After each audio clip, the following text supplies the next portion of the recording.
standoffish attitude when Mr. and Mrs. Eugene R. Poor called at Nero Wolfe. Stay tuned for Nero Wolfe, transcribed. Later this evening, the unique Mr. Monty Woolley stars once again in the new comedy series, The Magnificent Montague, the delightful saga of an embittered Shakespearean ham. After many triumphant years on the stage, the Magnificent Montague now portrays Uncle Goodhart, the hero of a radio serial. And his trials and tribulations are 30 minutes of delightful listening over most of these NBC stations. And today being Friday means another visit to Duffy's Tavern, where Archie the manager presides over another sparkling session of mischief and madness. Ladies and gentlemen, the ringing of that phone bell means adventure. Hello? Hello? The young man answering the phone is Archie Goodwin. Yes, this is Nero Wolfe's office. The mountain of a man in the oversized armchair, staring at Archie with a beady eye, is Nero Wolfe. Mr. Wolfe is in. Mr. Wolfe is always in. Would he stay in until... He would. Archie, what on earth? Boss, she sounds blonde. Phooey. Don't believe I can tell over the phone? Okay. Excuse me, miss, but are you blonde? Oh.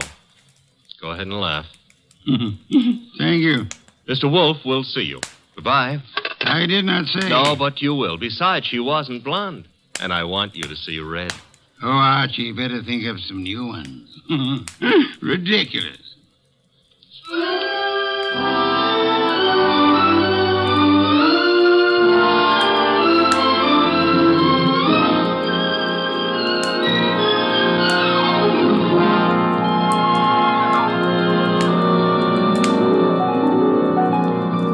Ladies and gentlemen, it's the bulkiest, balkiest, smartest, and most unpredictable detective in the world. That chair-born genius, Nero Wolfe, created by Rex Stout and brought to you in a new series of adventures over this NBC network in the person of Mr. Sidney Greenstreet.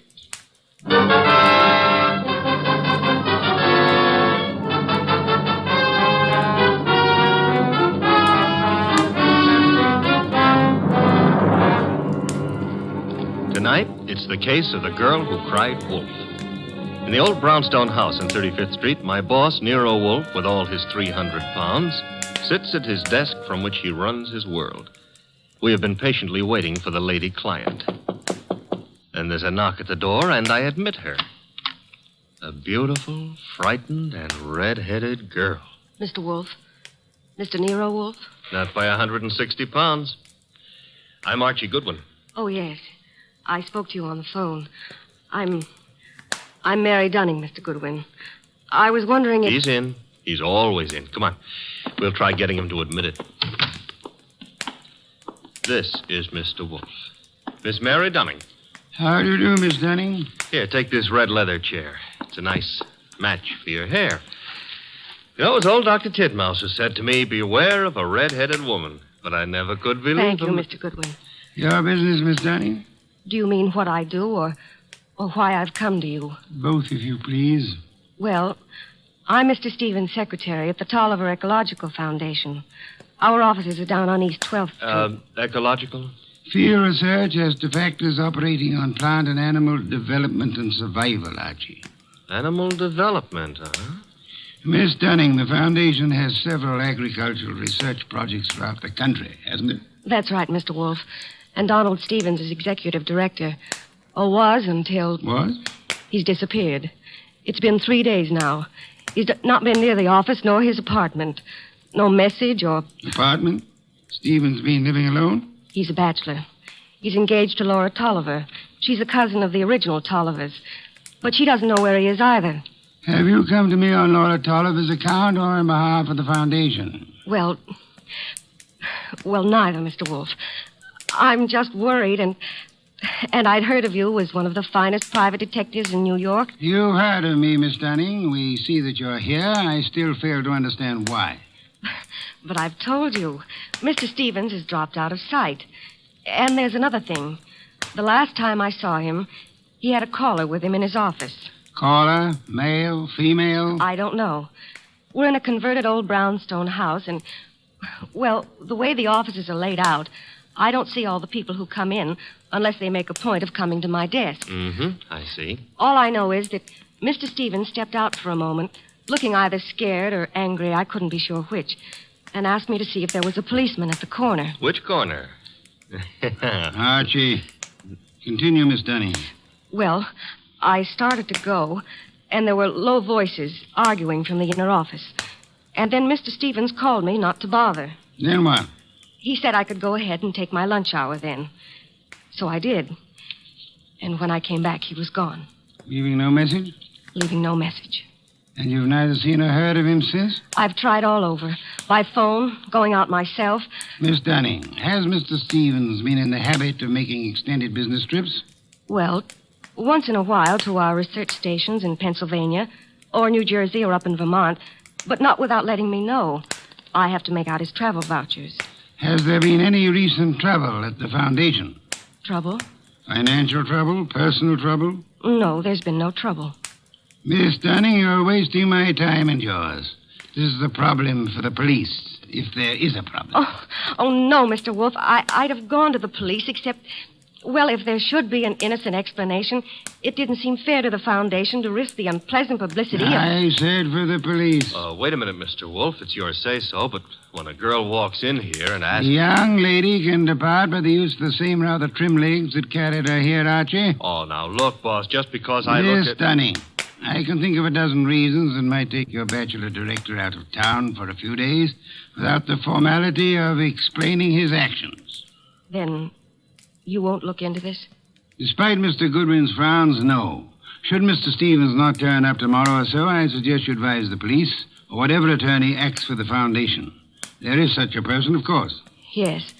Jonas Dowd is counsel. He's also a cult trustee.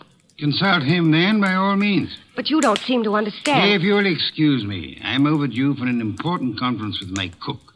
We have just received a shipment of truffles from France. Well, of course, if Mr. Wolfe, if you ask me... Precisely what I've refrained from doing, Archie. Would you be good enough to escort Miss Dunning to the door? To the door, Archie.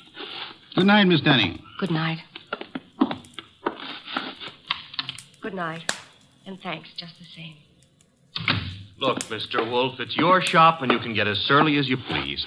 But can you give me one excuse for that high-handed brush? One thin shred of an excuse? Miss Dunning was sitting in this chair... The girl was lying, Archie. Lying? How can you say that? At least twice. And possibly from the moment she opened that undeniably pretty mouth. Now, if you'll excuse me, Archie, I have an appointment with a truffle.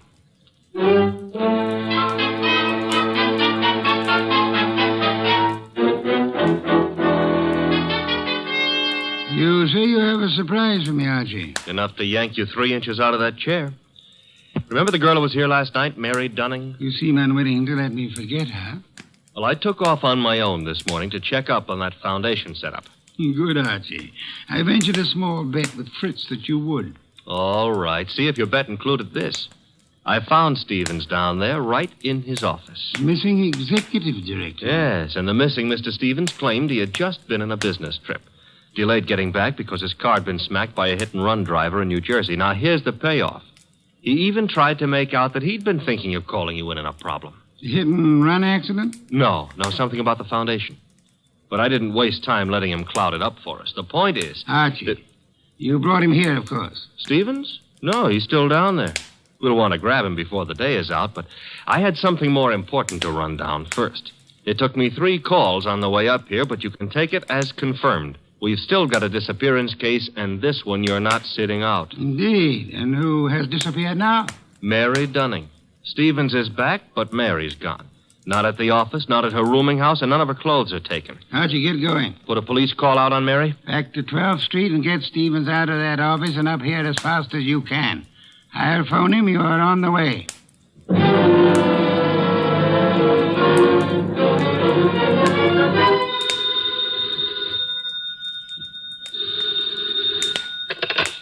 Hello? This Donald Stevens? Yes, this is Donald Stevens. This is Nero Wolfe. I understand you've been thinking of consulting me. Well, as a matter of fact, I have, Mr. Wolfe. I started to explain to Mr. Goodwin, but... Are you alone there at the office? Why, well, yes. As it happens... Be careful. I don't think your car smash-up was an accident. I've just sent Mr. Goodwin to ask you to come here. Meanwhile, I'd suggest... Oh, excuse me, Mr. Wolfe. There seems to be someone coming in now. Wait, Mr. Stevens. There hasn't been time for Archie to get there yet. Excuse me, Mr. Wolfe. Yeah. Just hold the wire a moment. Wait, Mr. Stevens. Come on in. I haven't had a chance yet. Oh, what? No! No!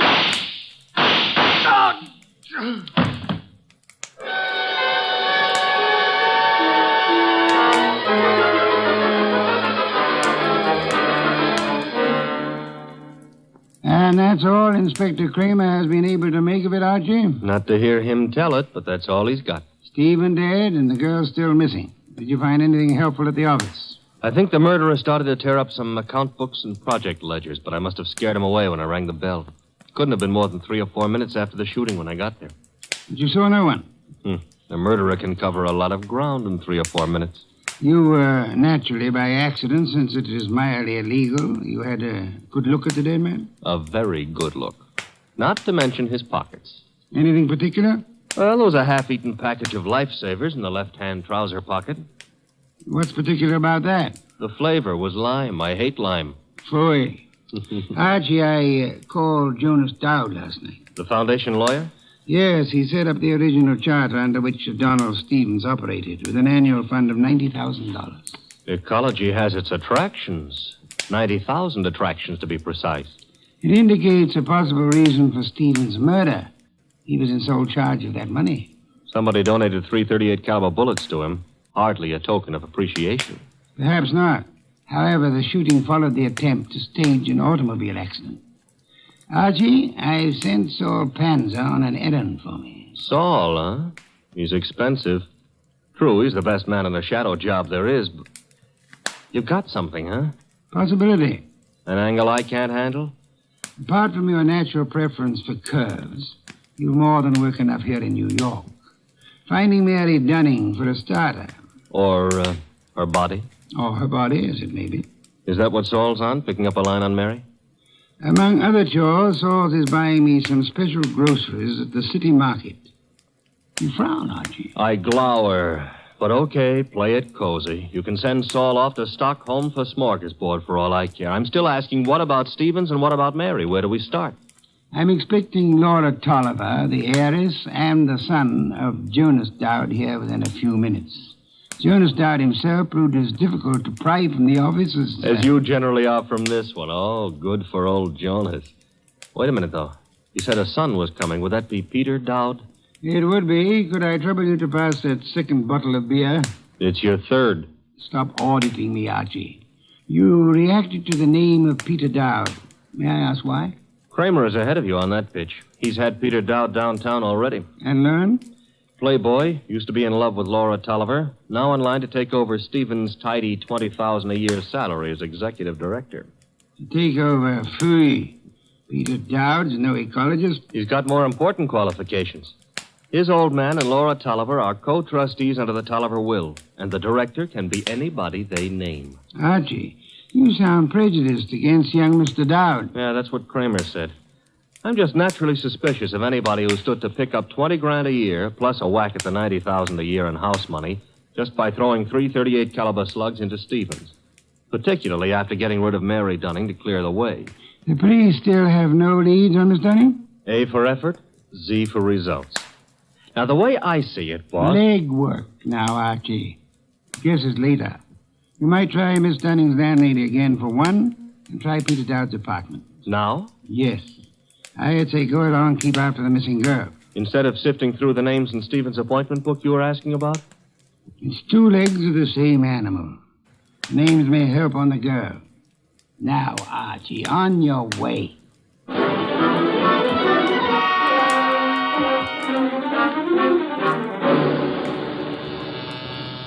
Come in. Mr. Wolfe? Yes, come in, Miss Tolliver, Mr. Dowd. Sit down. It's good of you both to come. Miss Tolliver, I'm profoundly sorry of your loss. You were to marry Mr. Stevens, as I understand it. Yes, 3 weeks from today.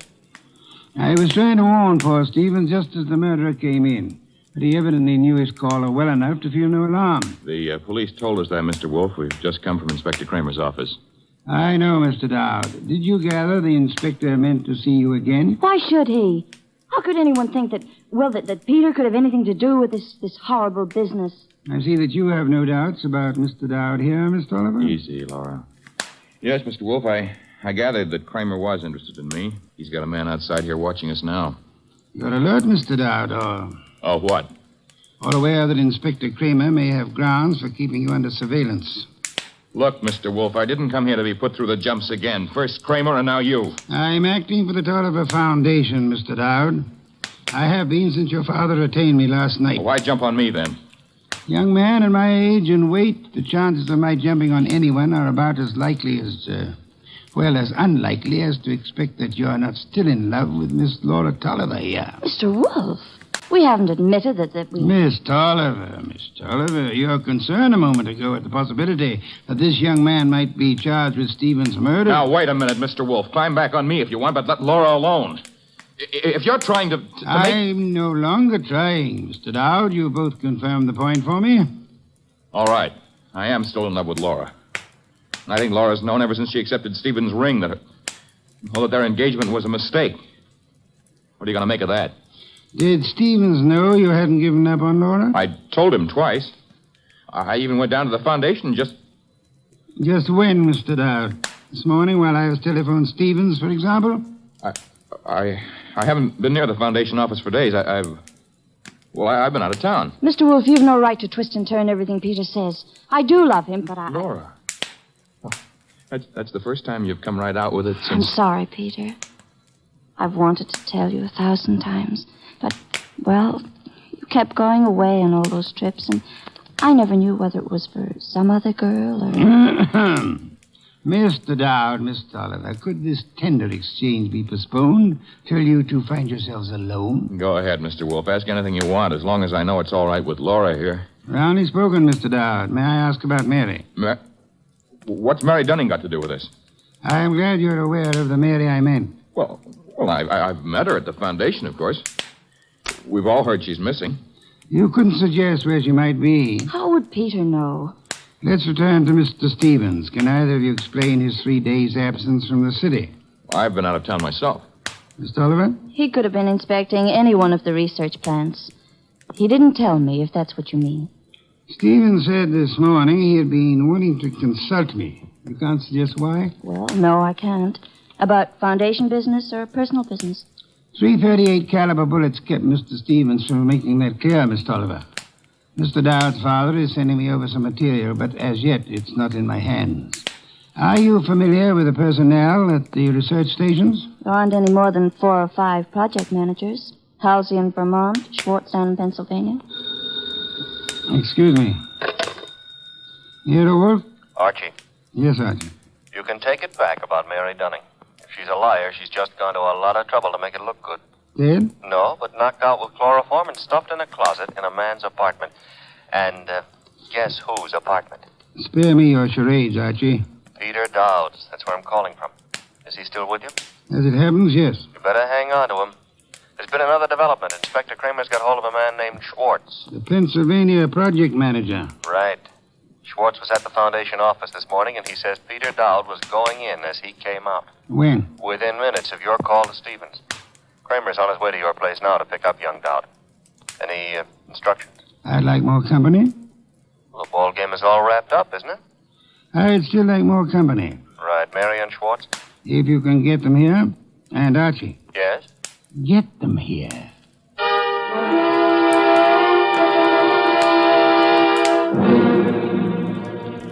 I'll have that 5th bottle of beer, Archie. 7th and quota for the night.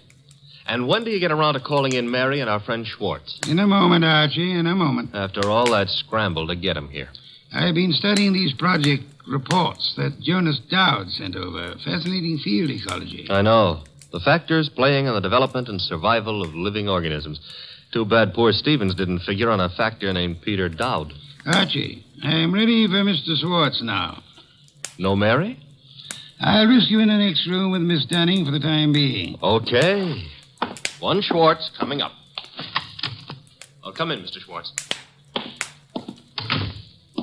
Mr. Wolfe? How do you do, Mr. Schwartz?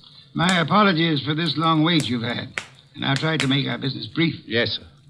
Mr. Schwartz, you managed the Tolliver Agricultural Research Station in Pennsylvania for some time. 2 years. I am not sure I didn't once enjoy a shipment of mushrooms that came from your place. You've experimented with Maya arenaria. Maya arenaria? Yes, of course. Yes, we've done some work with mushrooms. They were excellent. By the way, I understand you saw Mr. Stevens just before he was shot down. If I'd stayed 10 minutes longer, he might still be alive. May I ask the purpose of your call? I was delivering the monthly reports. No special trouble you came to discuss? No, sir. You met Peter Dowd coming in at the foundation as you were going out. How did he look? In a hurry. How so? He just pushed past with his face turned away. You're sure it was he? Yes, I had seen him at the foundation maybe 2 or 3 times before. Were you aware that Mr. Stevens and Mr. Dowd were both apparently in love with the same young lady? I'm a research worker, Mr. Wolfe. I wouldn't know about Mr. Stevens' personal affairs. Just an hour ago, before Inspector Kramer took him from here, young Dowd admitted that he'd been there today. I didn't think I could be mistaken. But he said only because Stevens had phoned him to come. Were you there when that call was made? No, there was no call to Dowd while I was there. Excuse me, Mr. Swartz. Yes, Nero Wolfe speaking. This is Saul Panzer. Yes, Saul, you're still... Yeah, still down here at the city market. Looks as if you were right. Indeed? One of their trucks just pulled in with a load of full crates. Top quality produce. I'll try not to wince when you send in the expense sheets. Any other confirmation? Internal Revenue records show no taxes paid on income by the Tolliver Foundation. Thank you, Saul. Phone any information as you get it. You'll forgive me again, Mr. Swartz. Archie, Yes, boss? would you ask Miss Dunning to step in now? Coming up. Come in now, Miss Dunning. Good evening, Miss Dunning. You've quite recovered from the chloroform? Mr. Goodwin's been helping me. He's been rubbing my forehead, and I'm beginning Spare me to... any further details. Miss Dunnings, would you mind telling me again how it was you came to find yourself in Mr. Dowd's apartment? Well, it was the phone call that got me to go over. It was a man whispering. He didn't give his name, but he said if I came to that address, apartment 4C, I could learn something about Mr. Stevens. You went to apartment 4C, and then? That's really all I know. Just after the door opened, before I could see him, this coat was thrown over my head, and then he must have given me the chloroform. It was Peter Dowd, of course. Dowd? Who else could it have been? It could have been Mr. Swartz here. Mr. Wolfe, you're joking. Am I, Swartz? Joking or drunk? Why should I... For the ancient reason, Swartz. Money. For the racket you had and wanted to keep. Racket? Mr. Schwartz was in... Swartz is no more of an ecologist than Mr. Goodwin here. A moment ago, he accepted Mara arenaria as a mushroom. It happens to be a common clam, common on nearly any beach, rare in inland Pennsylvania. Stevens knew I didn't go in for all that Latin stuff. I could understand that you might be useful without it, Swartz. But to get away from your station operations, you faked the scientific knowledge you never had. All right. Suppose I am more of a farmer than a fancy scientist. Our job at the research station is to raise vegetable crops, isn't it? As you worked it, Swartz, of course. You turned the agricultural research project into a commercial farm. All expenses met from tax-free funds, and not a cent of return shown for the produce sold. So that's why Saul Panzer drew the rutabagus run. Stephen had the innocence of a specialist interested in his own field only. But even Stevens finally began to get onto those doctored reports of yours, Swartz. And when was it the Internal Revenue men began asking questions? Look, Goodwin, is this fat guy out of his mind? You had to get rid of Stevens after the last inspection trip. Were you even counting on taking over his job after Peter Dowd was put away for Stevens' murder? Merely, if you'll just explain to this lunatic... Watch it, Archie, watch it. I've got his gun. Adroitly done, Archie. Wait a minute. This is a 32, and it was a 38 that did the murder. Mr. Wolfe, that's my bag. You can't...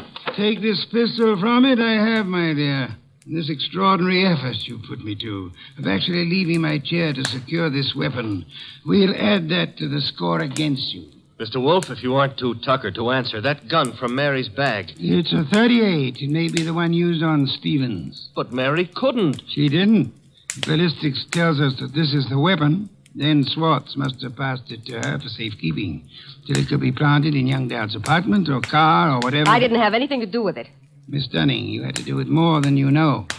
Do you realize that if Mr. Goodwin hadn't found you at the Dowd apartment when he did, that you might not be alive at this moment?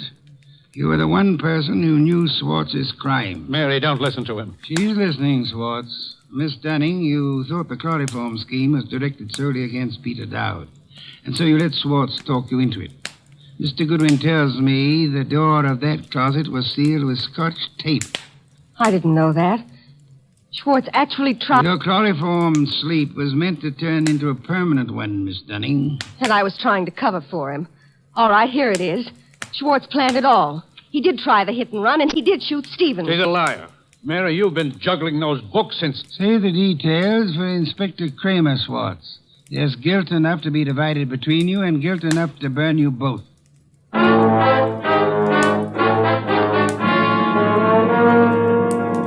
All right, you're being noble and not rubbing it in. Don't I merit a full explanation? Archie, I'm concentrating on truffles. Do we deck out a bird, or shall we have them in an omelet again?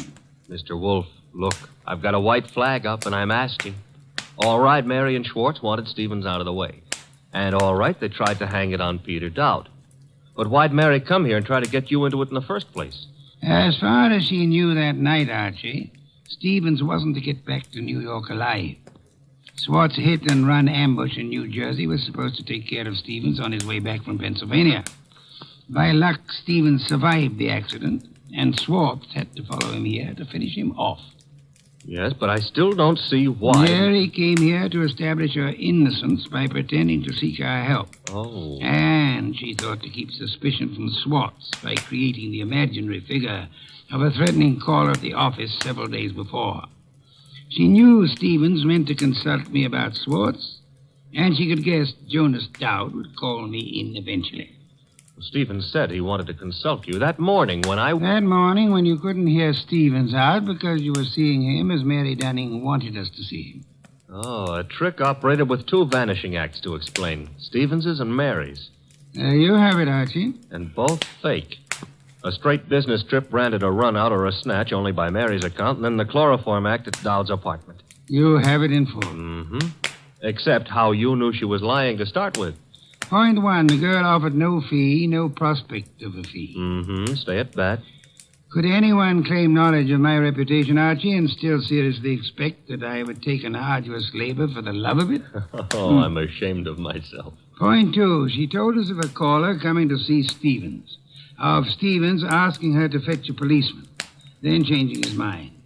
When asked to call a policeman, what woman's curiosity would be satisfied by being told not to bother? How utterly brilliant you are. Yes.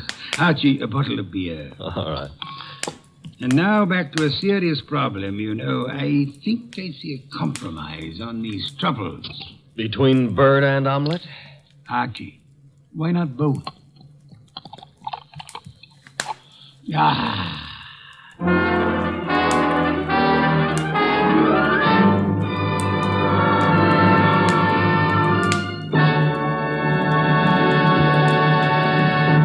You have been listening to The New Adventures of Nero Wolfe, starring Sidney Greenstreet.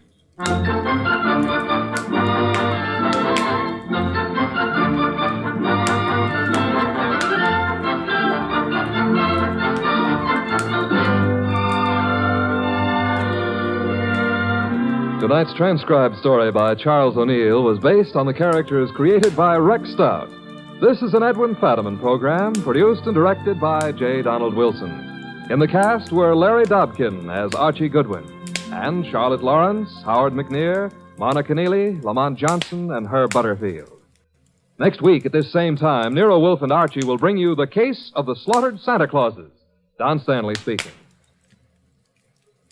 3 chimes mean good times on NBC. There's no cover charge at Duffy's Tavern. Just keep your dial tuned to NBC later as Archie the manager and his delightful friends cook up another mad and merry session at that remarkable restaurant, Duffy's Tavern.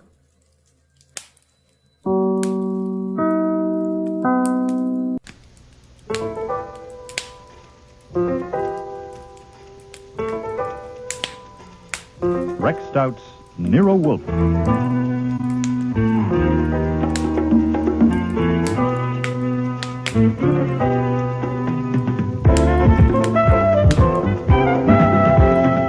Starring Mabel Moore as Nero Wolfe.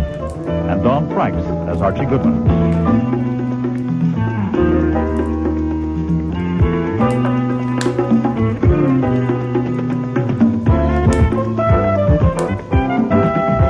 Today's episode, Instead of Evidence, with special guest stars Lally Cadeau, Sean Sullivan, Eric Peterson, Martha Gibson, and Dan Bukos.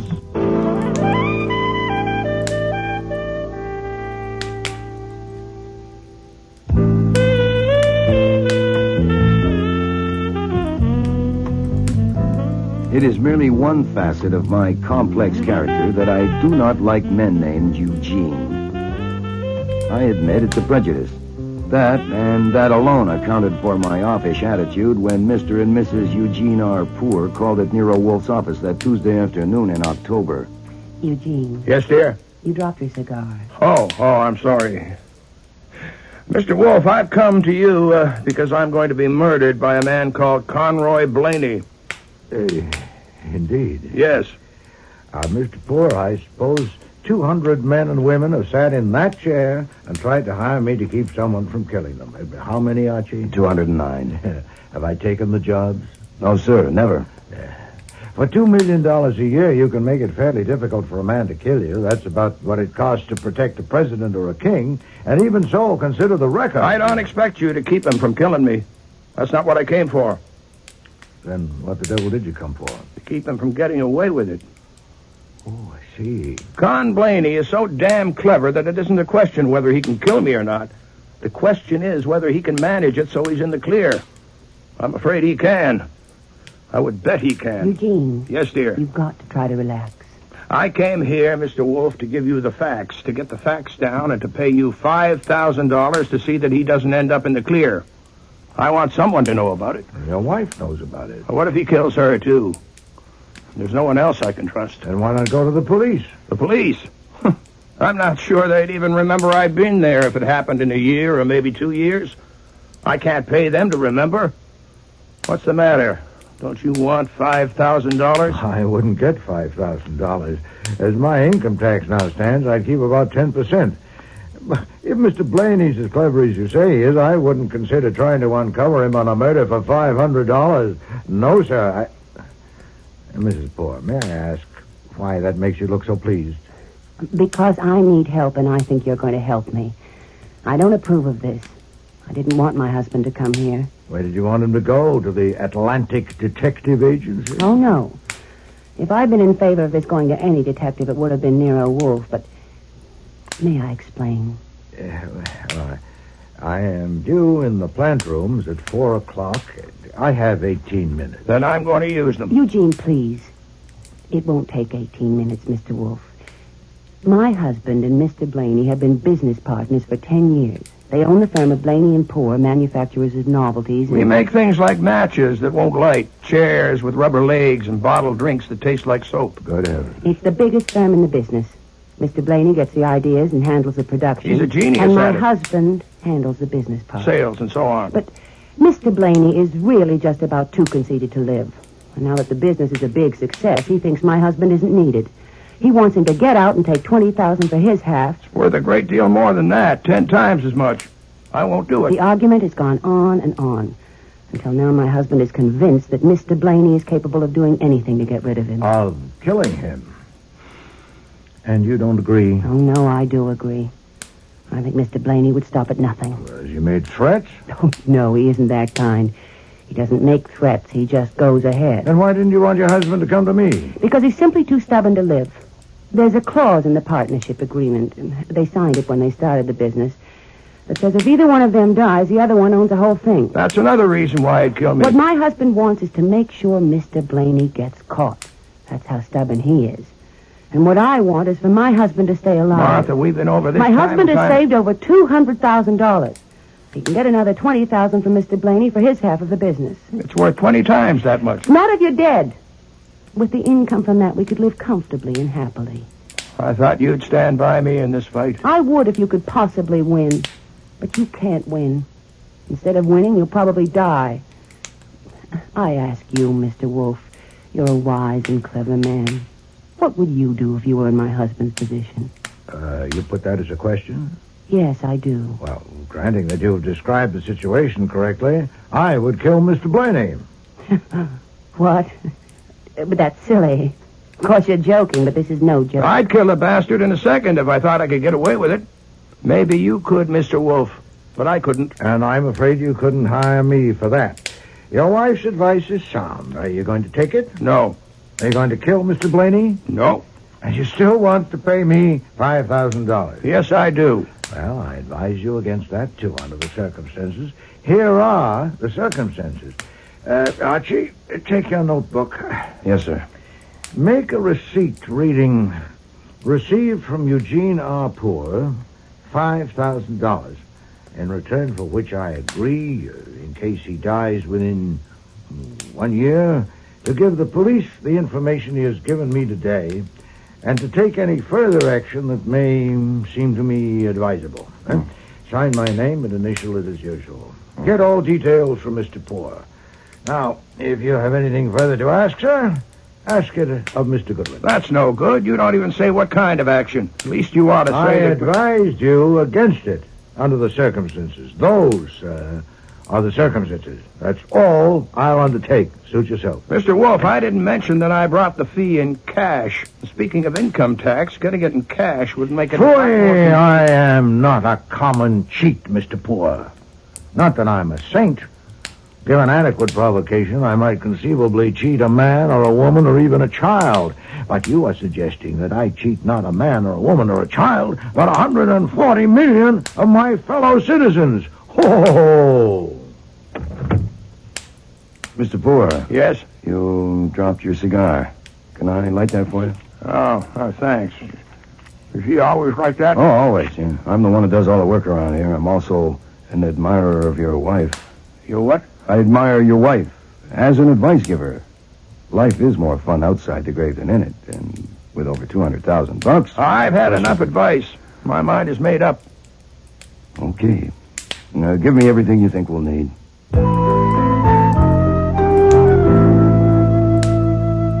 It was nearly 5 o'clock when they left. I was still typing from my notes when at 6 o'clock, Wolfe came down from the plant rooms. Well, did you take that man's money? If I say I took it, you'll claim that your attitude as you left plainly indicated that he had insulted you and you wouldn't play. If I say I refused it, you'd claim I'd done you out of a fee. Now, which do you prefer? Did you word the receipt properly? No, sir. I worded it the way you told me to. No. The loot is in the safe. I told him you'd prefer a check, but he said there it was. He'd taken the trouble to get it, so why not take it? He still thinks you'll forget to report it to your 140 million citizens. Oh, by the way, if Blaney does perform, I'm going to marry the widow. You saw her legs. I did not see her legs. Do your typing, Archie. I like to hear you typing. Huh? If you're typing, you can't talk. Yes, sir.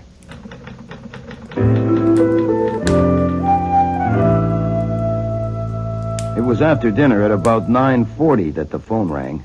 For you, Inspector Kramer. Oh, thank you. What can I do for you, Mr. Kramer? I'm at Eugene Poor's apartment. I've got a paper here taken from his pocket, a receipt for $5,000, signed by you, dated today. It says you have information to give the police if he dies. All right, what's the information? He's dead. What killed him? An explosion. A cigar blew up in his face. Archie will be there in a few minutes.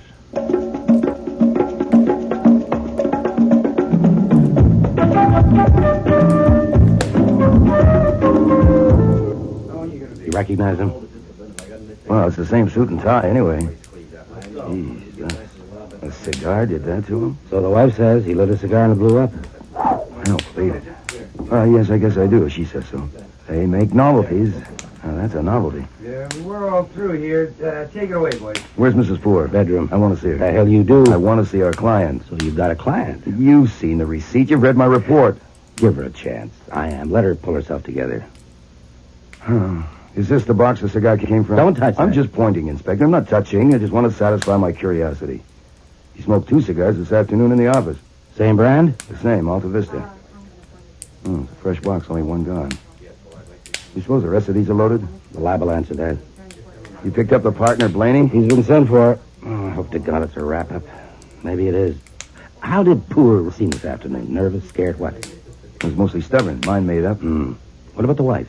Stubborn, too. She wanted him to go on breathing. You, want to talk to this young woman, sir? How do I know? Do I? Well, she came here just after we got here. She won't tell us why. I did tell you why. I had an appointment with Mr. Poor. Yeah? At first you said you just came here. Well, that wasn't true. I had to say that. Why? Look, I work for Mr. Poor. That is, I work for Blaney and Poor Novelties. Mr. Poor called and he asked me to meet him here. What for? Well, I can't tell you that. It's a confidential matter. Nothing is confidential in a murder case, miss. Please, you don't understand. If Mr. Blaney knows I came here, I'll lose my job. Oh, now what? Dora, what the hell's happening here? We found this guy hanging around outside. I have a right to be here. Oh, Helen, there you are. Well, you didn't lose any time, did you? Now you think you can have her. What's going on here? Who are you? My name is Joe Grohl. I work for Blaney and Poor, factory foreman, and I have a right to be here. Why were you hanging around outside? Tell him. I followed Helen Vardis when she left home tonight because I wanted to know where she was going. She came here, and I saw all the police outside. Now, where's Conroy Blaney? He's been sent for. Why did you That is not true. What's not true? That he was following me. Why would he follow me? He came here to... Yeah, to what? I don't know. But I do know who killed Mr. Poor. It was Martha Davis. Oh, that helps. Who is Martha Davis? She means Mrs. Poor. Oh. That was her name when she worked in the factory before she got married. She means Mrs. Poor killed her husband. She's jealous of Mrs. Poor. She's just plain crazy. She certainly is. Martha. You ought to be ashamed of yourself, Helen. I think you will be when you calm down and thought things over. You have no right or reason to talk like that. Why? Let me go, I say. Who's in charge here? I'm Conroy Blaney. Where's Jean Poor? You ask? Of course I do. Why have I been brought here? You know perfectly well that Jean is dead. Murdered. Good heavens. Who did it?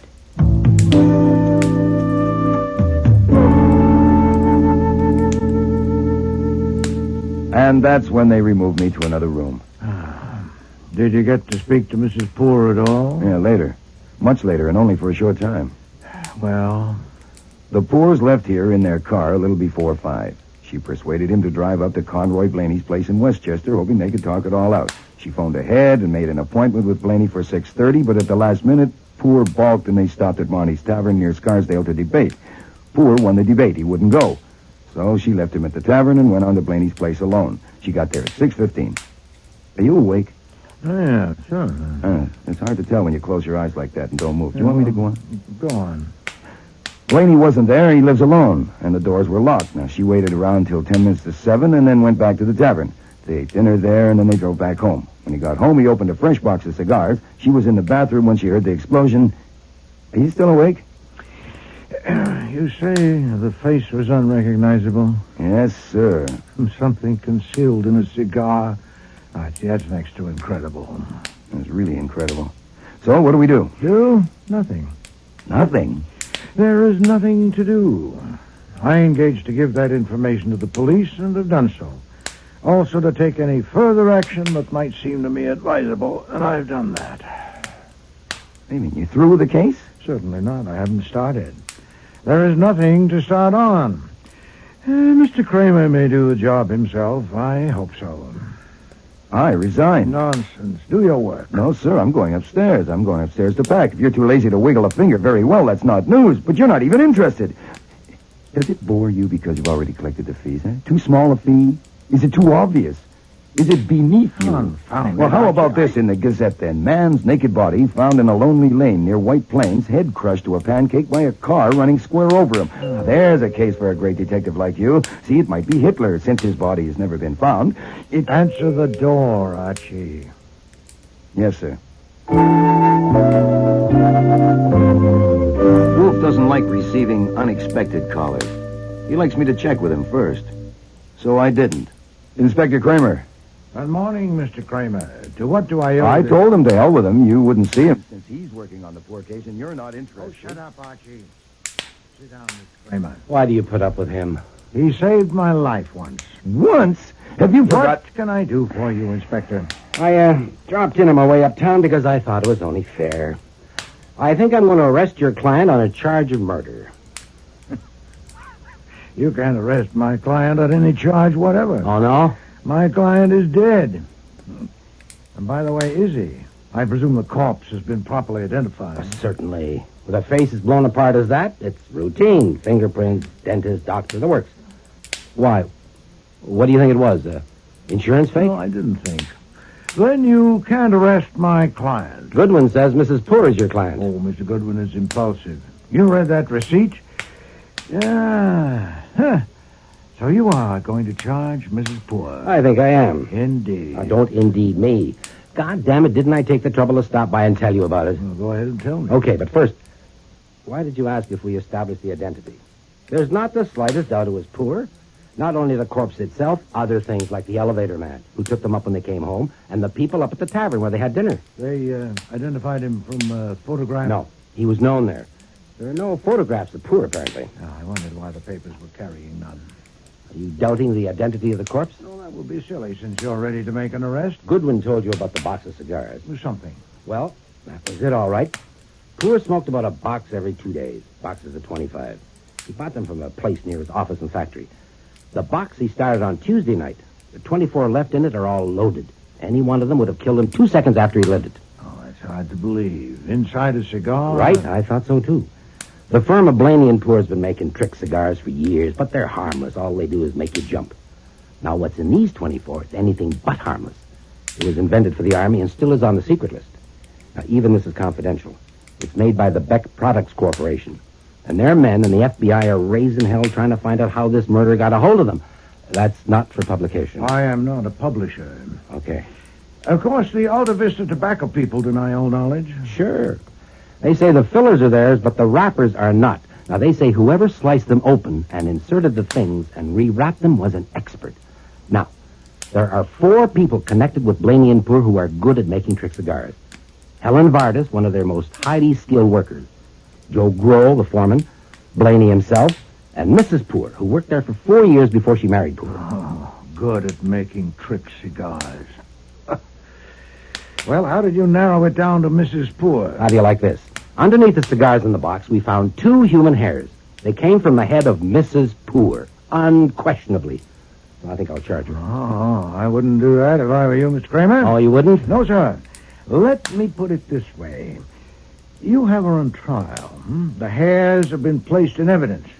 I am the defense attorney. I'm speaking to the jury. Shoot. Ladies and gentlemen, I respect your intelligence. The operation of turning those cigars into deadly bombs has been described to you as requiring the highest degree of skill and the most minute attention. Deft fingers and perfect eyesight were essential. The slightest irregularity about the appearance of that box of cigars might have attracted the attention of a veteran smoker. And you can imagine the anxious scrutiny with which each cigar was inspected as it was arranged in that box. And you can realize how incredible it is that a person so intently engaged on anything and everything the eye could see could be so careless as to leave 2 of the hairs of a head in that box of cigars. Now, ladies and gentlemen, I appeal to your intelligence. I put it to you that those hairs, far from being evidence that Martha Poor killed her husband, are instead evidence that Martha Poor did not kill her husband. So she is your client after all. No, sir, she is not. It was Mr. Poor who paid me. Now, Inspector, you said you came here because you wanted to be fair. Well, I say phooey. You came here because you had misgivings. You had them because you are not a ninny. What about motive? Mrs. Poor was tired of smelling the smoke from her husband's cigars, perhaps? No. Or, money. She gets the whole works, plus insurance. Or, according to that girl, Helen Vardis, she wanted Joe Grohl, and now they'll get married. Proof? Talk. Goes way back to when Mrs. Poor was working there. I'll tell you this, whether she's your client or not. We've been having conversation with everybody at Blaney and Poor's, and the females all go thumbs down on her. The idea being that she's a man-eater. The specifications by the female? None. But it's unanimous. Oh, it would be. They never forgive a woman for marrying the proprietor.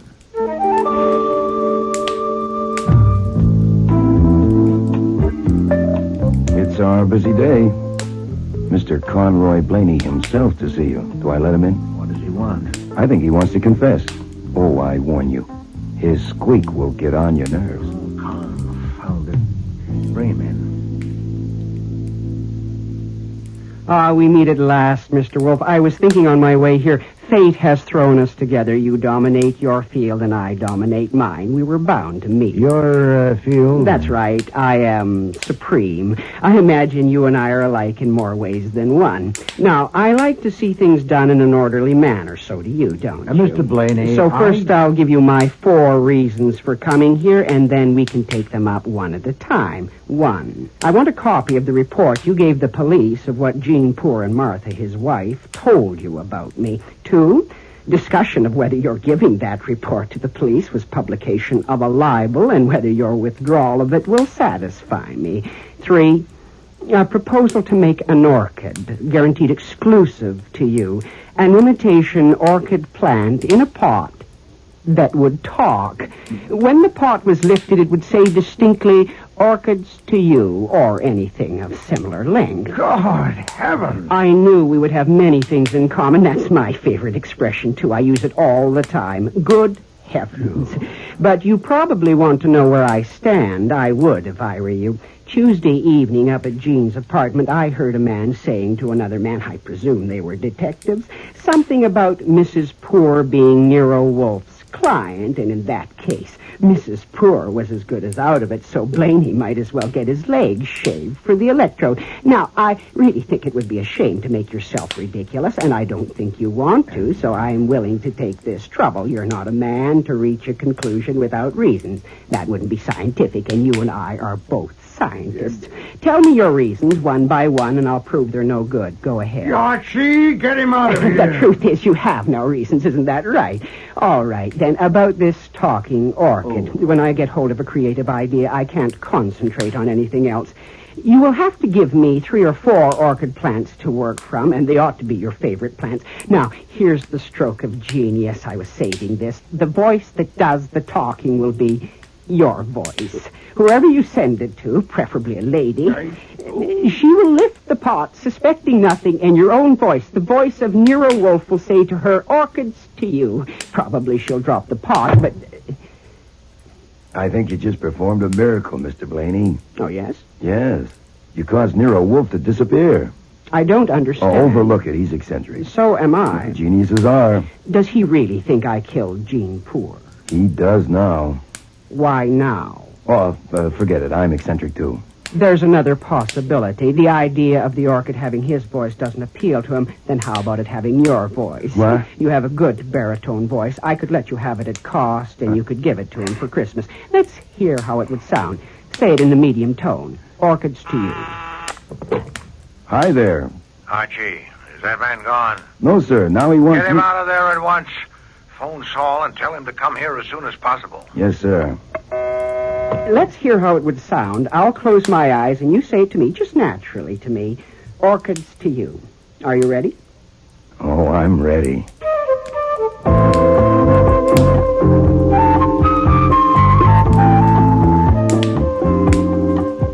Did you get Saul? Yes, sir. He can't be here till 6 o'clock, so maybe I could... No, I need you here. Yes, sir. Working on the orchid file. To find out whether it seems advisable for me to talk with that man, Joe Grohl. Yes, sir. With tea leaves, or there's a palmist over... When he was at the scene of the murder on Tuesday, he asked where Blaney was. To find out why and anything else. As for instance, when does he marry Mrs. Poor, and did she... Anything. Just see him.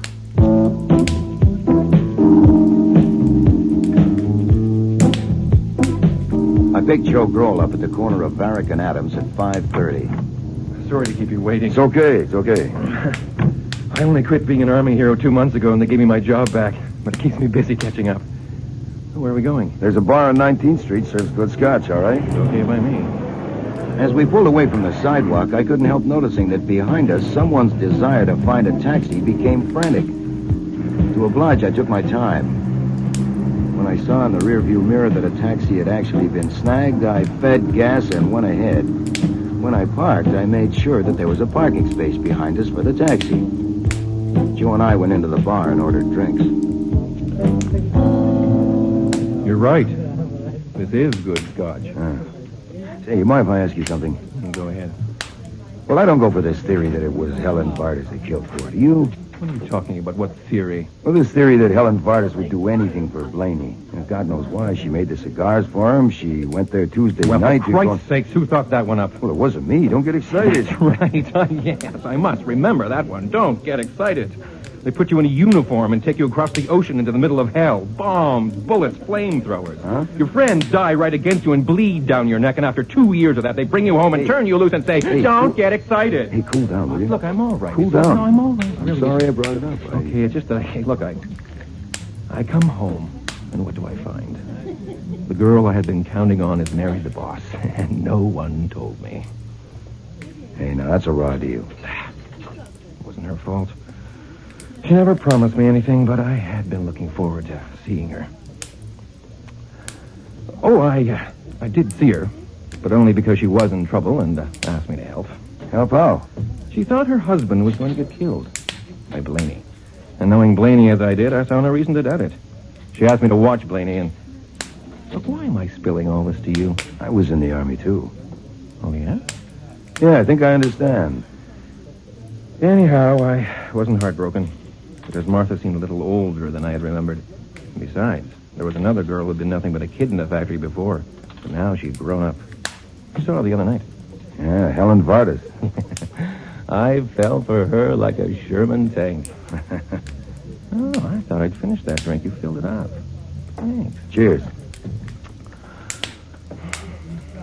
I guess I was a little leery of all civilians, even Helen. But she seemed to reciprocate. She seemed to reciprocate.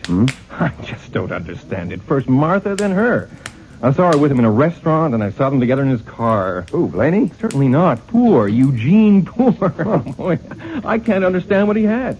Look, I put it to Helen. I asked her outright, and she as much as told me to go to hell. She refused to explain? And they say, don't get excited. Tell me, who is it that thinks Helen was helping Blaney? Oh, no, it's nothing to worry about. No murder case you have to hear anything. Well, it's stupid. If the cops had any brains at all, they should know that it had to be either Blaney or Martha who killed Poor. How do you figure that? Martha went up to Blaney's place in Westchester at 6:15 on the night of the murder. She says Blaney wasn't there. That's right. Blaney says he was there that whole evening. So one of them is lying, and the one that's lying killed Poor. So it's Blaney. Why? Because Martha wouldn't lie? Why would Martha kill him? He had everything going for him that he had 2 years ago when they got married. Anyway, it was Blaney. And he knows I was keeping an eye on him for Martha, so I'll be out of a job, and so the hell with him. Tell me, do you want to come along and help me do something? Well, if you describe it, I promised my mother I would always be helpful to people. You're very witty, you know that. Well, Nero Wolfe tells me that all the time. Hey, what are we going to do? I'm going up to Blaney's office to look through his abditories. Look through his what? Abditories. Secret hiding places. His office is full of them. I'm going to search them. You want to come along? You got the keys? Hell, I'm foreman. Okay. Finish your drink and let's go.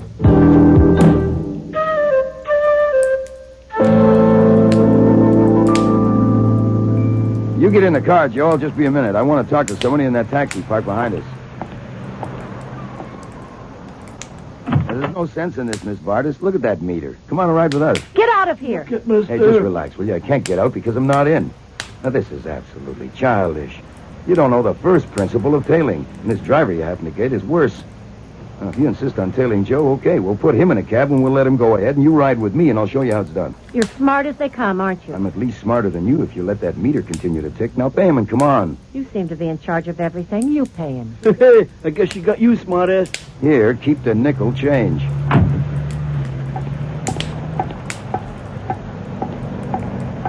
Move over a little, Joe. There's room for 3. What is this? What are you doing here? If I were you folks, I would incorporate and call it the Greater New York Mutual Tailing League. I don't see how you keep track of who is following whom on any given day. Of course, if one of you gets convicted of murder, that'll put a stop to it. You have now, however, one good reason that I know of for getting married. The fact that a wife can't testify against a husband or vice versa. There's one thing you gotta watch. Now that Eugene Poor is dead, Helen will try to sell you the idea, Joe, that she was meeting him on the sly merely to keep him informed of anything Blaney seemed to be up to. And Joe will try to sell you the idea, Helen, that he was seeing Martha merely for that, too. Now, of course, he can't marry her for at least a long time because it would look a little suspicious, and he may want you just for a stopgap. You should both be Are you realistic. always such a clown? Always. It is a well-known fact that clowns have the biggest and warmest hearts on record, except mothers and 3 characters in a book by... So, if you get tired of being a stopgap, why don't you give me a ring? Stop and let me up. We're not going where I said. Oh, yes, we are.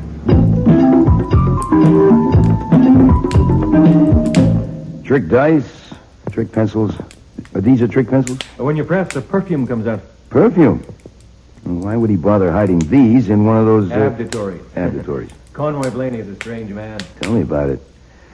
Here, I need more light. Wait, that's not a... Oh, That is not a light switch. no, it's a water squirter. You know, that is really interesting.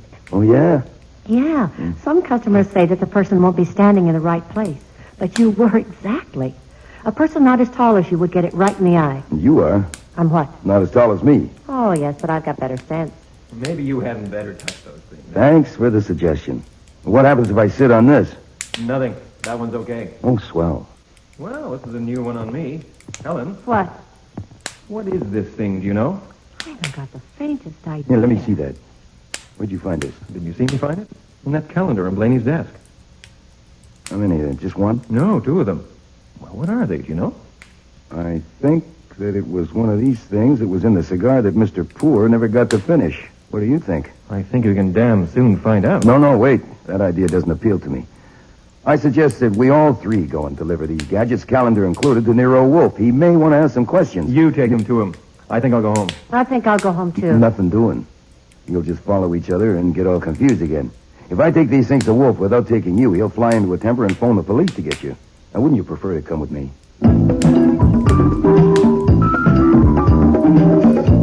Mr. Grove. Yes, sir? I don't know how much sense you have. If you have slightly more than your share, you must realize that if I hand these things to the police with Mr. Goodwin's story, they'll conclude that you are a liar. Why would Miss they? Vargas, please, I'm speaking to Mr. Grove. They will ask, why did you wait until witnesses were present to explore those... Abditories. hiding places? Is it even remotely credible that Mr. Blaney would leave such incriminating evidence in a hiding place that a dozen people knew about? I'll end by concluding that you put the capsules in the calendar yourself. I didn't. It happened exactly the way I told you. But listen. Oh, I am. You seem to know that these things are the same as the loads in the cigars. And if you do, okay. But I don't. Neither do I. And what the hell? Maybe they're full of Chanel number 5. I was coming to that. Archie, do you remember that metal coffee percolator that we were fools enough to try? Yes, sir. It's in the basement. Bring it here, please. Now, Mr. Grove, perhaps we can prevail on your...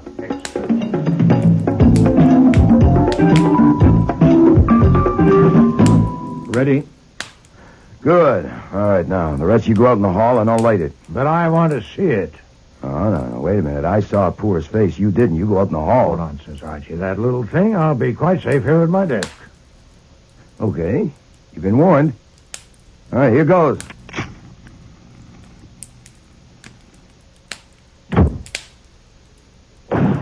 Jesus.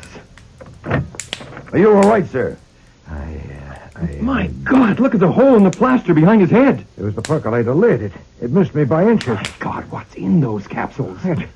It's outrageous. I was nearly killed. Now, this settles it. Against Mr. Poor, there may have been a valid grievance, but against me, none. I'm going to bed. Archie, you put that other thing in the safe. What was that about? Is he mad at us? Geez, you'd think Mr. Wolfe is a genius, as you well know. Geniuses can be eccentric.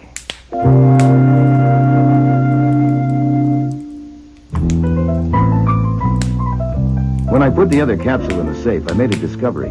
There was a receipt for me to enter in the cash book, which read $200, advance on expenses, Saul Panzer. So he'd hired Saul. I didn't sleep much that night.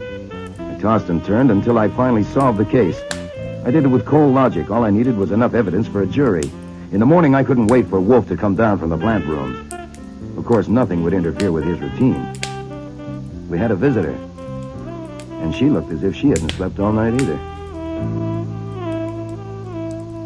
Mr. Wolfe will be engaged until 11 o'clock, Mrs. Poor. He'll be down in 40 minutes. I know. I'll wait. Anything I can do? You're very kind, but I'll wait. I'll tell him you're here. Yes? Mrs. Poor's down here waiting to see you. Confound the woman. Send her away. But she... I know what she wants. Tell her to go home and read that receipt. Mr. Wolfe says for you to go home and read the receipt. What? He thinks you came here to complain because he isn't earning the money your husband paid him. And the idea of having to earn money offends him. It always has. But that's ridiculous, isn't it? Yeah, it certainly is. But my advice to you is to humor him. Much as I enjoy having you here, if he came down and found you here, he'd turn around and walk out. Now, if you have anything special to say, you tell me and I'll tell him. He'll listen to me because he has to, or fire me. And he can't fire me because then he'd never do any work at all. And eventually he'd starve to death. Oh, I shouldn't think... I shouldn't think a cold-blooded murder is something to joke about. Oh, I'm not joking. They're plain facts. What did you want to say to him? I just wanted to talk with him. He hasn't come to see me. Neither of you. Oh, well... You haven't even phoned me. I don't know what's happening. The police asked me about 2 of my hairs being in that box of cigars.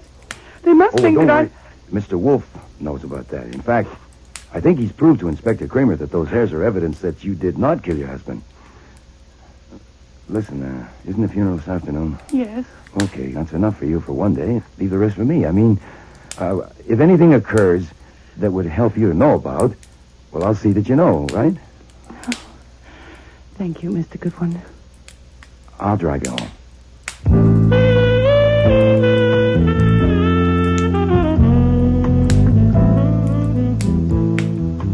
We didn't speak at all in the car. She was trying to control her tears, and I was trying to control my anger. When I got back to the office about 11:30, I couldn't blast right into him because the first thing that happened was the phone rang. The district attorney of Westchester County returning your call. Thank you, Archie. I've got it. You can hang up. How do you do, Mr. Fraser? Thank you for being so prompt. Yes, it is urgent. I have something to give you. That body found in an orchard Wednesday evening with the head crushed, has it been identified? No, then the newspaper report is accurate. Please, I'm giving you something. Put this down. Arthur Howell, 904 West 78th Street, New York. He worked for the Beck Products Corporation of Baston, New Jersey. His dentist was Louis Marley, 699 Park Avenue. That should help. Try that. And in return for this, I would appreciate it very much if you'll have me notified the moment the identification is made. Did you get it all down? No, sir. That's all you'll get from me until I get word of the identification. So that's what Saul has been doing. Uh-huh. Yes, So it's in the bag. A complete stranger named Arthur Howell. After snitching the capsules from Beck Products and making cigars and getting them into Poor's home God knows how, he was overcome by remorse and went to an orchard and took his clothes off and lay down and ran a car over himself with a radio-controlled device. Shut up, Archie. We're ready to act in any case, but it'll make things a little simpler if that corpse proves to be Mr. Howell, so it's worth waiting for a report on it. Now, 7 minutes to 4. We might as well prepare it now. Archie, get that capsule you put in the safe, and then attach it with tape to this photograph. This is Eugene Poor. I thought there were no Oh, no wonder you're looking so pleased, even if Saul did have to pay $200 for it. Place the photo with the capsule attached in an envelope and replace it in the safe. Yeah, but why... You wait for my instructions. Call me the moment you hear from Mr. Fraser.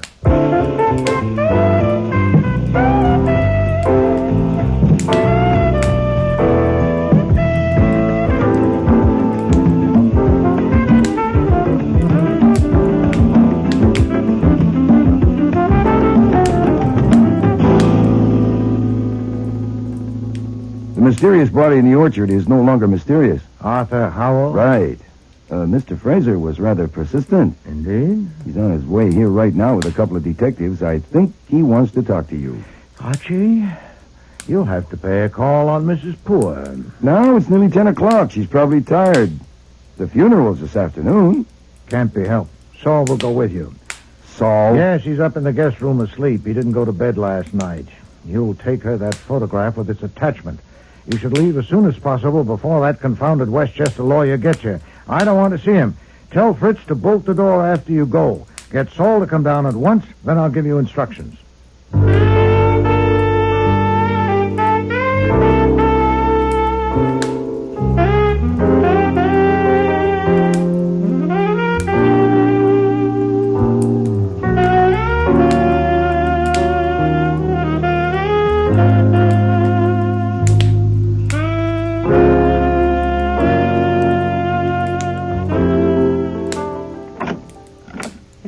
I'm here under orders, Nero Wolfe's orders. I just want to make that clear. What is it? Item number 1 is to hand you this envelope and invite you to look at the contents. Of course. The decoration was Nero Wolfe's idea.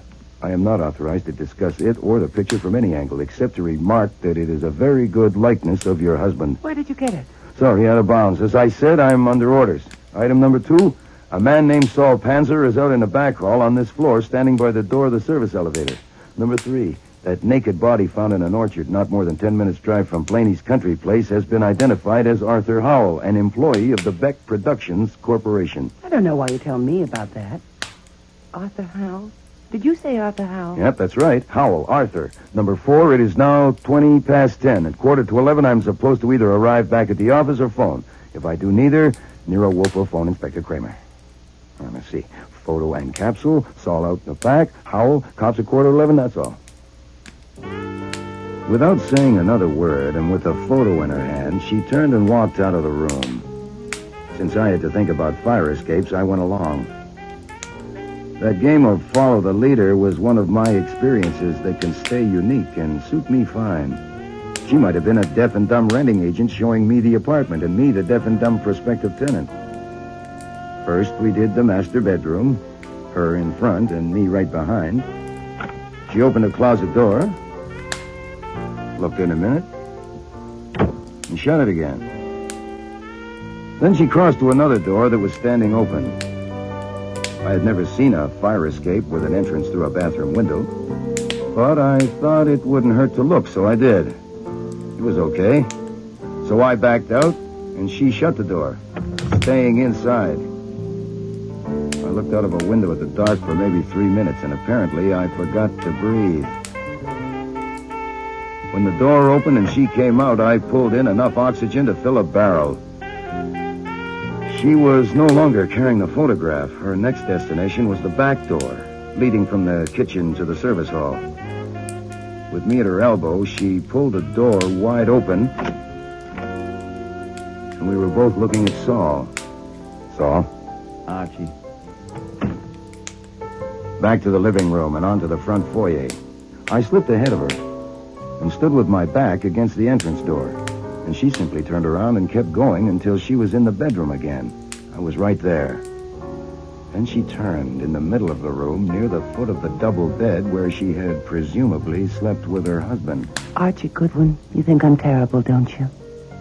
You think I'm an awful woman, don't you? I'm not thinking, lady. I'm just an errand boy. You've had lots of experience. You know what women are like. I know you did when I first saw you.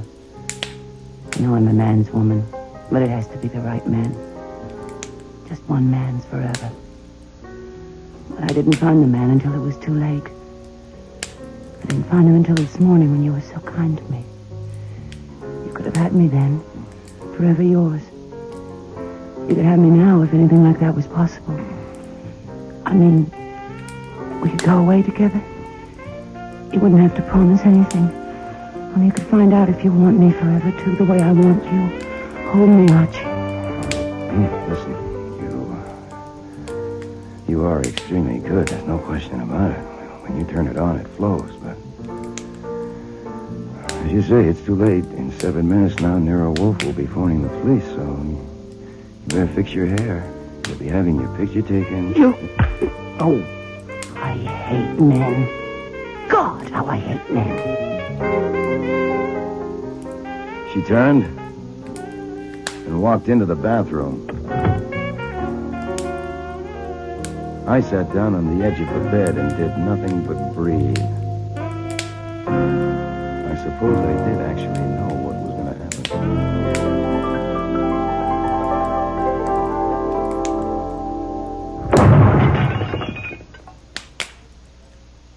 Who the hell do you think you are anyway? God, you have taken the law into your own hands. Then arrest me, Mr. Kramer. Shut up, get a warrant, and arrest me. You have deliberately withheld evidence. I have not withheld evidence, or obstructed justice, or shielded the guilty.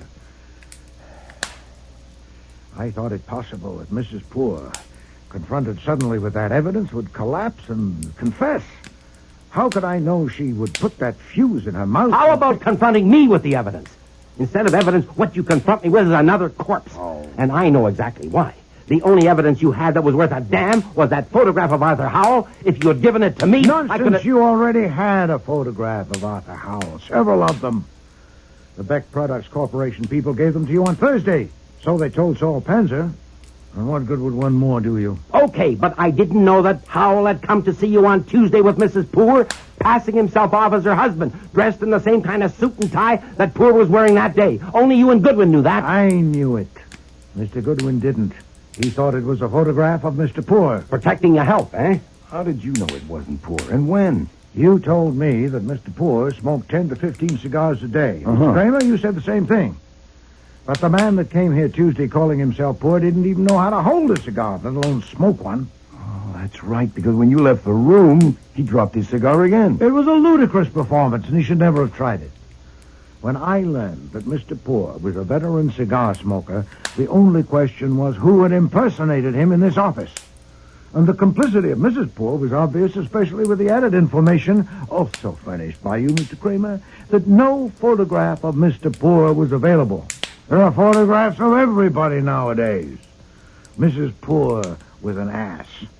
She was supremely an ass when she selected me to bamboozle.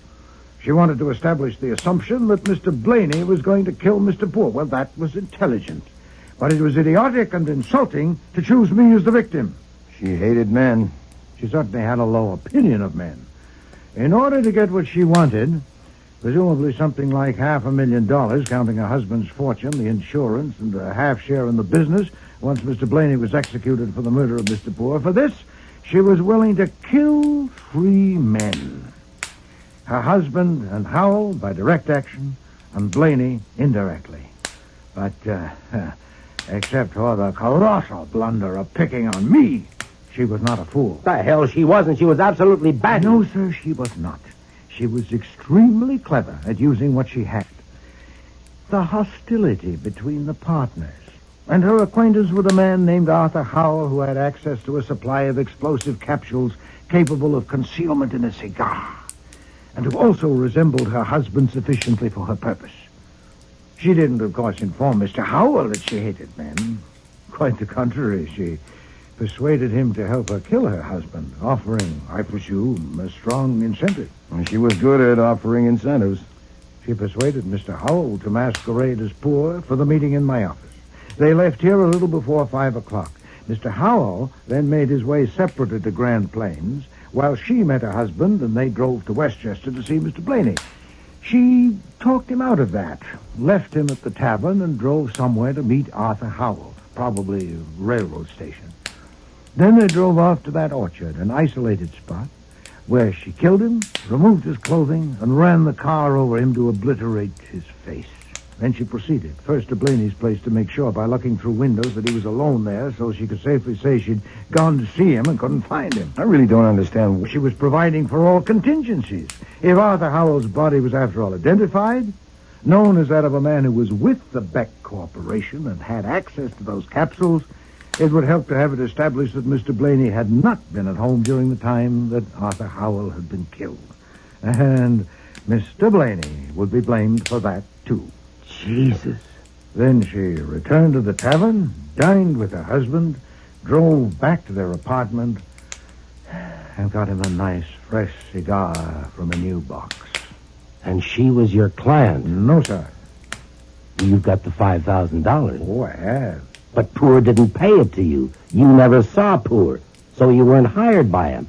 Mrs. Poor paid it. Do you take money from murderers? Very feeble, Mr. Kramer. Whether Mr. Poor paid me or not, he got his money's worth.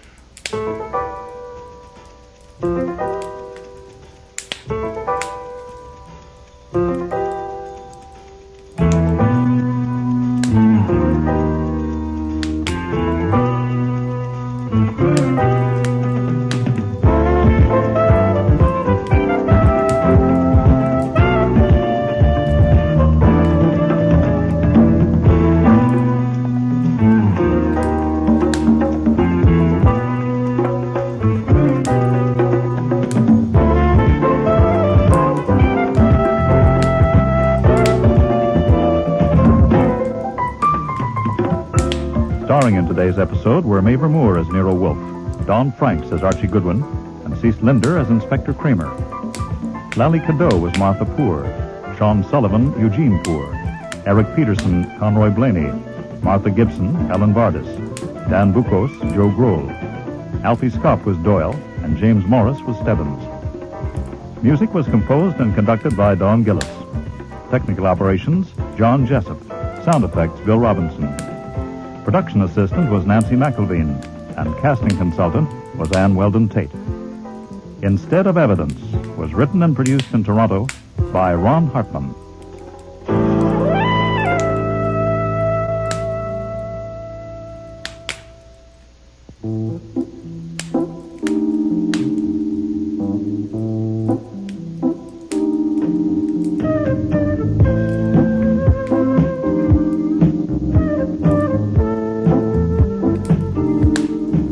Next week. She's dead? Barry. I presume that she was alive when you left her to come up to me. Yes, sir, sitting in that chair. She was alone. No one came with her. The door was locked as always. Fritz is out shopping. When I found her, she was on her side. I turned her over to test for breathing. After I cut the necktie off, What necktie? The one you left on your desk. It was around her throat. Everybody's gone, Fritz. I've locked up. Thank you, Archie. Hey, 3 empty wine bottles. We didn't even eat dinner. I drank them, Archie. You're pie-eyed. No, Archie, I have tried, but no. Oh, boy. Go to bed. It's nearly midnight. No, he will be hungry. He may never be hungry again. Can you sleep? You probably always have. I can't even read.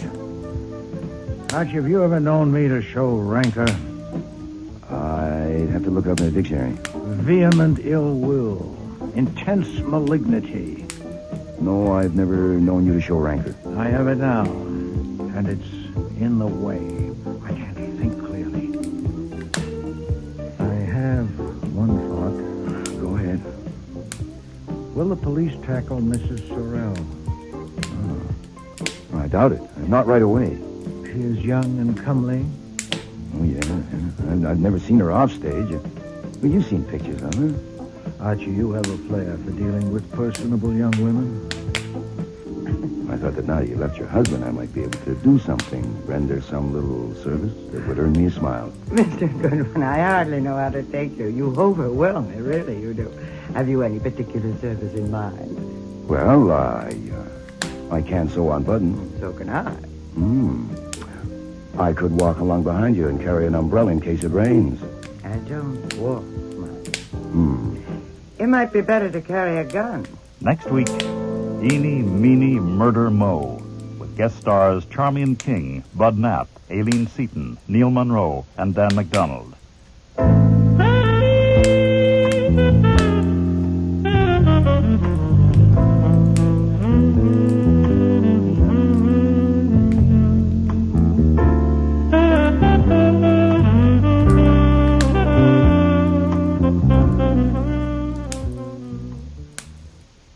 This is CB.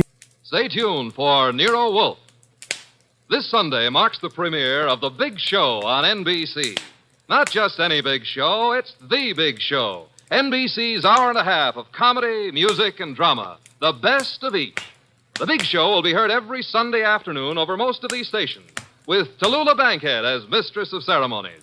Your stars for this Sunday's broadcast include Jimmy Durante, Fred Allen, Ethel Merman, Frankie Lane, Mindy Carson, Meredith Wilson, Danny Thomas, and hosts of others. All this and Tallulah, too. No wonder it's The Big Show. My boss is the smartest and the stubbornest, the fattest and the laziest, the cleverest and the craziest, the most extravagant detective in the world, Nero Wolfe.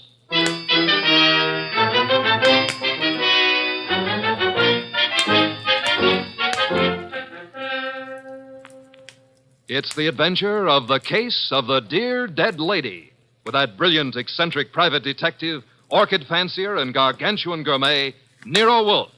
Starring Sidney Greenstreet.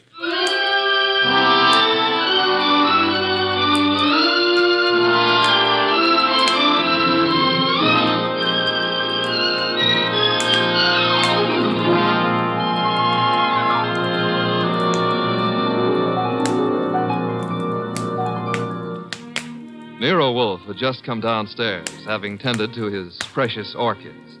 He was, as usual, seated in the library, which served as the office. He had just dialed a phone number, and with his eyes closed, was leaning back in his specially built chair, which was big enough for two, but not two of him.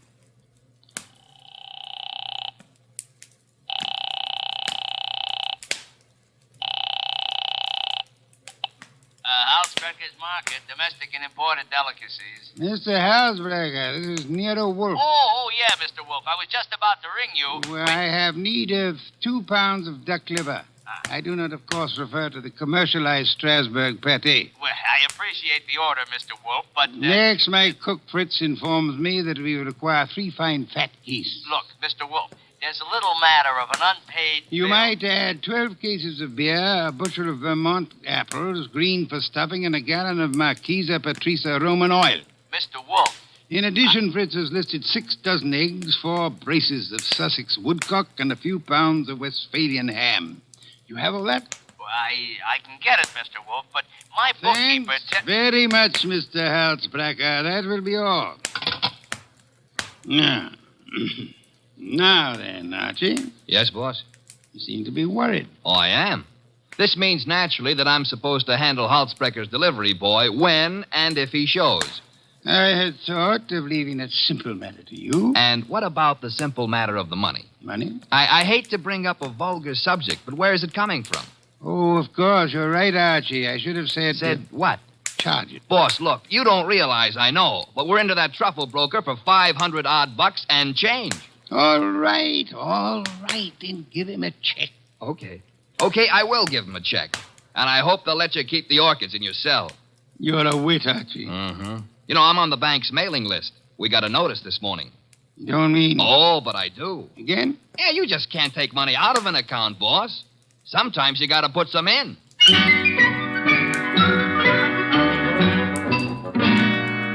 This is the only way to deal with the man I work for, and if I hadn't thrown him that scare, he wouldn't have been willing to listen when the door buzzer rang, and a prosperous-looking young guy in the kind of clothes that don't grow on trees came in and stood in front of the boss's chair, fiddling with the brim of his pork pie. My name is Oliphant, Mr. Wolfe. Oliphant? Yes, sir, Oliphant. I am the spiritual leader and guiding head of a small religious group known as the Seekers of the Inner Power. I see. Also a man addicted to marrying neither wisely nor well, but often. You read the paper? I do. Mr. Wolfe, I am as aware of my sin-ridden past as anyone else is. The point is that I'm no longer that kind of man. Even a person such as I can see the light in time. Good. Might I ask why you've come to see me, Mr. Oliphant? I need your help, Mr. Wolfe. Concerning? A certain young lady with whom I'm deeply in love. Oh, I beg you not to confuse the present emotion with any of my earlier escapades. What I feel for Miss Dana is the pure and righteous glow of an upright seeker of the inner power.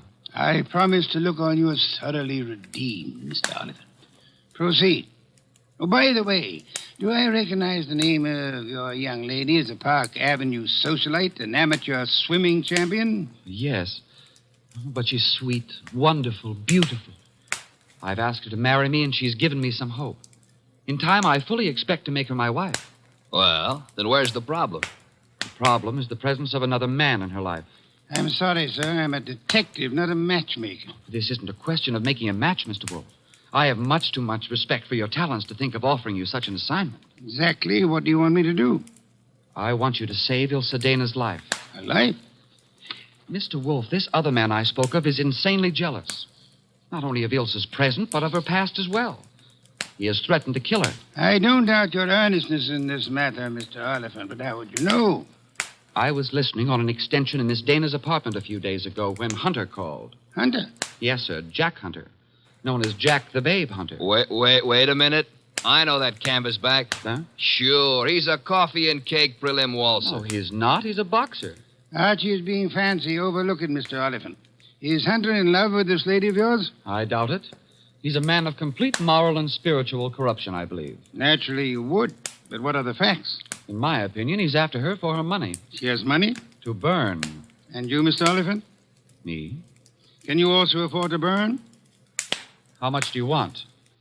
The answer to that would be astronomical. However, if you leave a check for, say, $7,000, I shall look into your matter the very moment I have completed a little research into the nutrition of the Polynesian orchid.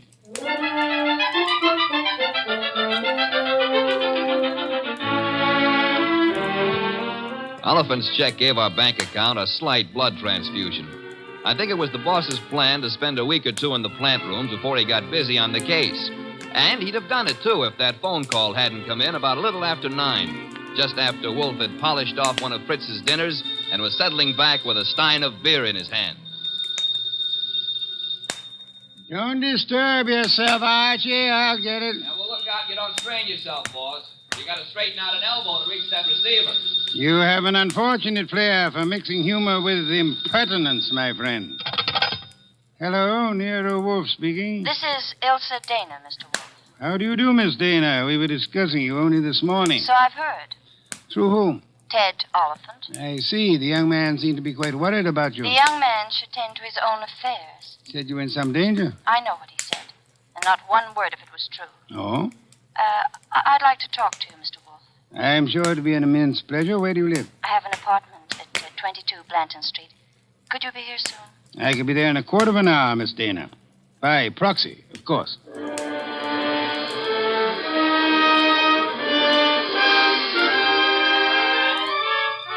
The proxy, naturally, was yours truly. 10 minutes later, at 20 past 9, I walked up to Ilsa Dana's door with a nosy elevator boy giving me the 00. The reason for his interest was that her door was open and the room inside was empty except for a little twisted pile of pale pink satin, which at close range turned out to be a woman. Which woman turned out to be Ilsa Dana. And Ilsa Dana was dead. She used to be pretty. She isn't now. Yeah, strangulation doesn't help any girl's looks, son. Make anything of it? Well, the position of her body and the bloodstains on her pointed fingernails tells me that she put up a tough struggle before somebody succeeded in smothering with a pillow from the sofa over there. Yeah, that figures. When did it happen, I wonder? Yeah, the last 15 minutes, I'd guess. Say, who's been up in the elevator this evening? Nobody for her. Well, somebody came up. Well, who says not? They could have used the stairs, you know. Yeah. How well do you know Miss Dana? I know exactly zero about Miss Dana. How could you ride her up and down every day and know nothing about her? It's a rule of the house to keep your mouth shut. The rule also goes when being questioned by a cop. A cop? Who's a cop? Oh, I guess you're a cello player from the Philharmonic. Look, I happen to work for a guy named Nero Wolfe. Oh. Heard of him? Maybe. Well, if your memory comes alive, son, I might see my way clear to spend a few dollars with you. Understand? I'll keep you in mind. Going down, mister?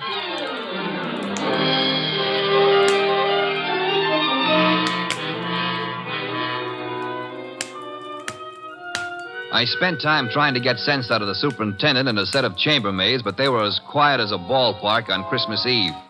Then I called the cops and told them about Oliphant and Hunter. By the time I got home, the house was dark and Nero Wolfe was sleeping. Next morning, I gave him the details while he drank 3 bottles of beer. When I finished, he sat for a long time and then started another bottle.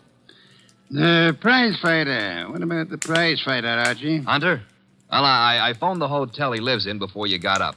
And? They told me he wasn't in. You know, I begin to think that Mr. Oliphant brought us a more absorbing case than he suspected. You know, I'm glad you like it. I don't like it. I don't like work of any variety. But this thing has its points. Well, what do we do next? Next, we investigate my client. What? Merely because the reformed playboy employs a detective doesn't exempt him from suspicion, Archie. Oh, now who's that? I'm afraid we have no choice but to open the door and see. My name is Young. Barstow Young. It's nice meeting you, Mr. Young. What do you want? I want to see Nero Wolfe. About? About a certain young lady with whom I am deeply in love. What? Will you repeat that?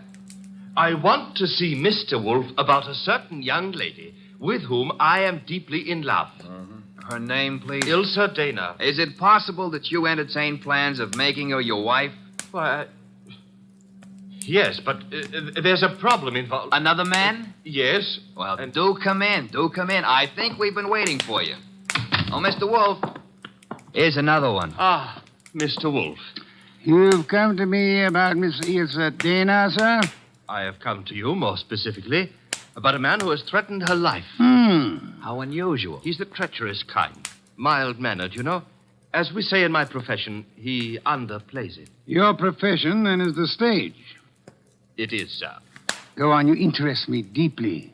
I was present recently when he told her that he would certainly kill her unless she mended her sinful ways. Sinful? No one denies that Ilse has had, shall we say, a checkered career.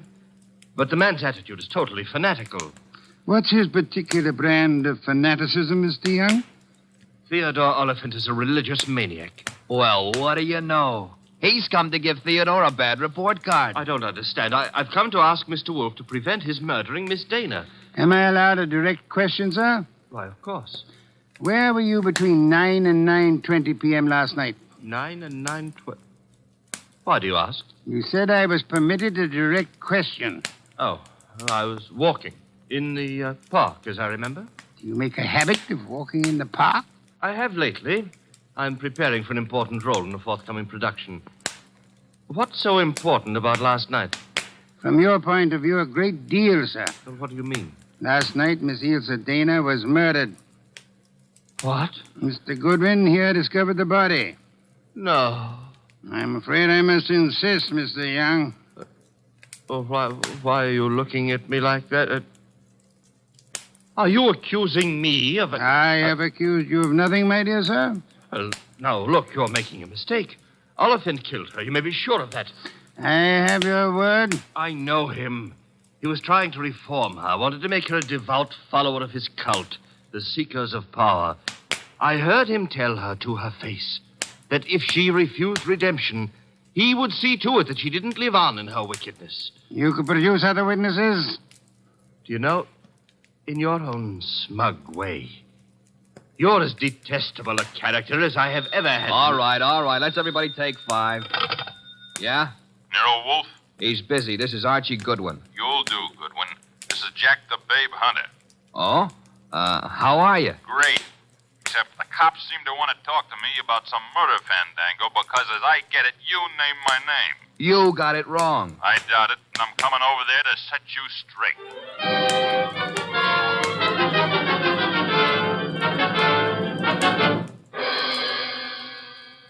Why'd you ring me in on this mess, Wolf? You knew the girl pretty well. Me and how many more? Besides, what time was she murdered?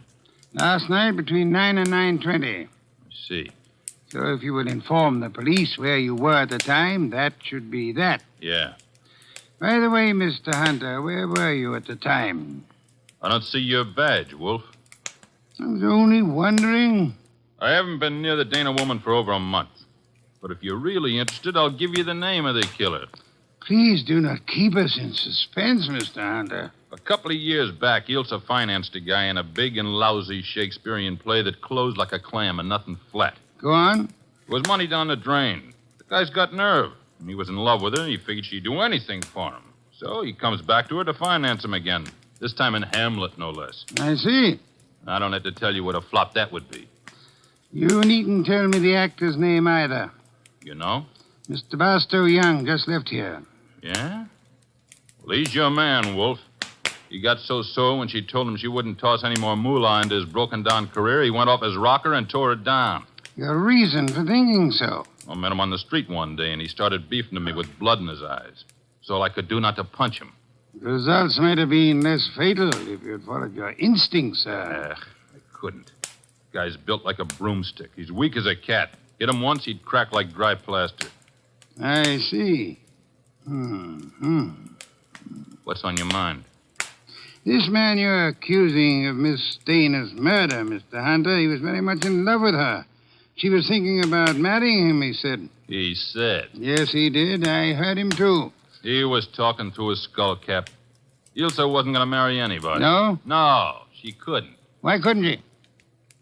Well, but she just couldn't, that's all. So long.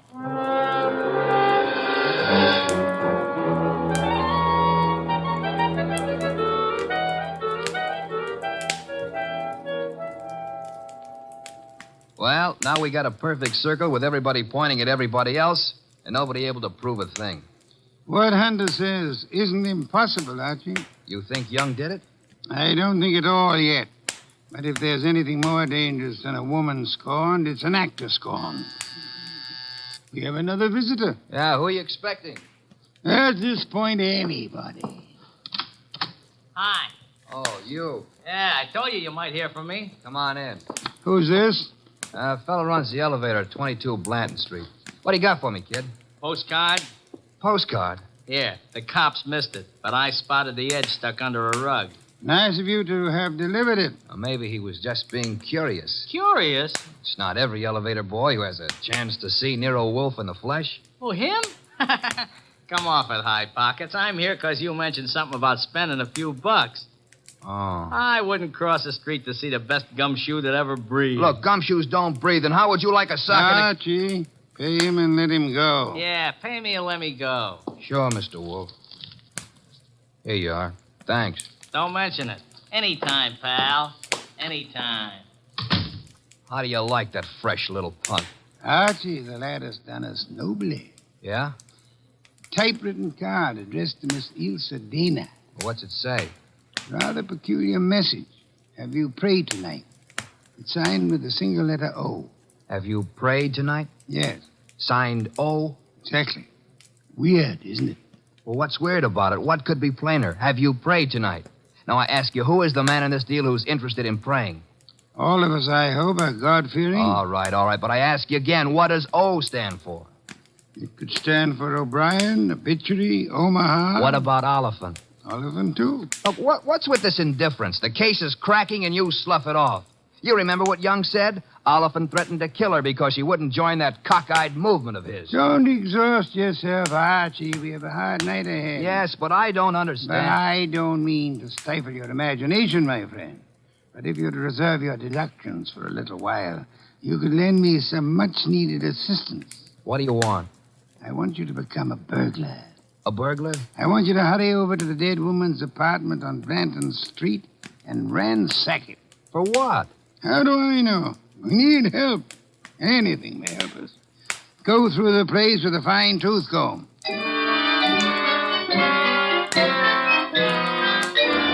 I tore the late Miss Dana's apartment to shreds, but I saw nothing. Then, just as I was about to give it up as a bum job, I noticed a little writing desk in the living room. Pried loose the lock and spotted something among a pile of papers that belonged to no well-to-do flat. It was a pawn ticket, lot 8N046, and the address was a pawn shop around the corner on 6th Avenue. It wasn't more than 90 seconds later that I walked into the joint and tossed the ticket across the counter. Oh, yeah, this, want to redeem it. And fast, up, Pops? Yeah, it's nothing that's worth much, mister. No? No. Oh, what is it? This? Small steel filing box. Oh. Anything in it? I don't know. Come to me locked, never been able to get it open.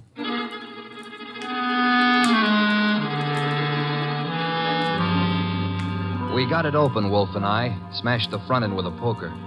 There were some odds and ends inside, old earrings, some thumbtacks, a cigarette lighter, just trash.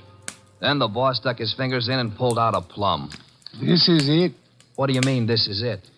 You fail to recognize this classic document? Huh? A marriage license, Archie. A marriage license. Yeah, well, whose marriage license? The wording is self-explanatory. Listen. This is to certify, etc., thus licensing on this 3rd day of May, 1946, the marriage of Miss Ilse Dana to Mr. Johann Jaeger.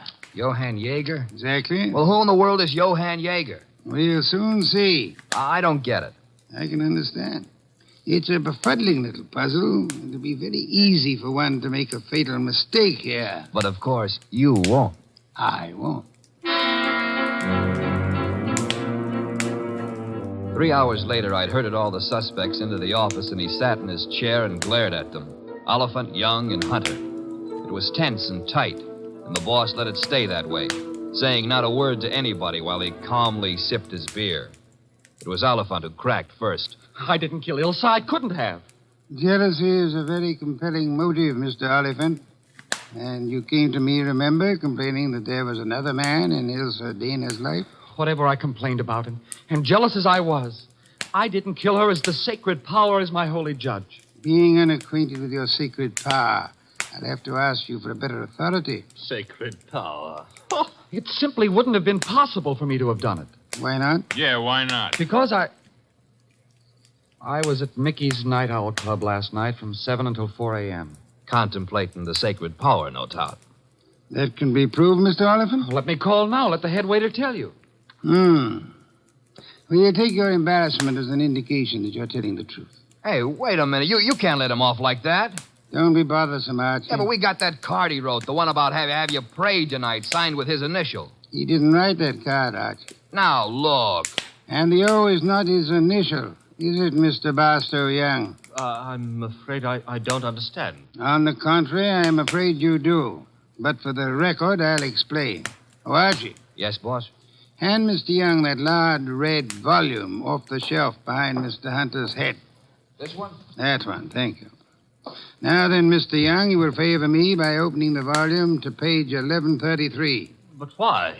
Open it, sir. Good. You will now count 6 lines down from the top and read what you see. Have you prayed tonight? Thank you, Mr. Young. What the devil is going on? Mr. Young has just given us a reading from a tragedy. The line, have you prayed tonight, is spoken by the hero to the heroine just before he murders her. The name of the heroine is Desdemona. And the hero, as I'm sure you all know, is Othello. Othello? Yeah, the O was not Oliphant, Archie. Othello, I think, was a Shakespearean play which Miss Dana financed for our Mr. Young. And knowing she would recognize the quotation as well as the threat behind it, he sent it to her to warn her that he meant to murder her. You won't have the unmitigated gall to deny that, will you, Mr. Young? No. No, I don't deny it. Do I call the police? But I didn't kill her. The fact that I sent the card doesn't mean I killed her. Well, it'll do for my money. But not for mine, Archie. What?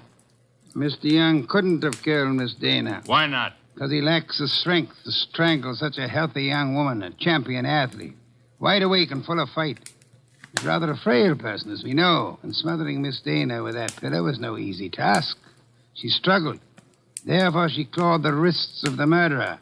I'm sure that if you examine Mr. Young's wrists, you will find no scratches or scars. Here, let me see that. Go ahead. Well, Archie? Yeah, you're right. Nothing. I was sure there wouldn't be. The person who actually killed Miss Dana was a powerful physical specimen. Yeah? Yes, Mr. Hunter. In all probability, a professional athlete. A muscular man in good condition. You pointing at me? Seems quite likely, doesn't it? You're out of your head. Am I? Yeah. Ilse Dana war Ehefrau. Nicht wahr? Jawohl. I mean... You said yeah, Mr. Hunter. And you meant yeah, yes.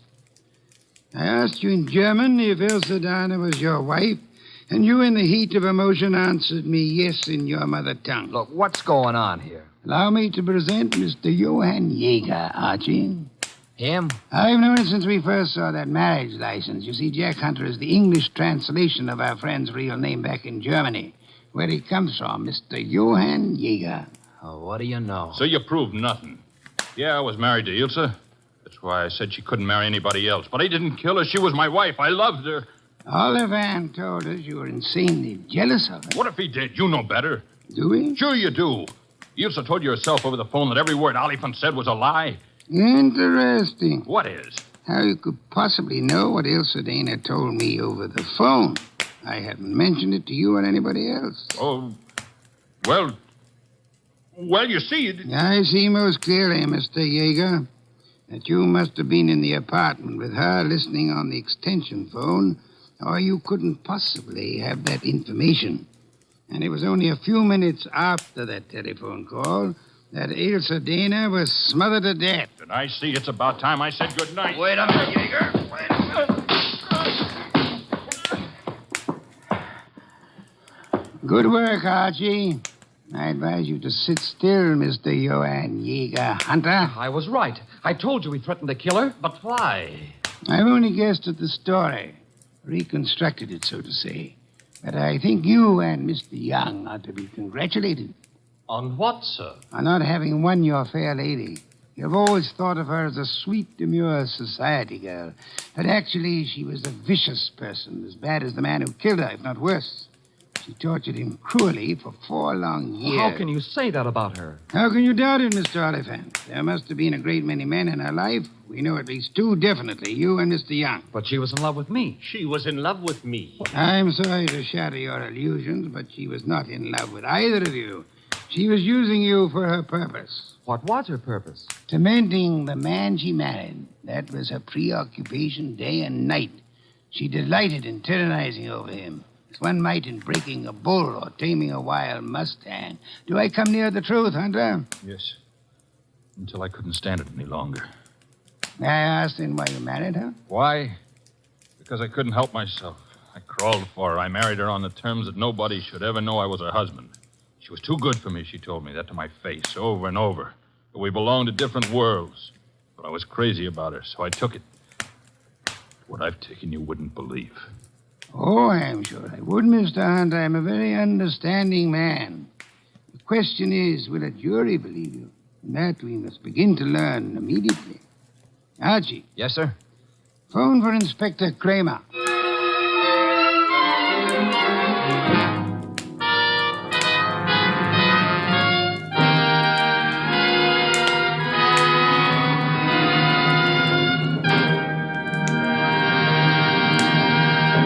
You have been listening to The New Adventures of Nero Wolfe, starring Sidney Greenstreet.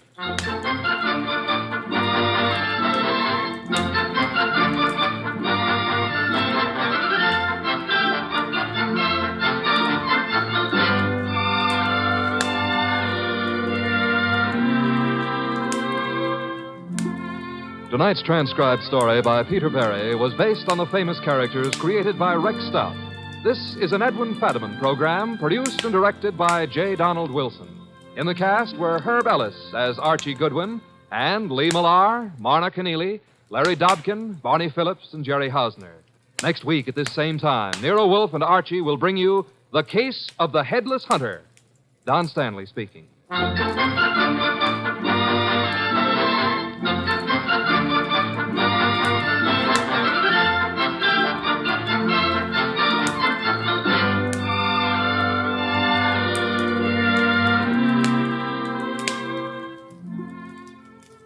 And don't forget, this Sunday marks the premiere of The Big Show on NBC. Not just any big show, it's The Big Show. NBC's hour and a half of comedy, music, drama, and the best of each. The Big Show will be heard every Sunday afternoon over most of these stations, with Tallulah Bankhead as mistress of ceremonies.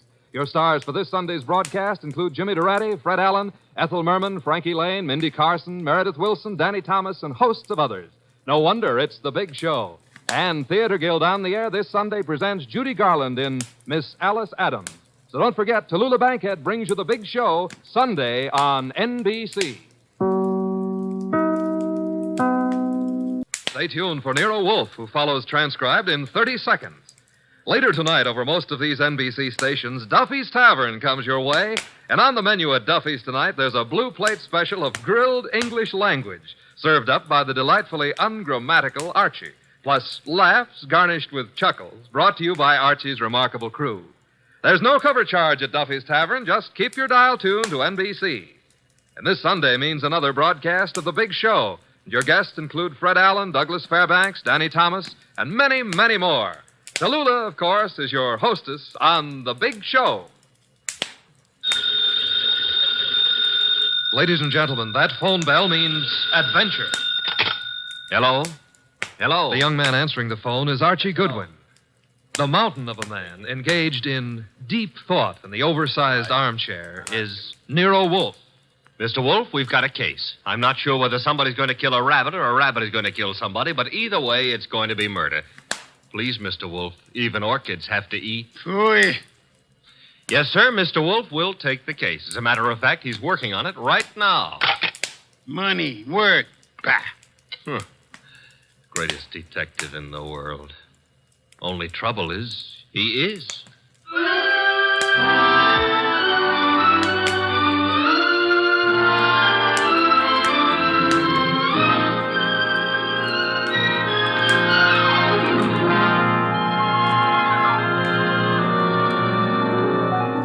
Yes, ladies and gentlemen, Archie is right. Nero Wolfe is the greatest detective in the world. And the fattest. and the least energetic. Nero Wolfe, created by Rex Stout and brought to you over this NBC network in a new series of adventures by Mr. Sidney Greenstreet.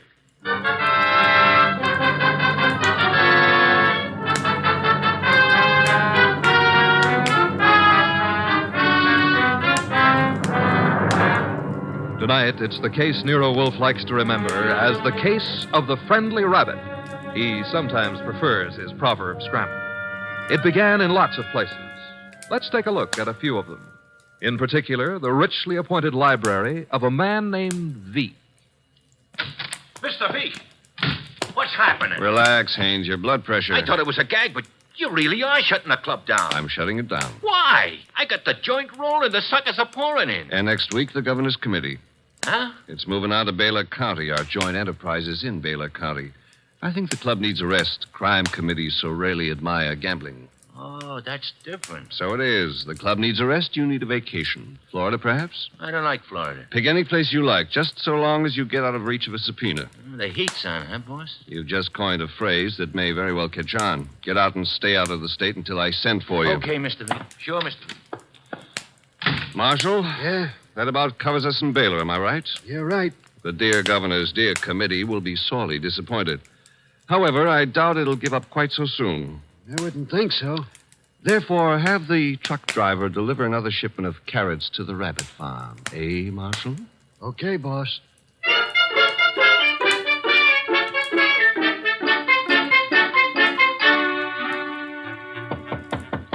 Come in, Williams. Good afternoon, Governor. Good afternoon. Williams, I'm disturbed. The crime committee, sir? It was doing well, very well. And then I know, sir. there's a leak.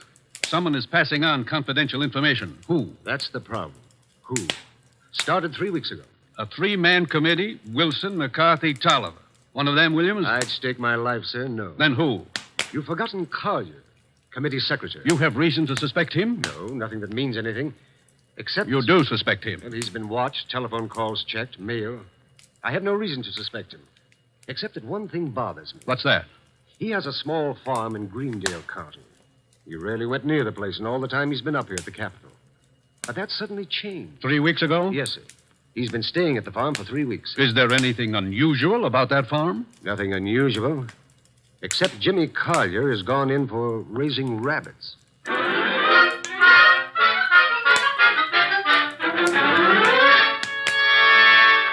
Jimmy, Who is...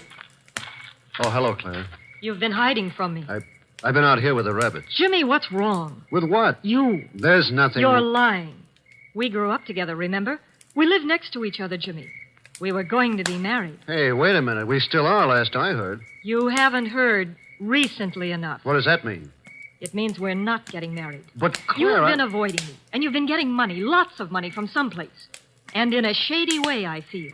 All right, you know. So what? I've been concerned about your sudden devotion to these rabbits and the kind of men you've been seeing. What do you mean? Like the one up at the house now, waiting for you. Oh, there's somebody waiting? That's why I came down here after you. I'd better get up there. He's a crook, Jimmy. Look, All right. I sort of got myself in a mess. I needed money, but it's over, Claire. No more. Are you sure? Of course I'm sure. I wish I could believe you. For your own sake. But I feel I can't. Not anymore.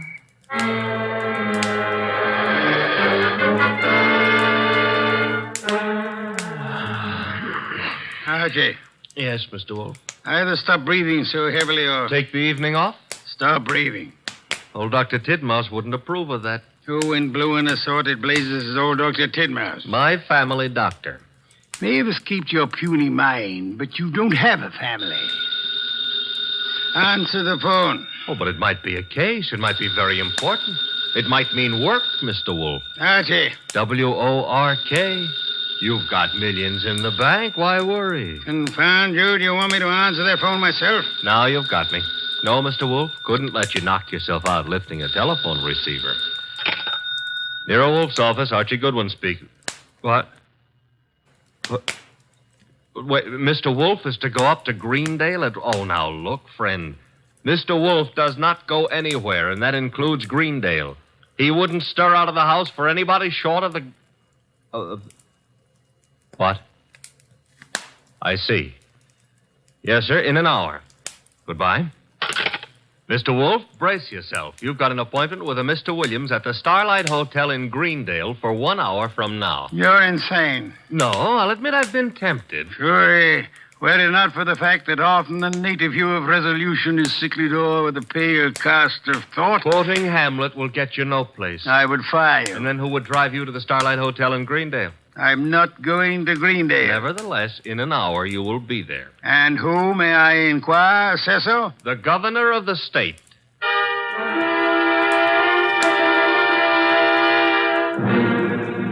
Is that all, Mr. Williams? That, Mr. Wolfe, is all anyone knows about the situation. Except the guilty man, of course. An admirably clear summary, Mr. Williams. Obviously, our meeting here at the hotel was necessary. I couldn't be seen entering your house, nor would it have been advisable for you to visit the governor. I can appreciate that. You're quite sure I need pay no attention to anyone on the committee except James Collier? Quite sure. Police surveillance of Collier is deemed unwise. He has suddenly taken interest in rabbits, but although keeping them may perhaps be considered suspicious, it is hardly in itself of value. You have no other evidence against Collier? I know we're clutching at straws, Mr. Wolfe. But there is a leak and work is being nullified. Something must be done. Hence the governor's call for you. Very well, sir. I shall attempt to be more than a man clutching at a straw. I said attempt. Archie, unpack. We shall stay at Greendale near Collier and his rabbits.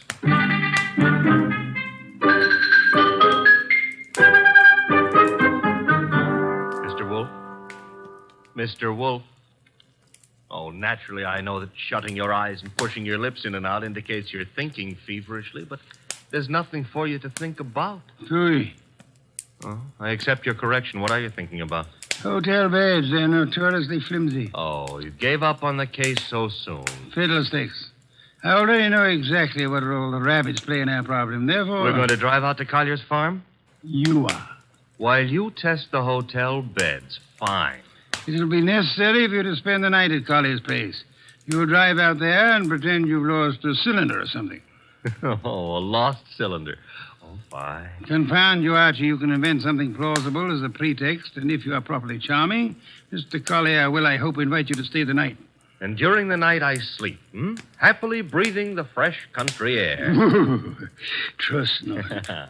Okay, Mr. Wolfe, I accept the assignment. I will learn all I can from Mr. Collier's rabbits. Incidentally, remember the play Harvey? I do? Why? Harvey was an invisible rabbit, a figment of a man's imagination. I hope this rabbit venture is more tangible, Mr. Wolfe. It is, Mr. Goodwin. Will you desist and depart? Okay. Oh, if anyone calls, just say I've gone out to Greendale to cross-examine a rabbit. Archie, I think you're going to be quite surprised. Yes.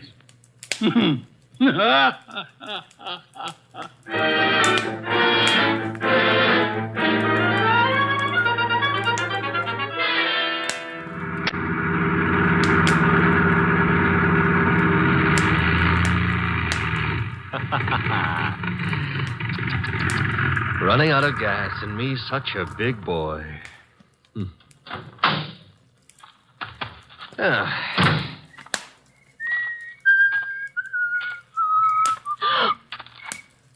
Hello. Hello? That tree a friend of yours?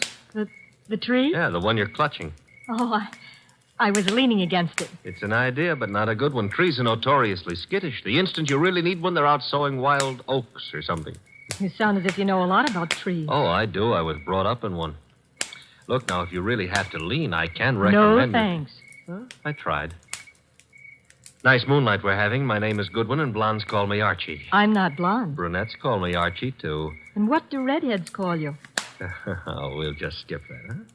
And your name is... Claire. Claire. I approve. Now, you may not believe this, but I have just run out of gas. You think I might wangle some up at your house? My house? You mean Jimmy's house? All right, I mean Jimmy's house. Well, I don't know. He might have some. Now, why don't we go up to the house and ask him? Oh, all right. Mm-hmm. Jimmy who? Collier. Uh-huh. I like to be formal when I'm borrowing gas. Would you mind waving your left hand in front of my nose? Waving, Mike? Yes, just try it. Don't worry. I won't bite it. All right. I did. And very gracefully, too. No ring on the third finger. You're not Mrs. Collier. There isn't any Mrs. Collier. Are you applying for the position? Mr. Goodwin, Now, remember what I confided in you about brunettes. All right. Archie, you're a little rapid. Maybe. But I always remember what old Dr. Titmouse said. What did he say? Gather ye rosebuds while ye may. Old time is still a-flying. Robert Herrick wrote that. He did? Dr. Titmouse is a liar. How much farther is this house? Well, it's just beyond those trees. What? There was something ran across the path. It brushed my legs. It frightened me so. Must have been a rabbit. I guess it was. Oh, I'm sorry. That was silly of me. Oh. Don't worry about it. Also, you will have noticed how much more satisfactory I am than a tree. For clutching at moments of stress, I mean. Archie. Mm-hmm. But you better let go now. What And we'll get on to the house. See, I don't need a haircut, and you're not the right type for Delilah anyway. You mean something by that. Something nasty. Well, that depends. What I meant is you've already signaled whoever you're supposed to signal. Nothing frightened you back there. Why? That scream had a lot of carrying power. Oh, that's the house, huh? Looks peaceful enough. Archie, Who were you supposed to warn if anyone came up the path to the house? For no one. Something did frighten me. Honey, I've been lied to by experts, and you're not one. Think I ought to knock? No, we don't think I ought to knock.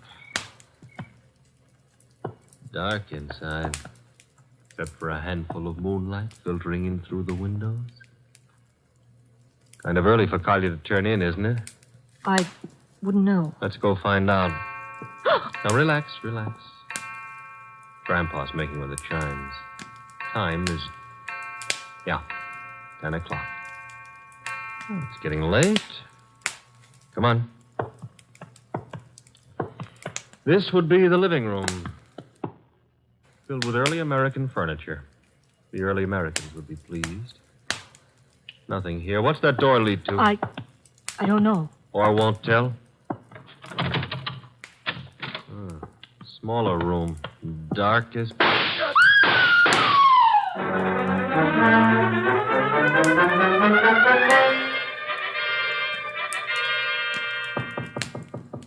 Come in. Put the beer on it. Oh, you're not the bellboy. I'm sorry. I should have remembered to bring some beer. Indeed, and you are? I'm a fellow guest at this hotel, Mr. Wolfe. My name is Veek. Veek, yes. A criminal of moderate intelligence and immoderate pretensions. We won't quarrel, Mr. Wolfe. I've something to offer you. You and your boy Goodwin didn't drive up to Greendale for the exercise. I dislike exercise. Shortens life. James Collier lives nearby. The Governor's Committee on Crime is unhappy. There's been a leakage of information. It hasn't helped them in their work. But it has helped you. You wouldn't have left your house in New York on any ordinary job. A request from the governor, however. Shall we stop fencing? I don't have to fence with you. The committee's work doesn't particularly bother me. I've already made my arrangements for retiring from active business, shall I say. However, I don't want you messing around in the meantime. Indeed. In your effort to discover how the committee's information leaked out, you might also discover a number of things about me that I prefer to remain undiscovered. No one has employed me to do anything about you, sir? Not directly, but indirectly you might have to. I want to insure myself against any such possibility. I want to make a deal with you. I'm ready to supply you with the name of the man responsible for the leak and papers proving his guilt. I have them here. In return for which you expect? A quick conclusion to your activities and your return to New York, leaving my name out of your reports. I'm neither a public official nor a philanthropist. I should do nothing about you unless it becomes necessary. You may remove your hand from your pocket. You wouldn't dare shoot me. Now then, the name of the man. James Collier. Proof of his guilt? These. A series of reports on the committee's meetings in Collier's handwriting. Thank you. Good night, sir. Good night. And I hope for your sake that we do not meet again. Phew. Archie, answer the... Oh. Hello? Mr. Wolfe? Yes, Archie. I'm at the Collier place. Since it takes only 10 minutes to get there, may I congratulate you on your speed? I've been at the Collier place for nearly an hour. Doing what?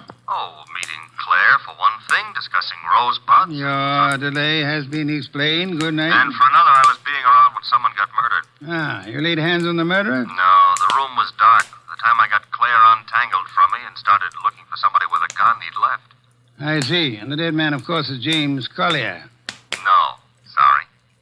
Found it had to be. Who was it? Total stranger. Archie. I'm not being difficult. There was no identification on him. Strange. A description. Early 30s, height maybe 5'10", weight around 175 pounds. Blonde hair, blue eyes, a very natty dresser. Suit custom tailored with a built-in shoulder holster. Don Juan shirts. Manicured but very dirty fingernails. And he... Uh-oh. Company. The police? Mm-hmm. Very well, you tell them whatever you think proper, without mentioning the governor's committee, of course. You'll then bid them farewell and come to the hotel. Can't I say goodbye to Claire, too? You cannot. Confound you, Archie. Do you think I want to wait up all night?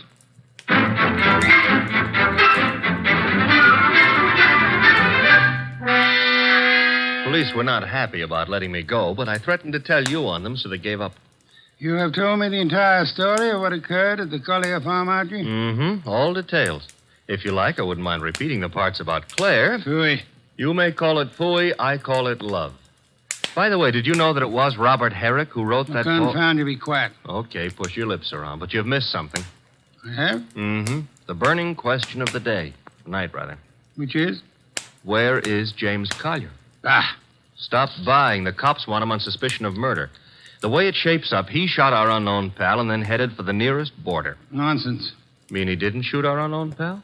I mean Collier's whereabouts are not a mystery. You know where he is? I know where he is. I don't believe it. You couldn't know. You haven't been out of the hotel. You haven't had any calls. Archie, I use my intelligence. If you had used yours instead of voting the girl... I still wouldn't know where Collier is. Never mind. I'm impressed. What do I do now? You get Mr. Veek on the phone. Huh? He's staying here at the hotel. Oh, old home week. Operator. Mr. Veek, please. Hello? Hello, Mr. Veek. Who is this? Mr. Wolfe wants to speak with you. Just a second. Here you are, sir. Thank you. Mr. V, where were you at 10 o'clock? Why, on my way to the hotel. You checked in at... 10:15, then came directly to your room. One other question. You have an employee, a man in his early 30s, blonde-haired, blue-eyed, and well-dressed. Am I correct? Yes, that is Marshall. No, that was Marshall. Good night, sir. Having done that, whatever it meant, we now go to sleep? Phooey, we go to the Collier farm. Okay, but why? Because, Archie, the time has come to cross-examine the rabbits.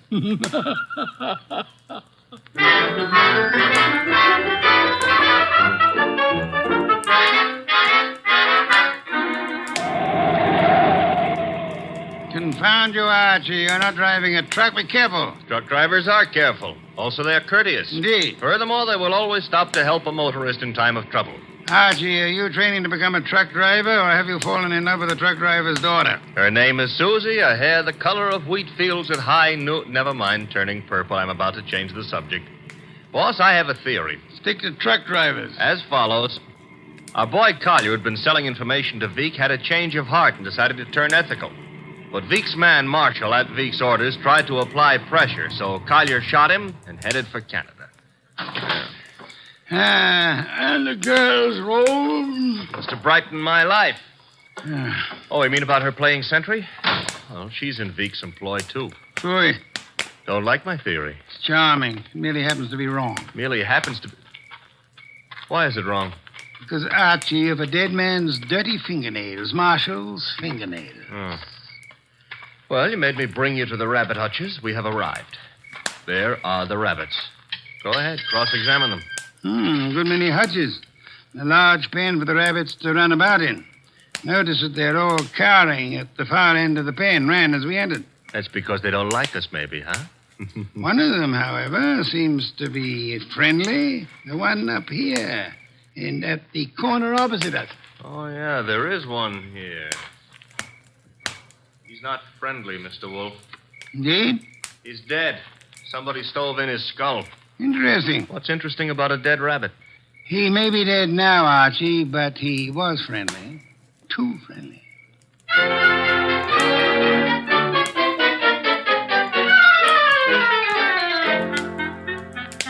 Claire, this is Mr. Wolfe. Mr. Wolfe, this is Claire. Claire, I'm Archie. Chair, Archie. A chair. Try this one. Be gentle with it. If you break it, all the early Americans will hate you. It'll serve. Steady. Well, now then. Mr. Wolfe, I'm dreadfully tired. The police have... Are idiots. What? For example, do they know that you were posted as sentry outside this house in order to warn James Collier of any intrusion? Well, they don't... I wasn't. Do they know that James Collier and the dead man Marshall were quarreling? No. Do they know that James Collier had armed himself in preparation for this meeting with the gunman? That isn't true. It is true. I don't have to say anything. You've already said more than enough with your actions, my dear. What do you mean? According to Archie's report, and Archie is always meticulously accurate, when you and he opened the door of the room in which the murder took place, you screamed at the shots. Well, of course. Any girl would scream with... Then you clung to Archie with sufficient force and for sufficient length of time to prevent him from chasing the murderer. Why? Because you had seen and recognized the murderer as the man you loved. It was too dark to see anything. True. Therefore, you didn't have to see the man. You thought you already knew who the killer had to be. That's a lie. You're shielding James Collier, aren't you? I'll never admit any of it. Never. May not be necessary. Archie. Yes, Mr. Wolfe? Get hold of that policeman outside and remember what happened to one particular rabbit. Well, look around for freshly dug earth.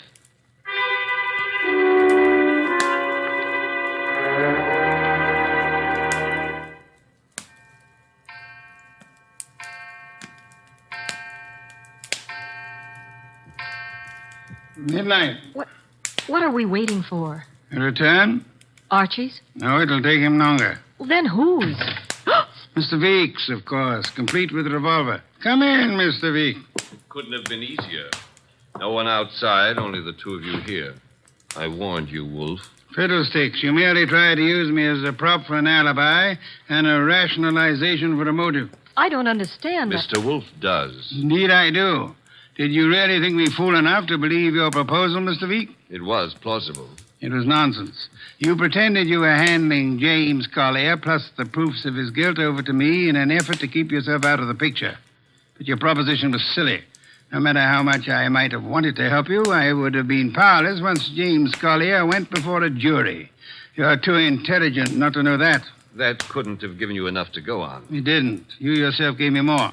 I did. When you came to my room, you told me you knew Mr. Goodwin and I had come to Greendale, checked in at the hotel. I did. However, when I phoned you later and asked for an account of your movements between 10 and 10:30, you replied that you had driven to the hotel, signed in, and came directly to my room. Obviously, you already knew of my presence in the hotel. How? Only one way you could have known. You had seen Archie at some time prior to the time you checked in at the hotel, and the only place where Archie was here, at the farm. Yes, which told me Mr. Veek had been here at the time of Marshall's death. What was Veek doing here? Only one thing. Murder. Then he killed the gunman. No other possibility. But, Jimmy, I thought he did it. James Collier couldn't have killed Marshall because at the time he was killed, James Collier was already dead. Archie! What's this? Leave it. Let's play. Undrop that gun first. My arm! That's nice and cooperative, so... He'll be quiet for a while. A cop is back in the rabbit pen, Mr. Wolfe, guarding Collier's grave. Grave, Archie? Yeah, with James Collier in it. Oh, poor Jimmy. Veek knew the expose was coming. He had to shut Collier up. So he had his gunman, Marshall, kill Collier and bury him in the rabbit run back of the hutches. You spotted that, boss, because of... A dead rabbit. The others scuttled away from the man who bore James Collier's body to that lonely spot. But one rabbit overcame his fear. He was too friendly. And got killed for it. There was that and the dirty fingernails of Marshall, the gunman who killed and buried James Collier. Your description indicated extreme neatness. The dirty fingernails were a wrong note. Yeah, indicated he'd been digging. So we know now, don't we? Vic killed his own trigger man to frame a dead man for it. Collier would be thought guilty. He'd be hunted among the living. And all the while...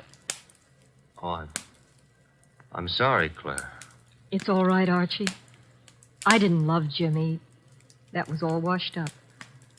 Mr. Wolfe, I understand everything, except why did Jimmy suddenly start staying at the farm with the rabbits? He knew he'd be watched.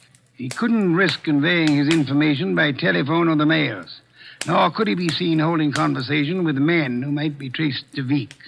But who would suspect a truck driver delivering carrots for the rabbits as being the go-between for Jimmy Collier and Vic? Nero Wolfe. Which is why I hope there's an adequate bed in this house for Mr. Wolfe. I'm sure I'll be able to find one. Splendid, Archie.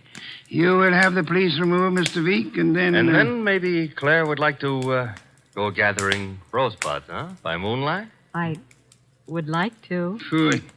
I shall go up to bed now. I've seen the moonlight more times than I care to remember. However, while you and Miss Claire stroll through the moonlight, Archie... Yeah? You might remember that rosebuds have thorns.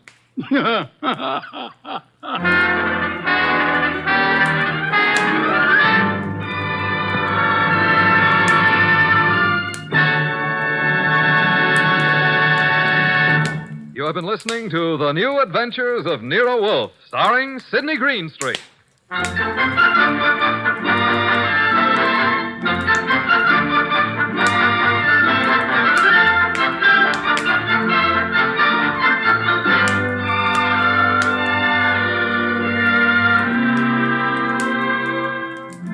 Tonight's transcribed story was based on the characters created by Rex Stout. This is an Edwin Fadiman program, produced and directed by J. Donald Wilson. In the cast were Larry Dobkin as Archie Goodwin, and Martha Shaw, Hal Gerard, Herb Butterfield, Howard McNear, and Bill Johnstone. Next week at this same time, Nero Wolfe and Archie will bring you The Case of the Impolite Corpse. Don Stanley speaking.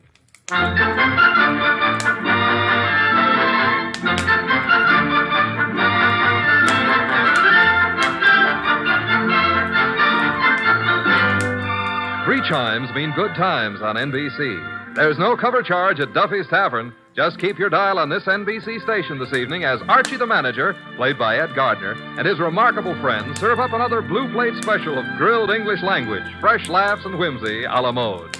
Another Friday fun favorite is the delightful Life of Riley, starring William Bendix as the beleaguered Chester A. Riley. Now it's Sam Spade. Then, The Magnificent Montague on NBC.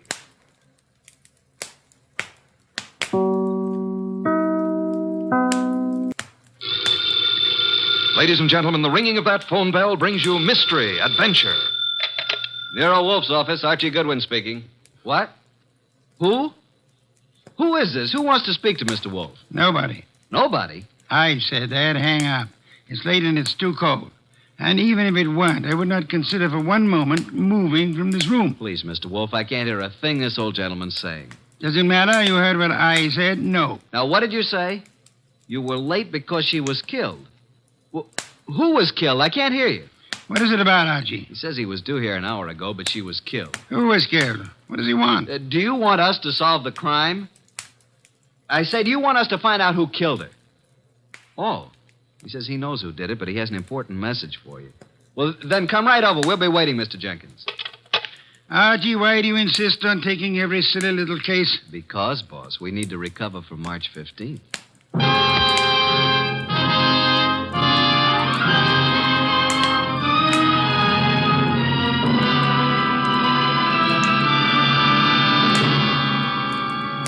Ladies and gentlemen, it's that renowned genius who is the bulkiest, balkiest, most ponderous, and most brilliant detective in the world. Yes, none other than that chairborne mass of unpredictable intellect, Nero Wolfe, created by Rex Stout and brought to you in a new series of adventures of this NBC network in the person of Mr. Sidney Greenstreet.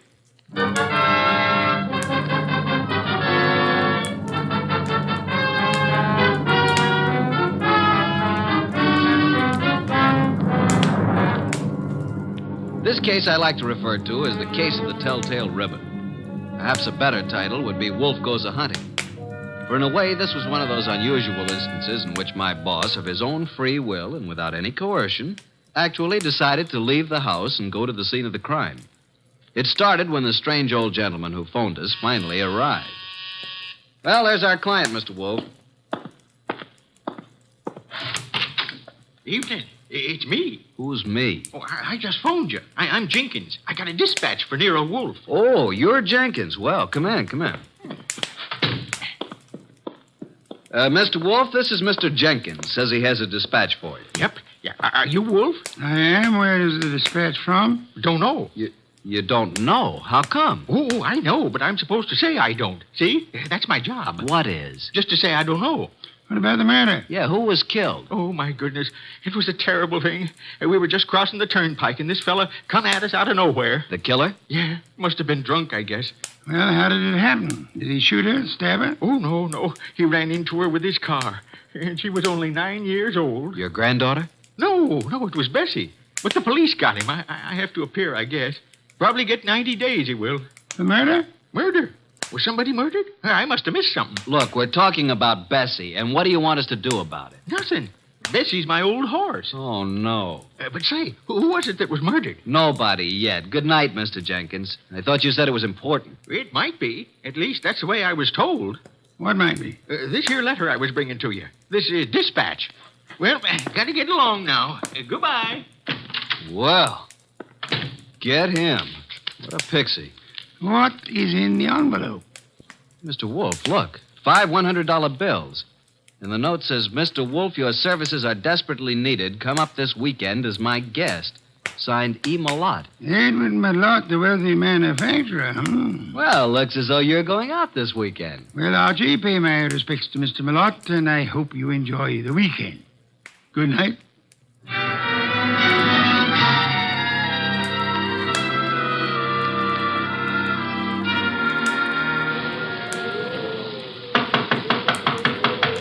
Something's certainly phony about this. There's no party going on here tonight. Yes? What is it? Is this the Malott place? It is. What do you want? My name's Goodwin. I'm a guest of Mr. Malott's. A guest? Yes, he invited me down for the weekend. Weekend? Oh. Well, you better step in, please, Mr. Goodwin. Quite a bolt you've got on that door. Yes, isn't it? Just sit down there, please. I'll get Mr. Malott. He's in the library. Oh, here he is. This is Mr. Goodwin, sir. Says he's come down for the weekend. Mr. Goodwin, good evening. You've come for the weekend, you say? Well, yes, wasn't that the idea, Mr. Malott? Well, I don't understand, Mr. Goodwin. Didn't you send me this note asking me to come here? Note? I did not. Oh, well, this is my personal note stationery, but I don't recall sending this. I didn't even type it. And I'm in the habit of signing my name with a pen, not with a typewriter. E. Malott. You're certainly Edward Malott. Yes. Services are desperately needed. What does this mean? What services? Who are you, Mr. Goodwin? Are you serious? I'm a private investigator. I'm Nero Wolfe's assistant. Oh, indeed. Nero Wolfe, eh? I know of him, yes, indeed. And you really don't know anything about this note? I do not. Are you having a weekend party here? I most certainly am not. Then who sent this? And there were 5 $100 bills as a retainer. I haven't the slightest idea. Oh, Dorothy. Yes? Will you step in here, please? Miss Davis is my private secretary. She may know something about this. Yes, Mr. Malott. What is it? Dorothy. Oh. Dorothy, this is Mr. Goodwin. How do you do, Mr. Goodwin? Well, how do you do, Miss Davis? Yes. Well, Mr. Goodwin is assistant to Nero Wolfe. You don't say. Nero Wolfe, the detective? Oh, I've heard a great deal about him. And about you, too, Mr. Goodwin. Well, now I'm mighty glad to hear you say that, Miss Davis. Mr. Goodwin has a note here. Is anything wrong, Edward? I heard voices. Oh, do we have company? Nothing is wrong, Eva. I was calling Dorothy, that's all. Oh, this is Mr. Goodwin, Eva. My wife, Mr. Goodwin. How do you do, Mrs. Malott? Mr. Goodwin, yes. How do you do? Now, as I was about to say, Dorothy, Mr. Goodwin... What's going on? Mr. Goodwin, this is my son, Larry. Good evening. What's wrong? Mr. Goodwin has been invited here for the weekend. He has an invitation supposedly written by me. At least it's on my stationery. Look at this, Dorothy. Know anything about this note? No. I certainly didn't write it. But it's my personal notepaper, and my signature is typewritten. I'd never do that. Well, somebody sent it. Who's Jenkins? Jenkins? Never heard of him. A little dried up old man. He delivered it to us. Yeah, maybe it didn't even come from this house. I'm positive that it didn't. Never heard of Jenkins. You have a typewriter here, of course. Yes? I'd like to see it.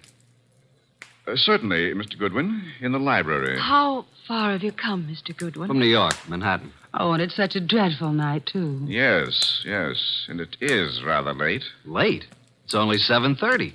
Why not stay here for the night? Plenty of room. Yes, Mr. Goodwin, plenty of room. Well, I don't really think that's necessary. On the other hand, it would be a tough drive back to the city in this storm. I'll accept your hospitality, Mr. Malott. Very good. Oh, Jeffries, show Mr. Goodwin to the East Wing.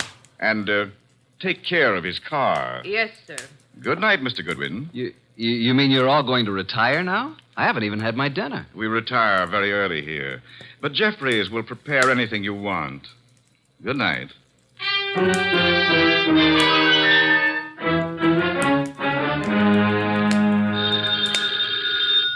Oh, dear, who moved that phone? Hello, Wolf speaking. Archie, boss. Well, I'm here at Malott's place, but there ain't no party. What happened? Are you in the right house? I'm afraid I am. They've all gone to bed. Weird bunch. His wife, who looks very sickly and I think wants to say something to me alone. And Larry the son and Malott's secretary, Dorothy Davis. She has me bothered a bit. How unusual, especially if she's pretty. A beauty. But she seems to know all about me. You'd better come home, Archie. I can see you're in no condition to handle this case properly. Give them the money back. Oh, I forgot to tell you. They don't want me here. Malott didn't send the note. No one here knows anything about it, so we can keep the dough. Interesting indeed. The circumstances would indicate that you should stay there and wait for it to happen. For what to happen? For whatever it is the fates have conspired to have happen there while your shining little ego is in the midst of it. Bye.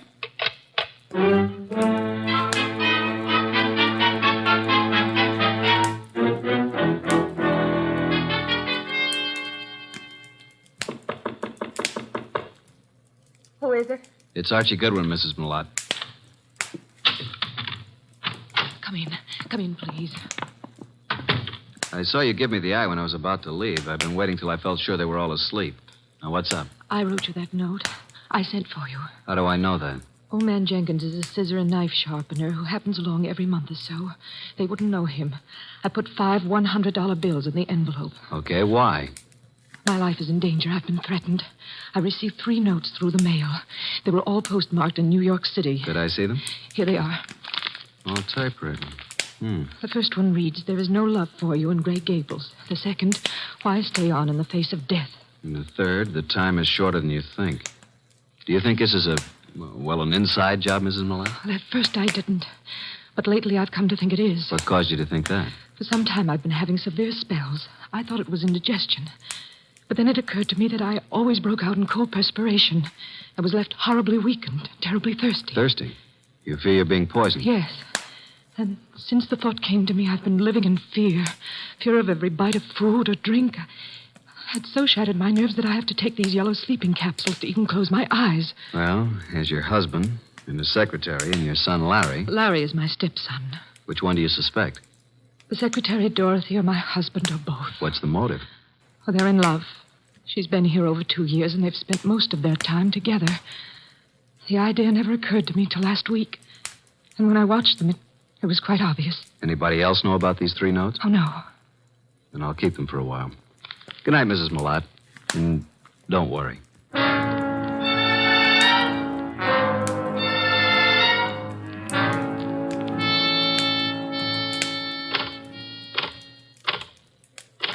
What are you doing, Mr. Goodwin, snooping around in Father's library? Well, Larry, I was just trying to find out if this Remington was the machine you used to type those notes. What?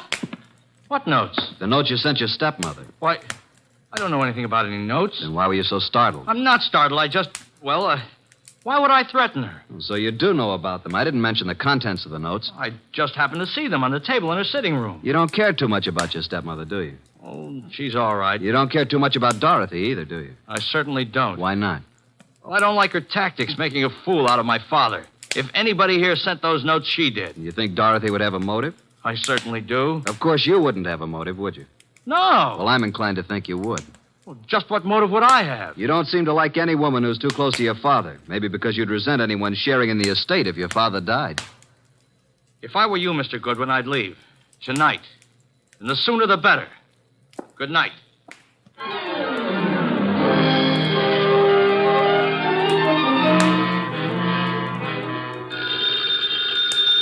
Oh, Archie. Archie. Oh, confounded boy. Yes, Archie? You have the wrong number. This is Sherlock Holmes speaking. Why don't you go to bed like the others? You don't have to push it. It'll happen. Eva Malott thinks she's being slowly poisoned. Suspects her husband and his secretary. He could be right. What are the symptoms she suffers? Gastric disturbances, weakness, thirst. Indeed. What about the son? Have any ideas? He doesn't like his stepmother and is decidedly against his father's secretary, Dorothy. He knew all about the notes Mrs. Malott had received. Saw them on her dressing table. He believes Dorothy's the culprit. Then I should say that Dorothy should be the next on your list. You can say that again. Be careful, Archie. Use your head this time. Incidentally, Larry advised me to leave the place tonight. Bit of a threat it was, too. What shall I do, Mr. Anthony? Do nothing. The trouble will come to you. Bye.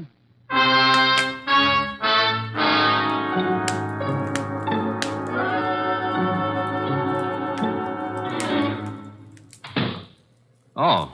Hello there, Mr. Malott. I thought you'd turned in for the night. It's quite obvious you thought so, Mr. Goodwin. What are you doing in the library? Why, just looking for something to read. You'll find the books all around the walls, not on my desk. Well, I was looking for a particular kind of book. I'm very much interested in poisons. Poisons? Yeah, a hobby of mine. You happen to have any books on toxicology? I do not. And what's that book on the fourth shelf right beside you? Why, Where did that come from? Never saw it before. Perhaps it was in that assorted collection I bought a couple of weeks ago. I hadn't noticed it. Larry probably put them on the shelves. Mr. Malott, how long have you known Dorothy, your secretary? A little over 2 years. Did it ever occur to you that she might be, well, infatuated, in love with you? What? Well, of all the...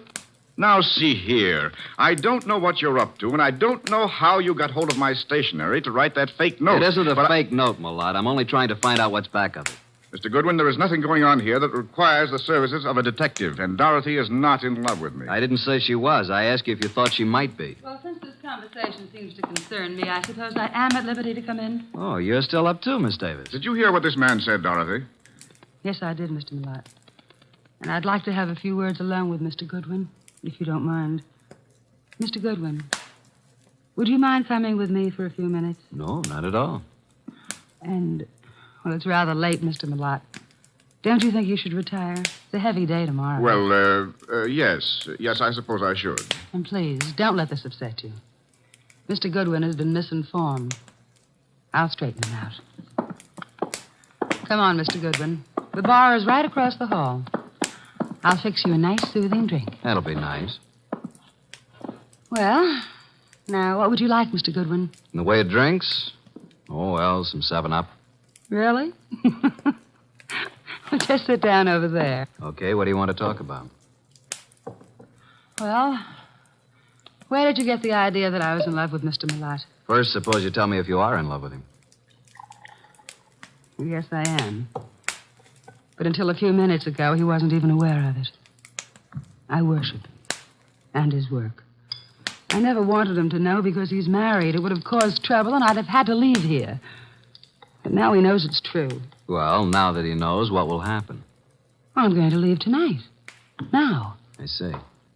And since I don't own a car, Mr. Goodwin, I'm going to ask you to do me a very great favor. Would you run me into New York? I want to leave without a word. If I wait till morning, I'll have to explain to Mr. Malott, and...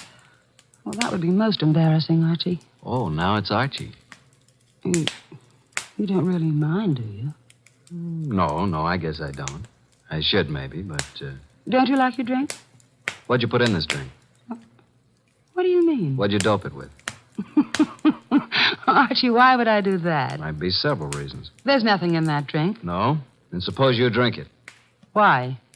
Give it to me. I'll throw it out. If you want another drink, fix it yourself. I'll have my things ready in 5 minutes. Are you going to take me? Sure. Certainly I'm going to take you. But are you sure you have to go tonight? I must go tonight. Now. Wish I knew why. Mr. Wolfe's always so right. What? Just talking to myself. Dorothy, Larry, Jeffries, come upstairs. What's happened? Call Dr. Hauser. Something terrible has happened to Eva.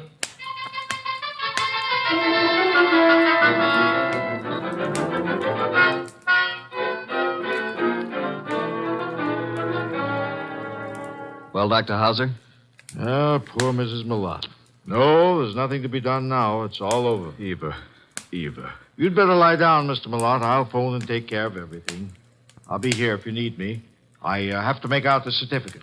Yes, come along, Mr. Millard. Just a minute. You too, Larry. I don't want to make this any more unpleasant for you, but, Doctor, just what are you going to put on the certificate as the cause of death? Acute gastritis. Is that what you've been treating her for? Well, she's had several attacks lately. I'd warned her to be cautious of her diet. And that was wise advice, too. Did you know about these attacks, Mr. Millot? Yes, I did. And you, Dorothy? Yes, I knew. And you knew also, Larry? No, I knew she hadn't been feeling well. How long had Mrs. Millot been suffering from insomnia? Oh, a year at least. I prescribed Nemitol. In yellow capsules? Of course. I wrote a prescription every so often calling for 12 capsules. You all knew about that, of course. I thought so. And would this be the prescription, this little box of capsules here on... Well, What's the matter, Mr. Goodwin? that box was open on this nightstand when we stepped into this room. All right, let's have the box, Mr. Millot. Thank you. Why'd you pick it up? Because I didn't want the stigma of suicide on Eva's name, nor mine. Suicide? Yes. Eva had this prescription filled yesterday morning. The dose is 1 at bedtime, 12 capsules. She took 1 last night. I glanced at the open box when I came into the room, and there were only 8 capsules left. I knew instantly what had happened. She'd taken an overdose. Doctor, do you think 3 capsules would be sufficient to cause her death? I doubt it very much. So do I. Mrs. Millot didn't die from an overdose of sleeping capsules. She was poisoned. Poisoned? Are you crazy? By whom? By you, or Dorothy, or Larry. No, I didn't do it. I didn't write those notes. What notes? Mrs. Millot had received 3 notes threatening her life if she didn't leave this house. Each of you had a motive, so I'm sending this body to the coroner for an immediate autopsy. I won't permit it. The police will see to it. You have no choice.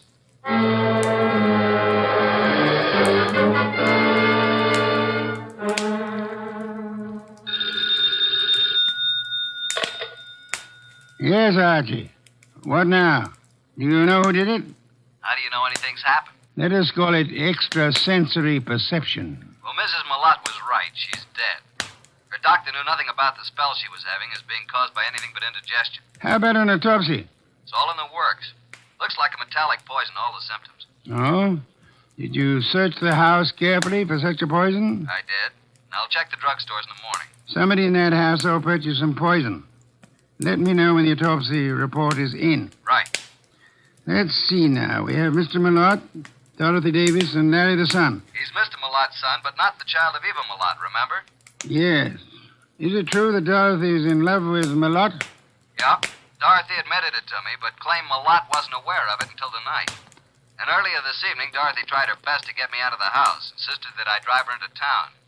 She tried to give me a drink, which I think might have contained knockout drops. You don't say. Archie, I should have Fritz drive me up to the Millot place at once. Archie, are you there? No, boss. I just fainted.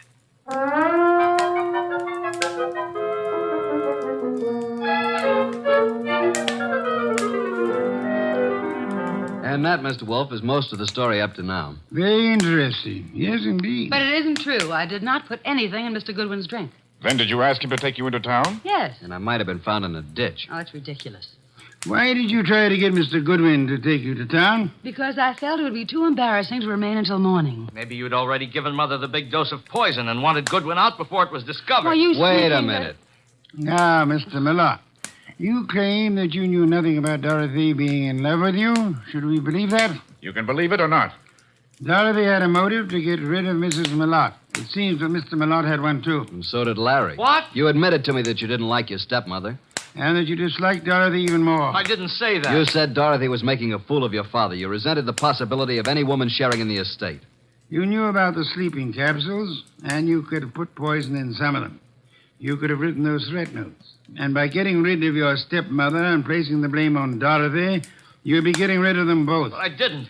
I did not write those notes. You were the only one who knew about them. I was not the only one. I saw Dorothy coming out of Mother's room. It was this afternoon. Mother was out taking his son bath. Dorothy did it. She's the one. I think you're the one. No, Dorothy wrote those notes. That's a lie. No, she probably slipped into Mother's room and wrote those notes on Mother's portable. What? Hey, just a minute. Archie, come here. I never heard of such No, I lies. didn't do it. You can't send me to jail. I'll kill you first. Larry, drop that gun. Don't come near me, any of you. You're such a fool, Larry. Give me that gun. I'll shoot. I'll shoot. Come on. There. Now, you better quiet down, kid. Or Inspector Kramer will take care of you when he arrives.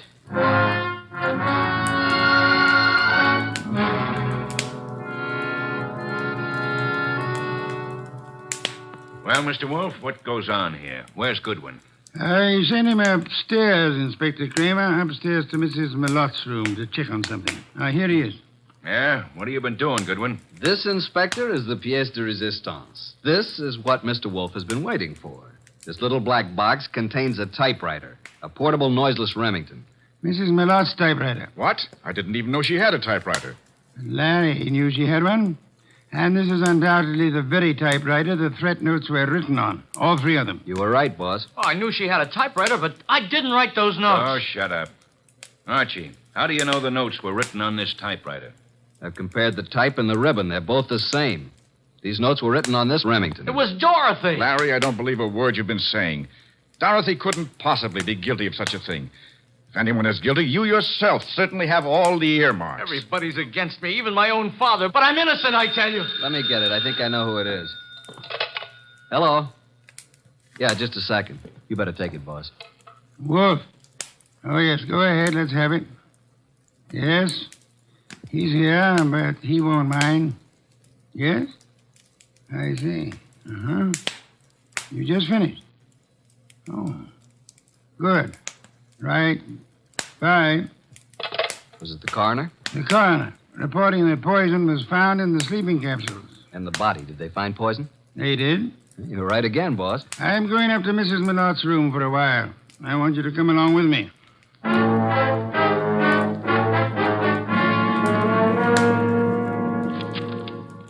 Find anything yet, Archie? No, mostly bills and invitations to bridge parties and so on.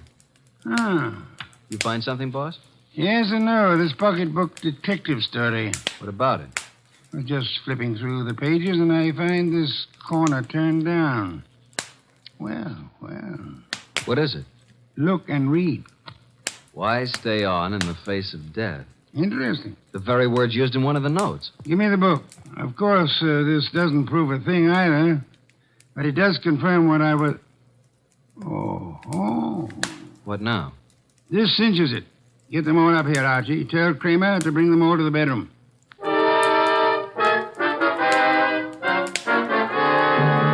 Well, Mr. Wolfe, what now?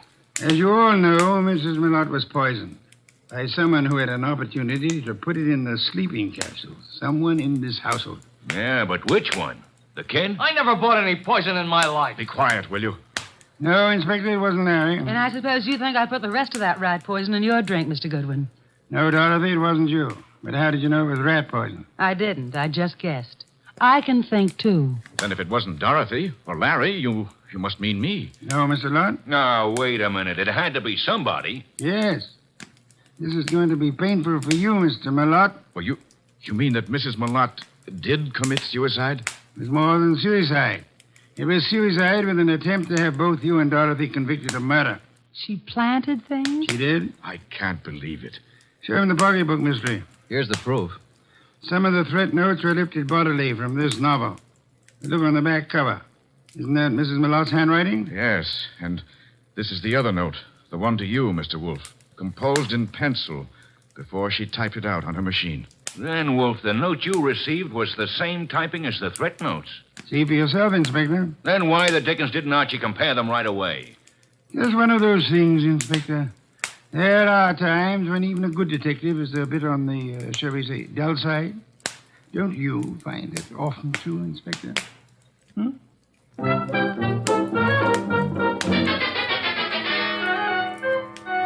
Nice of you to go all the way out there, boss. I was a bit stuck. Quite all right, Archie. Yeah, there's something that still bothers me. So? How can such a sweet, motherly type as Mrs. Malotte cook up such gruesome ideas? She was a very sick woman, mentally as well as physically. She probably felt she was going to die. And her warped mind seized on the opportunity to make sure that this Dorothy didn't get her man after she was dead. And speaking of Dorothy, she's a mighty pretty... Yeah. Some beer, please, Archie. If you were so certain that Dorothy wasn't guilty, what was the idea of spending so much time questioning her? Huh? Why, I... Never mind the raised eyebrow department. Answer the question. Well, there are certain rules a good detective always follows. Some are in the book, others aren't. You mean there's nothing in the book which says a good detective shouldn't spend a few minutes with an attractive brunette, even though she is a murder suspect? The author of that book can be none other than the incomparable Archie Goodwin. Good night, Archie.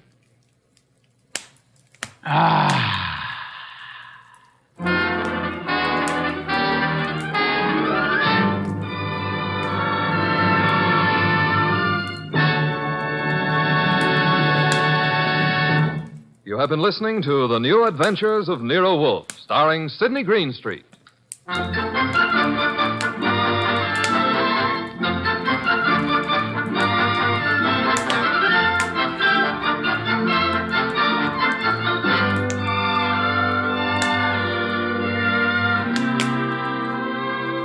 Tonight's transcribed story by John Edison was based on the characters created by Rex Stout. This is an Edwin Fadiman production, produced and directed by J. Donald Wilson.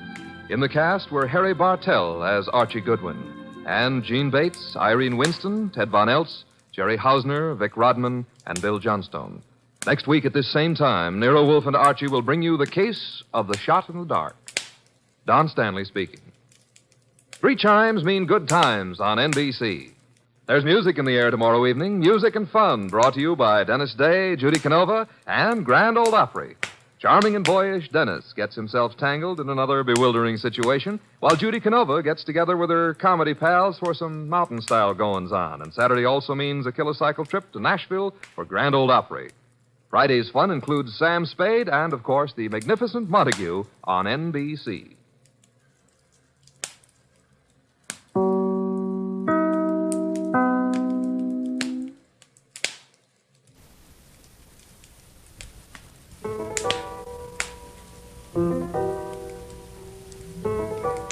Rex Stout's Nero Wolfe.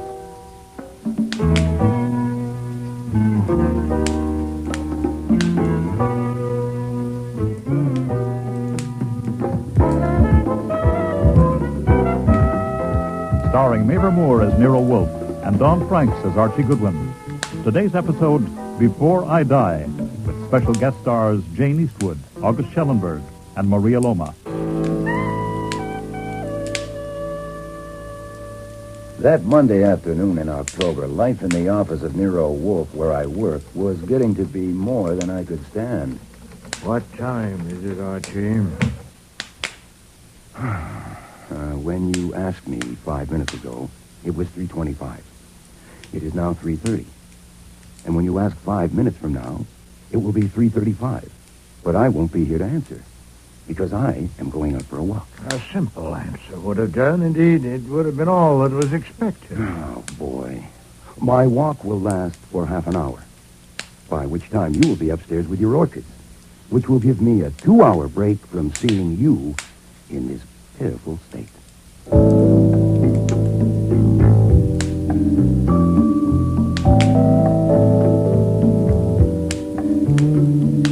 I wasn't blaming him. I was merely fed up with him.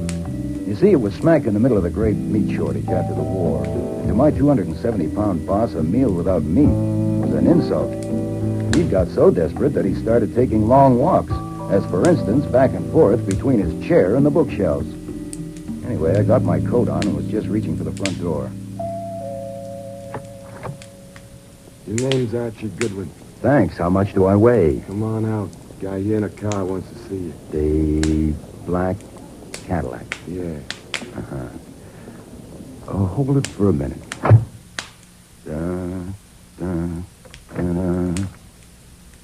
Who is at the door? Oh, a man with an embalmed face. Yo, what's this? You're taking your gun?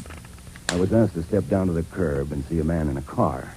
I recognize the man since he is one of our most famous citizens, Tezizio Parito, also known as Daisy Parrot. His latest title is the King of the Black Market. Look, when he phoned this morning, I told you I wouldn't see him. Yeah, and I told him. I guess Daisy Parrot doesn't take no for an answer.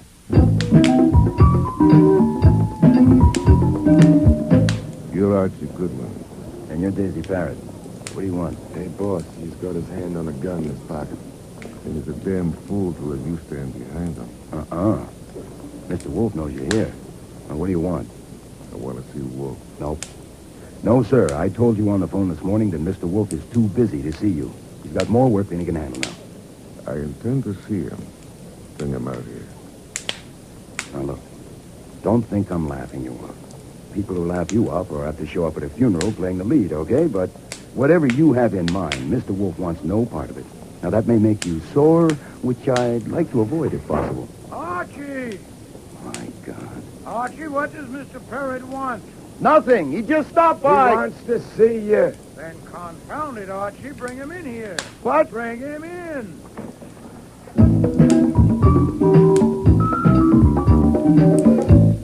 Be seated, Mr. Parrott. I don't like it in here. I've got something private for you. Come out and sit in my car. Oh, I rarely leave my house. I do like it here. I'd be an idiot to leave this chair made to fit me. Okay, Goodwin. You go out and sit in my car. No, sir. I do nothing without Mr. Goodwin. You might make exceptions. This might be a good exception to start with. No, sir. Please, sit down. Even if you decide against entrusting secrets to Mr. Goodwin and me, there's a little matter I'd like to discuss with you. What do you want to discuss? Well, in my own field, I am an expert. I sell expert information, advice, and services. I understand that you are also an expert in a different field. Presumably, you know where certain things are and how they may be got. I am, on the whole, a respectable and virtuous citizen, but like everyone else, I have my smudges. Where is some meat? You want a slice of the meat racket? No. I want slices of beef and pork. I want some meat to eat. Lamb, veal. Oh, you're just hungry. Yes, I am. Goodwin, ring Lincoln 63232 between 7 and 10 in the morning and ask for Tom. Use my name. Thank you, sir. Now, for your business, Mr. Goodwin told you on the phone this morning that I was too busy to see you. Of course, that was flummery. What was in his mind was that while the occupational hazards are relatively high in the detective business, in your business they're substantially higher, and the combination of the two would be inadvisable. I must admit regretfully that I agree with him.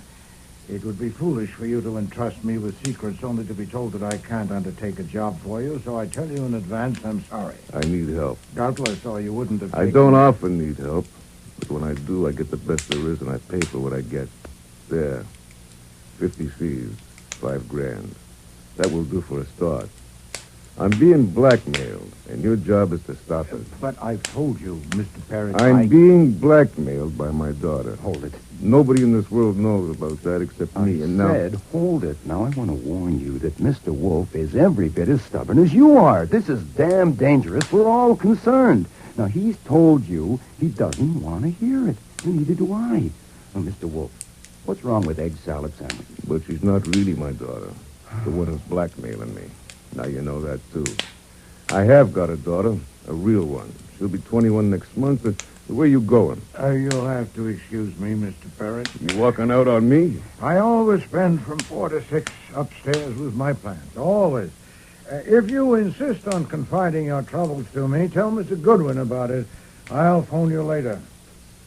You know something? Pots.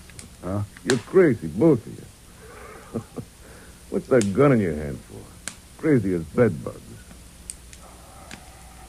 Okay, tell me about it. When my kid was just a baby, I got sent up the river for a long spell, and while I was there, her mother died.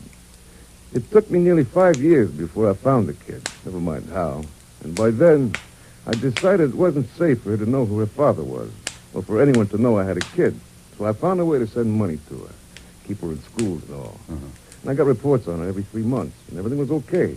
It was working just fine till, Thumbs Mika bitched it up. Thumbs Mika? You heard of him? I've heard of him. And how he got his name. And some son of punk to tell me that if there was any little favor he could do for my daughter, just let him know, Cubby. It was his way of saying he'd found out and he could put the screws on you. Yeah, but he hasn't. I mean, he found out I had a daughter, but he hadn't found her yet. So I had to stop. There's only one thing in the world I'm afraid of, Goodwin. Huh? That someone will find my daughter and tell her the truth. It's ruined my life having a daughter. Where she's concerned, I can't think straight and I can't act straight. I mean, look at my coming here and spelling this. Worse yet, look what I did a year ago, April. I rented a penthouse and I brought a girl there to act as my daughter. I knew it was dumb, but my brains wouldn't work, and I did it. Why? To draw Thumb's Meeker off. If he thought that was my daughter living in the penthouse with me, naturally he wouldn't look for her in other places, especially in colleges. I thought it would keep my secret sewed up.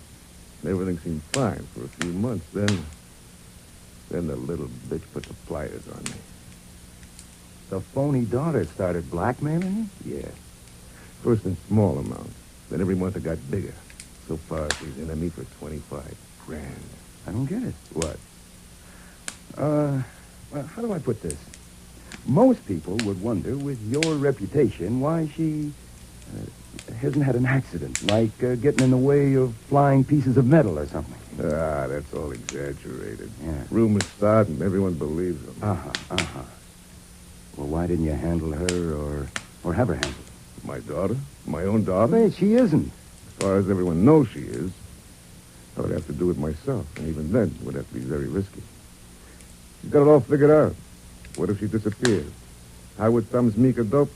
I'd be right back where I started. They'd be looking for trails again. I've looked at it from all angles, and it's no go. Then you're stuck with an expensive daughter. Like hell I am. Last night she hit me for 50 grand. That settles it. I've got to have help. I picked on Nero Wolfe because from what I know of him, he's got brains, and mine won't work on this. That 5 grand is just for a start. I'll pay what it's worth, and it's worth plenty. Look, he won't touch it. Her name is my daughter, is Violet Parrott. Her real name is Angelina Murphy. She was on the jump in Salt Lake from a rolling and cleaning charge. I went out there and got her myself. See, I doped it that I'd have her sewed up because the Salt Lake Fuzz would like to have her back if she got tricky. But it didn't take her long to realize that I couldn't unload her. Okay. You'll have to deal with her. Is it true Wolf never leaves the house? Absolutely true. So you see... Violet will be here at 9 o'clock tonight. Mr. Wolfe will have to call you. Now, after he's seen Violet, there's another job he'll have to do. With my real daughter. He'll have to be very careful. Look, that can wait. Her name's Beulah. Beulah Page. I'll write her address down for you. Look, Mr. Parrott, there's no point. Goodwin. Yeah? I know I can trust you. I'll be in touch. Ciao. Ciao. Why are you disturbing me, Archie? I'll be down at 6 o'clock. This is urgent. A question for you to mull. Well? What color do you like in shrouds?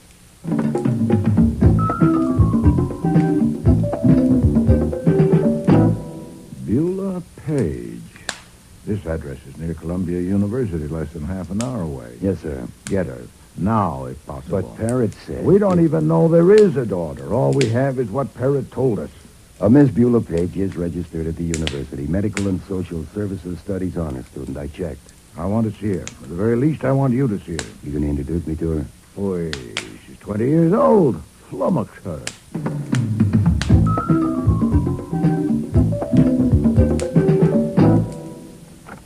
Hello. Hi there. I'm looking for Miss Beulah Page. Well, you found her. Are you a preacher? Well, no, I'm not exactly. My name is Stevens, Harold Stevens from Dayton, Ohio. May I have a moment? Sure. Only it's too bad you're not a preacher.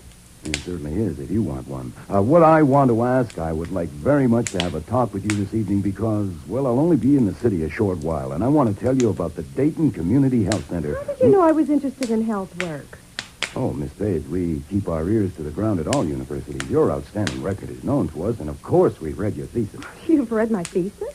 Indeed we have. It's outstanding, which is why I would like to have a talk with you. Oh, well, that's very exciting, but Oh, come in, please. Thank you. This is Mr. Shane, Morton Shane. Mr. Stevens, is it? Harold Stevens, how do you do? Oh, well, I've got to tell him, Mort. The reason I asked you if you were a preacher. Oh, yes. Because we're going to be married. Well. We just decided to, just before you knocked on the door. So, you see, you're the first to know. Congratulations. You're tiddly. Oh, no, I'm not. I'm happy. And if I'm a little tiddly, it's your fault. Oh, wait a minute. Who made the cocktail? Hasn't a girl got a right to make cocktails when she's engaged, Mr. Stevens? Oh, wait, there's a little left. You are good luck. You have to have one with us. Well, wait a minute. Wait, I've got a better idea. Now, I ought to be ashamed of myself for busting in on your celebration, especially right at dinner time. Why not let me help you go on celebrating? How about a betrothal dinner? Well, I don't know. Oh, that sounds just great. Morton, it's fate. Look, I'm staying with a friend in town who happens to be a very famous man, and he's also very hospitable. I'll call him up right now and tell him we're coming, all right? After all, What's he famous for? Who is he? Come on. He's Nero Wolfe, the detective. I've known him for years. Oh, and I'm Martin, sure- let's go have dinner with Mr. Wolfe. Oh, please. You can't refuse my first request as your bride-to-be. Oh, let's make him go, Mr. Stevens. He has a strong sense of propriety because he's in his last year at law school. He thinks lawyers are the guardians of everything from social conventions to moral righteousness. Not righteousness, right? There, he accepts. Let's go.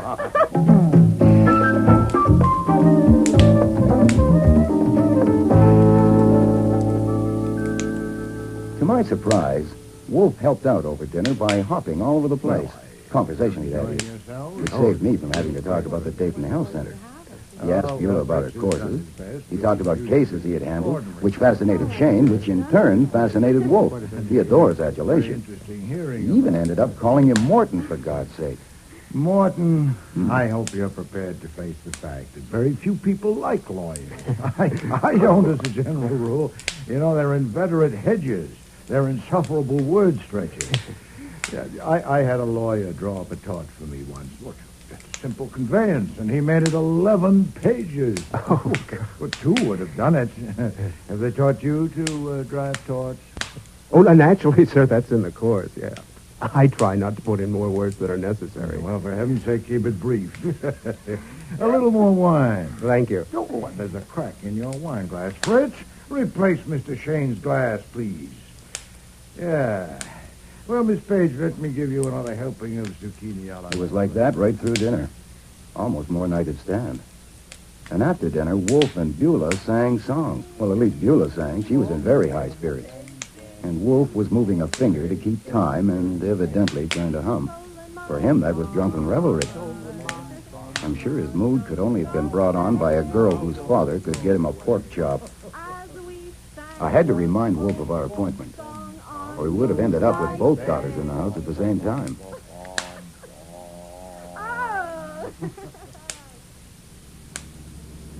I finally got the 2 celebrants into the car and was driving them home. You know, you're a swell guy, Stevens. That was a swell idea you had. Hey, now I've got one. What do you think of this?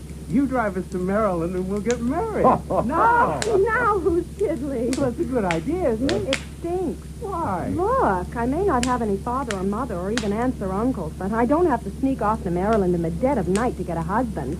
I'm going to have flowers and white things and sunshine if I get a break. Anyway, what about that test tomorrow? You said it was important. Well, it is. Home, Stevens. Him first because he has to study. And then you can come up to my apartment and tell me about your health center. You haven't said a word about it all evening. Well, I didn't want to spoil the celebration. Brides-to-be should not discuss business on their betrothal night. I'll phone you tomorrow, okay?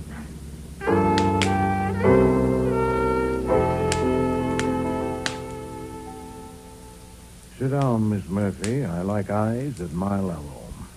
The name is Parrott. Violet Parrott. No, Miss Murphy, it won't do. Mr. Parrott told me who you are.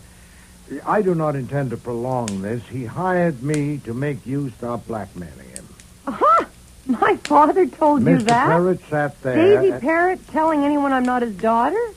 Now, you think I believe that? I think you'll find it difficult to believe Miss Murphy because you've misjudged his character. Ha! You haven't stopped to consider that his strongest feeling, stronger even than his feeling for his daughter, is his vanity.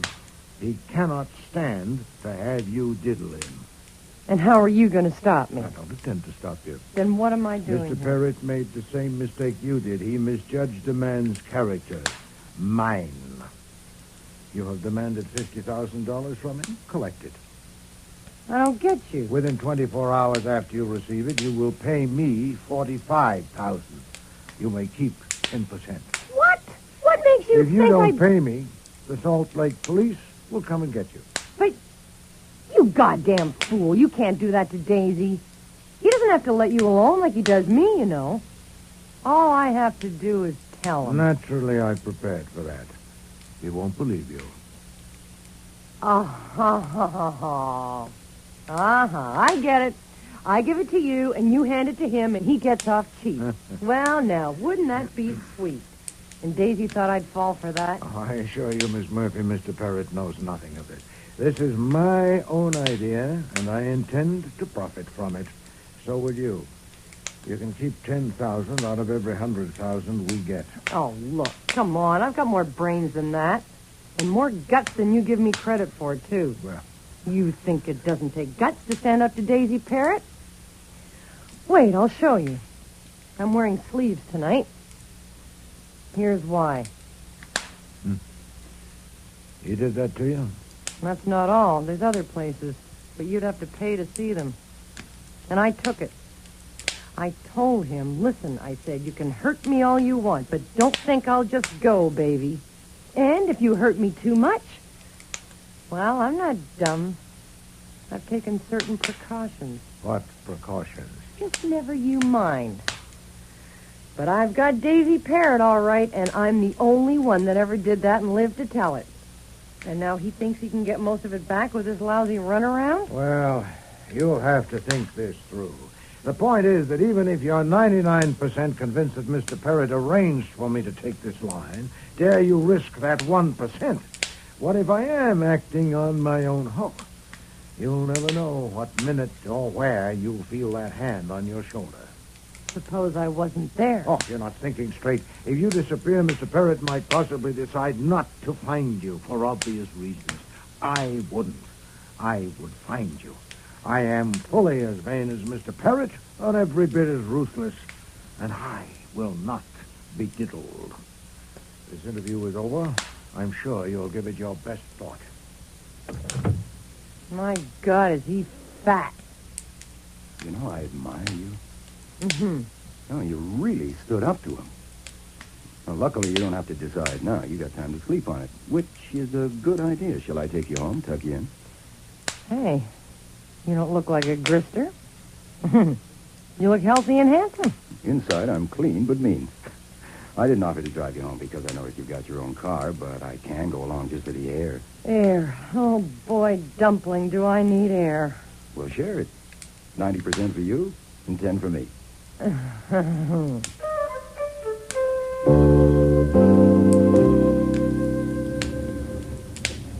You know, Angelina, you're sunk. You can cut out the Angelina.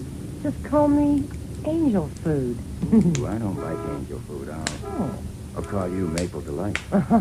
No, but you're absolutely sunk if you try to pull it through. And I speak frankly because I admire you in more ways than one. Oh, Dumpling. And also because I enjoy life, and I don't care to leave it at this point.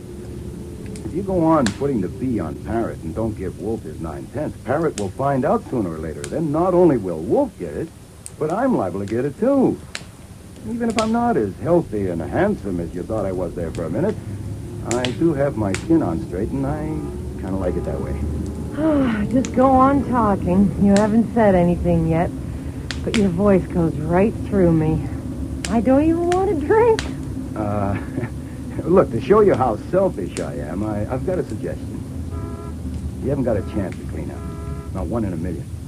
You're squeezed in between Daisy Parrott and Nero Wolfe, and that's no setup for a Sherman tank, let alone a lady. You were going to make a suggestion? Tell Parrott, or I'll do it for you, that the jip is up. You're merely his loving and obedient daughter, but it would be nice to have an allowance of, say, $300 a week. $300 a week? You'd probably settle for that, no hard feelings. Wolfe wouldn't be able to get a cut of it, and you'd be earning over $15,000. That's more than a U.S. senator gets today. Hey, you know, I usually hate to be driven by a woman driver, but you're good. I thought you would be. You're very good. I can turn corners and back up. Yeah, that's my building just ahead. You wouldn't con me, would you, Dumpling? If you still think Parrott and Wolf framed it, you're batty. You don't know Wolf. I don't know you either. So, let's see what we can do to fix that up now, huh? We'll leave the car here. Later I'll come down and drive you home. Come on. Angelina, Miss Murphy, I don't think you... Dumpling. What? This isn't Halloween night, is it? No, it's not. Then why's that guy in the car wearing a mask? Get down! Ah! I'm shot. Quick. Oh, my God, I'm shot. Don't move, kid. Just try to be quiet. Angel food. Don't... Shame. God damn. Shame.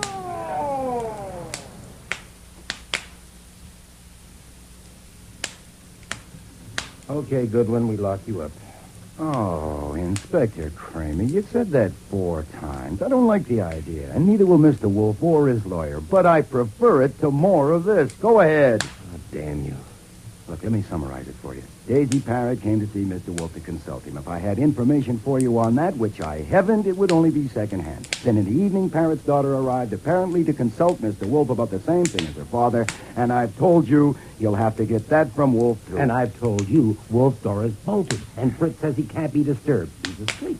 Try him after breakfast, say 11 o'clock. Of course, I won't be there to let you in if I'm in that cell. Then I escorted Miss Parrott home with her driving the car. We arrived at her apartment building Where's Daisy Parrott? You mean now? Now. I have no idea. Is he holed up in Wolf's house? Oh, good God, no. It makes my teeth chatter just to think of it. Did your teeth chatter when he was there yesterday? Now, look. It will soon be dawn. Now, I told it over and over. All I know. You know damn well the man to tell you what Parrott and his daughter wanted is Wolf. You know damn well I can't tell you. You also know if you hold me, Mr. Wolf will resent it, and you won't be able to depend on a thing he says. Now, Kramer, what do you want to do? Get in another jab in a private feud or solve a murder? Okay. I warn you. I'm going to take a nap. Either in a chair, or on a cot, or home.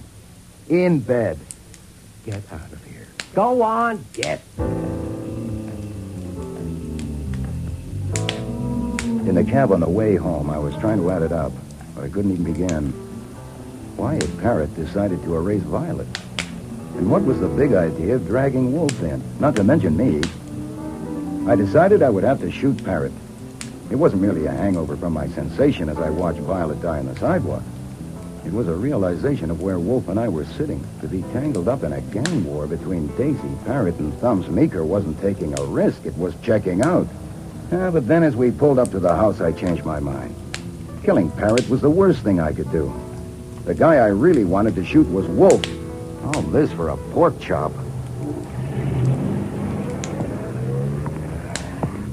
Hold it right there, Goodwin. No funny moves, Goodwin. That's a gun in his pocket. Is it the one he used last night? Don't be too smart. I want to ask you about last night. My car's around the corner. Go ahead. We'll come behind. We can talk here. I've often talked here. What do you want to ask me? Get going. I like it here. What's that? Taxi. Hey, we shouldn't be out in the open like this. I said get going, Goodwin. I was about to say I like it here. You can relax, Parrott. Even if I had ideas, which I haven't got my gun. They took it away. Hey, that cab! Get down, boss! I didn't duck or dive. I just dropped. This time I didn't see the man in the cab at all, even to see if he was wearing a mask. I was moving too fast, rolling to get around the corner to safety. When it was safe, I stuck my head around the corner and saw 2 forms as flat as mine. Only they were much quieter. I crawled over to them. Parrott and Face were never going to be dangerous to anyone again. Archie, is that you? I think so, Fritz. Do you need help? Just to get in, Fritz. Take the chain off the door. Did you kill somebody? Archie! What the devil is it now? Just a couple of corpses on the sidewalk. By luck, one of them isn't me. Sorry to have disturbed your sleep.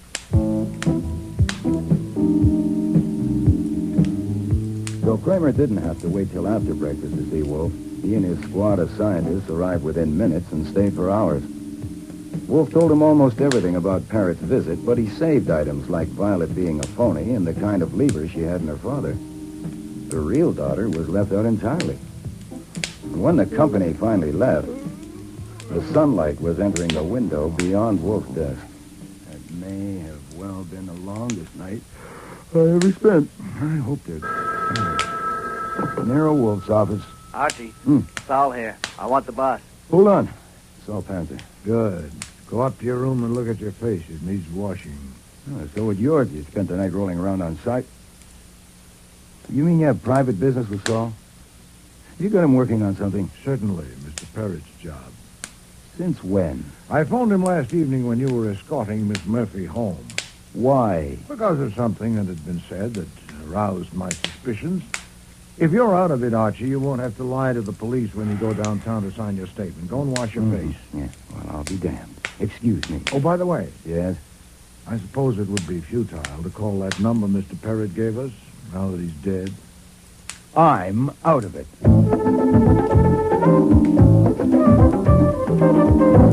My breakfast was interrupted 4 times by phone calls, and that went on all morning. That wasn't so bad. Stalling journalists had to be routine with me over the years, but one of the calls was a sample of what might be expected from life from then on, as long as it lasted. Goodwin? That's my name. I'm a friend of Daisy Parrott's.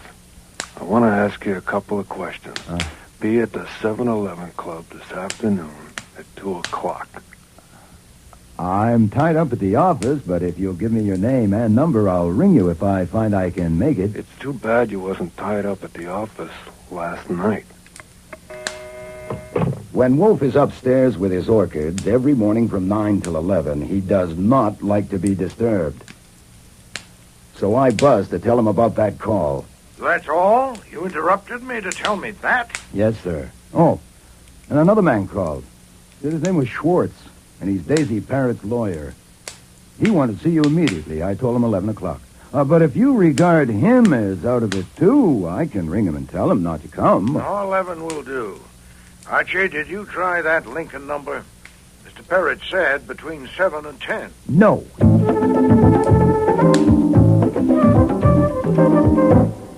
Sit down, Mr. Schwartz. Thank you. Mr. Wolfe, I must apologize for being urgent about this appointment, but I felt there should be no delay. I gathered from Mr. Parrott last evening that you had not explicitly given your assent, and therefore... Assent to what? Why, to your appointment in his will as executor of his estate. In effect, the guardian of his daughter. Huh? Did you? Utterly preposterous. I was afraid of that. It will complicate matters. You see, there is a question whether the $50,000 provided for that purpose will go to the executor if the executor is not you. Did you say 50,000? Yes. Tell me about it. In the past, I have attended to a few matters for Mr. Parrott of a minor legal nature. But last evening, he came to my office, my apartment. He has never been to my office, and asked me to draw up some papers at once in his presence. What time was this? Oh, he arrived about 9. Was there until after midnight. I'm afraid it took a long while. You understand, it's a difficult business, extremely difficult to convey property by testament to a daughter without naming or identifying her in any way. Your functions are limited strictly to the legacy of his daughter. There are only 2 other provisions in the document under consideration. $50,000 to you as executor, and the same in amount to me. Let me see it. In a moment, yes, sir. I should explain that the large sum left to me was not to compensate me for drawing up some papers. It was to pay me for not opening this envelope addressed to you and examining the contents. I must say he misjudged me entirely. 1/10 that amount, 1/50 would have sufficed. So, having said that, there is the will, and this is the envelope. Thank you. Well, at least we know where Parrott was when the police couldn't find him last night. Yes. Mr. Schwartz, considering the circumstances, I think Mr. Parrott would expect me to let you know this much. Archie, would you read this page to Mr. Schwartz? Yes. To Nero Wolfe, if this is the wrong one I'm pulling, it's the worst mistake I ever made, but I think I can count on you after seeing you today and sizing you up. I don't think I'm going to die, but what if I do? That's my problem. My daughter has got to be protected. I mean, she has got to get what belongs to her, and that's my problem. Thank you. The envelope also contains a marriage certificate and a birth certificate. Put them in the safe, Archie. Ah, then you accept the office? I do. In that case, I have a question. With the daughter dead, how do you propose to perform the functions of your office? A reasonable question. I had Archie read you that page because I wanted to understand why I cannot give you an answer. Since Mr. Parrott trusted you, he would expect me to give you this much satisfaction. The daughter is not dead. Beyond that, Mr. Parrott left it to me, and so will you. I see. I hope you'll forgive me if I mention another detail. I understand that Mr. Goodwin here was present when Miss Parrott was killed. Yes. He was also present when Mr. Parrott and his companion were killed. Yes. But Mr. Goodwin was not injured. Only my pride. Mr. Wolfe, I don't know whether you fully realize the inferences that will be drawn by Mr. Parrott's associates when they... Nero Wolfe's office. Archie Can he Goodwin. talk to me now? Hold on a moment, I'll see. The man who called earlier. One who wouldn't leave his name. I'll take it. Nero Wolfe speaking. Your name, please? Oh, I'm sorry, sir. I never speak to people without a name. Just a moment. Fabian. Thank you. Hold the line a moment, please. Mr. Schwartz, have you ever heard of a man called Fabian? Yes. So have I. Yes, Mr. Fabian, what is it? Oh, I see. I must tell you, I never make appointments outside my house. No, indeed. I assure you I'm not frightened at all. Yes, I realize that, but I seldom go out for... If you... Well, I have a suggestion. Why don't you come to my office, say, at 2 o'clock this afternoon? You have the address? Good. Mr. Wolfe, I was about to say when the phone rang that Mr. Parrott's associates are men of action. To put it baldly, they will kill both you and Mr. Goodwin the first chance they get. Now, I was about to suggest certain precautions... Mr. Fabian says he wants to ask me something. Great heavens, to let him in? If he is really dangerous, and if he has drawn the sort of inferences you fear, my own office is the only safe place to meet him. His business has to be settled sooner rather than later, doesn't it? Shall we continue? Nero Wolfe's office. Archie Goodwin speaking. You said your name was Harold Stevens. Oh, boy, just what I needed. Actually, at the moment, the name is Mudd. Harold Mudd here. That's not funny. Certainly isn't. Look, actually... I want to know about the man that got killed and how you happen to be... Hold it. Wait a minute. Start again. What have you seen, heard, and done? I've seen pictures just now in the Gazette. Oh. One of a man named Daisy Parrott, and I know him in a certain way, and he's been killed. And for a certain reason, that's bad news for me. Another picture is of you, and it says your name is Archie Goodwin. Right. And you work for Nero Wolfe. That's right. And it says you were with Daisy Parrott when he was killed. So I want to know what... I'm coming over there. No, don't do that. You stay where you are. I'll come over and pick you up. I'll be right over. It's the friend of the law student. Very upset. I gathered. You can leave at once. I can finish my business with Mr. Schwartz without you. Yes, sir. And Archie, arrange it carefully. That's why I'm picking her up, sir.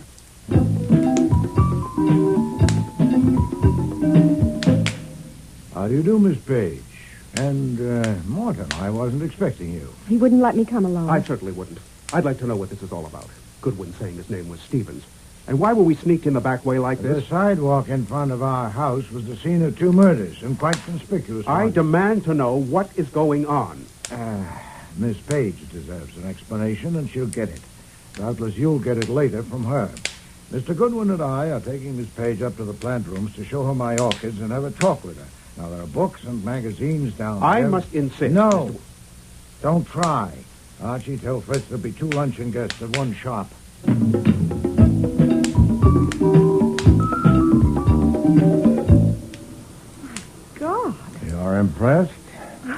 never seen such a blaze of color in my life. Someday you must spend an hour or two up here. Now I'm afraid we haven't time. You're not an infant, Miss Page. I'm 20 years old. And I won't have to use a nipple for this. You know what a hypothetical question is? Certainly. And I'll put one to you. Suppose these things.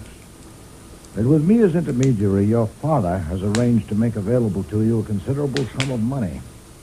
That he is not in a position to disclose himself to you and cannot ever be expected to do so. That he has put it wholly within my discretion whether you shall be told his name and your mother's name.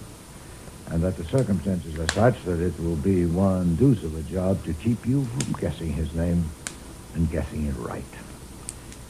Now, supposing all that, here's something for you to think over. Yes? You want me to tell you the names or not? Oh, I don't need to think it over. I want you to tell me. Oh, that's an impulse. Good Lord, an impulse. If you only knew what I want to know. What if your father is, say, a convicted pickpocket? I don't care what he is. I want to know. Then you should. Mr. Perrott, your father, died last night out there on the sidewalk. I knew it. The devil you did. I knew it. Oh, good God. Deal with this, Archie. Miss, Why haven't you got the sense to go, too? look, the room just under this one is mine. It's unlocked, and it has a bathroom with a mirror. There's no hurry. We can wait.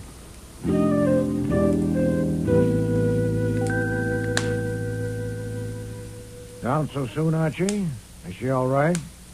She needed a shoulder to cry on, but with her fiancé under the same roof, I didn't think it would be fitting. Morton's in the front room, pacing. Nero Wolfe's office, Archie Goodwin. Let me talk to him. It's Kramer. Mr. Kramer, how are you? I'm fine. You? The way I always am before lunch. Hungry. Enjoy it. This is just a friendly call. I wanted to let you know that you were right as usual when you decided to keep it all to yourself and tell us only one thing that was worth a damn about Parrott's daughter being wanted in Salt Lake. We got onto her through the Washington fingerprint piles, as you knew we would. I don't think she was the daughter at all. Her name was Angelina Murphy, though she used others. She had about 10 years coming. I suppose I might as well ask if you have anything to add. No. No, I think not. Nothing at all? But the job you took on for Parrott? No, nothing. Okay. I didn't expect it. Enjoy your lunch. Oh, at least I heard that before I died. What? Well, Kramer knowing you've got things he could use and merely telling you to enjoy your lunch. You know why? Yes. It was, in effect, an obituary. Oh. If I were a sentimentalist, Archie, I'd be touched. He thinks we haven't got long to live. Yes. What do you think?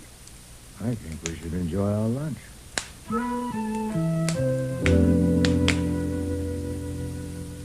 Excuse me, sir. Mr. Schwartz has arrived. He said he has an appointment at 2. Thank you, Fritz. Well, I must apologize for ending the meal so abruptly, but callers are expected. Miss Page, I think it would be best for you and Morton to leave the same way you came. I don't want to leave yet. Couldn't I wait? There are things I'd like to ask. Certainly. You may wait in the plant rooms if you wish. Morton, too? No, wait. I don't like the way things look here. I don't know what explanation you've given Miss Page. These callers you're expecting, are they connected with Miss Page or her affairs? With Miss Page? No. With her affairs, yes. Who are they? One of them is a man called Fabian. Another is named Schwartz, a lawyer, a member of the bar. And I've invited a private investigator currently in my employ, Mr. Saul Panzer. I want to be present. Morton, no. You don't understand. Miss Page's name will not appear in the conversation. I can see no reason why you shouldn't be there if you want to. That will be Mr. Fabian. So please go ahead into the office, Mr. Shane. Archie and I will join you shortly.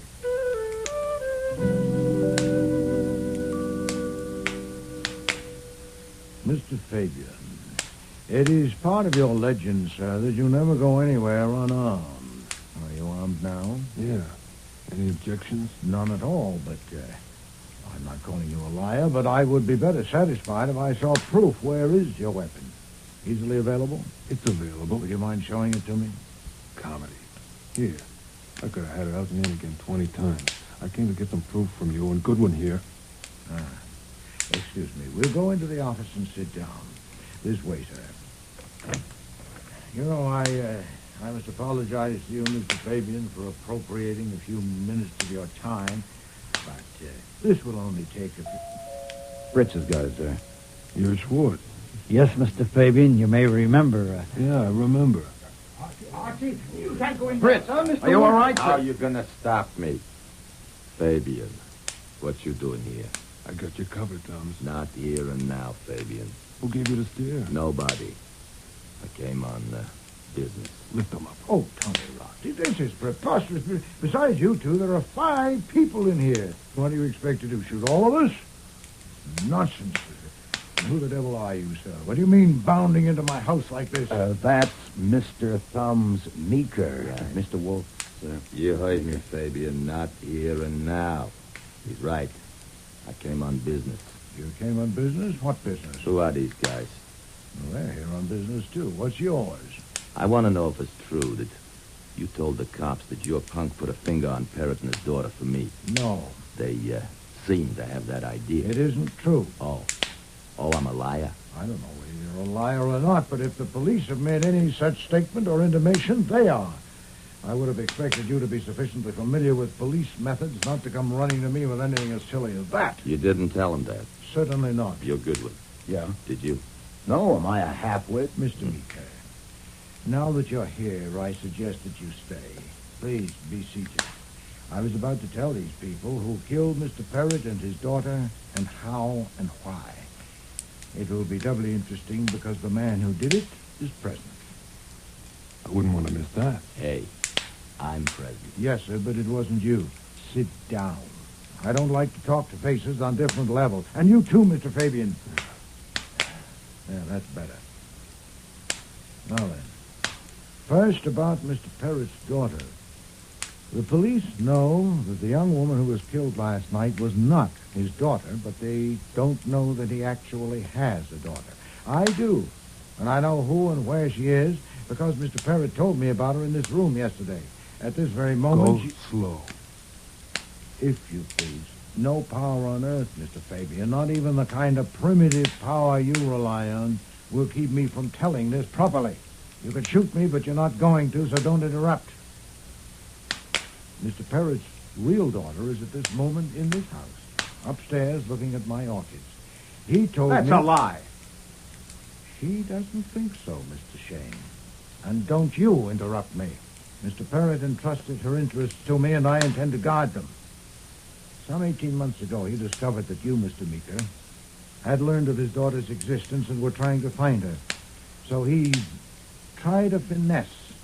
He went to Salt Lake City and arranged with a young woman named Murphy, a fugitive from justice, to come to New York and live with him as his daughter. Go slow. Oh, don't be absurd, Mr. Fabian. The police know all that. The arrangement was made, and Miss Murphy came to New York and became Miss Violet Parrott.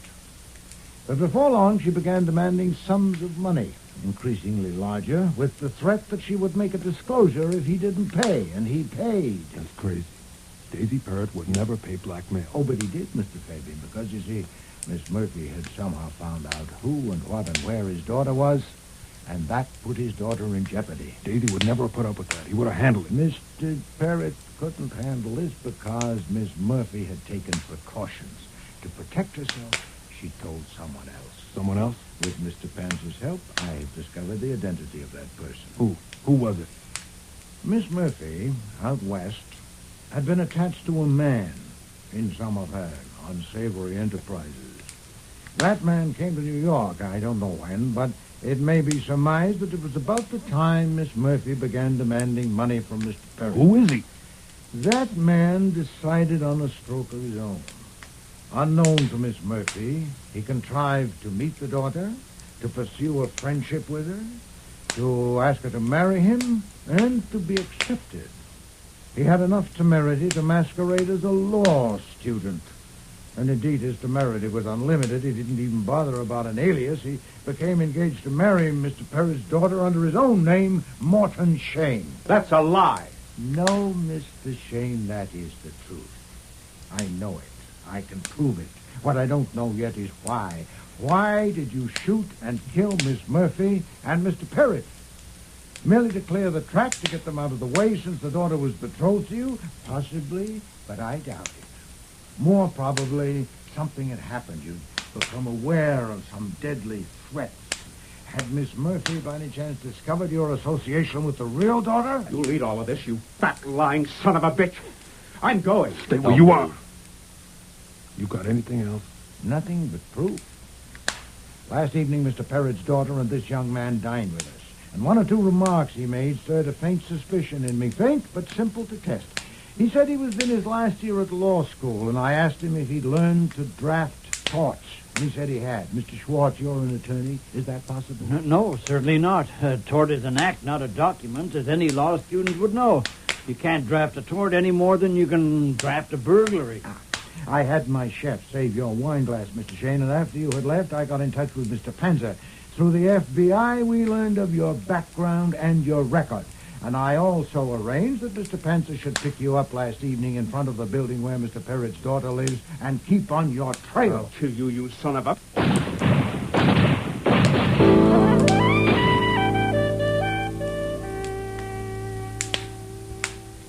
The paper says the DA's decided not to charge Meeker or Fabian because the man has a right to defend himself. And all the witnesses agreed that Shane shot first. Oh, perfectly sound. Yeah. I hate to disturb your reading. Then don't. But I would like to make it clear that I don't believe Saul was on Shane's tail that night. I think you put that in to make Shane go for his gun. That's not sound at all. Uh-huh. Mere conjecture. You knew Fabian would get Shane. And you had to do it that way because you knew you couldn't pin the killings on Shane. Indeed. You had no proof. As a responsible guardian, you had a problem. Your ward was engaged to a murderer, and you were afraid that she was so wired to him that she might take him. Now, that's where you made your mistake. Oh, yes? Oh, yes. You see, once Beulah laid eyes on me, Shane was right out of the picture. Oh, shut up, Archie. Yes, sir. In an hour or so. Now, I am willing to be chastised, too, because on one count I have it coming. I told you that just before Violet quit for good, while I was kneeling there beside her, she said, "It's a shame." A shame. Of course, she didn't. What she said was, "It's a shame." Shame. Yeah, I fumbled that one. And hereafter, I'll wash my ears better. Archie. Okay, go on and read. Go on. Because I'm going up to change my shirt. I'm taking your new ward out to dinner tonight, but don't jump to the conclusion that I'm thinking of marrying her. I don't want you dragging Fabian and Thumbs Meeker down here on my account.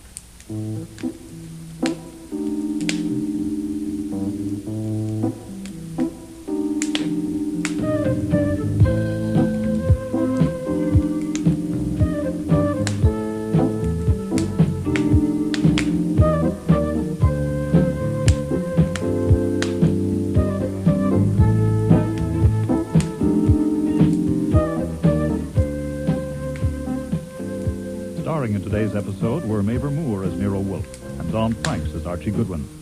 Jane Eastwood was Angelina Murphy, August Schellenberg, Daisy Parrott, Maria Loma, Beulah Page, David Hemblin, Thumbs Meeker, David Stein, Morton Shane, Alfie Scott, Saul Panzer, Cease Linder, Inspector Kramer, John Evans, Fabian, and Frank Perry was Fritz.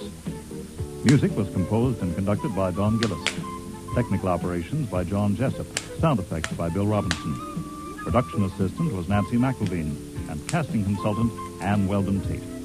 Before I Die was written and produced in Toronto by Ron Hartman.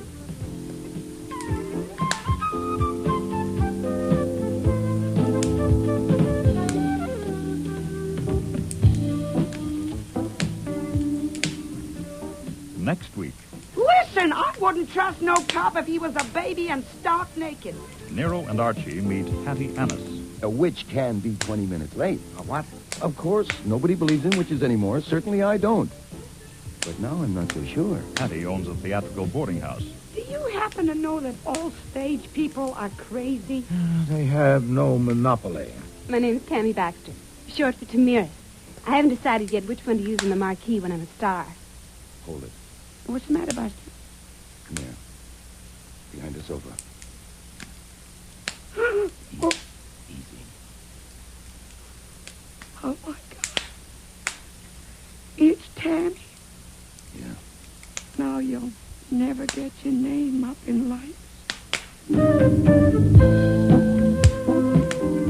I'll get up when I like and I'll walk out when I like. Steady. Both liquor. Here, let me help the you. The great detective, Nero Wolfe, just a flunky for the cops. Get in here quick. Thanks. Hey, you might have brought me something to eat. You're no good.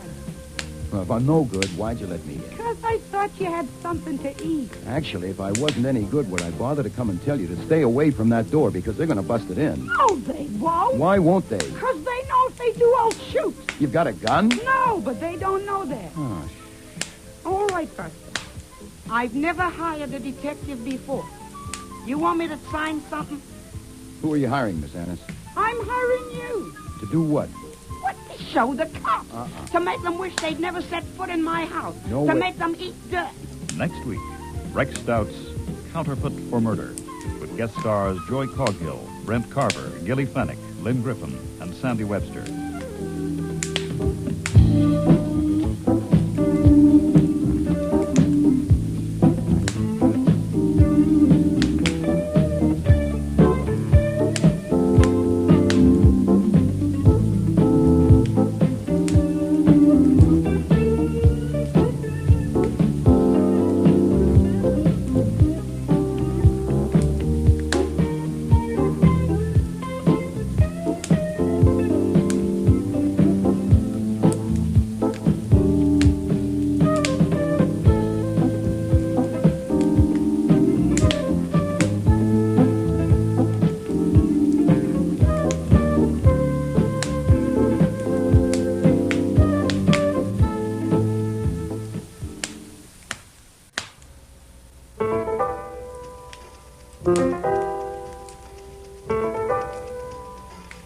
Rex Stout's Nero Wolfe.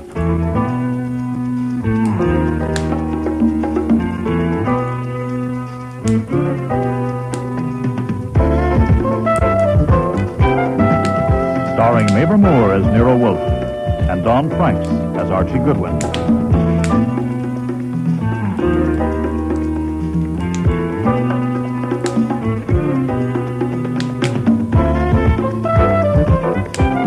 Today's episode, Man Alive, with special guest stars Lynn Griffin, Neil Monroe, August Schellenberg, Michael Tate, Marion Waldman, and Sandy Webster.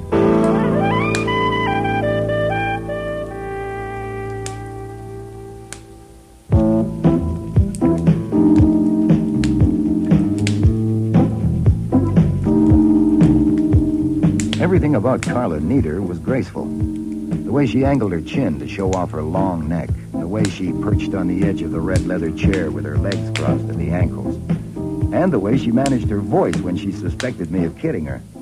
You want me to spell it? No, just the Domery part, please. I already have the Nieder. D-A-U-M-E-R-Y. D-A-U. Well, that's what we get for being so cocky about how famous we are. Now, what if somebody asked you how to spell Nero Wolfe? Well, go ahead and try it. Put your fingers on my pulse and ask me, but don't ask me how to spell Archie Goodwin, which is me. That would hurt. Anita, you made an appointment to see me. I suppose you needed a detective.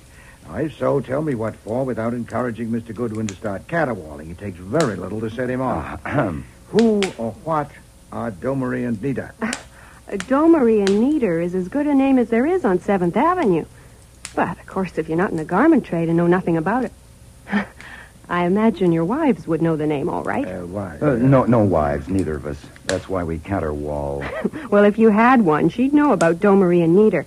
The business was started 20 years ago by two men, Jean Domery and my uncle, Paul Nieder. Excuse me, will it save time to tell you that I don't do industrial surveillance? Oh, yeah, I know you don't. Now, look, it's about him, my uncle. Uncle Paul was the designer, the creator, Jean Domery was the businessman, the manager, and they owned the business as a 50-50 partnership. Now, I inherited my uncle's half when he killed himself. Anyway, that's how it was announced that he committed suicide a little over a year ago. Boy, that was a surprise to me. What, suicide, you mean? No, that I inherited. Oh. Even though I was his only living relative. But I suppose he wouldn't have made me his heir if he hadn't known I had an unusual talent. What kind of talent? As a clothes designer, of course. You know, I wasn't surprised about the suicide, not really. And maybe I should tell you why. Maybe you should. Because I knew how unhappy he was. You see, my uncle was in love with Helen Domery, his partner's wife, and she just died. She was thrown from a horse and killed. It broke him up completely. He didn't leave his apartment day or night for 3 days. It was right in the middle of getting ready for the showings of the fall line. Then he says he's going away for a rest. 4 days later, the news came that he committed suicide. Under the circumstances, it didn't occur to me to question it then. Huh. And do you question it now? Yeah, I certainly do. You know, I wasn't surprised either at the way he did it. He was always keyed up and dramatic about everything. So you'd expect him to do something startling about killing himself. Well, just what did he do? He took all his clothes off and jumped into a geyser in Yellowstone Park. What? Huh? You know, under the surface of that geyser, the temperature would be far above the boiling point. Yes, it would seem to be conclusive.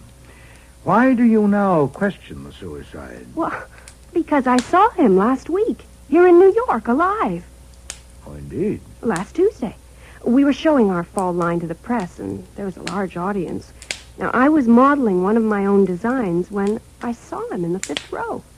Now, if you ask me how I recognized him, I can't tell you. I simply know it was him. Why shouldn't you recognize him? Because he had a bushy beard, and he wore glasses, and his hair was slick and parted on the left side. Oh, an attempt to disguise. Yeah, and it worked at first. None of the others recognized him. In the dressing room, Polly Zarella asked Bernard, that's Bernard Domery, Jean's nephew, who was the man that was growing his own wool. And Bernard said he didn't know, probably from the Daily Worker. But you recognized him? No, not until I went out again to model our headliner, which is another of my designs. I took him in without being obvious about it, and, well, all of a sudden I knew who he was. I just knew. My God, I had to get off quicker than I should have. And in the dressing room, well, it was all I could do to keep them from seeing me tremble. And no one else recognized him? Well, I'm sure they didn't. Well, there would have been a noise. A dead man come back to life? Yeah. Many of those present had known him? Yeah, nearly all of them. Well, he was famous, you know, as famous as you are. Too bad, dear. Did you speak to him? No, the minute the show was over, I hurried out front, but he was gone. Have you seen him since? No, just that one time. Whom have you told about this? No one. Not a soul. I've been trying to decide what I should do. Now, you say you inherited a half interest in that business from your uncle. Is the business solvent? Oh, very. Business is very good. Then why not just erase it? If you find your uncle and make him wash his hair and shave his beard, you'll have no inheritance. Your uncle will own half the business. No, I have to know what's going on, and I have to know where I stand. I'm upset. Then you should reserve decision. Never decide anything while you're upset. And, you know, in spite of your dogmatism, you may be wrong. It's true, you might have recognized him when others didn't, but others knew him intimately, too, like his business partner, Mr. Domery. Was he there that day? Did he see the man with the beard? Oh, didn't I? I thought I'd mentioned that. Well, of course, Bernard Domery, the nephew, was there. I know I mentioned him. But Jean Domery, my uncle's partner, now he's dead. The devil he is. Jumped in a geyser? No, in an accident. He was drowned. He was fishing and fell from the boat. Where was this? In Florida, off the West Coast. When? A little over 6 weeks ago. Who was in the boat with him? Bernard, his nephew. Anyone else? No. And the nephew inherited that half? Well, yes, but that's all right. Why is it all right? Well, that's a silly question. I merely mean that if there'd been any question of anything wrong, well, the Florida people would have attended to it. Yeah, perhaps. Only it's quite a long list, isn't it? Mrs. Domery killed in a riding accident. Mr. Nita propelled into a geyser and boiled. Mr. Domery hurtled into an ocean and drowned. It's not my affair, thank heaven, but if it were, I should want better testimony than that of what you call the Florida people. About your uncle, what did you want me for? I want you to find him. I want to see him. No, it could take time. It would be expensive. Oh, yes, I know. I'll give you a check now. I suppose it's understood that this is extremely confidential. No reports are to be mailed or phoned to me. Everything must be done in person. Well, that'll present no problem, Miss Nita. The problem is where to look for a man resurrected from the dead. I'd need to know all about his former associates. No, that won't help. He had no really close friends. The only person he ever really loved was Helen Domery, unless he had some affection for me. I have a suggestion, though. Yes? The one thing he loved was his work, the business. Now, I believe he came there last Tuesday because he couldn't stay away. So why wouldn't he come again? Now, our next showing is this afternoon, so if Mr. Goodwin or you could come, I could arrange tickets and we could plan a signal for me to give if I spot him. Which explains what I was doing sitting in the third row when Domery and Nieder showed their fall line to buyers. 293. 293. 293. My seat gave me a clear view of the 200 customers, but there was no one answering the description of Carla's uncle. Carla appeared about a dozen times, but she didn't signal me once.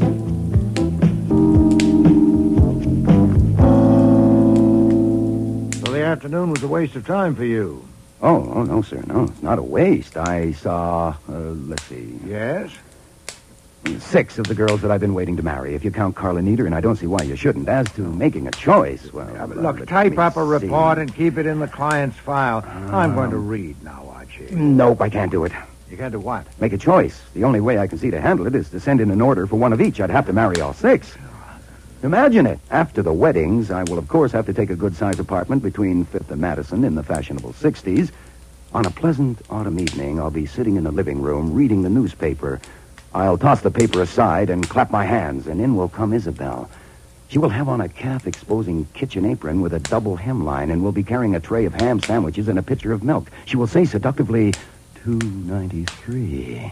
Make interesting motions and gestures without spilling a drop. Then she'll go, and in will come Francine. She will be wearing slim silhouette pajamas with padded shoulders and a back-flaring hip line. She'll walk and wave and whirl and say, 931. Light me up a cigarette and dance out. Enter Delia. She'll be dressed in a high-styled bra of handmade lace with a billowing sweep right up to... Enter another naked, carrying a basket full of bills and your checkbook.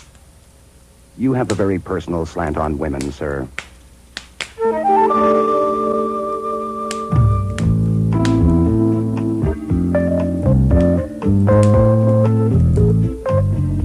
Sometimes I think Nero Wolfe's main objection to atom bombs would be that they might interrupt people while eating. So when the doorbell rang during lunch the next day, Fritz answered it and... Oh, no, Mr. Kramer. Mr. Wolfe can't be disturbed at a meal. If you would be good enough to wait in the office. He's just having his dessert now. Please, Mr. Kramer. Sorry to break in on your mail. I'm sorry, Mr. Wolfe. I couldn't stop. It's all right, Fritz. I heard. Inspector Kramer, if you haven't had lunch, we can offer No, you thanks. some I'm in a very- hurry. A woman named Carla Nieder came to see you yesterday. I'll have another rice cake, please, Fritz. Yes, sir. Well... Well, what? You stated a fact. I'm eating lunch. Fine, it's a fact. What did she want? Now, you know my habits and customs, Mr. Kramer. I never talk business at a meal. I invited you to join us, and you declined. If you'd be so kind as to wait in the office... No, I'll get this one, Fritz. Oh, thank you, Archie. Look, I don't give a damn about your habits and customs. I asked you a straight question. I want a straight answer. You had it. I don't have time to wait for you to finish stuffing your face. Of course, my ears were burning at the mention of our client, because Kramer only handles one kind of case, homicide. But I figured I'd better not let Fritz try to handle another interruption. What I saw through the one-way glass panel in the front door relieved me a lot. Our client, alive and unhurt, was standing on the stoop. I have to see Nero Wolfe right away. Don't turn around. What? Don't. There's a car pulling up to the curb with city license plates. Do you know if you're being followed? Followed? Oh, I don't think so. Listen, Why would anyone... Listen to me. When I let you in, we're going across the hall to the front room. I don't want you to make a sound until we're there, all right? Well, yes, but Come on. Come in. What is all this? Quiet. What was the point of that? The point is that a police inspector named Kramer is here.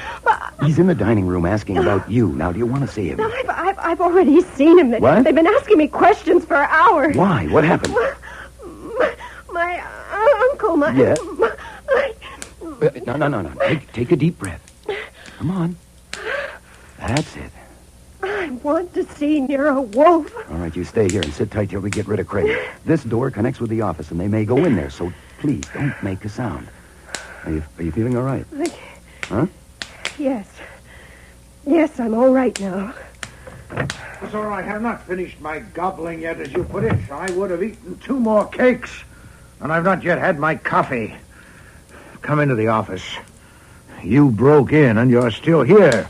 If you weren't an officer of the law, Mr. Goodwin would knock you unconscious and drag you out. Okay. Come on, forget it, all right? All I want is to find out why Carla Nieder came to see you. You know perfectly well. I know you have a right to be told why I'm asking, and I would have told you if you hadn't lost your temper just because I arrived while you were stuffing it in. Mr. There has been a murder. Oh, indeed. Indeed. Last night, between 8 and midnight, at the office of Domery and Nieder on the 12th floor at 496 7th Avenue. Carla Nieder was there last night between 9 and 9:30. She admits that. And nobody else as far as we know now. She says she went to get some drawings, but that's got holes in it. The body was found this morning lying in the middle of the floor of the office. He'd been hit in the back of the head with one of those hardwood poles used to raise the lower windows. At the end of the pole has a brass hook on it. Been jabbed into his face a dozen times or more, like spearing a fish. Well, you haven't said who he was. A complete stranger to all the world, apparently. And nothing on him to tell. You described him. Oh, nuts. Who was it? The medium-sized man around 40 with a brown beard and slick brown hair parted on the left side with glasses that were just plain glass. Can you name him? Sorry, never met him.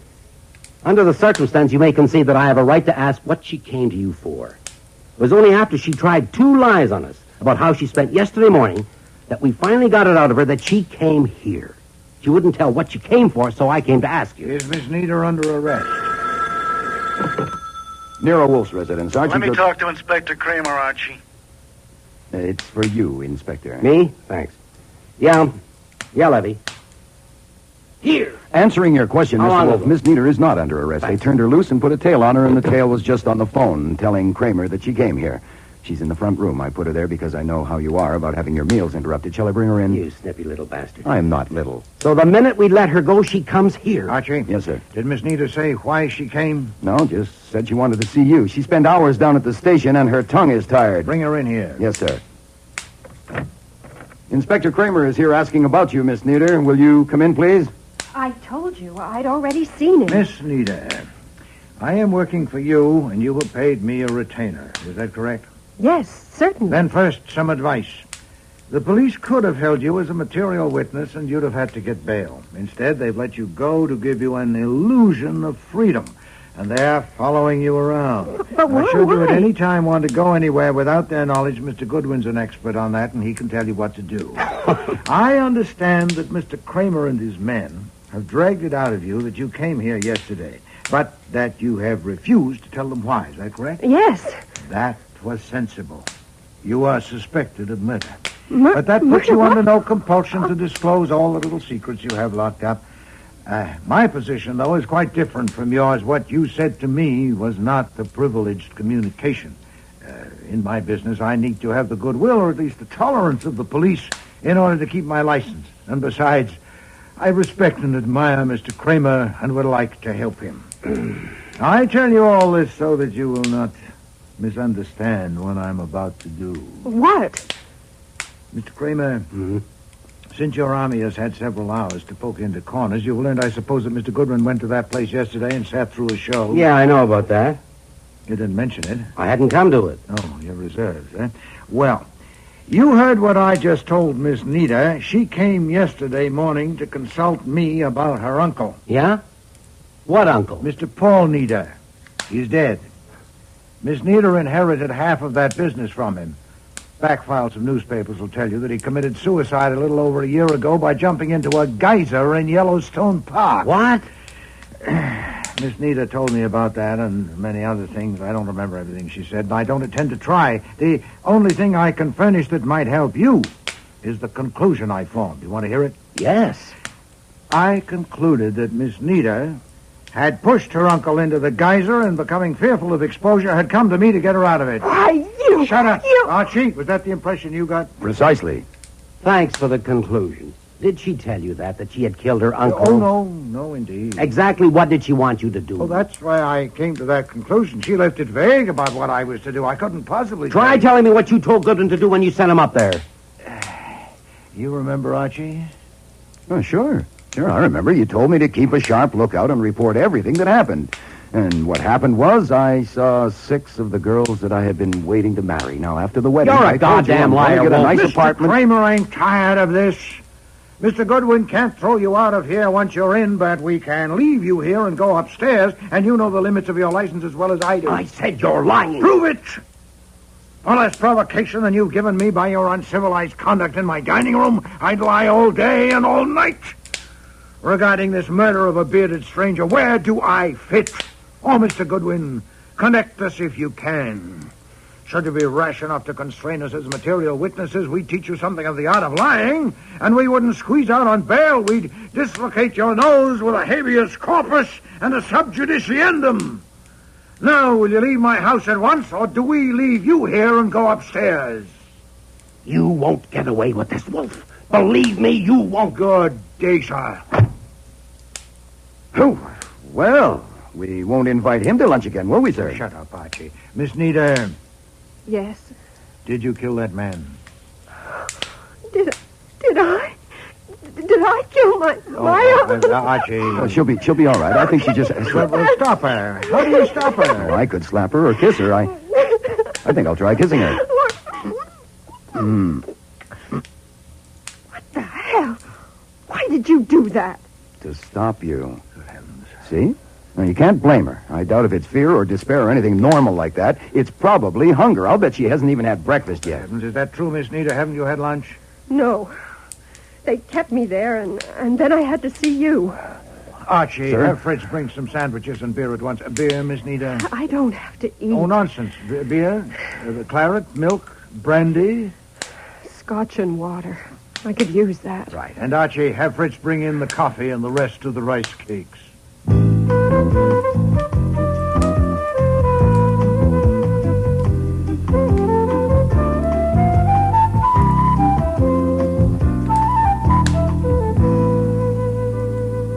Do you feel better now? Yeah, much better, thanks. I guess I was pretty empty. Good. You came to me as soon as the police let you go. Does that mean that you want my help in this new circumstance? Well, it certainly does. Now, what I want to do is... We'll go faster if I lead. Mr. Kramer's quite capable of sending men here with warrants, so let's compress it. There are 2 points in which I must be satisfied before we can proceed. First, did you kill that man? No, I want to... Just the no will do if it's the truth, is it? Yes, it's no. I'm inclined to accept it. Archie? I vote no. I wouldn't have had the impulse to kiss her if she jabbed a window puller into a man's face. No, definitely no. Then that's settled. The other point, Miss Nita, is this. Was the man you saw a week ago your uncle, and was it he who was killed last night? Oh, yes, it was Uncle Paul. I saw him. I went right You're up... certain? Look, I made myself go close to look at him. Oh, his face was dreadful, but he had the beard and the slick hair. I wanted to do something, but I didn't have the nerve enough, and I had to sit down to pull myself together. Now, they say I was in there 15 minutes, but I wouldn't think it took me that long to get up my nerve, but maybe it did. Anyway, I went and I pulled up the right leg of his trousers, and I pulled his sock down. He had 2 little scars about 4 inches above the ankle where he'd been bitten by a dog once. I looked at them close. I had to sit down again. Oh, well, now that's why it took me 15 minutes. I'd forgotten all about that. I sat down again. And then you left? Yes, I went home to my apartment and phoned Mr. Demarest. Who's Mr. Demarest? He's a lawyer. He was a friend of Uncle Paul's, and he's the executor. So I thought I'd better phone him. Yeah. Confounded, why didn't you phone me? Well, I didn't know you well enough for that, did I? I mean, how could I tell what you would or wouldn't believe? Yeah, indeed. So you decided to keep it from me, running the risk that I might glance at a newspaper. Yeah. What is the lawyer doing? Reading up? No, I didn't get him. I phoned again at 11:30, but he still wasn't in. I intended to phone again, but I lay down on the couch and... Well, it may be hard to believe, but I went to sleep and I didn't wake up till nearly 7 o'clock. Then I thought it over, and I decided not to tell Mr. Demarest or anybody else. I figured during a show season, there are lots of people going up and down in those elevators after hours, and I thought, Well, they won't remember about me, and my name wasn't in the book because they know me so well, and they're not strict about it. Oh, boy, that was dumb, wasn't it? It was, Yeah, well, of course I had to go to work as if nothing had happened. And the place was full of police and detectives when I got there. I'd only been there a few minutes when they took me into a fitting room to question me, and like a fool, I told them I hadn't been there last night when they already knew about it. When they were through with me, I phoned Mr. Demarest's office, and he was out at lunch. So I came here. Yes. Well, you said you want my help in this new circumstance. What do you want me to do? Keep you from being convicted of murder?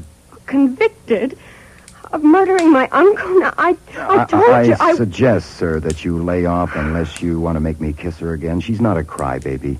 Your direct approach is something. Well, look, Miss Nita, if you're on the defense and intend to stay there, get a lawyer. I'm no good for that. If you want your uncle's murderer caught, whoever it is, and doubt whether the police are up to it, get me. Now, which do you want? A lawyer or me? I want you. All right, then we know what we're doing. In 20 minutes, I must go up to my Yorkies. I spend 2 hours with them every afternoon from 4 to 6. The most urgent question now is this. Who knows that the murdered man was Paul Nita? Who besides you? Nobody. As far as you know, no one has said or done anything to indicate knowledge or suspicion of his identity. No, they all say they never saw him before, and they have no idea how he got there, who he is. Of course, the way his face was, you wouldn't expect anybody I suppose not. But we'll assume that whoever killed him knows who he was. We'd be donkeys if we didn't. Also, we'll assume that he thinks no one else knows. That gives us an advantage. Now, are you sure you have given no one a hint of your recognition of your uncle last week? Yes, I'm positive. Good. Now, do you think you know who killed your uncle?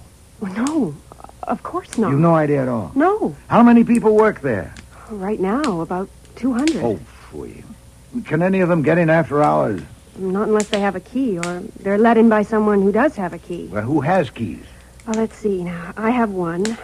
Bernard Domery, Polly Zarella, Ward Roper. That's all. Oh, no. Mr. Demarest has one. As my uncle's executor, he's in legal control of the half-interest. Who opens up in the morning and locks up at night? Polly Zarella. She's been doing that for years, since before I came there. So there are just 5 keys? Yeah, that's all. Then we know of 4 people with keys besides you. Now, can you get them here this evening? What? You want all 4 of them here this evening? Yes. Oh, good Lord, I can't just order them around. What can I say? But they're much older than I am. All but Bernard. Anyway, they think I'm just a fresh kid. I'm only 21. That is, I will be. My God. What now? Tomorrow's my birthday. Really? I'll be 21 tomorrow. You will? Oh. Yeah. Happy birthday. Archie. Yes, sir. Go up there with Miss Nita. Get those people here by 8:30.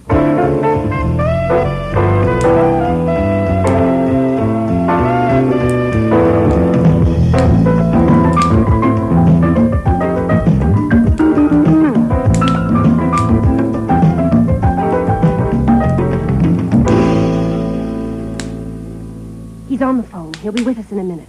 Now, listen. Oh, I'm listening. The trouble with Bernie is that he can't bear to decide anything, especially if it's important. He might think he had to consult a crystal ball or something. And then when he does make up his mind, he's as stubborn as a mule. So now what I do when I want him to agree about something is I act as if it isn't very important. I keep very calm. Very calm. I'm sorry, Carla. That was Miss Doherty from Bloomingdale's on the phone. She thinks your work is better than ever. She's completely lost her head over you 3... Oh, who's this? Mr. Goodwin of Nero Wolfe's office. Mr. Bernard Domery. How do you do? Nero Wolfe, the detective? Are there 2? Where does Nero Wolfe come in? Well, I went to see him. I've hired him. Well, what for? To do what? Well, I think I need somebody. The police came within an inch of arresting me. You're joking. No, I'm not. They kept me there all morning, and then they even had me followed. Then you need a lawyer, not Nero Wolfe. Have you seen Demarest? No, not yet, but I will. Well, damn it, you should have seen him first. Bernie, I'm not taking your time to ask you what I should have done. I'll tend to that, thank you. Miss Nita. I want to ask you to do something. May I join in this calm discussion? This thing is crazy, absolutely crazy. I think what we ought to do is just ignore it. Just simply ignore it. Yeah, that would be innocent and brave, but it might get complicated if one of you gets charged with murder. Charged with murder? That's right. How could we be charged? Why would any of us kill a man we never saw before? That's nonsense. Carla, what you want is Demarest. I'm going to phone him right now. Bernie, don't tell me what I want. I know what I want, thank you, and it's not Demarest. Oh, I'm sorry to hear that. Henry, I was just saying... Yes, I heard. Have I come at an awkward moment? No, certainly not. I was just about to phone you. Carla thinks she's in trouble with the police about the body that was found here this morning. I was nearly arrested because I came here last night and stayed 15 minutes. My dear child, you should have called me at once. I tried to phone you last night, but you weren't at home, and I couldn't get you this morning either, so I went to Nero Wolfe instead. Nero Wolfe? Maybe Why? I can clear this up, Mr. Demarest. I'm Archie Goodwin, Nero Wolfe's assistant. Miss Nieder has engaged Nero Wolfe primarily to keep her from being arrested. She is... How would Nero Wolfe do that? He sent me to arrange a meeting tonight to discuss it. Miss Nieder, Miss Zarella, Mr. Domery, Mr. Roper, and you. The 5 people who have keys to this office. That's right. You figured that quickly. I spent most of the afternoon at the DA's office. Then I guess you can see the point of this meeting. 8:30 would suit him fine. Refreshments served. We're summoned. I wouldn't dream of putting it that way. No, but we are. We who have keys. I offer a comment. You say that Wolfe's primary function is to prevent Miss Nieder's arrest. Yes. Obviously, he intends to perform it by getting someone else arrested. That may prove to be difficult and expensive and possibly quite unnecessary. Oh? I would engage with the situation as it is now to get the same result with 1/10 the effort and expense. It's only fair to her, isn't it, to give her that alternative? You could try it, yes. What about it, Carla? It's your money. Do you want to pay Wolfe to do it his way? Yes, I do. Did you say 8:30, Mr. Goodwin? That would be best. Mr. Wolfe works better when he isn't looking forward to a meal. You'll come? Certainly I'll come to save energy. To save energy? It will take less to attend the meeting than it would to argue Miss Nieder out of it. Good. How about it, Mr. Domery? You'll be with us. I don't know. I'll think it over. Oh, Bernie! Carla, it may be inadvisable. I don't know. How long do you think you'll need to think? An hour, half an hour? By 6:30. I'll let you know. There are 2 more to invite, Miss Zarella and Mr. Roper. It might help if you would get them in here, or would that require some thinking too, Mr. Domery? You do your thinking, and I'll do mine. Polly, Ward, would you come in here right away, please? Just as soon as I finish this. No, now. I need you both now. But I am behind already, all day long. Well, The what police is are it? done. What's so important? This is Mr. Goodwin. He wants to ask you something. How do you do? You're very busy. I can see that. I'll cut it short. Miss Nieder has hired my boss, Nero Wolfe, because she's in danger of being arrested. Mr. Wolfe would like to have a talk with you. Why? He wants to talk with everyone who carries a key to this place at his office at 8:30 this evening. Will you come? No. No. No. I lose my time today. I will be here all evening with cutters cutting. This is pretty important, Miss Zarella. I do not think so. He was here, he is gone, and we forget it. I told that to the police, and I tell it to you. Miss Nieder is not danger. If she was danger, I would fight it off with these hands, because she is the best designer in America or Europe or the world. Sure. Yeah, but she is not danger. No. I go back to work now. Polly, I'll wait. Yes, I think you want to wait for Mr. Roper's vote. Mr. Roper. Well, it doesn't seem to me that this is exactly the proper step to take under the circumstances. Huh? What's wrong with it? Well, almost everything, I'd say. Oh. It assumes that we, the 5 of us, are involved in this matter, which is ridiculous. One, indeed, may be involved, deeply involved, but not the other 4, not the rest of us. What the hell are you getting Oh, at? nothing, Bernard. Nothing specific. Just a comment expressing my reaction. This is a joke, and if you ask me, it's a rotten one. Have you gotten around to your thinking yet, Mr. Domery? Made up your mind? No, I haven't. And who do you think you are, anyway? Just at present, I'm Miss Nieder's hired man.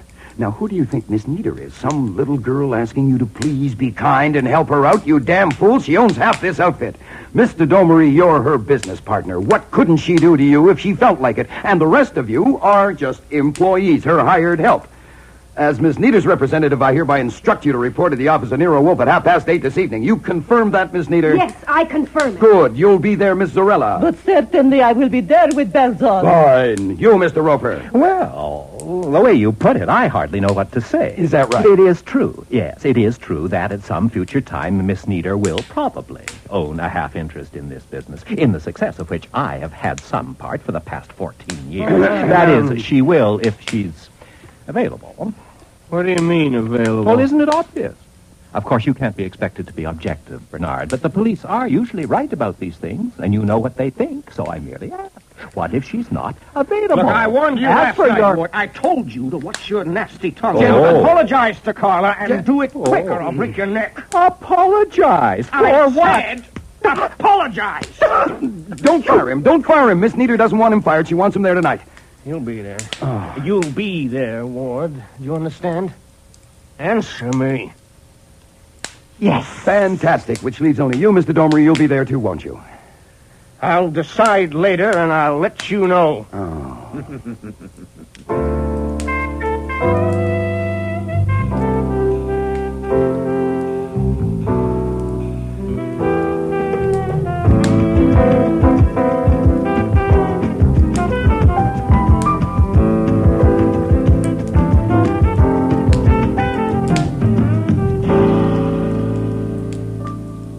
Thank you all for coming. We had to. Your man Goodwin dragooned us. Oh, not you, I understand, Mr. Demarest. Oh, yes, me too. Only I saw the compulsion a little ahead of the others. Well, anyway, you're here. I believe Mr. Goodwin has explained the circumstances to all of you, so I think we might start by clearing up one point. How you spent your time last evening from 8 o'clock to midnight. Will you begin, Mr. Demarest? If your man had asked that question this afternoon, it might have simplified matters. Oh, indeed? Well, it's been asked now. And now I'll simplify it. You want it all, of course. Please. The showing of the fall line yesterday brought a situation to a climax. For 2 years now, it began even before Paul Nieder's death, Mr. Roper here has been getting increasingly jealous of Miss Nieder's talent as a creative designer. That's not true. The reactions to this new line have made it evident that she is vastly superior to him, and this enraged him. He wanted to quit. Since his services are still valuable within the limits of his abilities, it was desirable to calm him down. And for that purpose, Bernard Domery, Polly Zarella, and Ward Roper dined with me in a restaurant last evening. We were together continuously from 7:30 to well after midnight. What? All four of you for the entire time? Yes. It does simplify things, doesn't it? You verify that, Mr. Domery? All of it, as told? Yes, I do. Do you, Miss Zarella? Oh, yes. Mr. Roper? I do not. Oh. To say Miss Nieder is vastly my superior is absolutely absurd. I have in my possession 3 books of clippings from Women's Wear Daily, Vogue, Harper's Yes, Bazaar. no doubt, Make it- no doubt. We'll allow your exception to that part. Do you verify Mr. Demarest's account of what happened last evening? No. There wasn't the slightest necessity of calming me down, as he put it. I merely Oh, wanted to confound make it. the Were point... you 4 people together from 7:30 till after midnight? Oh, that? Oh, yes, we were. I see. Naturally, the police are especially interested in Miss Nita, since she alone of those who have keys is vulnerable. Oh, by the way, Mr. Domery, how did it happen that Miss Nita wasn't invited to that conference? Isn't she a half-owner? I represented her interest. But before long, she'll probably be representing herself. Shouldn't she be consulted on important matters? Oh, damn it, isn't it obvious? If she'd been there, we couldn't have handled Roper at all. He can't bear the sight of her. I did not... Even so, isn't it true that Miss Nita has been deliberately and consistently ignored in the management of the business? Yes. No. Oh, yes, it is Oh, so. please. You are... This will finish sooner if you let me dominate it. I'm not implying that Miss Nita is unappreciated. You all admit her designing talent, all but Mr. Roper. And just this afternoon, one of you was quick and eager to resent an aspersion on her. No, I refer, Mr. Domery, to your assault on Mr. Roper. You leapt, hot-headed, to Miss Nita's defense. Now, it isn't easy to reconcile that with your reluctance to come here this evening at her request. Well, I wasn't reluctant. I had to think it over, that's all. You often have to think things over, don't you? Oh, what's it to you if I do? Oh, it's a great deal to me. I have engaged to prevent Miss Nita's arrest for murder, and I suspect that your habit of thinking things over is going to show me how to do it. Mr. Demarest, how long have you known Mr. Domery? 6 years, ever since he started to work in his uncle's business. Please give me a considered answer to this. Has he always had to think things over? Have you noticed any change in him in that respect at any time? I don't have to consider it. He was always a very decisive young man, even aggressive, until he became the active head of the business some weeks ago. But that was only natural, wasn't it? A man of his age suddenly taking on so great a responsibility? Perhaps. Miss Zarella, do you agree with what Mr. Demarest has said? Oh, yes. Bernard has been so different. And do you, Miss Nita? Well, I suppose people might have got that impression. Oh, you're but... hedging. Was there a change in Mr. Domery as stated about 6 weeks ago? Well, yes, there was, but Mr. Demarest has explained why. He thinks he has. Now we're getting somewhere. Mr. Domery, I wish to ask you some questions as Miss Nita's agent. They may strike you as irrelevant or even impertinent, but if they're not actually offensive, will you answer them? What are the questions? Are your parents alive? Yes. Where are they?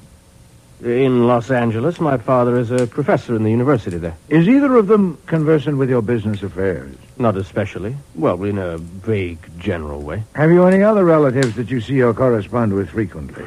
Carla, do you want me to go on with the autobiography? She has no opinion in the matter because she doesn't know what I'm after. Can you object that my questions are offensive? No, they're only silly. Ah, then humor me. Or humor Miss Nita through me. Any other relatives that you see or correspond with frequently? None whatever. For help in making decisions, manifestly it's not Mr. Demarest you turn to, nor Miss Zarella, nor Mr. Roper. Is there a banker, a lawyer, a friend, any other person or persons on whose judgment you rely for guidance in your business? Anyone at all? Well, no special person. No, I discuss things with people, naturally, including Mr. Demarest. Oh, not Mr. Demarest. He has noticed a change in you. Now, this is your last chance, Mr. Domery, to drag somebody in. I don't have to drag anybody in. I'm sound mind and body and over 21. I know you are, and of a decisive and aggressive temperament, and that's why I'm making progress. Thank you, Mr. Domery. What for? Well, up to a few minutes ago when I got my head battered in by being told that you four people spent last evening together, I'd no idea of where my target was. Now I know. Where is he? What? Where is he, Mr. Domery? Who? No, sir, it's no good. I know. Even if I only guessed it'd be enough, I could give it to the police as a suspicion deserving inquiry. How long do you think it would take the police to find him? Mr. Domery, I cannot stress this strongly enough. Miss Nita is in serious danger of being arrested for a murder she did not commit. Look, I've had enough of this. I'm leaving. No, sir, you will not be permitted to leave this room until either you told me where he is, or I've given the police time to start on his trail and cover my door. Oh, unlawful restraint with witnesses. Where is he, Mr. Domery? You can't take time to think it over now to consult him on this one. Where is he? This is awful. This is an awful thing. Stop it. You can't do this. You can't threaten and keep him here. It's unlawful. Now, just stop it now. It's too late, Carla. You hired him. And I must admit you're getting your money's worth. You'd better tell him, Bernard. It may be hard, but the other way is harder. Where is he, Mr. Domery? The address is 816 East 90th Street. Look, I want to phone him. No, you will be unlawfully restrained if you try. What is it, an apartment building? Yes, apartment 10C. I rented it for... Is he there now? Yes, I was to phone him there when I left here. I said I'd go to see him, but he said I might be followed, and I'd better phone from a booth. What is the name? Dixon. George Dixon. Thank you. Archie? Yes, sir. Get Fritz in here and give him a revolver. I don't know how some of these minds might work. Then get Mr. Dixon and bring him here. The address... I have it written down, sir. Don't alarm him any more than you have to. I don't want you killed, and I don't want a suicide.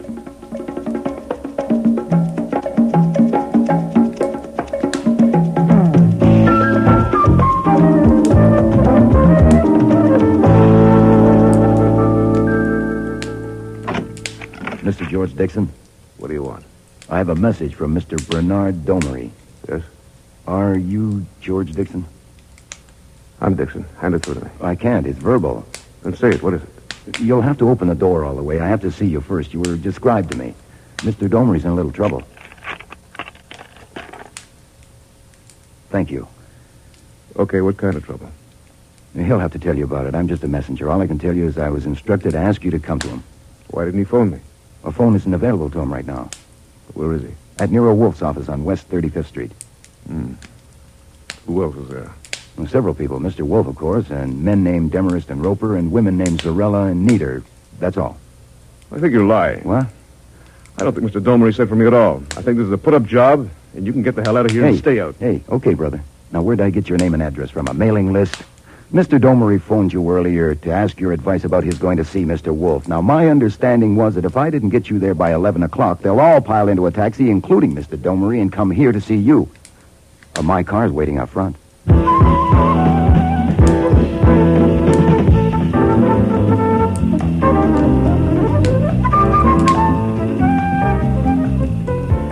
I took it for granted that by the time I got back, everyone there would know who was coming with me, even if one or two of them hadn't caught on before I left.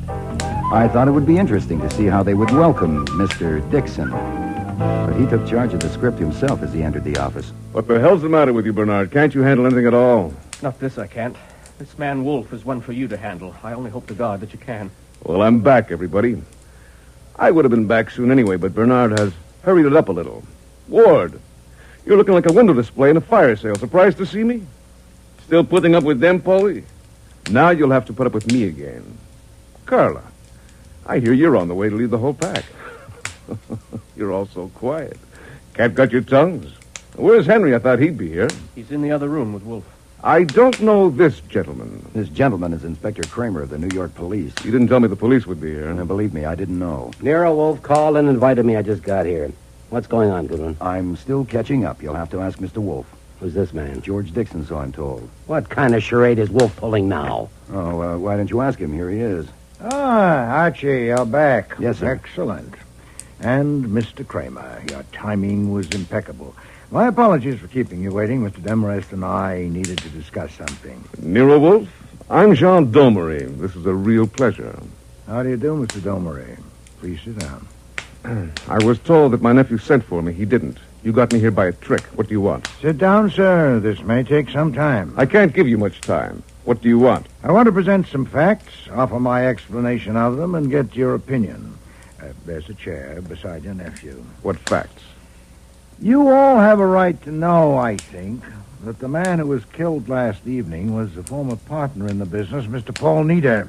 What the hell? Why, my mother's milk, it was. Now, this time you've gone too far. Be quiet. Everyone be quiet. You have deliberately withheld knowledge of the facts. Nonsense, Mr. Kramer. I have withheld nothing. You knew that when I was here this morning? No, sir, I did not know it then. I was given reason to suspect it later. You could have told me then. Oh, phooey, if I told you then what I suspected but didn't know. You'd quite reasonably have focused on the most likely seeming culprit, my client, and been led straight down a blind alley. I'm saving you time, Mr. Kramer. I'm giving you something. You said on the phone you could name the murderer. And I will, sir, if you'll sit down. Go ahead.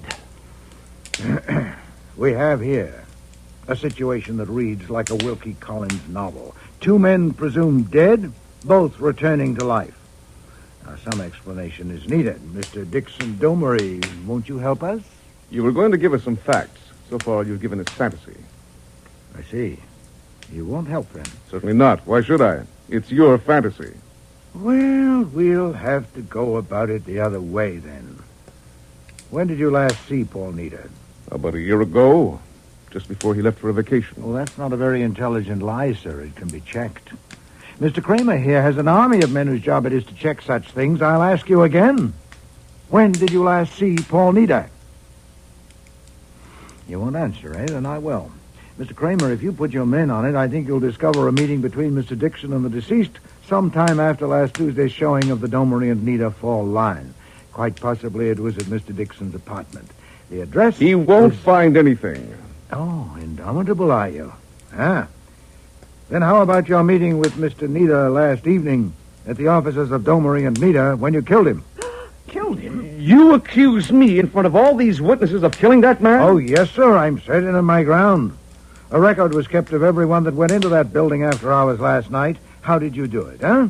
A false name? A different floor given as your destination? Well, your face is known now. The elevator operator or the commissionaire will be able to recognize you. And, of course, there's the key. What key? The one that got you into the Domery and Nieder office. The one presumed to be at the bottom of the ocean in the pocket of a drowned man.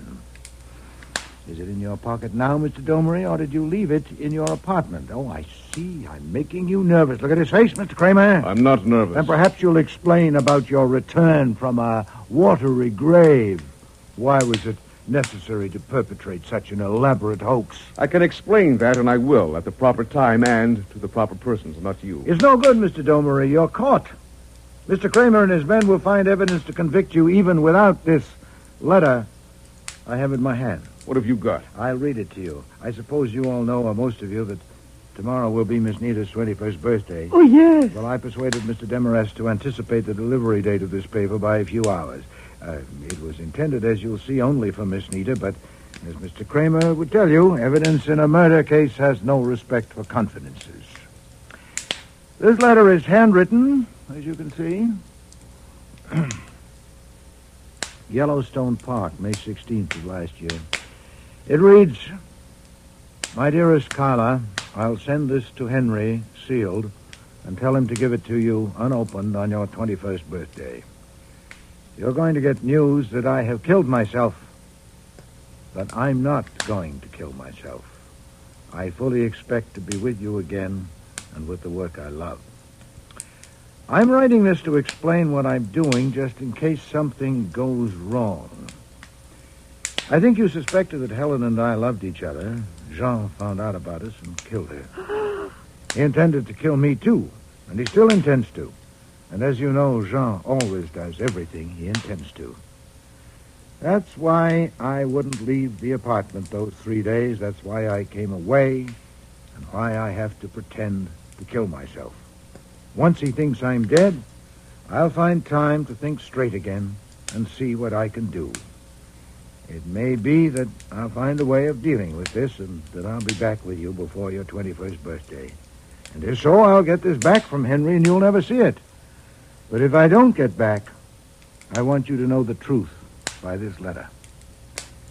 If Jean should find me and kill me, I don't want him to get away with it. Your Uncle Paul." Well, Mr. Domery, nothing to say? Nothing. It offers a remarkable field for speculation. What, for instance, made you suspect that his suicide was a fake?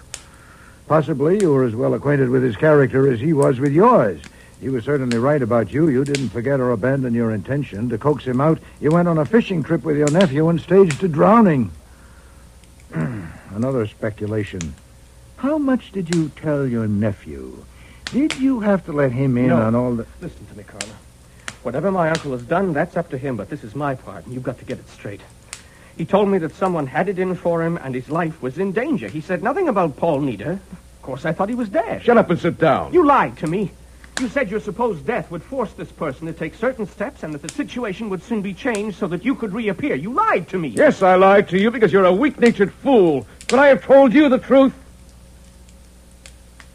But it isn't necessary to lie anymore, since that other fool, Paul, seems to have gotten the last word.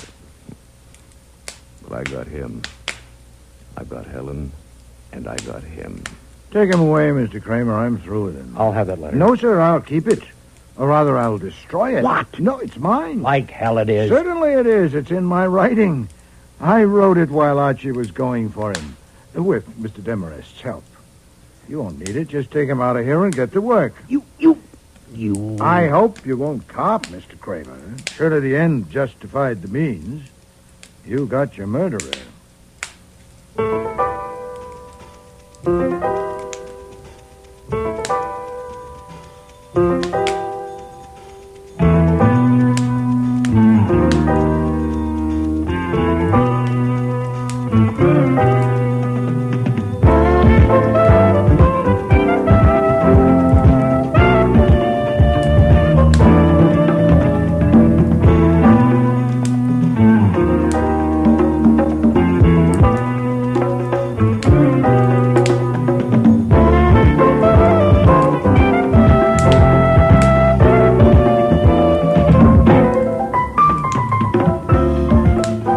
Starring in today's episode were Mavor Moore as Nero Wolfe, Don Franks as Archie Goodwin, and Cease Linder as Inspector Kramer. Lynn Griffin was Carla Nieder, Neil Monroe, Bernard Gomery, August Schellenberg, George Dixon, Michael Tate, Ward Roper, Marion Waldman, Polly Zarella, Sandy Webster, Henry Demarest, and Frank Perry was Fritz. Music was composed and conducted by Don Gillis. Technical operations, John Jessup. Sound effects, Bill Robinson. Production assistant was Nancy McElveen, and casting consultant, Ann Weldon Tate. Man Alive was written and produced in Toronto by Ron Hartman.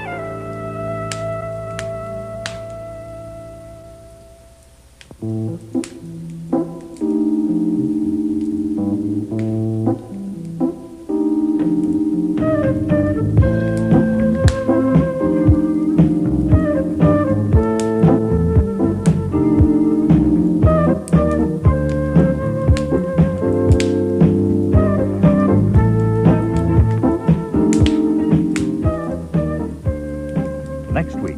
Mr. Wolfe, I've come to you because I'm going to be murdered by a man called Conroy Blaney.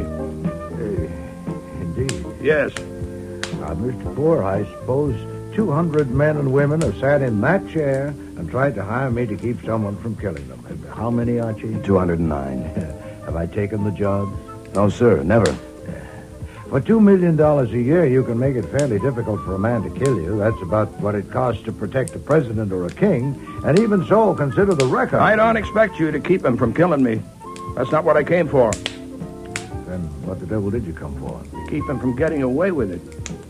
Oh, I see. Con Blaney is so damn clever that it isn't a question whether he can kill me or not.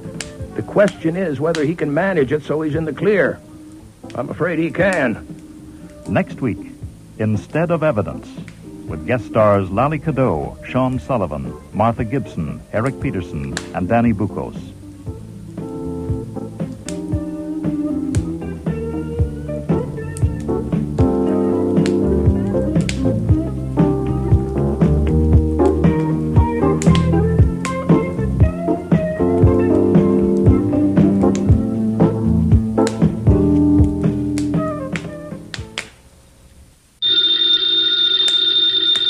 Ladies and gentlemen, the ringing of that phone bell means mystery, adventure.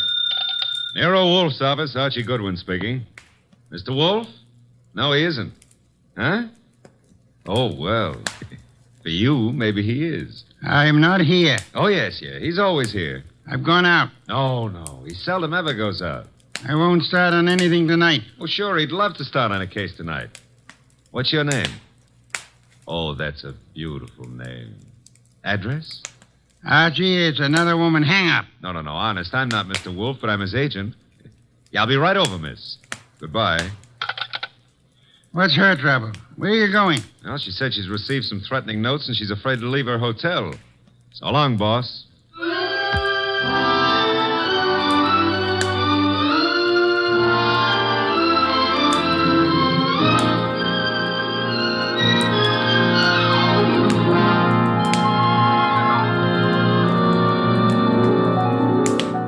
Ladies and gentlemen, it's that genius who is the bulkiest, balkiest, most ponderous, and most brilliant detective in the world.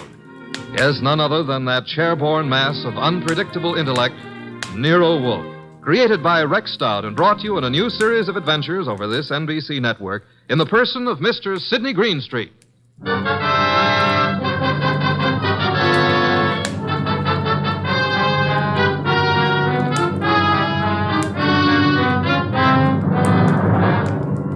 We prefer to call tonight's story The Case of the Vanishing Shells. It didn't seem to be difficult at first, but, well, I'm not a stupid individual, but so often I allow myself to become mesmerized by beautiful women. Heaven bless them. Doris Murray was such a woman. She phoned us first late one afternoon about 5 o'clock, then again at 5:30. Very well, Mr. Goodwin, but I would prefer to see Mr. Wolfe. Well, I said I'd be there at 6, Miss Murray. I don't want to talk any longer on the phone. Please hurry. There's someone at the door. I'll see you in the cocktail lounge at your hotel. At 6 o'clock. That's half an hour. Don't fail. Who is it? Emil Stoner. Oh, come in, Emil. You got my call, darling. Here, let me take your briefcase. I'll just put it here on the piano, Doris. I'm terribly upset about those threatening notes, darling. I know it's upset you, too, but I'm determined to find out who it is. I'm not going to let them bluff me out of my first chance to play the star part in one of your shows. But look, Doris, there's that other part. Is that all I mean to you? Well, what can they divulge that'll harm us? What? Several things. And I can't afford... I mean, at this time... You're frightened, Emil. Doris, I'm going to give the star part to Paula. Paula! You've been divorced for 4 years. Why? Because I feel she can play it better. Is that what you're going to say? Well, I can act rings around her. Now, look, Doris. I know it's a big disappointment to you, but that's the way it is. Get out. Get out. Go on across the hall to Paula. Give her the part. Louse up your show. She and that playwright of hers. Get out, Emil. But, Doris... You frightened little... Get out!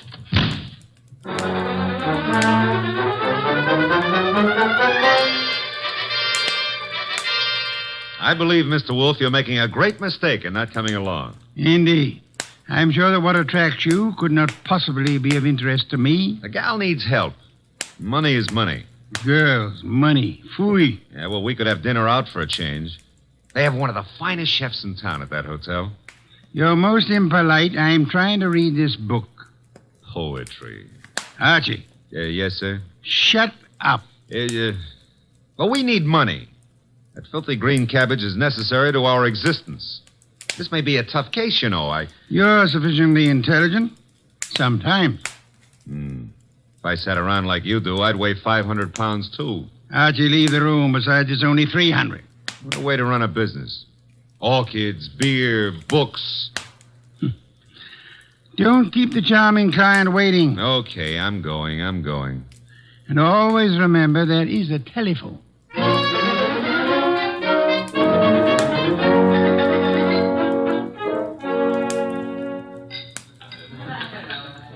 Thank you, waiter. Oh, good evening, Miss Moray. I'm Archie Goodwin. Well, I didn't expect... please sit down. Well, I think I should explain the absence of Nero Wolfe. There's so much of him that it's not too convenient to transport it about. I do all the outside work. And I'm sure you do it well.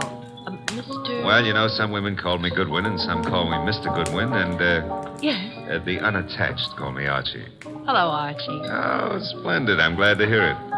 Now we can get right down to the nasty old business that's troubling you, Doris. First, here's the 500 retainer fee. We thank you. Now, what's the note about? Well, there are 2 notes, both printed by hand. Uh-huh. Oh, will you hand me my purse, please? Oh, sure.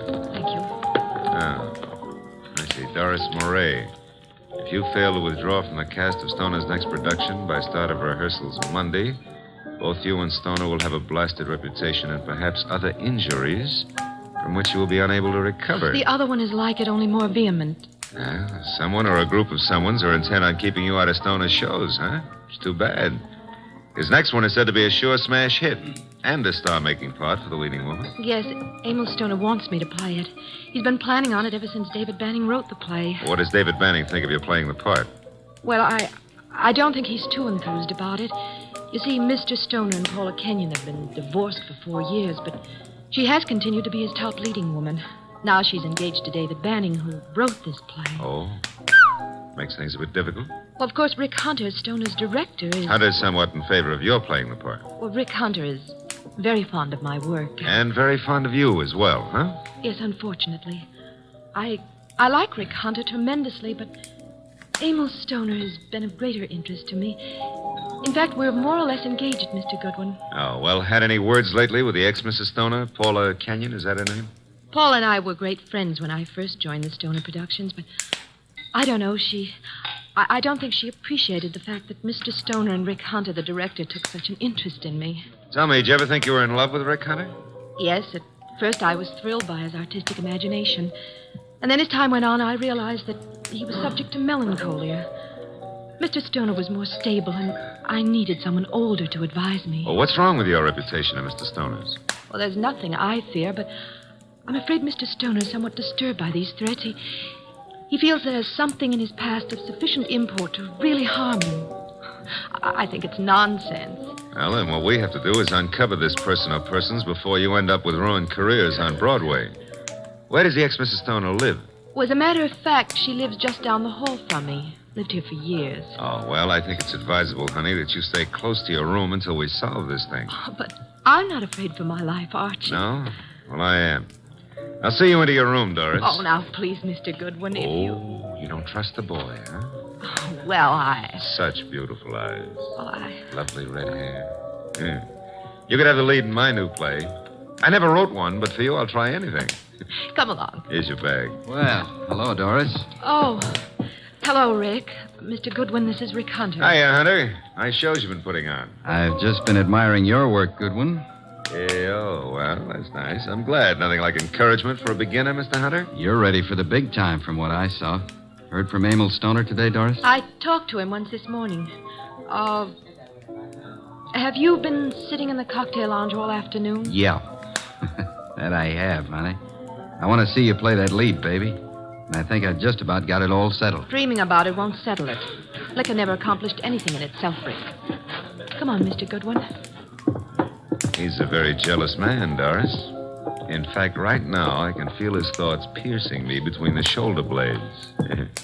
Oh, excuse me. Here's a phone book.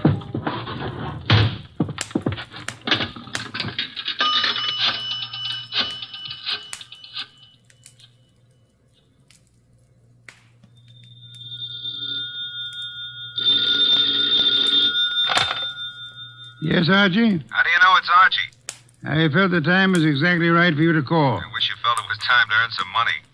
Is this a worthwhile case? Well, she's a beautiful redhead, and, That, of course, makes it very worthwhile. Yeah, well, I got 500 as a retainer. Phooey, a pittance, and probably all you'll ever get. What do you mean by that? She's probably guilty. Now, look, boss, she's the victim. Received notes threatening her reputation and her health if she plays the star part in Emil Stoner's new production. Also, they threatened Emil Stoner likewise. The playwright, Dave Banning, is engaged to Paula Kenyon. Incidentally, she lives here at the hotel, too, just down the hall from Doris. I remember her. And the playwright wants Paula Kenyon to play the part. Well, Archie, you have only the beginning. It is probably too late to prevent whatever is going to happen. Like what, for instance? Have you found a body yet? Call me after you find the body. What body? There's no body. But there will be, Archie. There's always a body where you're concerned. Either a body beautiful or a dead one. Right?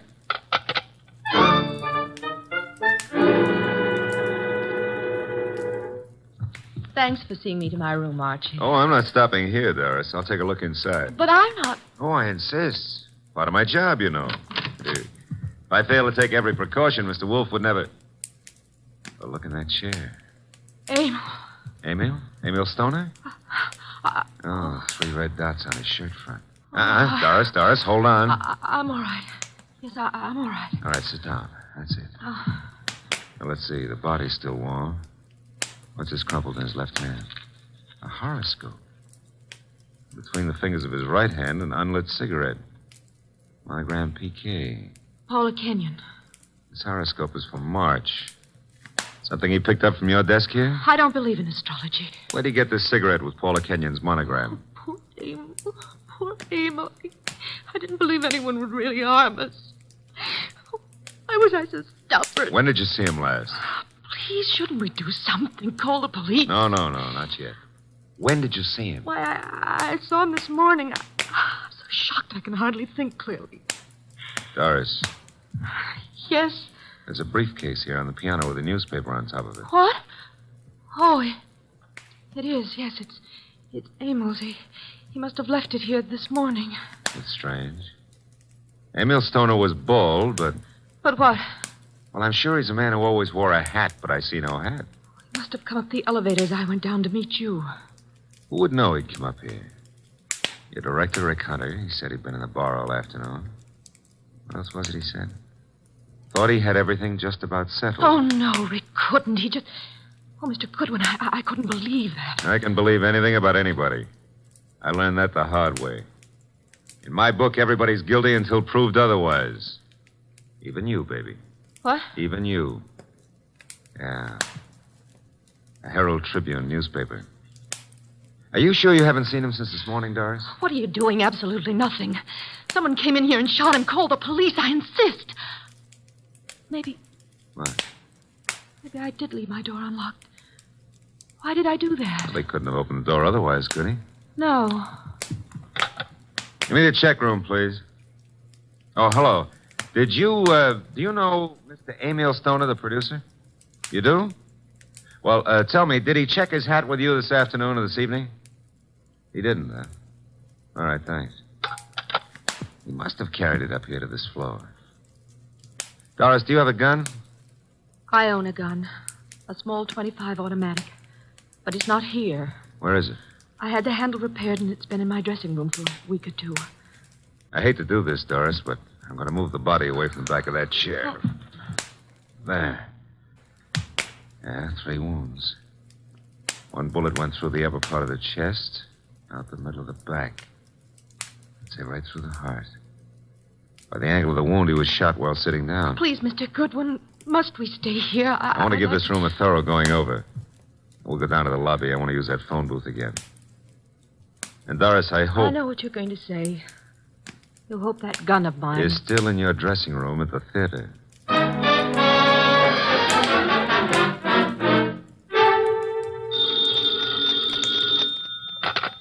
Nero Wolfe speaking. Oh, Mr. Wolfe, may I have your autograph? I'm taking a correspondence course on how to be a detective, and I think you're a wizard. That's so kind of you to say so. I would be just thrilled to have your autograph on the bottom of a paycheck. Why are you calling from a phone booth? What? Who said I was? It's obvious. There's no room tone reverberation. Well, you shouldn't have to ask. You know everything before it happens. You found the body then. Happened just before you got there. Oh, now, look, I took the girl up to a room to be sure it was safe for her to go in, and... Okay. And there, sitting in a big leather chair, was Emil Stoner. Shot 3 times with a small caliber gun, dead about an hour. 1 shot went through the body from the upper part of the chest to the middle of back. Therefore, he was shot while sitting down. The killer was standing, huh? I'm listening. Oh. Well, his left hand was clutching a horoscope folder, and between the index and second finger of the right hand was an unlit cigarette with a monogram on it, PK. Emil Stoner is bald, but there was no hat in the room. However, on the piano was his briefcase, and on top of it, a 4 o'clock afternoon edition of the Herald Tribune. Better look in the briefcase, Archie. No weapon? No weapon. But Doris Murray says she owns a .25 caliber automatic, and it's in her dressing room at the theater. Also, she claims she hadn't seen Stoner since this morning. You found no empty shells about the floor? None. What did you do with the bullet? What bullet? The one which passed through his chest and lodged in the back of the leather chair. Are you there? Boss, I'm a very stupid fella. Stop bragging. The bullet. Boss, there ain't no hole in the back of that chair. I just realized it. Maybe he was standing up. Then the killer must have been on stilts. Archie, let us pretend, only pretend, that you're very observant. Now proceed to Paula Kenyon's apartment, just down the hall, you said, and see what she knows without divulging the fact that Stoner is dead, and look sharp. My gears must be slipping.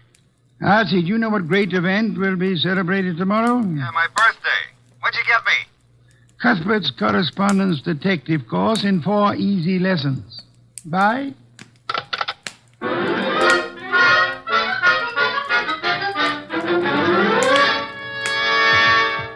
This is Paula's apartment.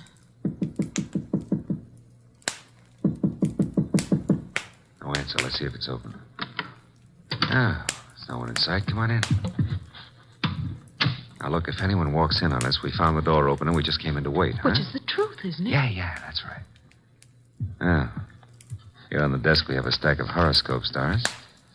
And a box of Paula's monogrammed cigarettes. Mr. Goodwin. Huh? This is Emil's gray fedora hat. Then he was in this apartment this afternoon. What are you staring at? Oh, small pearl-handled automatic. Yes. .25 caliber. Yeah, it's been fired very recently. We won't touch it now. Does it look like yours? Archie, it is mine. Your initials? I found old Jenkins, the stage doorman at the theater, to look in my dressing room, and... well, my gun isn't there. Did you leave the gun out in plain view in the dressing room? Yes, for several days anyway. Then I put it behind the mirror. I suppose many people have seen it then. I'm sure. I hope, Doris, that your fingerprints are not the only ones on that gun. If they use my gun to shoot him in my apartment, why would they bring the gun back here and leave it in plain sight? Well, maybe they didn't do it just that way. No? His hat's here, the gun is here, and yet he's dead in your apartment. How can you answer that? Well, maybe he was sitting here waiting for Paula, and someone called him out and over to your place and shot him. That's no good. Doesn't make sense. Now, if he was sitting in this chair here and someone entered that door, Hey. What is it? Look in the chair back. Little round hole. Start looking for some empty shells around here. Find something? No, I want to make a call. He was shot with this automatic. 3 shells were ejected. They certainly vanished. Nero Wolfe speaking. Archie, I'm at Paula Kenyon's. She's not here. Found his hat, a stack of horoscopes on the desk, box of monogrammed cigarettes, a .25 automatic which belongs to Miss Moray, recently fired, but not an empty shell in sight. No blood, but a single small hole in the back of the chair near the desk. Doris Moray is with me. I will call Inspector Kramer now about the body and have ballistics check the bullets with the gun. The bullet in the chair back? Did you find anything of particular importance in Emil Stoner's briefcase? Yes, I found... Never mind. Bring the girl here at once. Okay, boss. Say, don't you think I better wait for Paula Kenyon? Uh-oh, here she is. Bye. Bring her along, too, if you can. Goodbye. Hello, Paula. Well, Doris, what are you doing here? I wasn't aware that I left the door unlocked. Seems to be contagious this evening. I left mine unlocked, too. Hello, Dave. Miss Kenyon, Mr. Goodwin. Hello, Doris. Hello. Archie, this is Dave Banning, the playwright. How are you, Mr. Banning? How do you do? I've heard all about your new play, and I wanted to meet you. Doris thought you might be over here, and the door was ajar, so we, well... I just walked in. I hope you don't mind, Paula. Certainly not. I'm used to people just walking in. We were here a while ago, went down to the cocktail lounge for a while. When does the play open, or have you cast it yet? Mr. Stoner handles that part of it. Are you a prospective investor, Goodwin? Oh, I've had a number of flings in the business. Matter of fact, I expect to see Mr. Stoner tonight. You do? Tonight? Here? I don't understand. What's this fencing all about? Doris, you're not just visiting me. We've hardly spoken for... Oh. Is that your gun, Miss Kenyon? It's yours, Doris. Yes, that's right, Paula. It was in my dressing room. When did you see Mr. Stoner last? But I haven't seen him today. I had lunch with him. Why? What hat did he wear at lunchtime, Mr. Banning? Why, the gray fedora. How did it get here? That's Emil's. What is this? What are you two doing here? Where is Emil? Come on, cut out the melodramatics. Mr. Stoner is dead. He's what? Paula. And without any further explanation, I shall have to ask you to accompany me downtown. Police? If you will, please.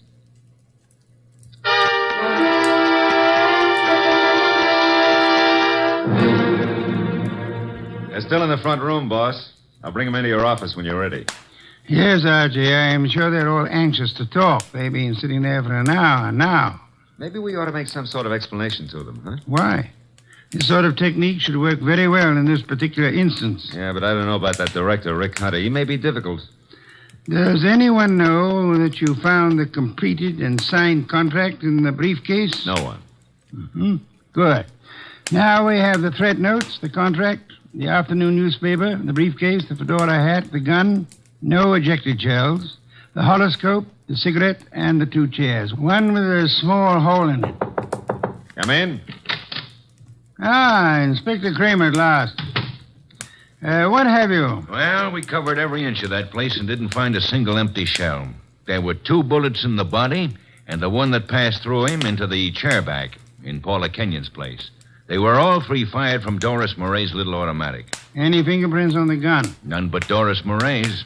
Not unexpected, to say the least. The bullet that was lodged in the chair in Paula's place went through his heart. Now, he was apparently shot in her room, but... But how did he get into Doris Moray's place? I'll be able to explain that when we locate those 3 empty shells, Inspector. Bring our guest in, Archie. Come in, please. Ladies and gentlemen, Mr. Nero Wolfe. Miss Paula Kenyon. Hello. Miss Doris Moray. Hello, Mr. Rick Hunter, the director. How do you do? David Banning, the playwright. How do you do? Won't you be seated, please? May I present Inspector Kramer of Homicide? How do you do, Inspector? Mr. Wolfe has asked you here to give such details as you recall, which might be of assistance to him in the solution of the murder of Emil Stoner. Mr. Hunter, as the director, whom did you favor as the star of your next production? Why, Doris Moray. You have been deeply interested in Miss Moray, Hasn't done me much good. but you do love her. I do. And you are deeply interested in the progress of her career. I am, most assuredly. Did you know that Mr. Stoner had made out and signed a contract for a certain woman to play the lead in the new show? No. You knew that Doris Moray had a gun in her dressing room. Yes? You were in the hotel cocktail lounge all afternoon until you met Doris and Mr. Goodwin. Yes. And you could have seen Emil Stoner into the lobby and go to the elevator. I could. Could you prove that you never left the cocktail lounge until you met Doris and Archie? Maybe not. Did you see Mr. Stoner go into the elevator? I did. Mr. Banning, you wrote the new play. Were you in favor of Miss Murray playing the part? I know. I felt Paula Kenyon was better suited for it. You and Miss Kenyon are engaged to be married. Yes. Anything happened to Mr. Stoner, you, as next in line, could assign the role as you saw fit. That's correct. Did you know that Mr. Stoner had made a final decision on the part? I did not. He didn't tell you anything about it at lunch today? No, I made a strong plea for Paula. You know about the gun in Miss Murray's dressing room? Everyone did, apparently. Very well. Miss Kenyon, did Emil Stoner visit your apartment often? Not often. We were not on too friendly terms. Did you phone him to visit you this afternoon? No, who said I did? No one? I merely asked. Were you, by any chance, still in love with Emil Stoner? Now, see here, I don't appreciate that kind of Just talk. relax, Mr. Banning. I was not in love with Mr. Stoner. That was over. You and Doris Murray were at one time very friendly. Yes. Well, I found out how two-faced she was. Emil was a fool to fall for her, but you couldn't tell him anything. All she's interested in is a career. You're not interested in your career, Miss Kenyon. Well, yes, in a way. You wanted the star part. You phoned Stoner this morning. Yes, but he said he was going to give it to her. You knew about Doris's gun? No, I You didn't. recognized it immediately, boss. Well, yes, I knew. What if I did? Then you wrote these threatening notes to Miss Murray. I did not. I did not. You didn't know the contract had already been signed? No. Then you still had a motive to kill him. I wrote those notes. She had nothing to do with it. You can check them on my typewriter. We know, Mr. Banning. We've already done it. I know how it looks, but Paula didn't do it. I knew he was coming to her place. I called him. I knew Paula was out. I did it. If so, what did you do with the ejected shells? I threw them away. How many? 3. Oh, no, David, please don't. I don't believe you, Mr. Banning. Miss Murray, did you know the contract had been made out and signed? No, You're lying, Miss Murray. You said you didn't see Stoner this afternoon. I didn't. You called him and asked him to visit you. You did get the threat notes and they frightened you. But you didn't know they would frighten Stoner. I did not phone him, nor did I see him. Yes, you did. His briefcase was on the piano. And he was there in the late afternoon because he brought with him a 4 o'clock edition of the Herald Tribune. What if he was there? I didn't kill him. He told you then about his decision. He left hurriedly, forgot the briefcase, and went to Paula's apartment to wait for her. That's not true. That's not true. Filled with rage, you got your gun, which you said had disappeared from your dressing room, then calmly put it into your bag, walked across the hall, and shot him as he sat reading a horoscope. No. Archie, a handbag. Thank you. Notice, I run my finger through a hole in the corner. She fired through the bag. And see, 3 empty shells. No. And here's a contract made out to Paula Kenyon. Too bad, Miss Murray.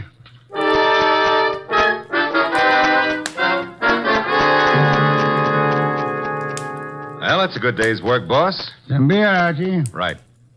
Say, tell me, how did Stoner, if he was shot in Paula's room, get back to Doris's room? She couldn't carry him. Oh, now, Archie, that's not too difficult. He walked. Shot through the heart? Impossible. That's a fallacy, Archie. Official medical records show that people have walked a block in such instances. No wonder Doris was so shocked when she saw him back in her room. The shooting took place after she called us, and it seemed unbelievable that anyone would leave the gun and not the ejected shells.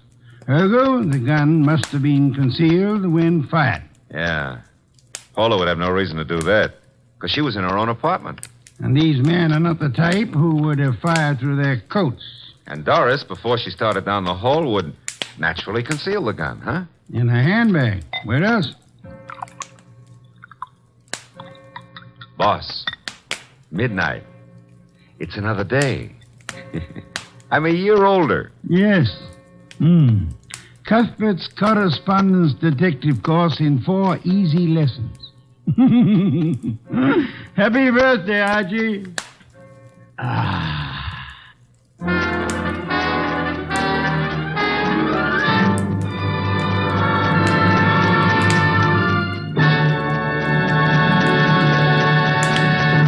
You have been listening to The New Adventures of Nero Wolfe, starring Sidney Greenstreet.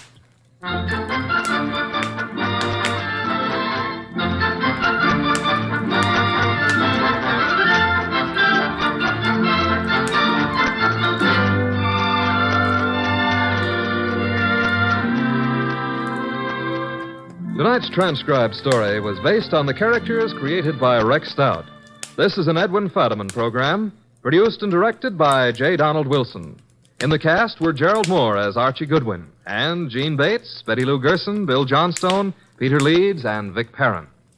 Next week at this same time, Nero Wolfe and Archie will bring you The Case of the Party for Death. Don Stanley speaking.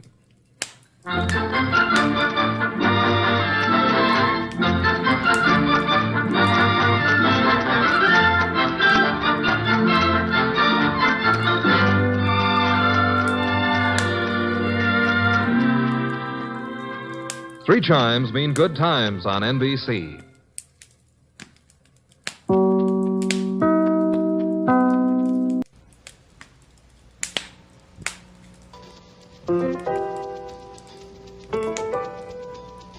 Rex Stout's Nero Wolfe.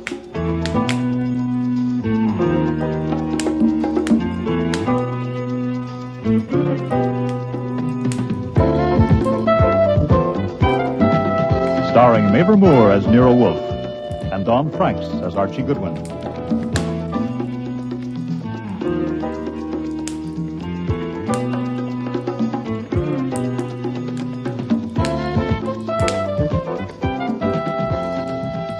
Today's episode, The Cop Killer, with special guest stars Jackie Burroughs, Brian George, Arch McDonnell, and Marion Waldman.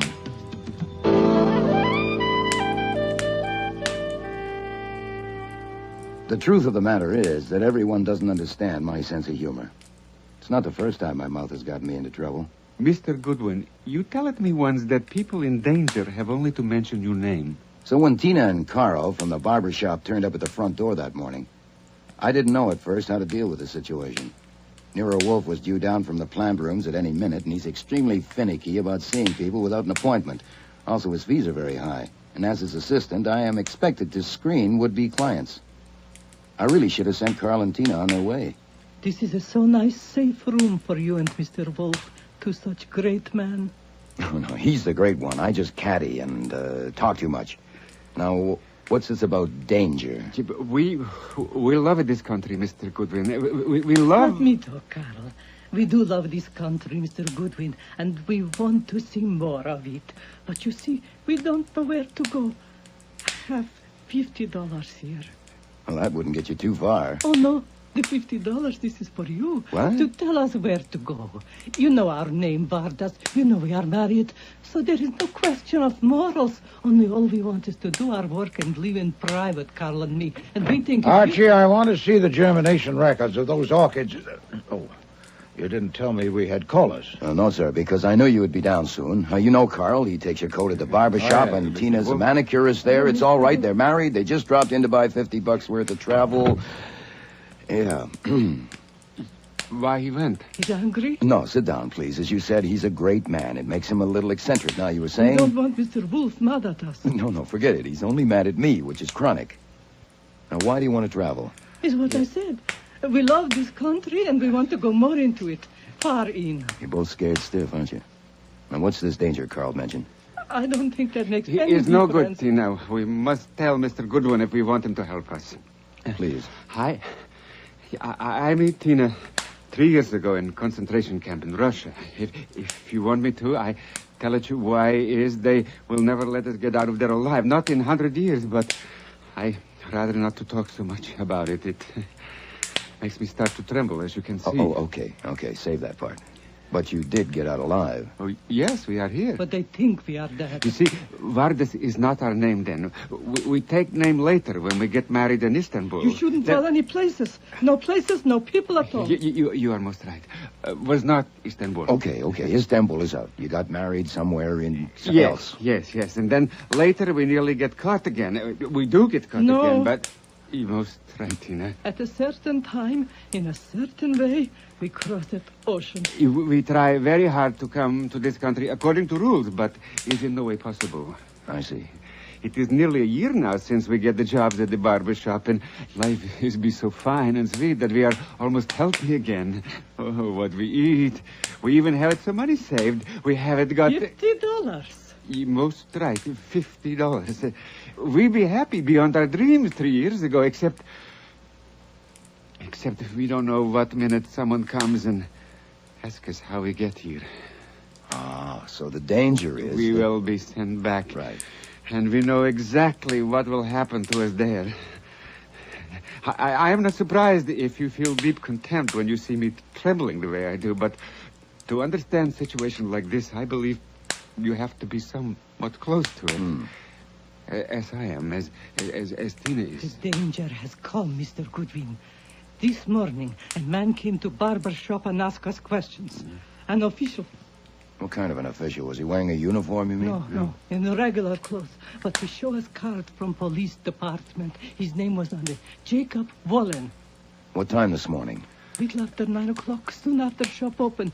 He talked first with Mr. Fickler, the owner, and Mr. Fickler bring him around behind partition to my booth, and the man, he take out notebook and ask me questions. What kind of questions? My name, where I live, where I came from, how long I've been working there, all that kind. And then, about last night. Last night? Yeah, where I was and what I was doing last night.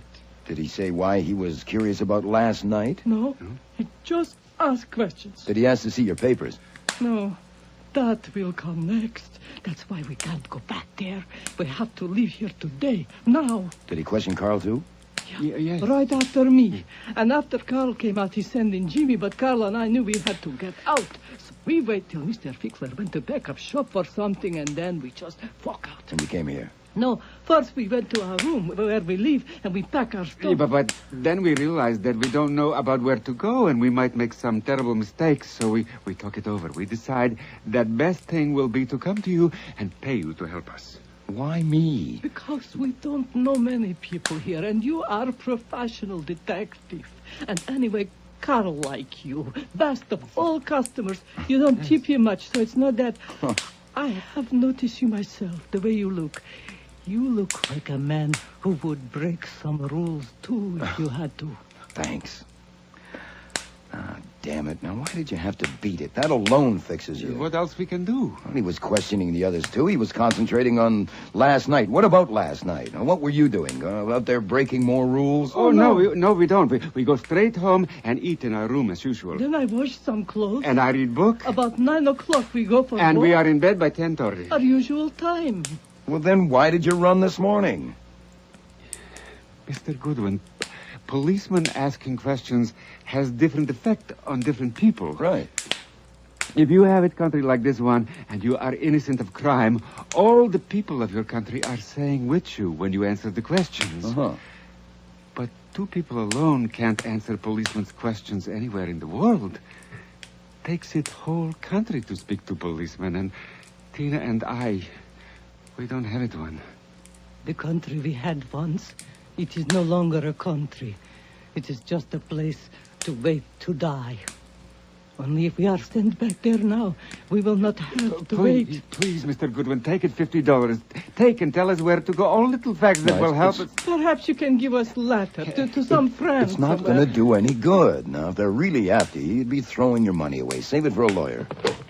Who are you phoning? Mr. Wolfe, in the kitchen.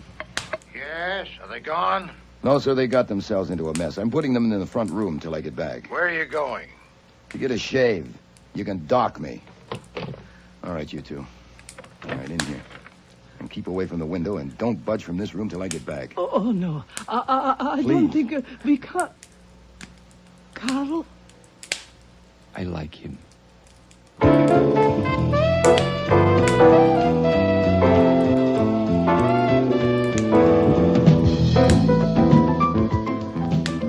All right, move along there. Move along. There's nothing to see. What's all the excitement, officer? Accident in here. No one allowed in. How did the customers in the chairs get in? I'm a customer. Only customers with appointments. You got one? Certainly. Jimmy, how soon? Now, who whistled for you? Sergeant Curly Stebbins. What's homicide doing here? Don't tell me you and Nero Wolfe are involved in this. I dropped in for a shave. I'm a regular customer. Hey, Mr. Fickler, how long have I been leaving my hair here? Oh, hello, Mr. Goodwin. For over 6 years, Sergeant Stebbins. This is the famous detective, Mr. Archie Goodwin. Mr. Nero Wolfe comes here, too. Thanks, Arnie. Famous. It's just a burden. It's a damn nuisance. Yeah, well, don't let it get you down. You just dropped in for a shave? You got it. Write it down. I'll sign it. Who's your barber? Jimmy. Jimmy's busy. So I see. Well, I'm not pressed. I might chat with you, or I could read one of these magazines. I might even get a manicure. You get manicures? I might, for my eyes. For your eyes? Haven't you seen Janet, the manicurist? Clown. She's in the booth talking to Inspector Kramer. Kramer's here, too? What's happened? You know the other manicurist, Tina? Or her husband, Carl Vardis? I know Carl well enough to tip him for taking my coat. I can't say I know Tina, but of course I've seen her. Why? I'm just asking.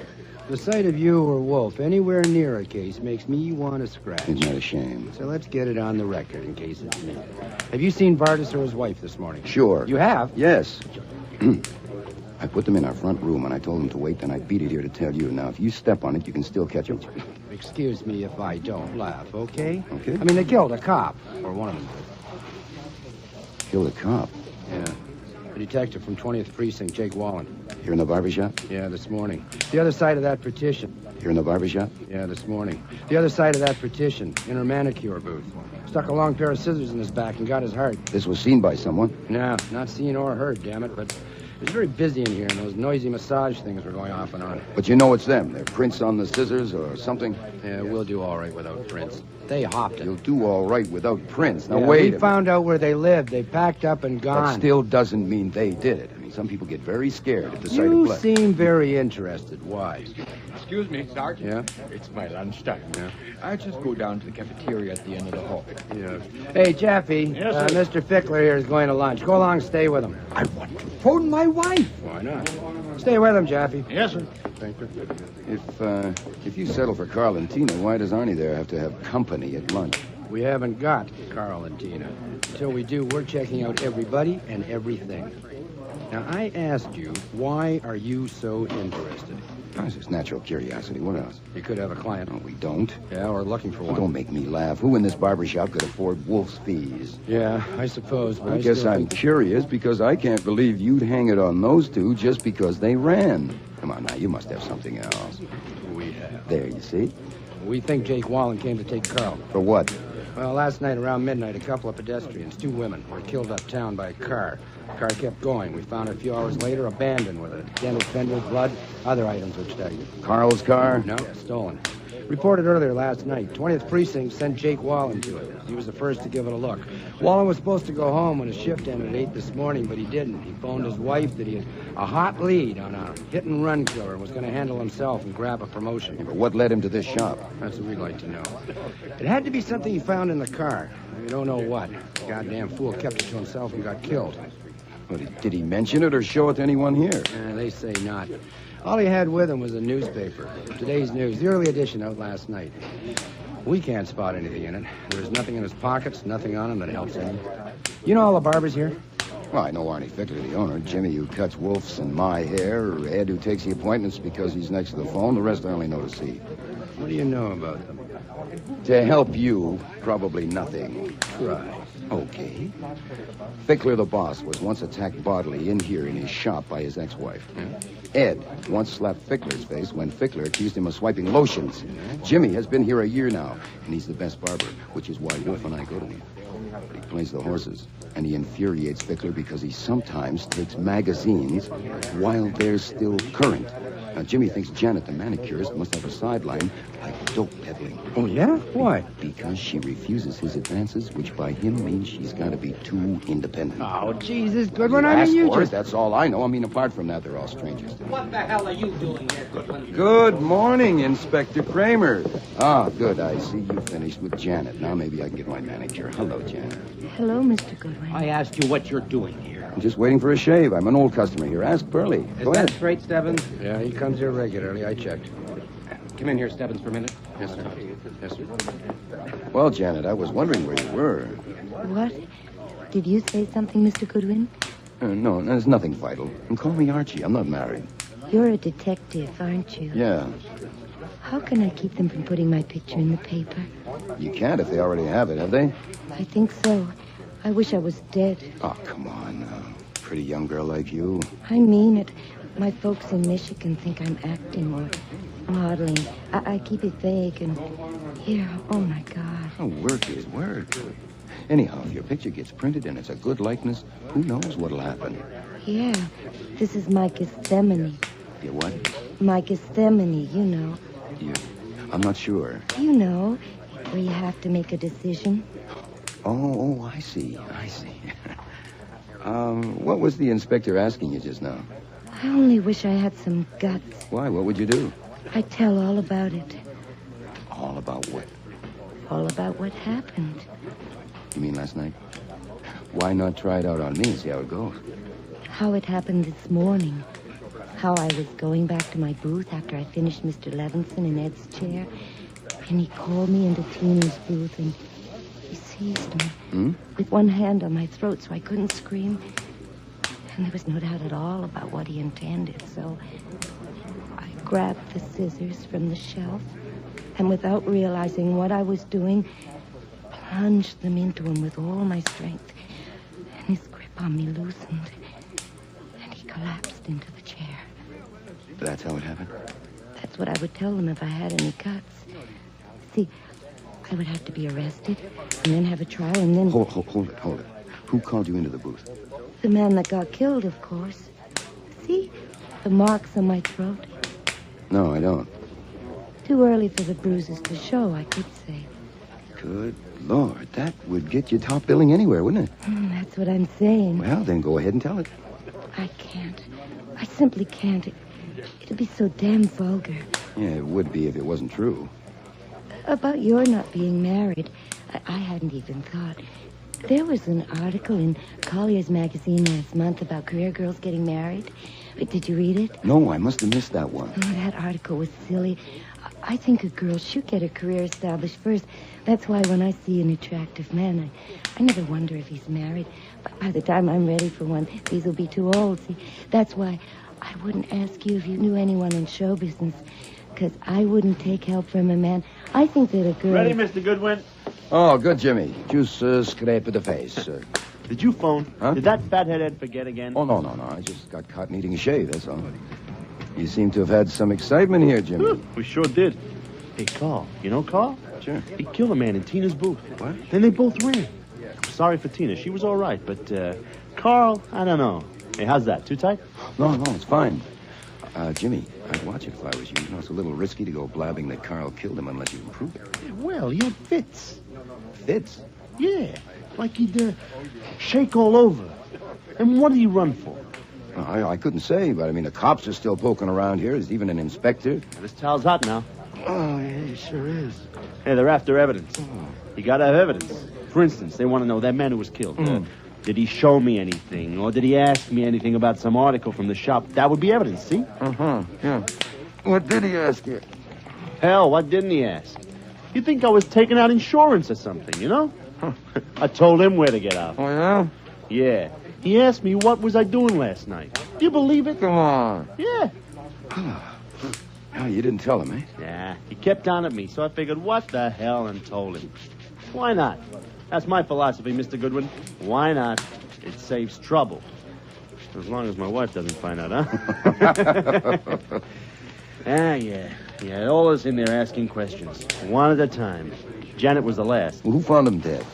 Fickler. 10 or 15 minutes later, geez, he come yelling out of there. I damn near nicked my customer. How's the razor, all right? It's fine, just fine. Yeah, then the cops come. Man, it's been nothing but questions ever since. Who went behind the partition after Janet came out? They want to know. I tell them, how do I know? I had a customer at the time. When exactly did Carl and Tina leave? They must have asked me that 20 times. But I can't say and I won't say. Carl did it all right. But they can't prove it by me. They got to have evidence, right? But not me. Goodwin, Inspector Kramer don't like you being here. Neither do I, Sergeant. Neither do I. Yeah, thank God this didn't happen to be Wolf's day for a haircut. You never would have believed it. Speed it up just a little, Jimmy. Mr. Wolfe hates to wait lunch.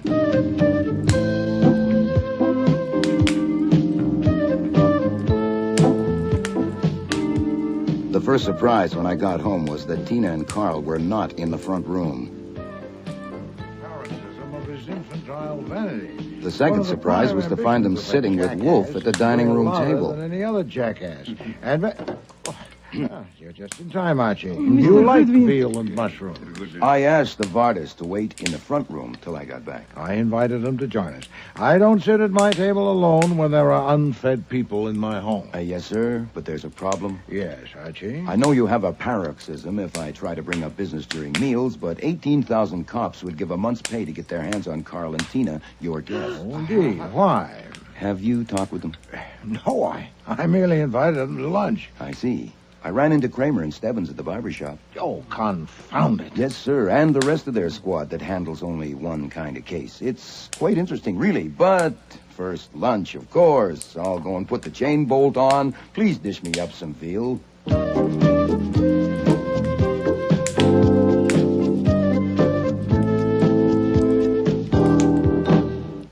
Please be seated. Mrs. Vardas, I think you'll find the red chair quite comfortable. Thank you, Mr. Wolfe. That was it fine cooking. Thank you, Mr. Vardas. Fritz takes great pride in his veal. Now then, Archie, what have you gotten us into this time? Us? Yes, I'm responsible for their presence since they were my guests at lunch. Okay, if that's how it is. I did not invite them to come here, let alone to have lunch. They came on their own, and I let them in, which is one of my functions. Having started it, I'll finish it. Carl, Tina, it's dangerous for you to stay here.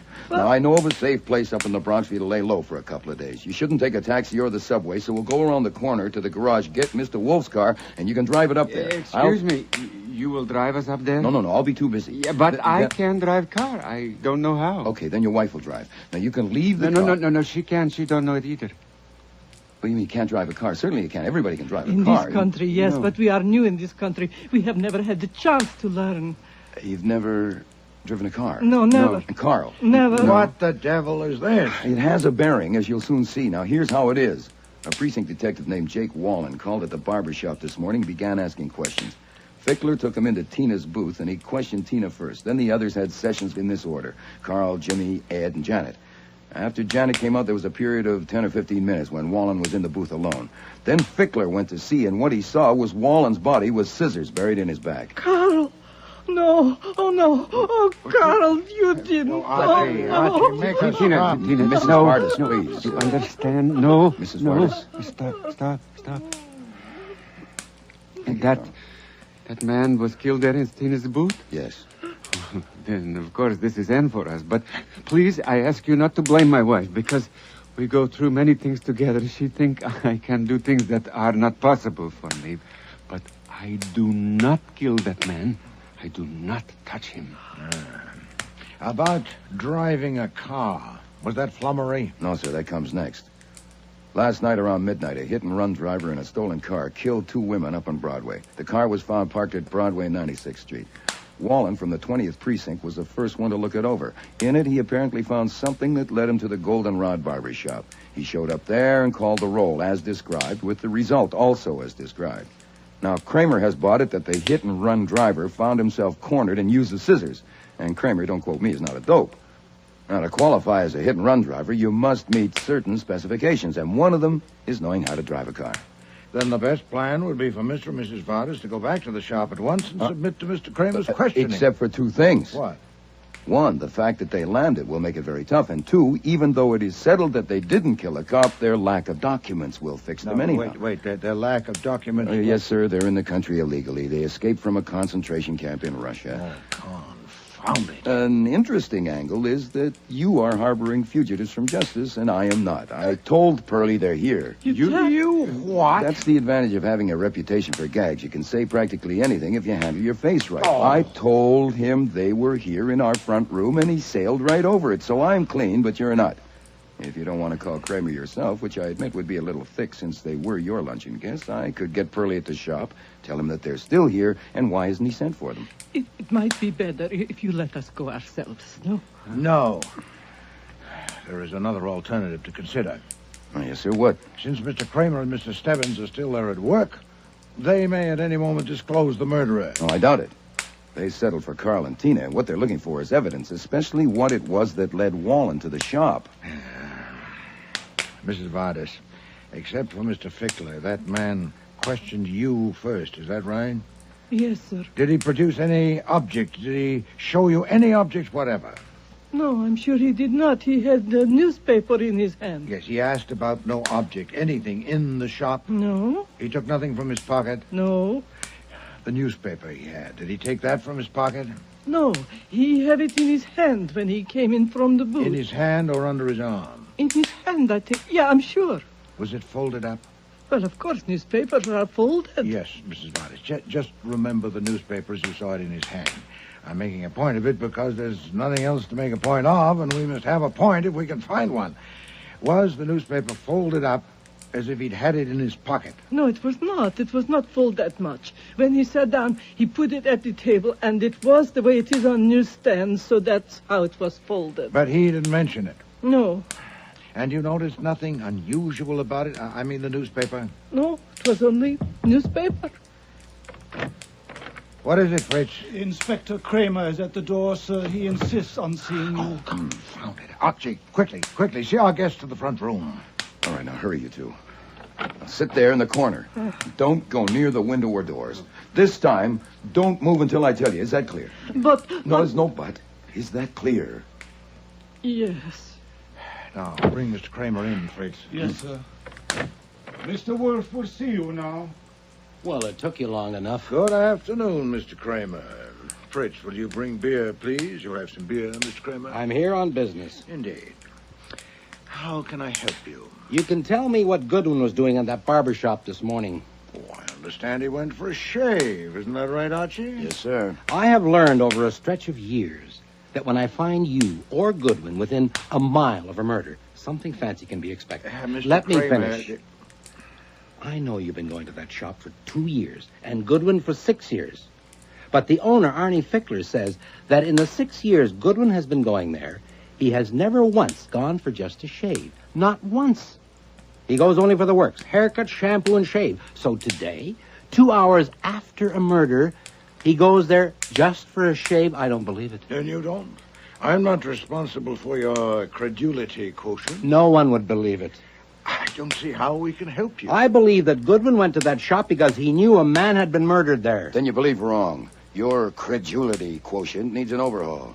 Until I got there, I hadn't the slightest idea or suspicion that a man had been murdered there or anywhere else. Your going there had nothing to do with the murder? Put it that way if you prefer. I'll write it out and sign it for you if you like. I would like. Word it yourself, but say it right. You'll get it. Today. Okay, right now if you want. You know the law about withholding evidence as well as I do. You ought to by this time the stunts you pulled. You thought that I had sent Archie to the shop on business? I still think so. Then you might as well have an affidavit from me, too. In it, I will say that I did not send him to the barber shop and that I heard and knew nothing of the murder until he returned and told me. You'll swear to that? It's a favor to you, yes. Since you wasted your time, you might as well get a little something out of it.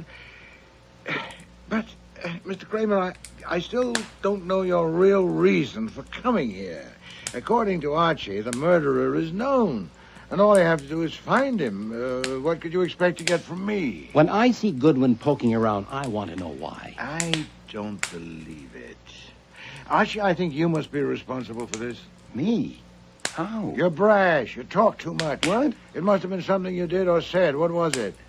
I don't get it. What did you say to Mr. Kramer? Practically nothing. I just answered a civil question. What did you say to Stebbins? I just asked what was going on, and he told me. And then I told you about it. Not verbatim. What did you say? Nothing. Damn it. Of course Pearlie wanted to know what brought me there, and I took... Oh, wait a minute. Maybe you're right at that. Pearlie asked me if I had seen Carl or Tina this morning, and I said sure. I'd put them up here in the front room and told them to wait, and if he would step on it, he could find them. I knew it. Your confounded tongue. Huh? So that's it, is it, Mr. Kramer? Sergeant Stebbins told you that. He mentioned it. Then why have you waited to pounce? Since Archie has rashly disclosed our little secret, it'd be useless for me to try to keep it. That's what we use the front room for, mainly, to keep murderers in. You're armed, I suppose. Go in and get them. Archie, open the door for him. Oh, certainly. I wouldn't want to stand in the way of justice. There you are, Inspector. I'm scared of murderers myself, or I'd be glad to help. Well, Mr. Kramer... Comedy. I just happened to drop in on my way down to my office. I'll expect those affidavits this afternoon. Whatever you say, just as long as we're not going to be jailed for harboring fugitives. Nero Wolfe's office. Archie Goodwin speaking. Goodwin, is Inspector Kramer there? Yeah, he's here, Pearlie. He just happened to drop in on his way downtown. It's for you, Inspector. Yeah, Pearlie, what is it? When? Bad? Does she know who? Goodwin. Oh, why him? You're sure? Oh, Jesus. I'll be right there. Come on, Goodwin, you're coming with me. What is it? What's happened? The manicure is Janet. Someone tried to kill her. Who? She won't say. She says the only person she'll tell is you. Me? Why me? That's what I want you to tell me in the car on the way. Then come on. She was found on the floor of her booth out cold from a blow on her head. We brought her to, and she can talk, but she won't. She says she won't talk to anybody except her friend Archie Goodwin. How long have you known her? Until today, I merely leered at her. The only chat I've ever had with her was here today, under your eye, huh? But look what it did to her. Is it any wonder my opinion of myself is what it is? Yeah, you've never seen her outside the shop? Never. That can be checked. Yeah. Right now, we want you to get her to talk. Oh, God damn her. She stopped us cold. Come on. Hey. Hold it. If I'm going to ask her questions, I ought to know what happened. Oh, Jesus, Goodwin. There are only 3 of us left here. I was on the phone. Jaffe and Sullivan were there on chairs. The barbers were working on customers. Someone wanted a manicure. Fickler called Janet. She didn't come. Where was she? On the floor of her booth, out cold. She'd gone there maybe 15 minutes before. Alone all that time? Well, I think all the barbers had gone back behind the partition at least once during that time. You think? Goodwin, I said I was on the phone quite a lot. Oh, Jesus. How bad is she hurt? Well, not bad enough for the hospital. Doc let us keep her here. She was hit above the right ear with a bottle taken from the supply shelf. The bottle was big, heavy, full of oil. It was there by her on the floor. Any prints? Oh, come on, Goodwin. For God's sake, start at school. He had a towel in his hand or something. It is a barber shop. Come on. Just a minute. What did the doctor say when you asked him if she could have just been testing her own skull? Well, he said it was possible, but he doubted it. Come and ask her.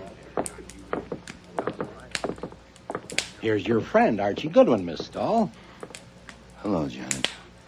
Hi. How do you feel? Terrible? No, I don't feel at all. I'm past feeling. Can I have a look at that bump on your head? Oh, if you're careful. You tell me if it hurts. Oh. Well, doing your hair is going to be a problem for a while. Who did it? Send them away and I'll tell you. Certainly. You men, come on, get out. What if is? I had been here, this never would have happened. Now leave us. Now, look, Goodwin. Out. Come on, Sergeant. Wow. You sure showed them. Well, it was shocking. You could have been killed. It disfigured for life. It could have ruined your career. Thank God you got a good thick skull. I started to scream, but it was too late. What started you to scream? Seeing him? Hearing him? It was both. I was sitting in the customer's chair with my back to the door. I was just sitting there, trying to think, you know. I know. And then there was this little noise behind me, like a stealthy step. Uh-huh. And I looked up, and I saw him reflected in the glass right behind me with his arm raised, and I started to scream, but before I could get it out, he struck. Right. You were sitting in the chair, this chair, with your back to the door like this, right? That's it. I was thinking And like... you saw his reflection in that crinkly glass partition there? Yeah. And you recognized him? Yeah. The glass is crinkly. It'd be hard to get a clear reflection. You're sure you recognized him? Well, of course I'm sure. That's why I wouldn't speak to them.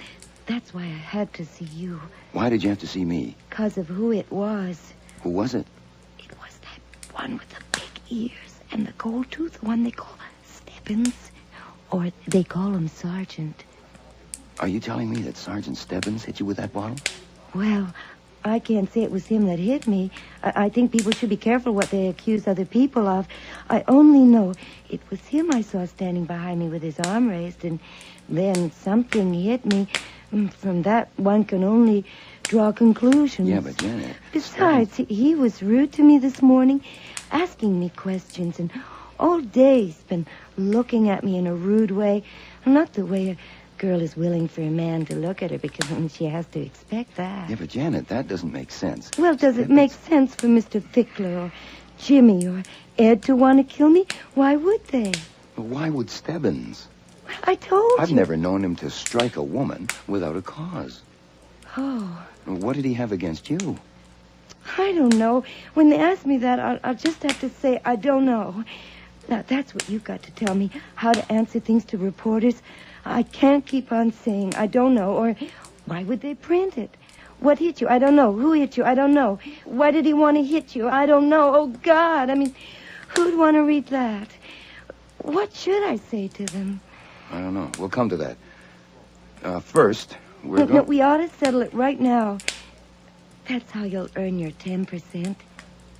My 10% of what? Of everything I get as my manager. Shake on it. Hey, that's a darn good idea, but I think... I can tell the reporters to ask you about things I don't know.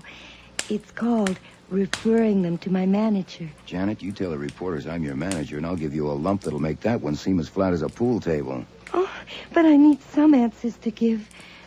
Well, just say it's a mystery. People love a mystery. That's it. That's the kind of thing. Oh, I knew I could count on you. Oh, what do I say when they ask me if I'm going to go on working here? Couldn't I say I don't want to desert Mr. Fickler in the time of trouble? Great. That's the ticket. Just came to me. That's the thing that we have to work on. How to handle the reporters. Now, what they like best is to get the jump on the police. Now, if you can tell them something that the cops don't know, they'll love you forever. For instance, now... Yeah? For instance, what? Suppose for a minute that it wasn't Stebbins that hit you. Just suppose that it was someone else. Why would someone want to get you? I don't know. Maybe, just maybe, you do know something. But you don't know that you know it. You see what I mean? No. Well, maybe sometime today you saw or heard something, and this person, now let's call him X. X? Yeah, X. And if X knew that you told about it, that would put him on the spot, so that's why he had to kill you. Oh, I get you. You mean a motive. Exactly. It's just like a motive. Now, here's the point. If you can remember what it was you heard or saw that scared X, wow, those reporters will be your friends for life. Now, for God's sake, don't miss the chance. Concentrate. Okay. Remember everything you saw or heard here today and tell it to me now. Right. I don't remember anything. Concentrate. It was probably some little thing that didn't seem important to you at all. Maybe I could say that... No, it's got to be true. Oh, Now, let's... 4 to 9. I'm always punctual. Swell. Were the others here already? Some were and some weren't. Who was and who wasn't? Good Lord, I don't know. If you're going to expect me to remember things like that, then we might as well just quit. When I came to work, I was thinking of something else. A lot of the time, I'm thinking of something else, so how could I notice? I'll tell you what. I think you're ready. I'm going to send in a reporter. A reporter? Oh, God, I'm not ready. Sure you are. Just use your common sense and stick to facts. Oh, give me a minute. I want to fix my... You heard. We heard. I had to come up for air. If you shoot her, send her brain to Johns Hopkins. We can find it. Gee, did she knock herself out? I doubt it. It was a pretty solid blow to raise that lump. You didn't find a prince in the bottle. Bothering about princes been either. You better pick someone good to be that reporter from the Gazette. Can I go home now? No, she might insist on seeing her manager again. Oh, come on. Oh, well. I'll have to call Mr. Wolfe and let him know. I do work for him, you know. So I dialed the number that I knew best and reported. And then I waited. I waited for nearly 2 hours while they brought in a detective that Janet might think was a reporter. I think he came out even more confused than she was.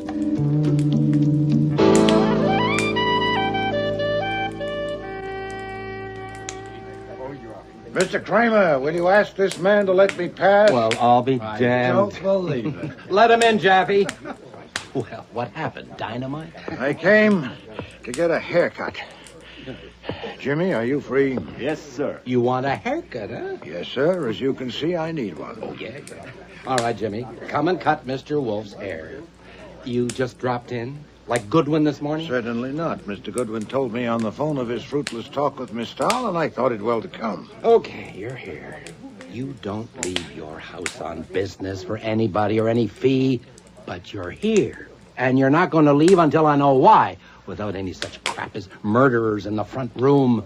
Not as short as last time, Jimmy. No, sir. Mr. Kramer, you can badger me if that's what you're after and get nowhere, but I offer a suggestion. Why not work first? Why don't we see if we can settle this business, and then if you insist, go after me? Or would you rather harass me than catch a murderer? You know how to catch the murderer? Quite possibly. I'd like to propose certain assumptions about what happened here today. Do you care to hear them? Oh, listen, but don't drag it out. I won't. Please don't waste time challenging the assumptions. I don't intend to defend them, much less validate them. They're merely a basis of exploration to be tested. The first is this, that Wallen found something in the car that had killed 2 women.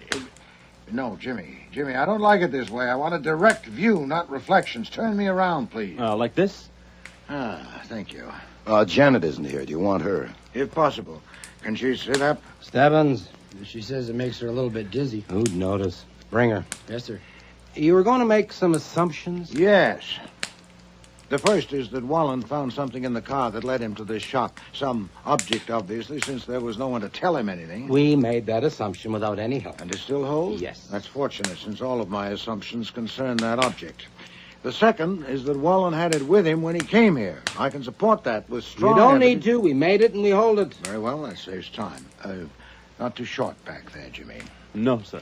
The third is that he had the object inside the newspaper he was carrying. It was an early edition of the news on sale last evening, not on sale this morning. He had it in his hand, folded to approximately the size of 12 inches by 9 inches. You know a lot about it. I know nothing you don't know. It's difficult to account for his carrying a stale newspaper in that manner unless it was a container for some object. At least the assumption is good enough to work on. The fourth is that whatever the object was, the murderer got it and disposed of it, because no object that could have led Wallen to this shop was found on his person or in the booth. The fifth assumption is that the murderer was neither Carl nor Tina Vardis. How do you know that? I shall want to know not why support that assumption. Don't waste time clawing at me. Since Carl and Tina are not involved and therefore didn't take the object away with them, it's still here in the shop. That is the sixth assumption. And it's good only if your surveillance of these people here all these hours has been constant and alert. Now, what about it? Could any of them have removed such an object from the shop? I want to know why you're excluding Carl and Tina. No, not now. First, we'll complete this test. We must know whether the object could have been removed by anyone other than Carl or Tina. No. How good a no? Good enough for me. No man has stepped outside this shop alone. Something could have been slipped to a customer, but that's stretching it. And we've had them under our eyes. Not apparently the one who assaulted Miss Starr. That was in the shop. Is that a point? I suppose not. Then we assume that the object is still here. The seventh assumption is this, that no proper search for such an object has been made. Have you searched thoroughly, Mr. Stebbins? We've looked. Carl and Tina had to have taken it. Yes, but granting my assumption which excludes their taking it, has there been a proper search? No. Then it's about time. Mr. Fickler. Yes, Mr. Wolfe? You run this place and you can help us. But I address all of you who work here. Put your minds on this. You too, Jimmy. Stop a moment. Listen. Hell, I can work and listen too, Mr. You Wolfe. cannot. I want full attention. Okay. Miss Starr, are you listening? What? What we're after is an object with something on it that identifies it as coming from this shop. Ideally, it should be the name and address or phone number, but we'll take less if we have to. We are supposing that it was inside the newspaper as Wallen was carrying it, so it should be flat and of those dimensions. Now, all of you went to the booth and were questioned by Wallen, but he showed you no such object and mentioned none. Is that correct? Yes. Yeah. No, he didn't. Then only the murderer saw it or was told of it. And later, when the opportunity came for him to dive into the booth and kill Wallen, he got the object and disposed of it somewhere in this shop. Now, I put it to you, and especially to you, Mr. Fickler, what is it and where is it? Maybe it was the newspaper itself. Possibly, but I doubt it. Where is the newspaper, Mr. Kramer? At the lab. There's nothing on it or in it that could have brought Wallen here. What else has been taken from here to the lab? Nothing else but the scissors and the bottle that was used on Miss Stahl. Then it's still here. All right, Jimmy, finish. It looks like a turkey to me, even with your assumptions.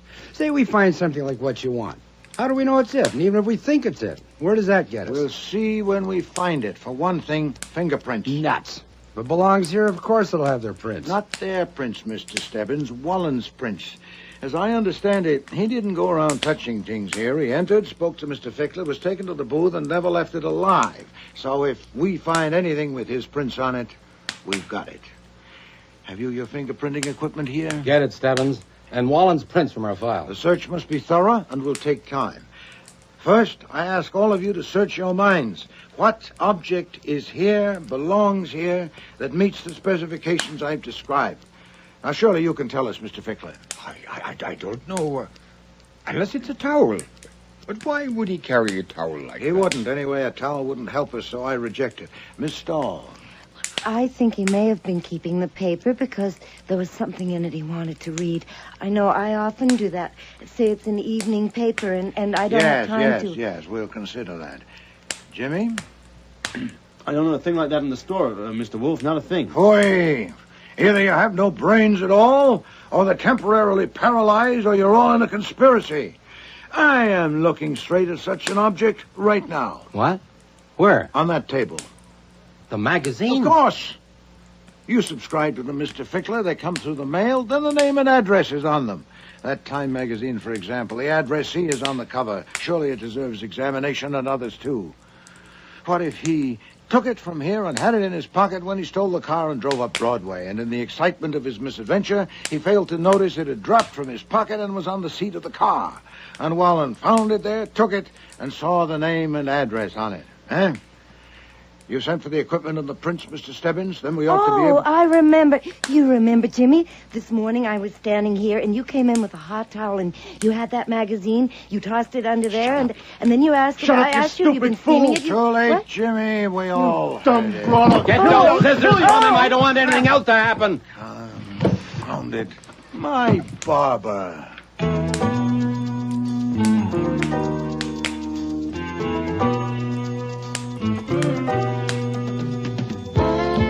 As stubborn as Kramer was, he never did learn why Wolfe went to get a haircut that day. But he did learn plenty about Jimmy Corelli. Jimmy was wanted as a bail jumper under another name in West Virginia on charges of car stealing, drunken driving, and assault, to name just a few. He had a really colorful background. As for Carl and Tina, I took a strong position on them Tuesday evening in the office after they had been sent up to the south room to bed. You know damn well what'll happen. They won't go to Ohio or anywhere else. They'll stay here, and someday, maybe next week, they'll be in trouble again. And they'll come to me again because Carl likes me and because I rescued them this time. You rescued them? And I'll try to help them again, and you'll have to butt in again because you can't get along without me, and it'll go on like that year after year. Why not take care of it now and live in peace? Oh, shut up, Archie. I'm reading. Yes, sir, in an hour or so. There are people in the government who owe you something. For instance, Carpenter. I have Carpenter's home number, and I might as well get him now. Shall I make it person to person? I got my naturalization papers 24 years ago. I wasn't discussing you. You've caught it from Janet.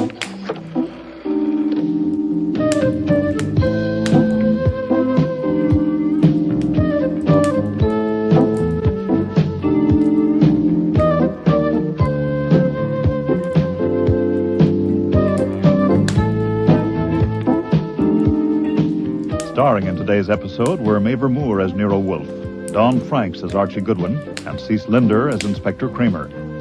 Jackie Burroughs was Janet, Brian George, Jimmy Corelli, Arch McDonald, Carl Vardis, Marion Waldman, Tina Vardis, Arnie Hart, Mr. Fickler, James Morris, Sergeant Stebbins, and Frank Perry was Fritz. Music was composed and conducted by Don Gillis. Technical operations, John Jessup. Sound effects, Bill Robinson. Production assistant was Nancy McElveen, and casting consultant, Ann Weldon Tate. The Cop Killer was written and produced in Toronto by Ron Hartman.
Next week.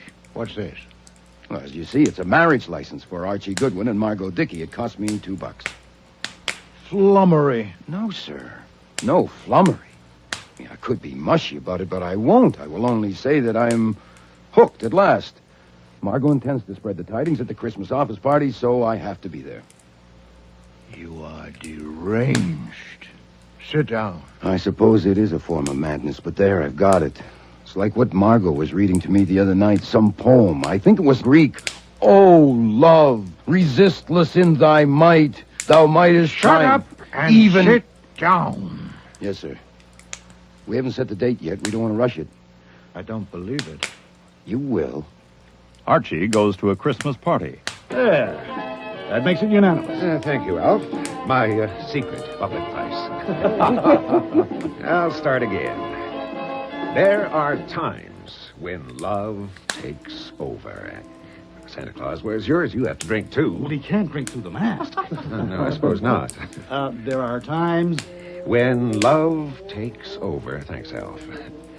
There are times when the little demons disappear down their rat holes, and ugliness itself takes on the shape of beauty.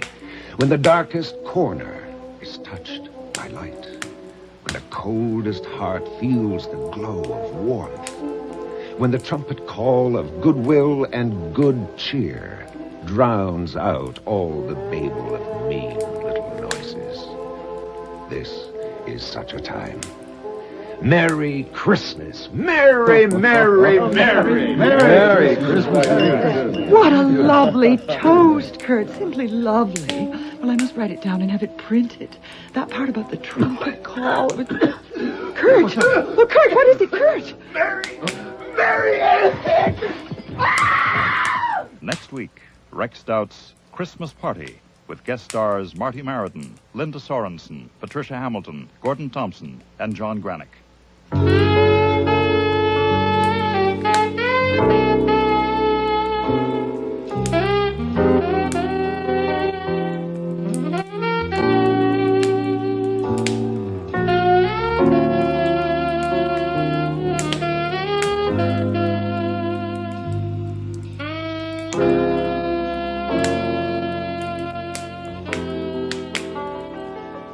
We hope you have enjoyed this week's Nero Wolfe episode.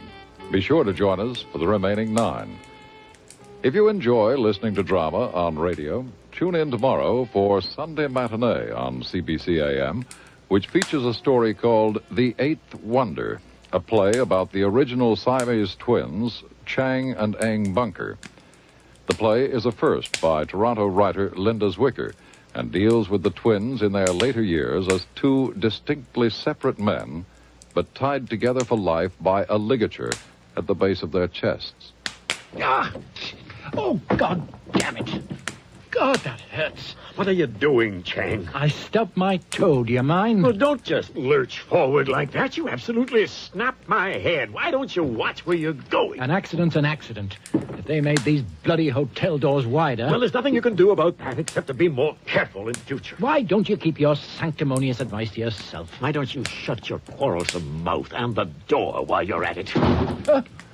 Now, where's that Christian philosophy? Where's that other cheeking? What a rotten thing to say. I get so tired of seeing you hide your true feelings behind that veil of piety. One day at a time, a season to all things in moderation. Why are you goading me, Chang? What's your problem? I'm just getting a few things off my chest. You have no subtlety, Chang. You never did have.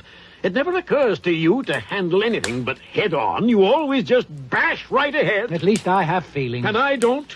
You've lived with me for 60 years, every minute, every hour, every second, and you don't think I have feelings?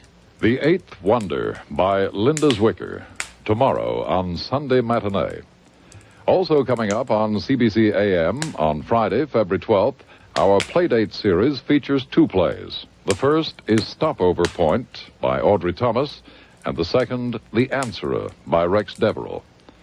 Later that day, tune in for Nightfall, our horror series on CBC AM. We will be presenting a play called The Club of Dead Men, a dramatization by John Douglas of a short story by J. Wentworth Day. please check your local listings for the exact times and dates of these programs. If you have any comments or suggestions about the radio dramas you hear, write to us at Post Office Box 500. Ladies and gentlemen, the ringing of that phone bell brings you mystery, adventure. Nero Wolfe's office, Archie Goodwin speaking. Who? Oh, yeah. Hello, Doc. How are you? What? In trouble? You? More trouble. You attract trouble, Archie. Hang up. It's our dentist, Dr. Thrummig. Let him wait. We never can find him when we need him. Tell him it's after office hours. Doc, you're talking so fast I can't make head nor tails of it. Look, listen, Doc. Come on over here and we'll be able to hear you. It'll only take you a few minutes. Right. You consistently disobey me. I want to work on my paper about odontocosms. Doc Thrummig has a friend who's in some trouble, and he needs our advice. Besides, we owe Doc a fair-sized little bill, remember? Money again, Archie. Money is the curse of our times. Yeah, man. Bring on all the curses that is available.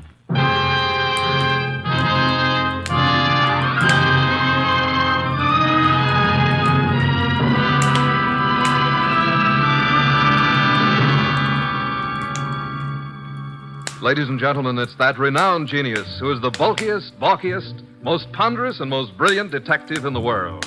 Yes, none other than that chairborne mass of unpredictable intellect, Nero Wolfe, created by Rex Stout and brought to you in a new series of adventures over this NBC network in the person of Mr. Sidney Greenstreet.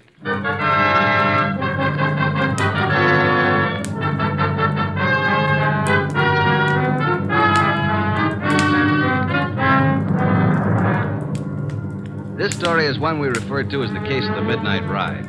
Oh, yeah, there was a ride, all right.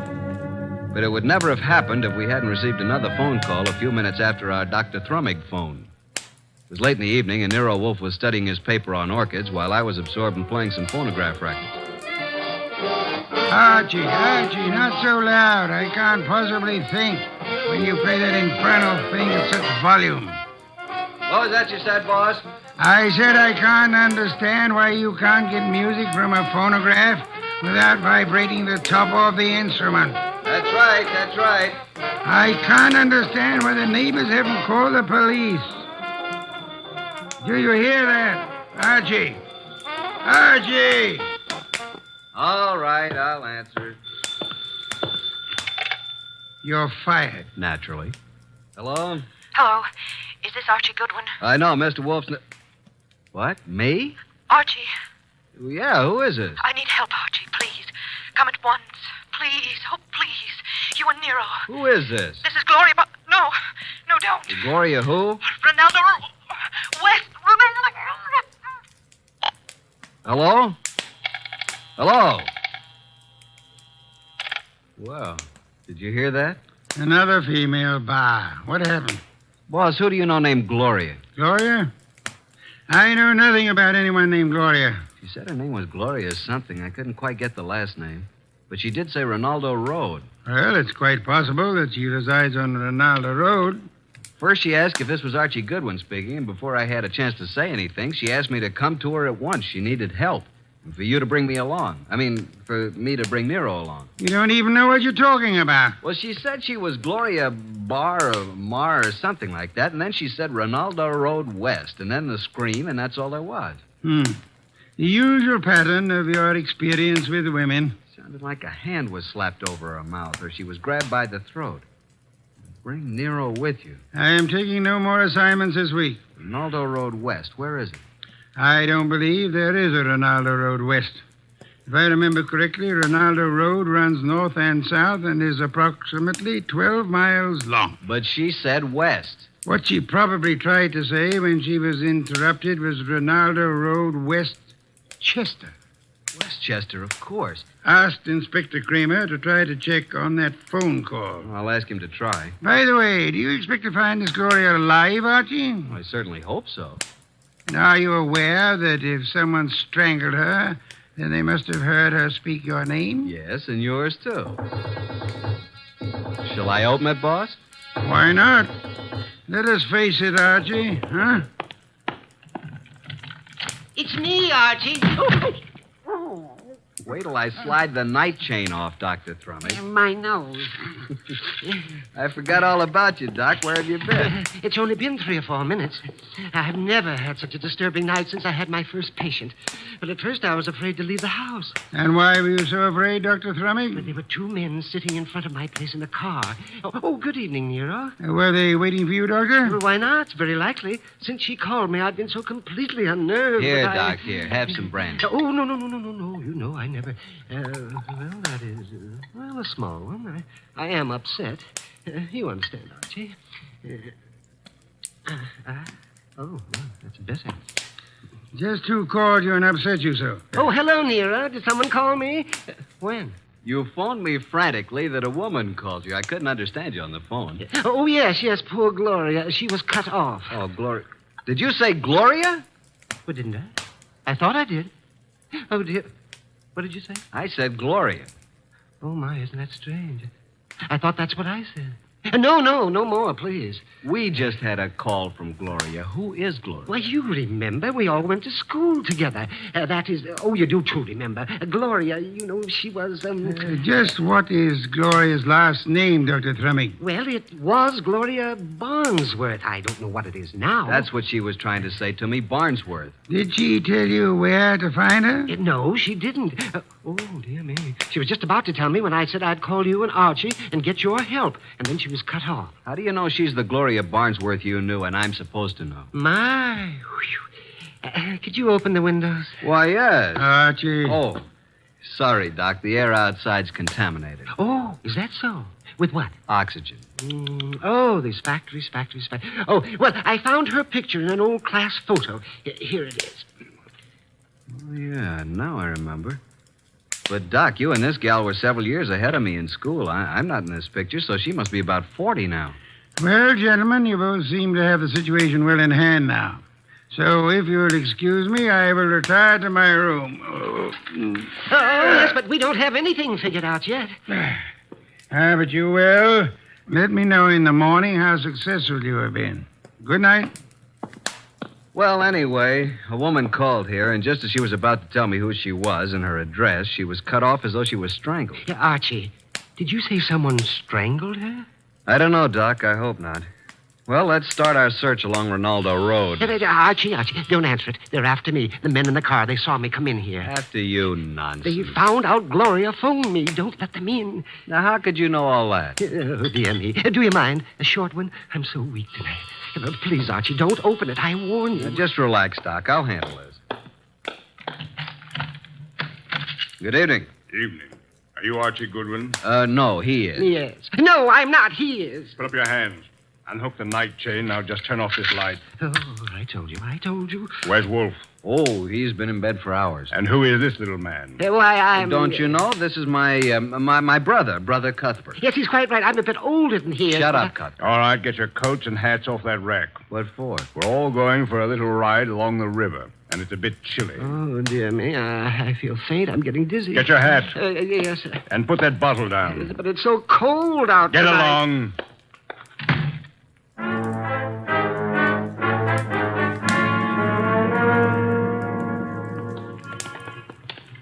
Here's the car. Now, Mr. Goodwin, hand over that gun in your pocket. But I haven't got...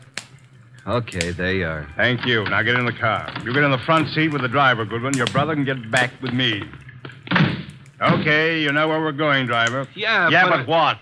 Get going. But do you know who this guy is? I do. Why? Well, now, look, Well, this guy is Archie Goodwin. What if he is? Well, this won't work. I mean, I didn't know it was going to be Goodwin. He's with Nero Wolfe. What's your name, pal? I can't see you, but I seem to recognize your voice. Well, you see, it was like this. I was in on Are you that going to little shut up deal- and start driving? Okay, I'm going.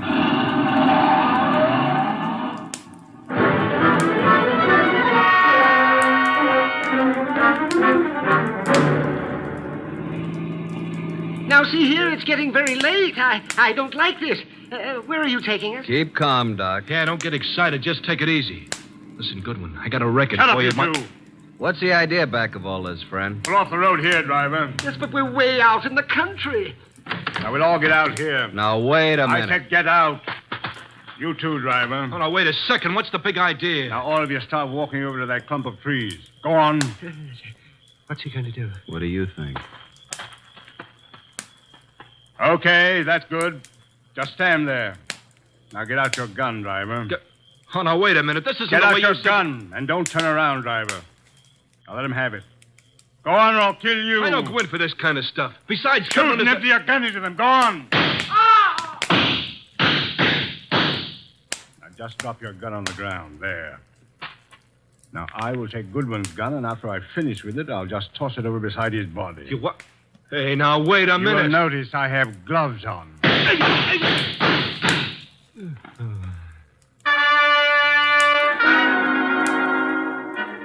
Hey, Doc. Dr. Thrumming. You all right, Doc? Oh, Archie, I'm sorry. I'm sorry I got you into this. I can't last long. Where are you hit? Tell Nero I make him a present of his new bridge work I put in. Let me have a look at you. I wanted to die in my bed with my friends around You're me. not bleeding. I wanted the choir to sing. What? I'm not bleeding? No. Are you? No. The driver was a bad shot. He missed both of them. Then what am I doing down here on the ground? You fainted at the first shot. I dropped purposely on the second shot. He missed every time. Come on, get up from there. We're very lucky people. What became of them? Hand me my gun. Oh, is this your gun? Wrap it in his handkerchief. Come over here. Yep. Here he is, the driver.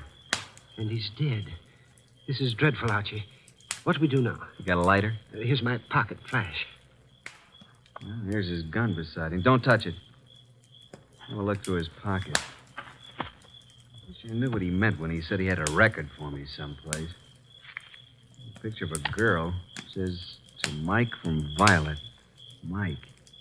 The fellow's face is certainly familiar, but I can't... Hey, wait a minute.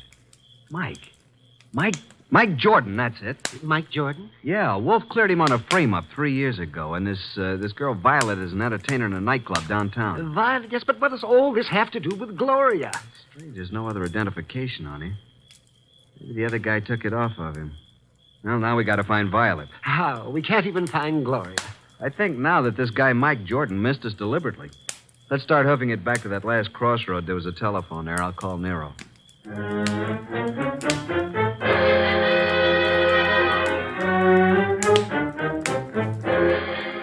So that's the story so far, Mr. Wolf. Sorry to wake you up, but we wanted you to know. Yes, we did. Oh, such a night. What was your reason for telling the man that Dr. Thrumming was your brother? Well, I didn't want him to know that it was Doc because Gloria had called Doc, and he must have known about it. And the driver turned out to be Mike Jordan. And what did Mike say to you in the car? Well, he didn't finish, but he said, I got a record for you, Goodwin. And then the man shot him up. And when you located Violet at her place, she was cataloging recordings, Bring it in here now, Archie. Sit down, Dr. Thrumming. Yes, I am a bit weary. Come in, Violet. Violet, this is... Hey, wait a minute. You're Nero Wolfe. Sit down, Miss Violet. Oh, what's the idea, Mr. Goodwin? Why'd you bring me here? Will you look at this photo? It says to Mike from Violet. Where'd you get this? I got it, Violet. What we want to know is, where's Mike now? What's he doing? Can you tell us where he lives? What's Mike done now? Can you tell us his address? Maybe. Do you know who he has been working for? Yeah. A guy with a big car and a lot of dough. You've seen this man? Yeah, kind of a good-looking guy. I think his name is Durant or something like that. I understand you've been occupying yourself with cataloging some phonograph recordings. Yeah, that's what I was doing when Mr. Goodwin came in. Mike's got a home recorder over at his place. Do you have all the records that have been made on the machine so far? No, just what we made in the last week. Lots more at his place. Do you and Mike know of a woman named Gloria? No, at least I don't remember. It was on Rinaldo Road. Gloria Barnsworth was her maiden name. Where is this Rinaldo Road? I don't know. It's in Westchester, we think. I've never been there. What has Mike done, Mr. Wolfe? Is it bad? As a matter of fact, Mike is in the clear. Good. There's no charge against him, and there never will be. You haven't seen him for a couple of days? No. And I never go to his apartment unless him and some guests are there. Do you know where he is? Will you give me the address of his apartment? Okay. 324 East 35th Street. Thank you very much, young lady. What's all so mysterious? Oh, something's happened to Mike. I can tell by the way you talk. Very well, Archie. You have a special visit to make. Look for the machine, and it's quite late, so you had best hurry. Well, I'm going with you, Archie. Good night, Nero. Oh, I mean, good morning. Oh, I don't even know what day it is. Come along, Violet. We'll drop you at your place first.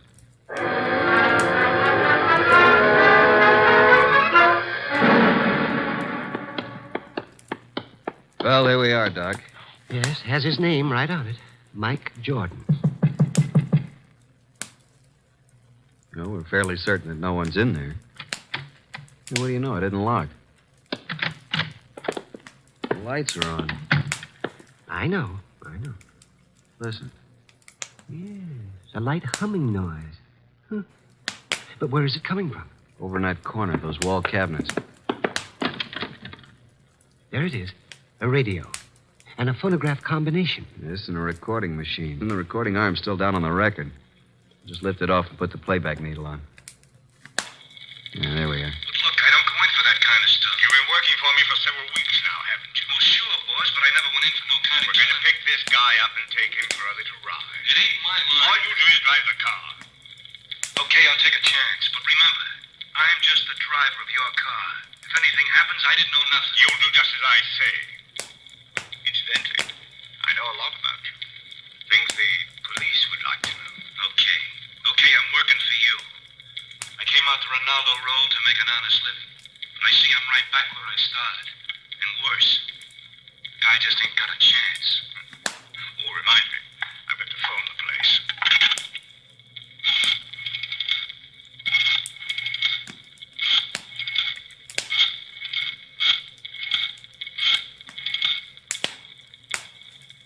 Hello? How is it? I see. Yes, tonight. Yes, tonight, just as planned. Oh, yes, he's all right. No, don't worry. Goodbye. Have you got a gun? Sure, but I never used it. You won't need it. But I want you to bring it along just in case I do. Now, you've got nothing to worry about. I'll take care of everything. And nothing will be traced to either of us. You got your money? Let's go, Mike. It's getting late. Well, Doc? He did say Ronaldo Road. That's where our Gloria called from, so they're all tied in together.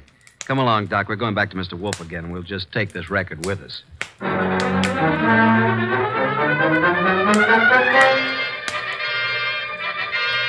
Well, Archie, I guess this phonograph was worthwhile after all. Yes, indeed. Don't you find this a very interesting recording, Nero? I'm sure we're going to add it to our collection. And these are the two men who took you on the ride. That's right. But we're really no further along in our desire to help Gloria. That's right. We're on Ronaldo Road. Boss, if we can find the address, will you go with us down there or over there or wherever it is? I might. And you already have the clue to the address. We have? Where? In that phonograph recording. Play it again, Archie. Just the part where he uses the telephone. And slow the speed way down. Then take down the numbers I call off. Okay, boss.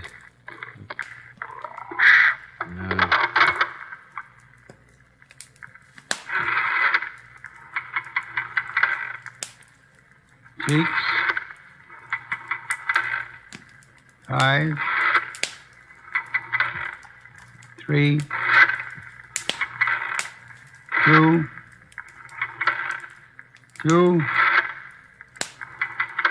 3. That's enough. By slowing down the record, we were able to count the clicks of each number he used on the dial. Now, there's the number the man called. We hope it is on Ronaldo Road. Have Inspector Kramer get the address of that number combination, and we are ready to make our assault. I'll call Kramer, and then I'll get the car out. It hadn't been out for weeks. Maybe it won't start. No such luck, Archie, I assure you. No such luck.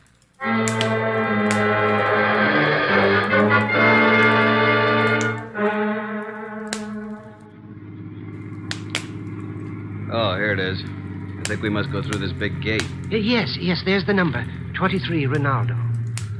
Slip up to the entrance as softly as possible. Turn out your headlamps. Well, here we are, boss. Easy now getting out. Don't pull, Doctor. Don't pull on me. There we are. Now, come along. Yeah, spooky sort of place, isn't it? All big houses are like that. Must be 20 rooms. Yeah. There's not a light in the place. Use the knocker, Archie.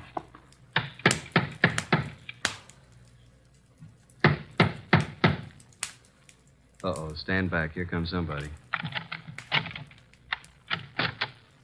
Yes?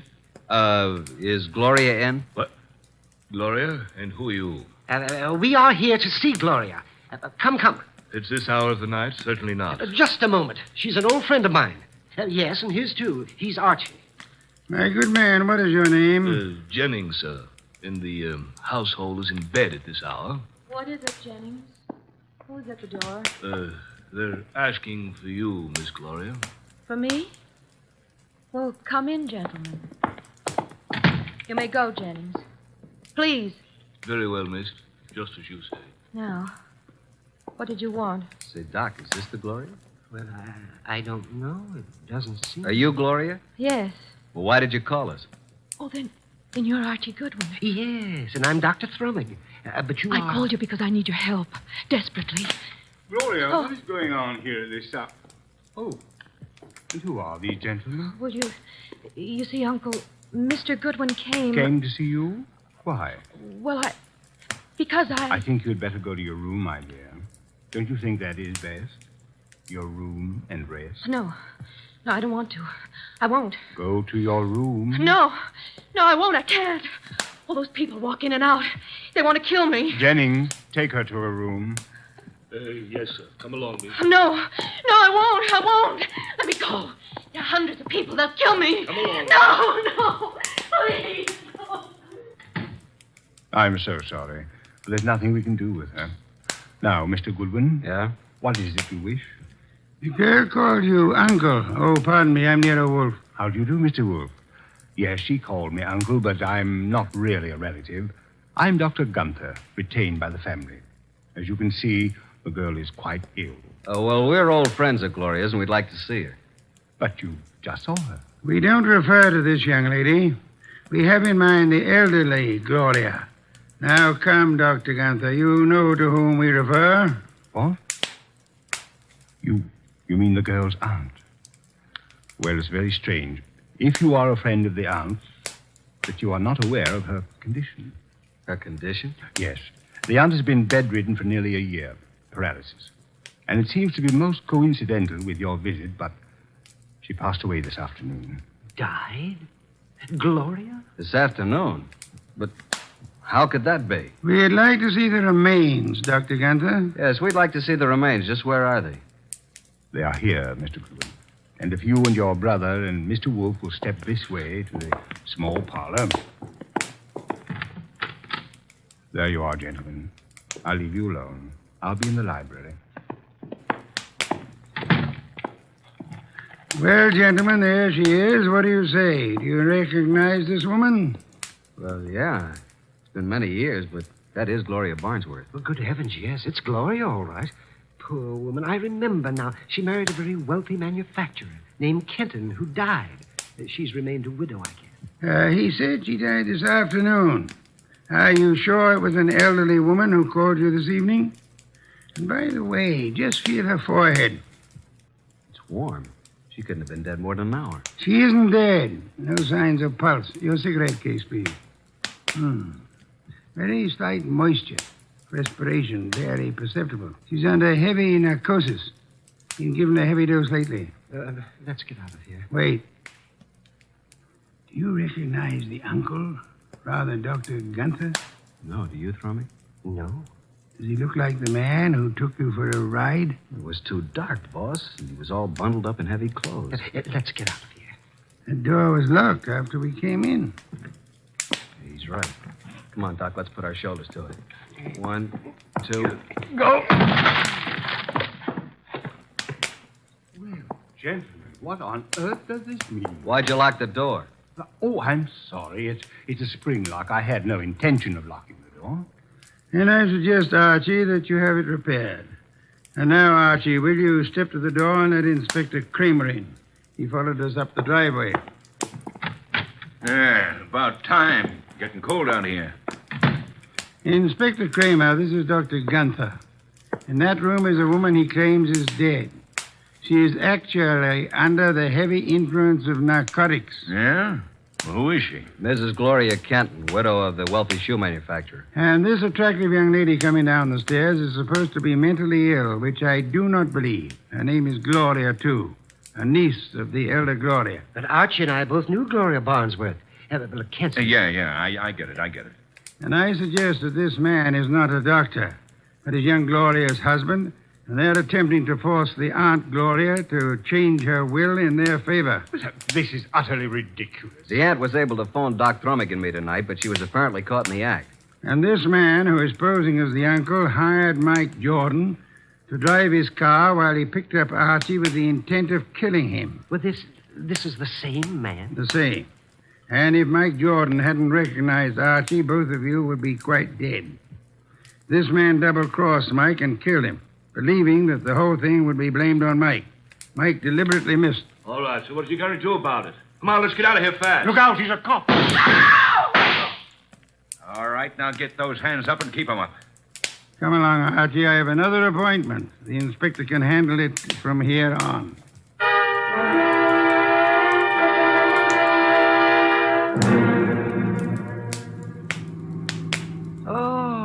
Oh, dear me.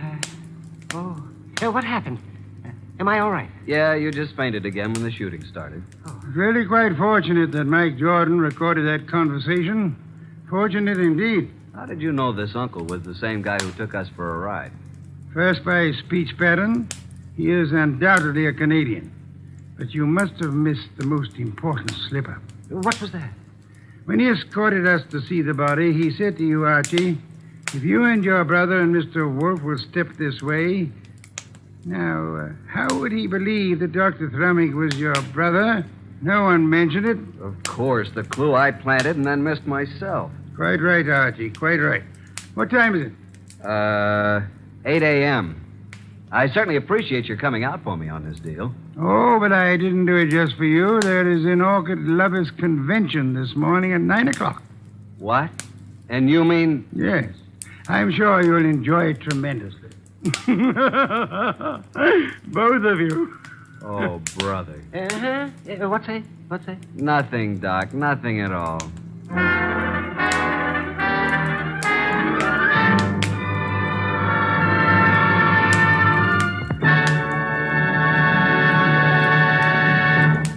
You have been listening to The New Adventures of Nero Wolfe, starring Sidney Greenstreet.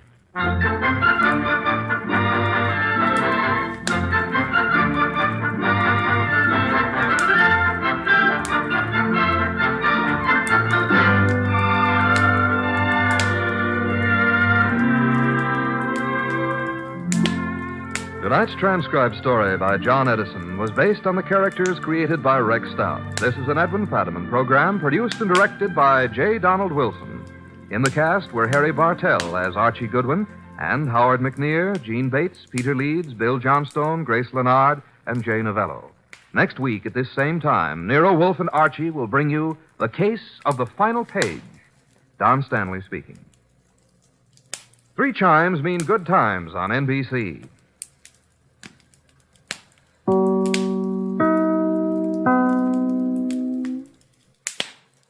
Stay tuned for Nero Wolfe, which follows transcribed in 30 seconds.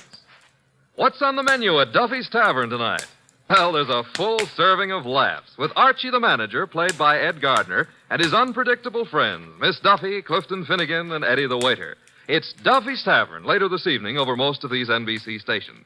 And this Sunday, the big show comes your way once again with Bob Hope, Jimmy Durante, Perry Como, Jose Ferrer, Mindy Carson, Eddie Cantor, Meredith Wilson and his orchestra, and many, many more. And, of course, your MC once again will be Tallulah Bankhead. That's this Sunday for the big show. Now, ladies and gentlemen, we take you to the most famous brownstone house in New York City, the one located at number 601 West 35th Street. Oh, Mr. Wolfe. Mr. Wolfe. Want something, Archie? would you be interested in taking on a case involving a woman who was found stabbed to death in one of New York's fancier men's clubs? Can't you see I'm already occupied, Archie? My oncidium hybrid is ailing. But, sir, cash. C-A-S-H. Remember, you need it to live on. Well, you're actually learning to spell. You'd better learn to count. We're broke. Thank you, Mr. Goodwin. Now, if you'll just go away and stop interfering. Oh, just a minute. Yes, sir? On your way out, switch on the fan.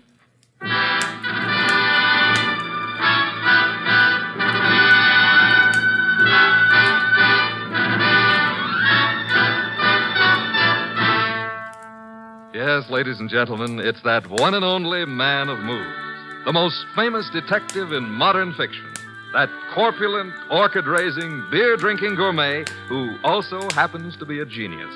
Rick Stubbs' incomparable Nero Wolfe, starring Mr. Sidney Greenstreet. Tonight, Nero Wolfe's long-suffering assistant, Archie Goodwin, tells us of the case of the careless cleaner.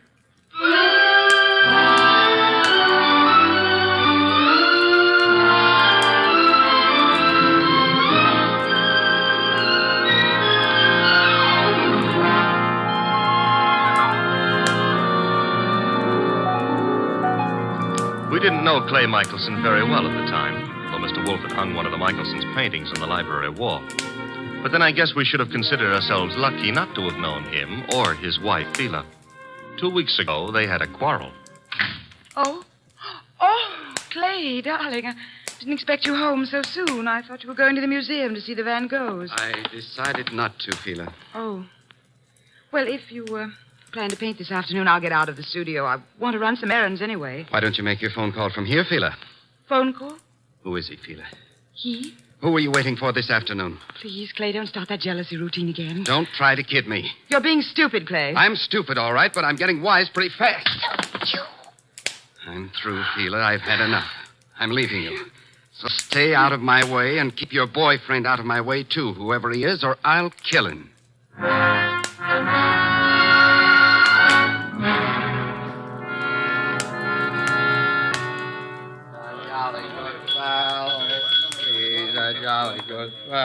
Yes? What can I do for you?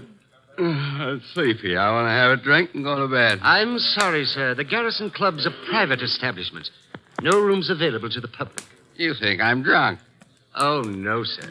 Why do you suppose I came here? And I'm sure I wouldn't know, sir. I'll tell you why. I came here to see my old pal Lou Saunders. That's why. You know Mr. Saunders? Do I know?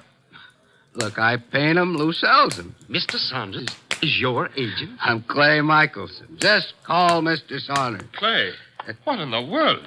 Lou, tell this guy who I am. But I'm sorry, Mr. Saunders. It's all right, Mr. Martin. You see? Let's go have a drink. Yeah, sure, Clay. Yeah. You know what, Lou?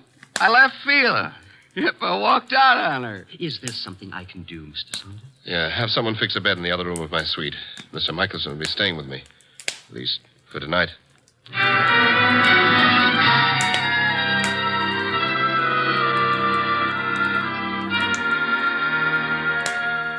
Mr. Wolfe, Yes, Archie?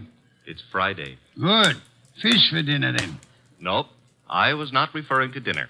You were not? I can think of nothing more interesting at the moment. Oh, I can. My salary. Of course, according to the Julian calendar. We're on the Gregorian, so let's stick to it. Today is Friday. Today I get paid. Archie, there's a drop. Oh, don't exaggerate. You can't be getting the cold shutters just because I'm asking for my money. I can distinctly feel fresh air flowing into the room. Well, it's possible I might have opened a window 6 inches. You're insane. Shut it at once. Nope. Are you trying to blackmail me? Think it might work? Never. And the window stays open. You're fired. I accept your offer. All you have to do is pay up. I've hired you again. Oh, Mr. Wolfe, you've cleaned out the bank balance again? Well, that is... Well, have you seen those Miltonians? Would I have voluntarily given up my paycheck for them? Orchids are very beautiful, Mr. Wolfe, but blondes are... The door, Archie. I am unemployed. Found you'd maybe a client, and if it is, and we can extract a fee. You follow me, Archie? I'm already on my way to the door.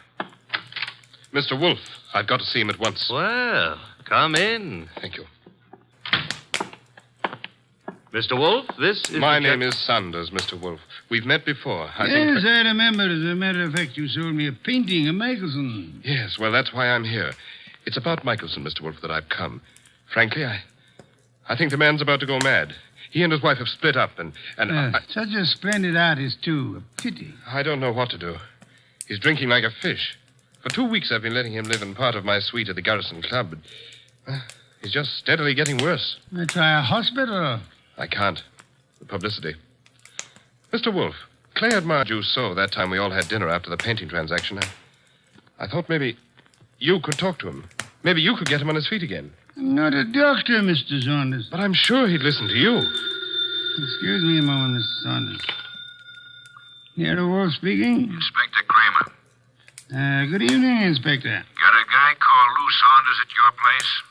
Garrison Club said he'd gone to your place. Yes, he's here. Well, see to it that he doesn't leave until I get there. I'd hardly do that, Inspector. I have no reason to detain Mr. Saunders. There's plenty of reason. It so happens a woman's just been murdered in his suite. Murdered? Yeah. A Miss Hilda Lundgren. What's happened? Now will you hold him? Do you know a Miss Hilda Lundgren, Saunders? Hilda Lundgren? I've never heard of her. She seems to have chosen your suite to be murdered in. I'd better get right over there. Mr. Saunders says to tell you he'll be right over, Inspector. Now listen, Wolfe. Good day, Inspector. Murdered? Murdered in my suite? Mr. Wolfe, you've got to come with me. Mr. Goodwin will accompany you after the formality of a retainer, Mr. Saunders. Oh, anything you say. Here, I'll write a check. Good. 500. 500? Fine. My friend and assistant, Mr. Goodwin, will go with you. I have great confidence in his ability to bring back every detail of a murder, particularly where a woman's involved.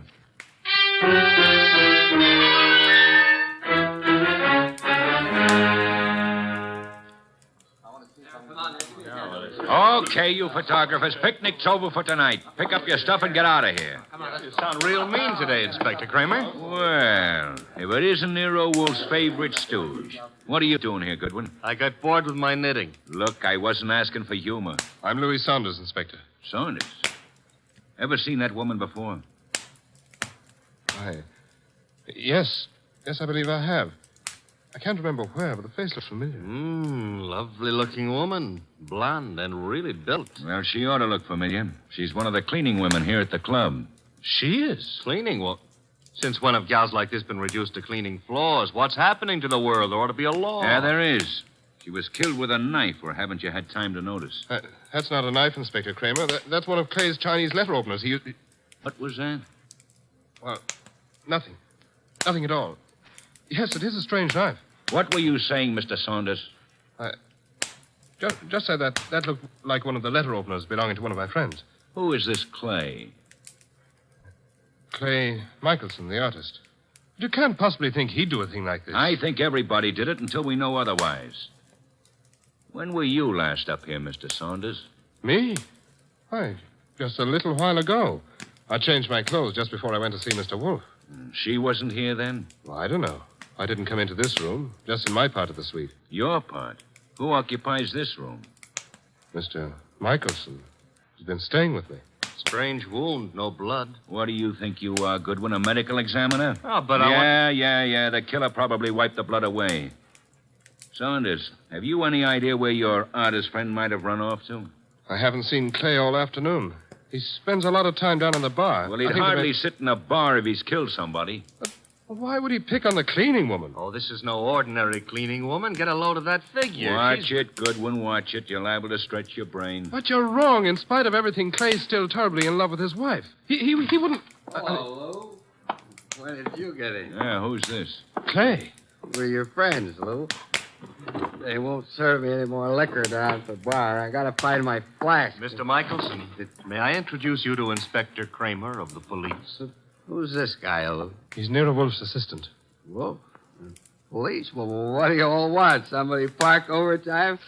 Where's my flask? The one with my initials. I just bought it this morning. Mr. Michelson, do you know that somebody was murdered here in your room? Murdered? Why don't you guys go away and joke with somebody else? Where's my flask? You better get hold of yourself. I said there's been a murder. Understand? You serious? Yep. And I wouldn't be surprised if Inspector Kramer here considers you top suspect. Me? They think I did it? You better pull yourself together, Clay. Yeah, because I got a lot of questions. Excuse me, the phone. Now, sit down, Mr. Saunders. I'll answer it. Hello? Hello? Hello? This is Fila. Who is this? This is Inspector Kramer. Hello? Hello? Who is Fila? Anyone know? Well, that's my wife. Your wife? I want to speak to her. Come back here, Michelson. Let me alone. You're not going anywhere. Now, stay back there. You're wrong, Inspector. I am going somewhere. Junior's got a gun. Yes, Inspector. You should be more careful about your gun when you shove people. Now, look, Mr. Michelson, I'll see Mr. Wolfe myself. Stay back, Inspector. You haven't a chance. We'll nab you before you get a block away. Well, then I'll just jerk these phone wires. There. And I'll lock the doors. That should hold you long enough. Good night.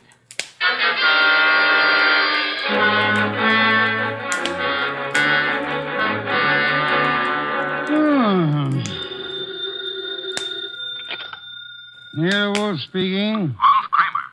Indeed. Clay Michelson may be on his way over there. Hold him until I get there. Hold him, why? Not more than 10 minutes ago, he held me up at the point of a gun. He carries a gun. It was my gun. Careless of you, Inspector. Goodbye. Come in. Mr. Wolfe? Yes? My name is Clay Michelson. Yes, I was rather expecting you. You've got to help me. They think I murdered someone. You shouldn't have run away from the police. I've been drinking a lot, but I wouldn't murder anyone. Fela'd tell you that. Your wife. Was she the model in that painting of yours I purchased? What difference does that make? I tell you, they're after me for murder.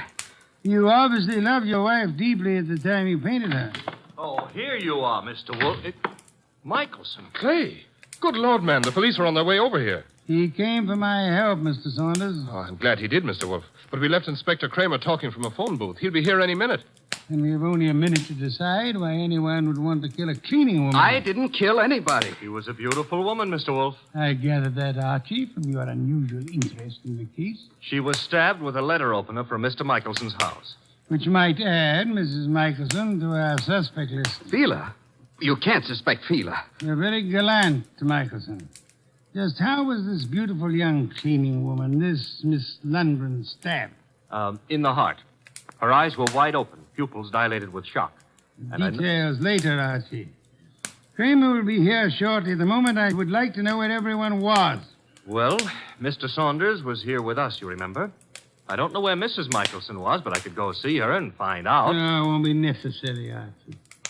Mr. Michelson, where were you? Me? Why, I'm not sure. I can't seem to remember. That's hardly what we would call helpful. I was drunk. Maybe I went to Fila's. I've been over there lots this week trying to talk to her. Yes, I must have gone over there. Have you ever seen the murdered woman before? No, I never saw her before in my life. I've seen her before, Mr. Wolfe. Indeed, Mr. Saunders. I seem to remember your earlier statement to the contrary. Well, I didn't know her name, but when I saw her, I remembered her. I understand she was quite an alcoholic. Unfortunate woman. Beautiful and... Well, look who's here, Inspector Kramer. Oh, here you are, Michelson. And as usual, you didn't have the courtesy to ring the bell, Inspector. And give you a chance to get this guy out of here? Nothing doing, Wolf. Now, come on. We're going to headquarters. Mr. Wolfe, you can't let him take me. I didn't do it. I'm afraid there's not much I can do about it, Mr. Michelson. Come on. You come along too, Saunders. I got to get a statement from you. Of course. This way. Come on. Very well. All right. I just got an angle. Really, Archie? Sure, it's simple. Saunders been going for this beautiful cleaning babe. Clay worms in. Saunders kills her. Perhaps there was jealousy somewhere in this case, Archie. Nero Wolfe speaking. Mr. Wolfe, this is Fila Michelson. You don't know me, but you once bought a painting from my husband. I've got to see you, Mr. Wolfe. You've got to help me.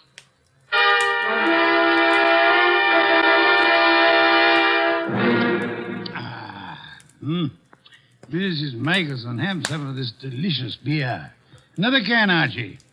And now, Mrs. Michelson, may I ask how you found out there was a murder in the first place? A policeman came to see me. He told me what had happened, that they were looking for Clay. I don't know what to think. He's temperamental, he's jealous, and he's sometimes violent, but can't imagine anything like this. Not Clay. Maybe some of those friends of his, but... You don't care for your husband's friends? No, they all live off him. They're leeches. Mrs. Michelson, did your husband come to see you this afternoon? This afternoon? No. You're quite positive? Oh, yes. That was his alibi for the time of the murder. He said he went to see you. Of course, he was fuzzy, usual effect of alcohol on the brain cells, but... Mrs. Michelson, might I be a little indiscreet for a moment? Indiscreet? Have you been seeing some other man? I don't know what you're talking about. Please, Mrs. Michelson, I'm afraid your face gives away more than you tell. I thought we were here to talk about a murder, Mr. Wolfe. Indeed, but your husband's jealousy might well fit into that category. Clay, imagine things. You're a very beautiful woman, Mrs. Michelson. Now, if you'll try telling me the truth, perhaps we can accomplish something. But I tell you... All right. So I thought I was in love with another man. Your husband suspected but didn't know, huh? No. Clay didn't know. He wouldn't have given me a divorce anyway. You sound as though you want your husband back. I did, but I didn't even know where he went. Indeed, Mrs. Michelson. Archie informs me that the murdered woman was quite lovely. What are you trying to suggest? You said yourself you wanted your husband back. Yeah, one woman jealous of another, that's always murder. Why, that's stupid. Clay wouldn't play around with a maid. That's stupid. Clay loves me. I'm not jealous of anyone. No one, do you understand? Archie, if you'll see Mrs. Michelson home... Yes, sir. Thank you. I can find my own way. I'd prefer Archie took you, Mrs. Michelson. You wanted my help, didn't you? Thank you. Thank you, Mrs. Michelson. If you will just wait outside for a moment, please. What have you got in mind, Mr. Wolfe? Try exercising your own judgment just once, Archie. You mean she's the one who's jealous? Perhaps, Archie. Perhaps she may want us to think she was jealous. Perhaps she actually doesn't want her husband back at all, only to pin a murder on him. Oh. You see, in this case, it would be simpler than divorce. Yeah? Yeah, she might just be trying to get rid of him. She might, Archie. But then she's a woman, so don't count on anything. She might even be telling the truth.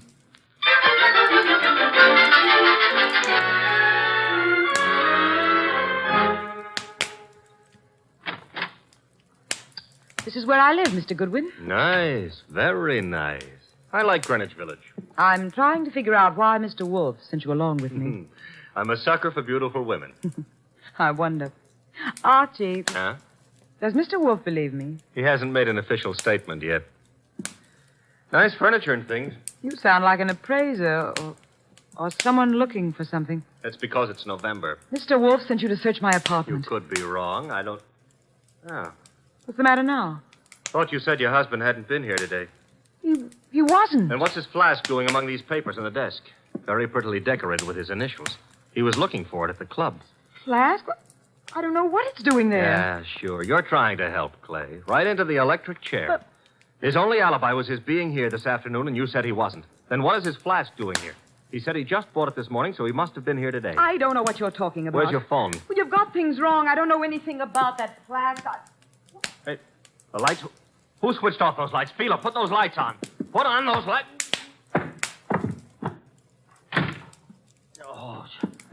Oh, the lights. Get to the lights. That flask... gone.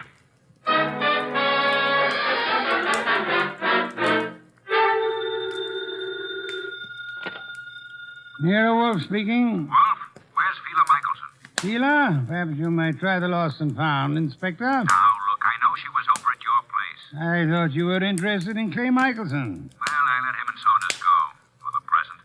They're clean until I get the medical examiner's report. Oh, when will it be ready, by the way? An autopsy takes time, you know that. Where's the Michelson woman? I believe she had a date with Archie.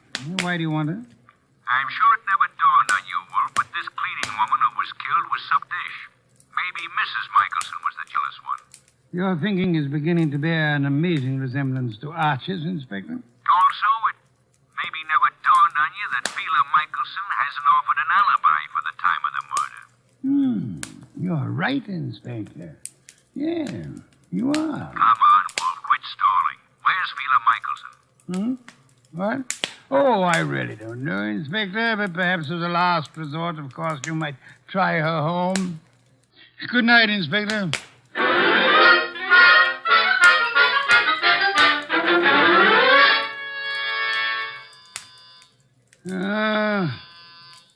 Inevitable. The moment I'm comfortable. Come in. Mr. Wolfe. Oh, thank heavens you're here. I always am. Where's Mr. Goodwin? I don't understand how it happened. I swear I don't. What happened? I haven't got any idea how it got there. Got where? Calm down, Mrs. Michelson. Now, just what got where? Clay's new flask. Your assistant Archie. He came home with me, and that new initial flask was there. He thinks Clay was there this afternoon, and that I'm trying to frame him or something. Oh, here you are. She's here, therefore. This is our gal, Mr. Wolfe. She's been lying right down the line. I tell you, Clay wasn't there. Then why did you give me this clout on the head and grab the evidence and run? I didn't hit you. I ran, but I didn't hit you. And I didn't take that flask either. Oh, next thing she'll say there wasn't any flask. Stop gaping at Mrs. Michelson, Archie, and open the door. Yeah, sure. Well, Mr. Wolfe, they let Clay and me go for the... Sheila, what are you doing here? After your visit this afternoon, Mr. Saunders, she decided to come down and see me. After my visit? What makes you think I was at Field's? It was Mr. Saunders, not your husband, who came to visit you this afternoon, wasn't it, Mrs. Michelson? I don't have anything to do with Mr. Saunders. And might I ask why you called him today? I wasn't calling him. I was calling Clay. You told me earlier yourself that you didn't know where Mr. Michelson was. Well, all right. So what if it was Mr. Saunders who came this afternoon? As he has for many afternoons. What are you trying to get at, Mr. Wolfe? Saunders? He and Fieler? Yes, Archie. Mr. Saunders, the artist's friend and agent, happens to be the one who was making a fool of the artist. But that's all over. I told him. That's what I was talking to Mr. Saunders about this afternoon. I didn't want Clay to know. Clay would never have come back. All right, so it was Fieler and me. I admit it, but that's not murder. I suggest that it is, Mr. Saunders. I suggest that one of you two murdered the cleaning woman. Whichever one of you carelessly left the whiskey flask in Fieler's apartment. This is murder, Mr. Wolfe. Not a joke. Not at all a joke. You see, our cleaning woman was not murdered by the knife found in her body. She was poisoned. What do you mean? Not by the knife? Poisoned. She undoubtedly drank from Michelson's flask while she was working in his room at the Garrison Club. But she was stabbed. True. However, Miss Lundgren was an alcoholic. Saunders mentioned that, and I checked with the club manager. But how does that prove there was poison in the flask? That she was poisoned? Archie, would you mind repeating your description of the dead Miss Lundgren? First, as to the wound. Okay. There was no blood. Someone advanced a fantastic theory about wiping the blood away. And now, Archie, the description of the body of Miss Lundgren. I mentioned the fact that her eyes were wide open, the pupils were dilated. Hey, dilated pupils? Yes, Archie. The lack of blood had already made me wonder about the entire affair. When you added the dilated pupils... What's special about dilated pupils? In death, that is a common symptom of poison by a certain vegetable drug of considerable potency. But what was the point of stabbing her? The poison did the job. However, the killer later used the letter knife in an effort to deceive the police. However, he unhappily forgot that the dead don't bleed. I think you're guessing, Mr. Wolfe. Am I? All I can say is that I was at the pool in the early afternoon. You're very certain you were at the club pool when the murder was committed, Mr. Saunders? Certainly. From 1 until 3. Excuse me, please. Wolf speaking. Inspector Kramer, medical examiner's report just came in this minute. And get a load of this, wizard. The dame didn't die of stabbing at all. I know. You know? She died of drinking a fatal dose of poison known as deadly nightshade. What? How do you know that? Inspector, do they know what time she died? Time?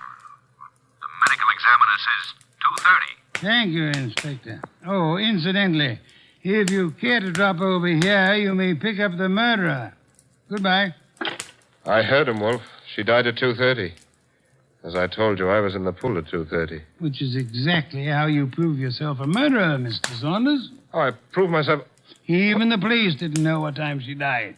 Until just now. and the body wasn't found until the evening. How did you know she died between 1 and 3? I didn't know, but... You probably were at the pool at the time. The maid drank the poisoned whiskey you put in the flask of your friend Clay Michelson. I tell you, you're crazy. You planned to get rid of Clay, who stood in the way of your marrying Fila.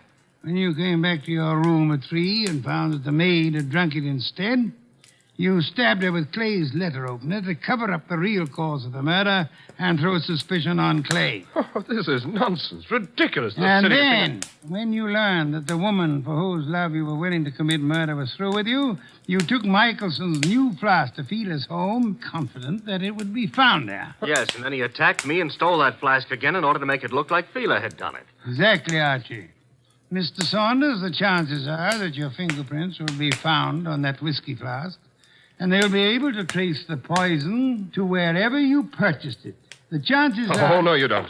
Careful now, all of you. Guns bore me, Saunders. Oh, yeah? I'm leaving. You are Clay! Oh!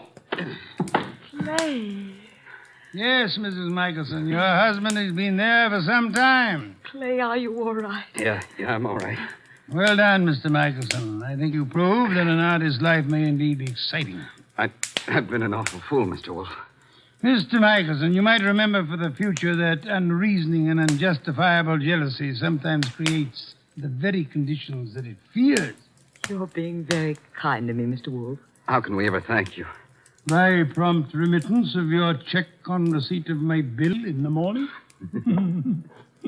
Good day, Mr. and Mrs. Michelson. Good day, Mr. Wolfe. Good day.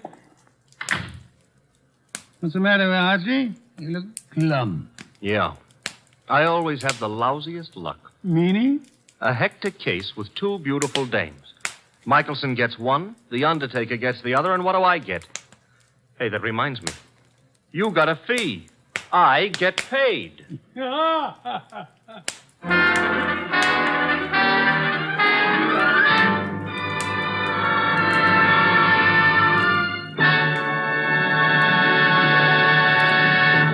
You have been listening to The New Adventures of Nero Wolfe, starring Sidney Greenstreet.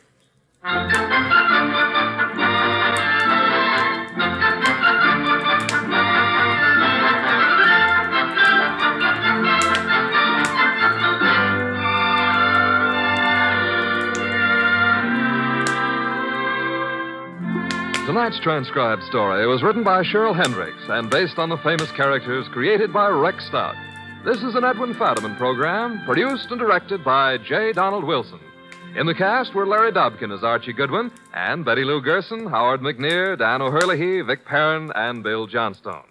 Next week at this same time, Nero Wolfe and Archie will bring you The Case of the Beautiful Archer. Don Stanley speaking.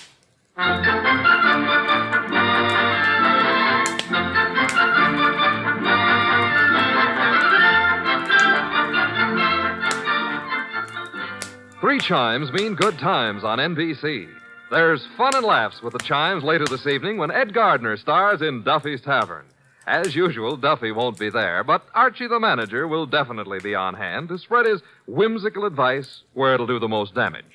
Tomorrow night, there's action on NBC with Herbert Marshall starring as the Man Called X in another exciting battle against the forces of international intrigue. Next, Sam Spade. Later, William Bendix on NBC.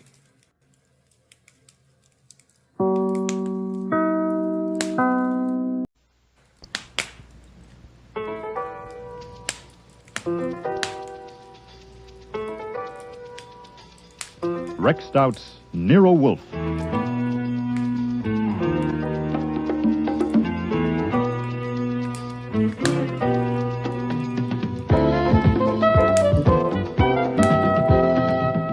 Starring Mavor Moore as Nero Wolfe and Dawn Franks as Archie Goodwin.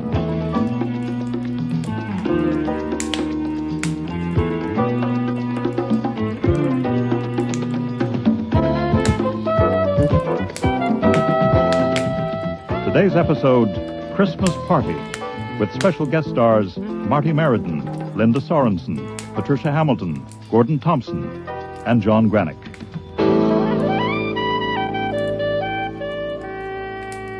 I'm sorry, Mr. Wolfe, but I told you 2 days ago that I had a date for Friday afternoon, and you said it was all right, so I'll drive you to Long Island on Saturday or Sunday. That won't do, Archie.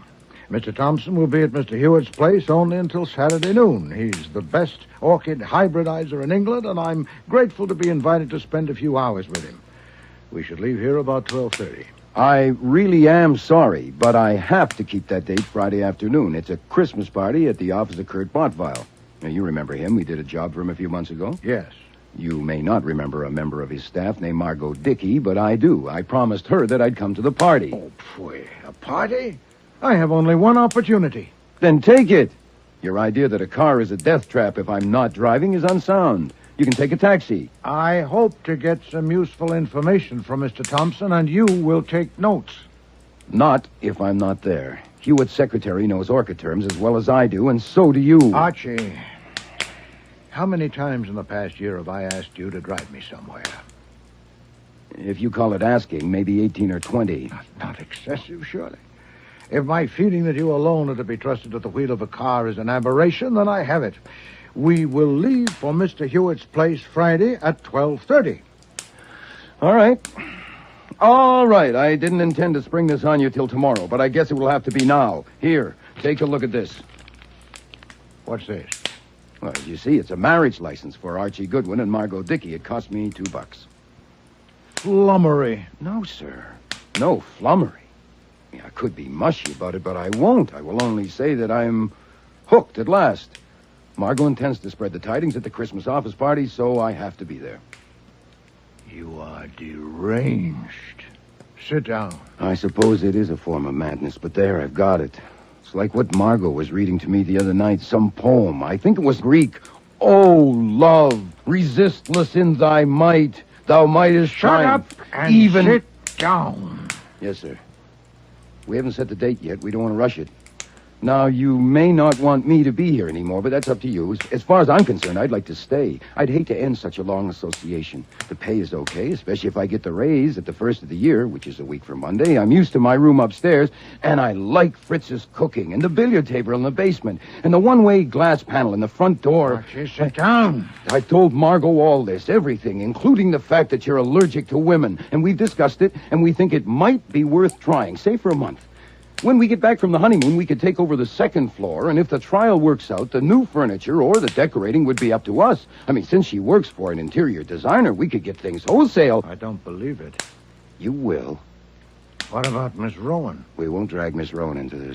What about the thousands of others you dally with? Not thousands. Not even 1,000. And I'll look up Dally. Oh, for heaven's sake, sit down. No, sir. Right now, you're stirred up. We'd better discuss this some other time. In a few days, you may hate the idea of having a woman in your house, even worse than you do now, or you may have cooled down to a simmer. Could I have my license back, please? I want to go and show it to my bride-to-be.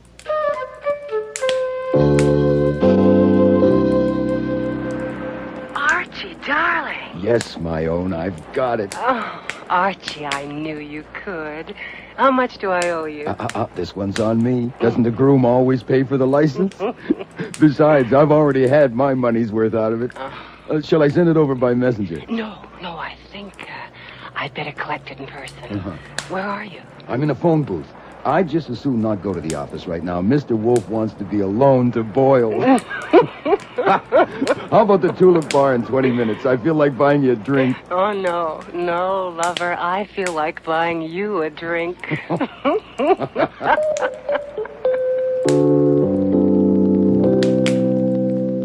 At precisely noon the next day, Friday, a black limousine drew up in front of the house, and Wolfe, with the brim of his old black hat turned down and the collar of his new gray overcoat turned up for the snow, descended the stoop, stood like a small mountain on the bottom step till the chauffeur had opened the door.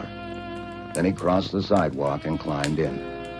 I watched it from above, from a window of my room. Then I showered and got dressed for the party.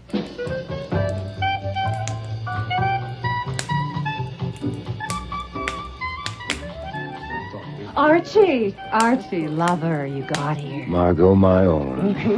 Come on over to the bar and help us sample. Look, if I come too early, where is everybody? just office staff now. Clients are invited for later. Oh. Oh, you remember Alf Kiernan, our business manager? Mr. Kiernan. Archie Goodwin. Sure, you were snooping around our office last year when we had that tapestry theft. What a pleasant surprise. I'm sure. And this lovely person under Alfie's adoring gaze is Cherry Kwan, our, I don't really know how to describe your job, dear. All-around handy person? A receptionist will do. You brought a detective, Margot. Has something been stolen? No, dear, but I may need protection. Archie, you recognize our bartender, of course, all the way from the North Pole. Oh, is that what you call a designer touch? Santa Claus tending bar? The designer touch, that's ho, fella.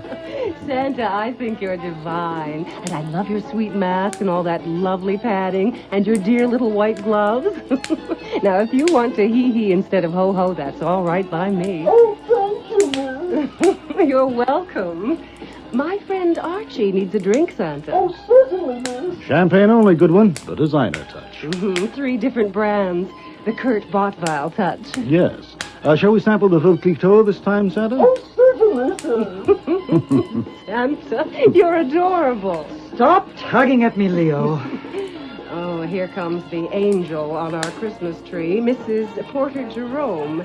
This is Archie. She means that I provide the money that runs this organization. Leo, take my wrap, will you? It's stifling in here. Yes, Mama. And this is Mrs. Jerome's son, Leo Hatch, Who does all the work around here and gets none of the credit? I thought this was to be a family affair. Well, Archie's like family to me. I invited him. You're a blessing, Margot. Leo, get me a drink. Yes, Mama, as soon as I get rid of your mink, Mama. Archie and I have something to discuss, if you'll excuse us. A pleasure. Oh, Cherry, love, I don't think you have the Christmas family spirit. You have another drink and cheer up now, you hear? Come on, Archie. Bartender, don't just stand there. Pour me a drink. Well, can you hear me behind that mask? Margot, if this is a Christmas party, why do I have a feeling that it's Halloween? Well, you should work here. One big happy family. I'll bet. What do you think of Cherry? She's pretty. Pretty as me? Nothing like as pretty as you. Oh, if only that marriage license was real. I can get a real one for $2. What do you say? Huh? You wouldn't marry Miss Universe if she came on her knees with $1 billion. I dare her to try it. Did the license work? Like a charm. Absolutely perfect, Archie. Oh, good. No, that means it's all over between us. Oh, yes. Archie, darling, look, I'll be a sister to you. I don't need a sister. Okay. I'm the rejected suitor, but I want the license back for a souvenir. Archie, that's sweet. No, it's serious. No, I don't want it kicking around. I could be hooked for forgery. You mail it to me once my own. Well, I can't. He tore it up. The hell he did? Where are the pieces? Gone. He threw them in his wastebasket. Now, you will come to the wedding. What wastebasket? Where is it? In his office last night after dinner. Will you come to the wedding? I will not. My heart is bleeding. Mr. Wolfe's heart will bleed, too. Look, I should be getting out of here. I'm going to be expected to sulk, and I don't think I can sulk. You won't have to. Kurt won't know I've told you yet. Look, here comes my intended now. Merry Christmas! All my blessings to my loyal staff and fellow workers. Merry.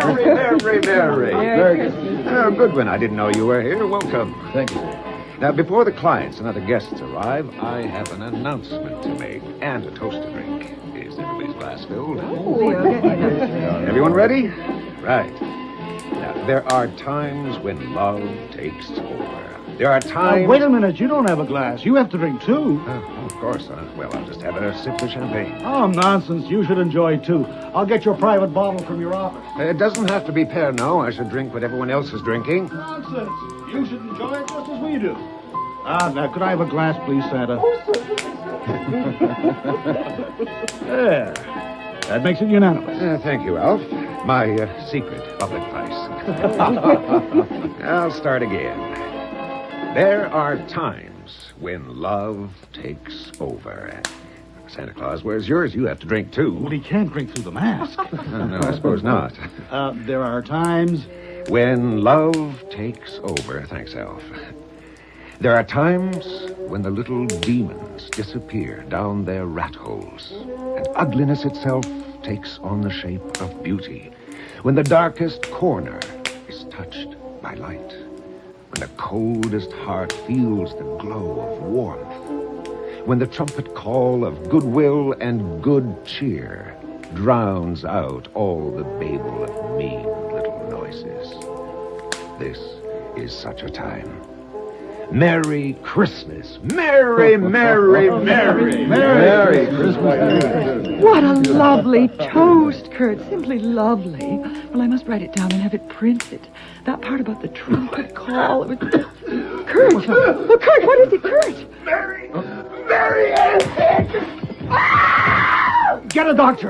Stand back, everyone. Get back. Now he needs air. Do something! Somebody do something! Cyanide has a very distinctive smell, and it must have been a big dose to hit him that hard and that fast. Kiernan was loosening Botvile's collar, and Margot was squatting at her groom-to-be's feet, taking his shoes off. I could have told her she might as well let him die with his boots on, but I didn't. I had 2 fingers on his wrist and my other hand inside his shirt, and I felt him going. His heart stopped and he's not breathing. Can't you do something? Look, I'm a licensed detective, and I'm supposed to know how to act in these Well, circumstances. do something. He's dead. Is it a heart attack? I'd say he was poisoned. Oh, my God. Yeah. It looks like his drink was poisoned. All right, until the police come here, no one will touch anything, especially that bottle of Pernod, and no one will leave this room. I want you... Wait a minute, where's Santa Claus? I don't know. He was here a minute ago. Did anyone see him go? He didn't go out the main door. No one passed my desk. The office. There's a private elevator in Kurt's office. I'll go. No, you stay. I'll go and take a look. Margot, you come with me. Kiernan, call the police. Spring 7, 3100. Right. Look, the elevator just hit the main floor. Damn, we're too late. Push the button and bring it back. It's coming. Good. What are you looking for? The wastebasket. I can't seem to find the wastebasket. Well, it's right there, that gold leaf thing. That? That's a wastebasket? Archie, are you crazy? What are you doing? Is this where he threw the license? Yes, but what possible difference? Damn, it's not here. How can you worry about a license when the... Look, the elevator's here. You stand back. Look. Don't touch anything. Well, that's what's left of our Santa. Suit, hat, boots, mask, and he kept the white gloves, of course.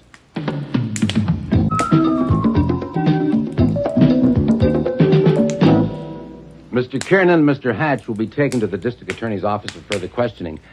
The rest of you can go for the present, but you'll keep yourselves available at the addresses you've given. Before you go, I want to ask you once again, here together, about the man who was here as Santa Claus. You've all claimed you know nothing about him. Do you still claim that? Inspector Kramer. Yes, Mr. Kiernan. I'm not objecting to going to the DA's office for 3 hours. I haven't objected to anything. But we've told you all we can. I know I have. Seems to me your job is to find Santa Claus. Do you mean to say that no one knows anything about him? So they say. It seems that Botvile himself had arranged for him. He came up in the private elevator and put on the costume in Botvile's office. You may as well know there is some corroboration for that. The costume came from Burleson's on 46th Street.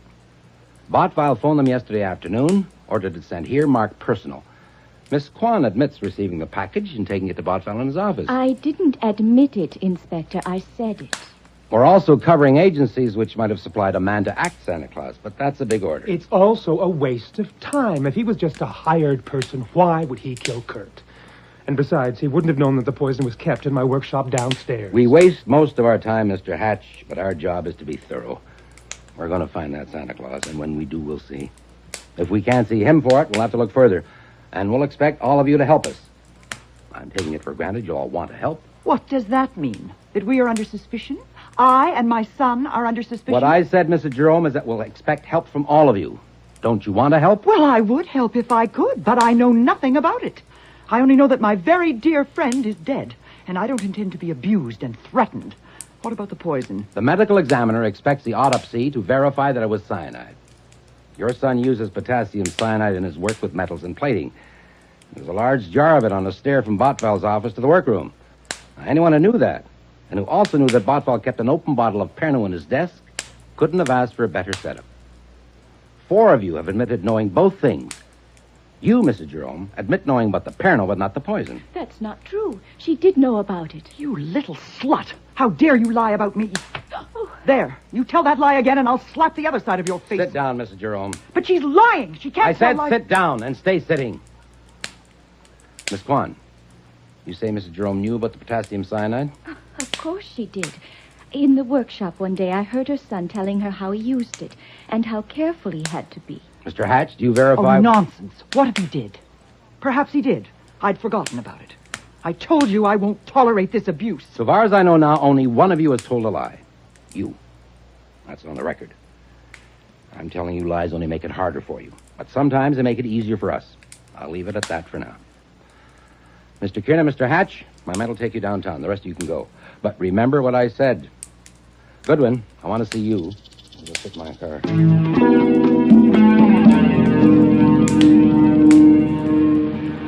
Get in. Look, if you're taking me downtown, I want something to eat first. It's past my mealtime. You're not wanted downtown, not right now. Get in out of the snow. What were you doing there today? I told you, having fun, 3 kinds of champagne. Miss Dickey invited me. I'm giving you another chance. Huh? You were the only outsider there. Why? You're nothing special to Miss Dickey. She was going to marry Botfile. Why were you there? Ask her. We have asked her. She says there was no particular reason, that she stuttered around it. What I say, anytime I find you near a murder, I want to know. I'm giving you another chance. Oh, thanks.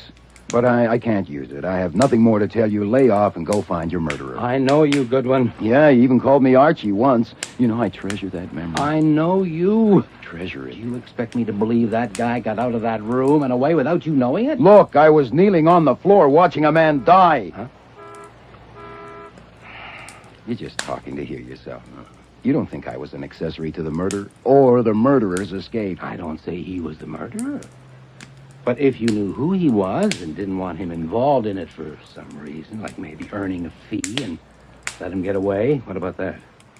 That would be bad.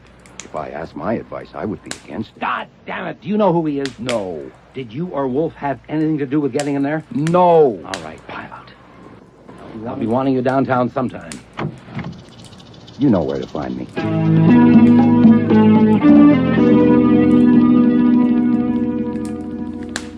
As you know, I approve of your rule not to discuss business during a meal, but this is my meal, and you finished yours. I've got something on my chest, and it's not business, it's personal.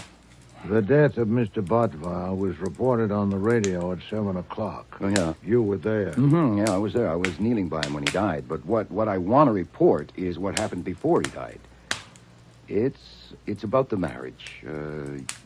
Miss Dickey has called it off. She told me she had decided to marry Bottvile. Oh, indeed. Yes, sir. It was a jolt, but I would have recovered in time. I'm going to blot her out. For me, of course, this is satisfactory. Oh, I know it is. Huh, how'd you make out in Long Island? Well, Did Mr. Thompson have anything new to say about orchids? Have you finished your meal? Will you have any more? No, that should do it, except for this coffee here. It's satisfactory. Very well, then. I, too, have something on my chest. Oh, yeah? It's not easy. Perhaps the best way to begin is to show you something. Well, go ahead. What is it? These white gloves. Are those... Where did you get... Are those the white gloves? Yes. How'd you get them? Oh, my God, I don't believe it. You? You? Oh, my God. You wore the gloves so I wouldn't recognize your hands, and then you so I wouldn't recognize your voice, and all that dear sweet patting that Margot loves so much was all you. Have you finished? Yeah, sorry, I got something in my throat. Why? Huh? Why'd you do it? Oh, my God, were you really that desperate? The thought of a woman living in your house, of losing an employee after you got used to me? You had to go and see for yourself. What were you going to do, anyway? Save me from a fate worse than death? Shall we take it that I love to dress up as Santa Claus and tend bar? Oh, sure. Oh, sure, why not? Well, now, where do we start? Do you want to know what happened after you left? The details can wait. First, Where do we stand? Was Kramer there? Yes, certainly. Did he get anywhere? No. He probably won't till he finds Santa Claus. Oh, my God, about 1,000 men are looking for you this very minute. Where did you get the gloves? At a store on 9th Avenue. Oh, boy. Confound it, I didn't know a man was going to be murdered. When did you phone Botvile to arrange it? Yesterday afternoon. Do you think he told anybody about it? No, he said he wouldn't. I know he got the costume, so that's okay. When you left here at 12:30, did you go straight to Botvile's? No, I stopped to buy the gloves and then met him for lunch at Rusterman's. From there, we took a cab to his place, arriving shortly after 2 o'clock, and took his private elevator up to his office. He immediately got a bottle of Pernod from a drawer of his desk, said he always had a little after lunch, and invited me to join him. I declined. He poured a liberal portion in a glass, drank it in 2 gulps, and returned the bottle to the drawer. Boy, the cops would sure like to know that. No doubt. And the costume was there in a box. There's a private bathroom at the rear of his Yeah, office. I know the layout. I took the costume there and put it on. He'd ordered the largest size, but it was a squeeze, and it took a while. I suppose I was in that bathroom for half an hour. When I returned, the office was empty, but soon Botvile came up the stairs from the workshop and helped me with the mask and wig.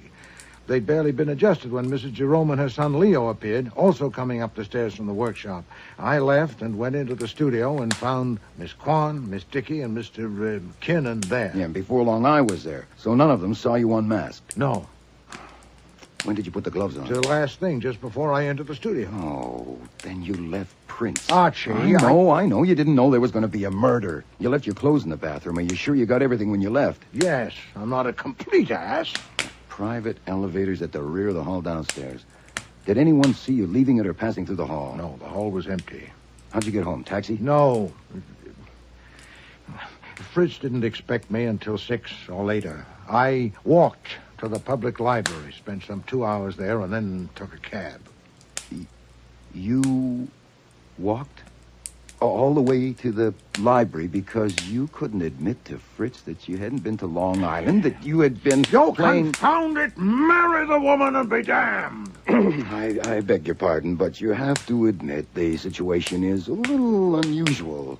Shall I describe it, or do you want to? I would like to hear you try. Yes, sir. I suspect the only thing to do right now is phone Inspector Kramer and invite him to come and have a little chat. And when he comes, open the bag. No, I will not do that. Then, next best, I go to him and spill it there. No. Okay.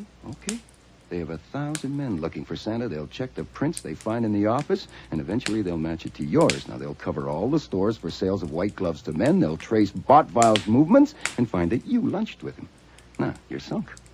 Kramer's been itching for years to lock you up, and any judge would commit you as material witness who would run out. And another thing. Yes? If you wait till they find you, you can't tell them that Botvile took a drink from that bottle shortly after 2 o'clock, and it didn't hurt him, or they should book you for withholding evidence. Shall I call Kramer? No. I will not confess that performance to Mr. Kramer. I will not unfold the morning paper to a disclosure of that outlandish masquerade. Then you're just going to sit here and read a book till they come with a warrant. No, that would be fatuous. I am going to find the murderer and present him to Mr. Kramer. There's nothing else. Oh, that's fine. Well, then, we may have 2 weeks, and we may have 2 minutes. At this very minute, some fingerprint expert is comparing the prints of Wolfe, Nero, number 709... Do I answer? Of course. Nero Wolfe's office. Archie Goodwin speaking. Goodwin? Well, Inspector Kramer, what a pleasant surprise. I want you down at my office at 10 o'clock tomorrow morning. All right, sure. Anything special? 10 sharp. Well, I've already told them 6 times I know absolutely nothing about Santa Claus. They may not ask again. Now, I want a complete report of what happened there after I left. But first, I want background. In your intimate association with Miss Dickey, you must have learned things about those people. What? Not much. I guess I have to explain something. My association with Miss Dickey was not intimate. Oh, choose your own adjective. I meant It's no not an innuendo. adjective. This isn't going to be easy. See, Miss Dickey's a very good dancer. She's an exceptionally good dancer, and for the past couple of months, I've been taking her here and there, and last Monday she asked me to do her a favor. Yes. She said Botvile was giving her the runaround, and he'd been going to marry her for a year, but he kept on stalling, and she wanted to do something about it. You see, Sherry Kwan was after him, too. Archie, would you get to the point? And she asked me to get a marriage license blank and fill it out for her and me. She'd show it to Botvile and then tell him it was now or never, and that way she'd force his hand. Archie. Yes, sir. Are you telling me that license was... Yes, sir. I want to make it clear that I had no intention of showing it to you. I did that on the spur of the moment because you were being so stubborn. I was being stubborn. Sir, yes, sir. Margot said the trick worked a treat. Botvile tore up the license, threw it in his wastepaper basket, and agreed to marry her. Then you're not on intimate terms with Miss Dickey? No, sir. All right. Even so, she must have spoken of that establishment and those people. Some, yes. And one of them killed Botvile.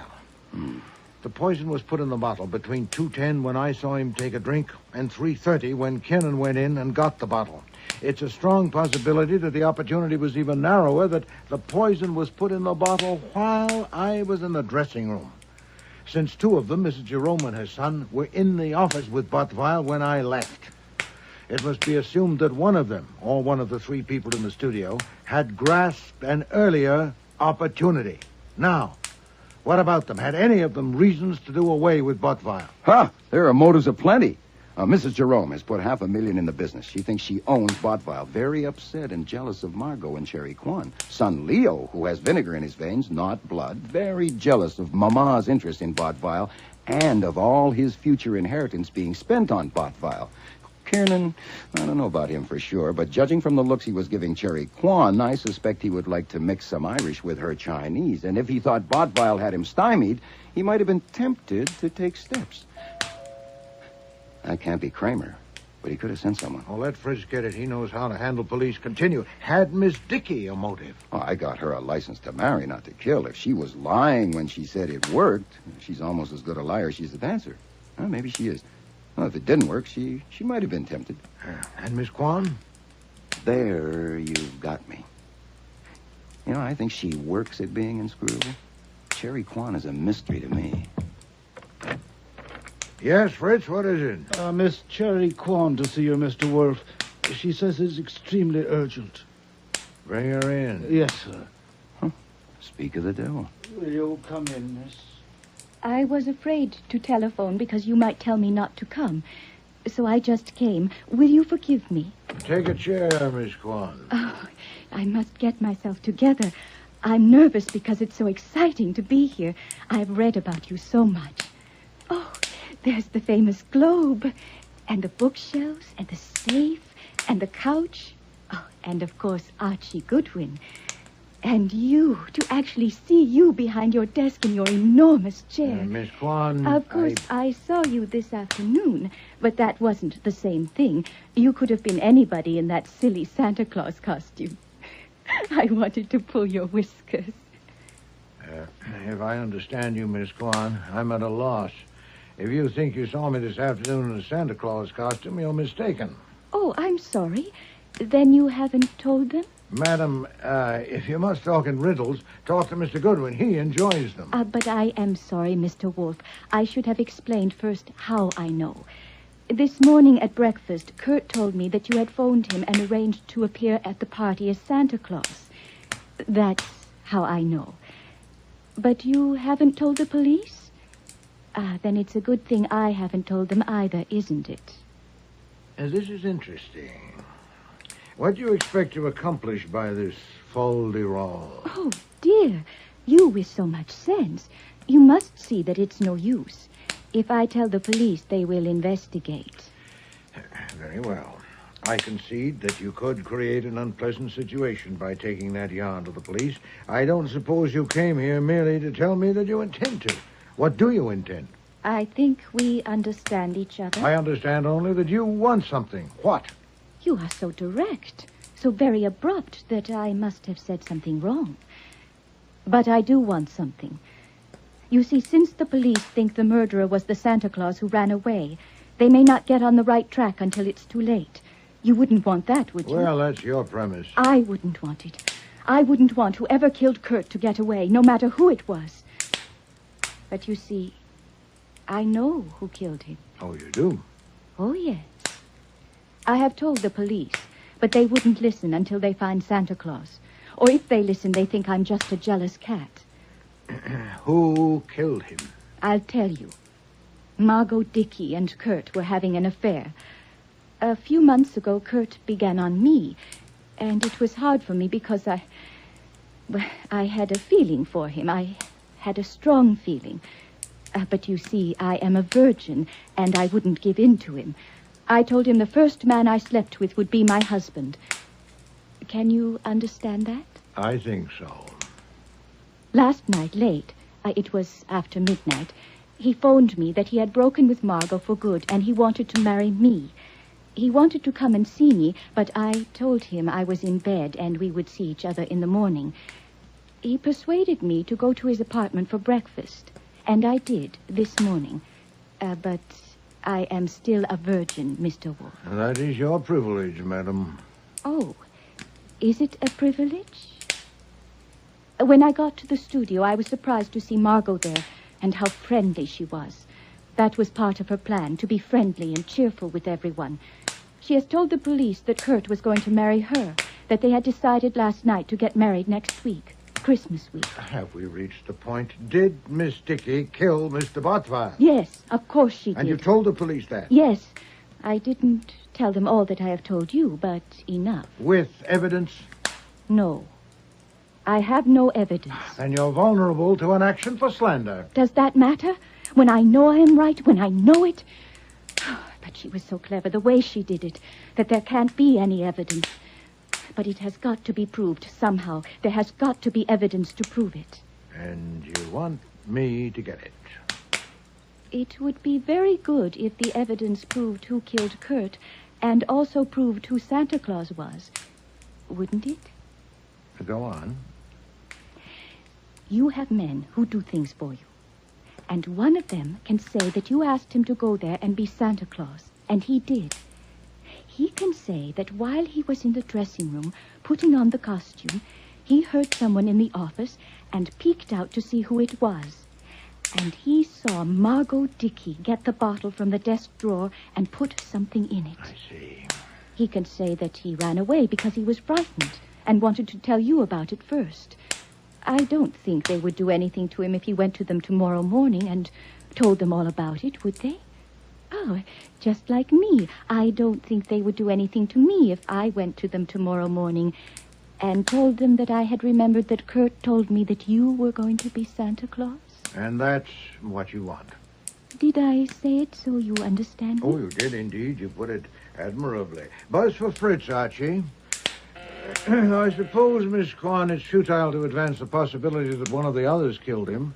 But if so, it would be a pity. Excuse me, I interrupt. I know she killed him. I don't. And even if I bow to your conviction, before I can undertake the stratagem you propose, I'd have to make sure there are no facts that would scuttle it. It won't take me long. You'll hear from me tomorrow. I can't wait longer than tomorrow morning to tell them what Kurt told me. Oui, you can and you will. The moment you disclose that, you no longer have a whip to dangle at me. You'll hear from me tomorrow. Yes, Mr. Wolfe. Miss Corn is leaving, Fritz. Show her out. It was very exciting to be here. I hope it will be early tomorrow. Oh. Who do you think will be best for it? Saul, Fred, Ori Cather? Sit down. You see through women? Huh? Well? Oh, no, not that one. I pass. I wouldn't bet a dime on her one way or the other. Would you? No. She's probably a liar and possibly a murderer. If you sit down, I must have everything that happened there today after I left. Every word and every gesture.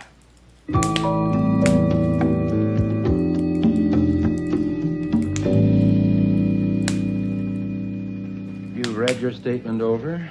I have read it. I am ready to sign it.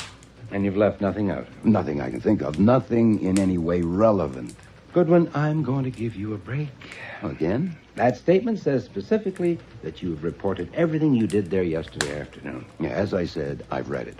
So? So who put your fingerprints on some of the pieces of paper in Botval's wastebasket? Well, I'll be damned. I forgot to put gloves on. You don't forget things. So you have deliberately left it out.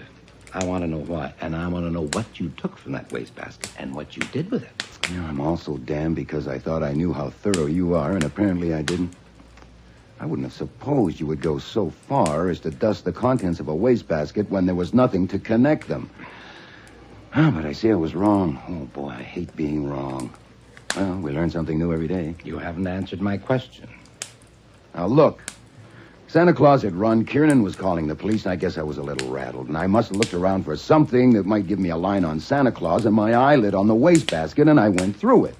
I haven't mentioned it because it wasn't very bright, and I like people to think I'm bright, especially cops. Now, there's your why. As for what I took, the answer is nothing. You want me to write that in? You are very bright, and you don't get rattled. Yes, I want you to write that in. And initial it. As you wish. This may take a little time. I'm a slow writer. Say, I hope I'm not holding you up.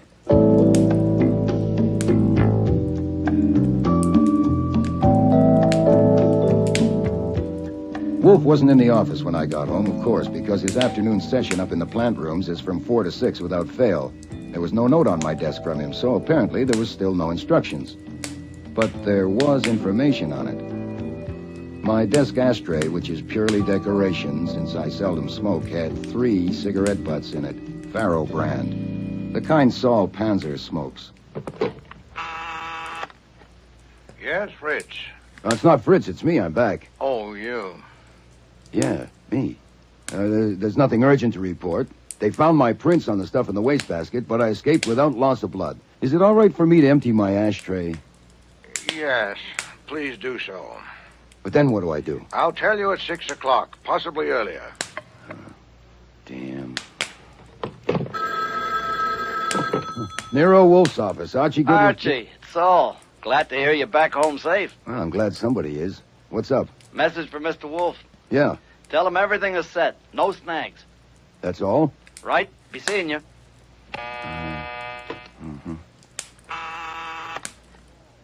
Yes. Saul called and said to tell you everything is set, no snags. Oh, well, satisfactory. Well, congratulations. Am I in the way? Oddly enough, no.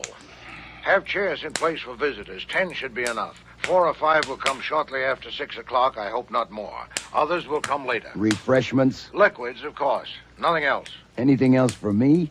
No. Satisfactory youth.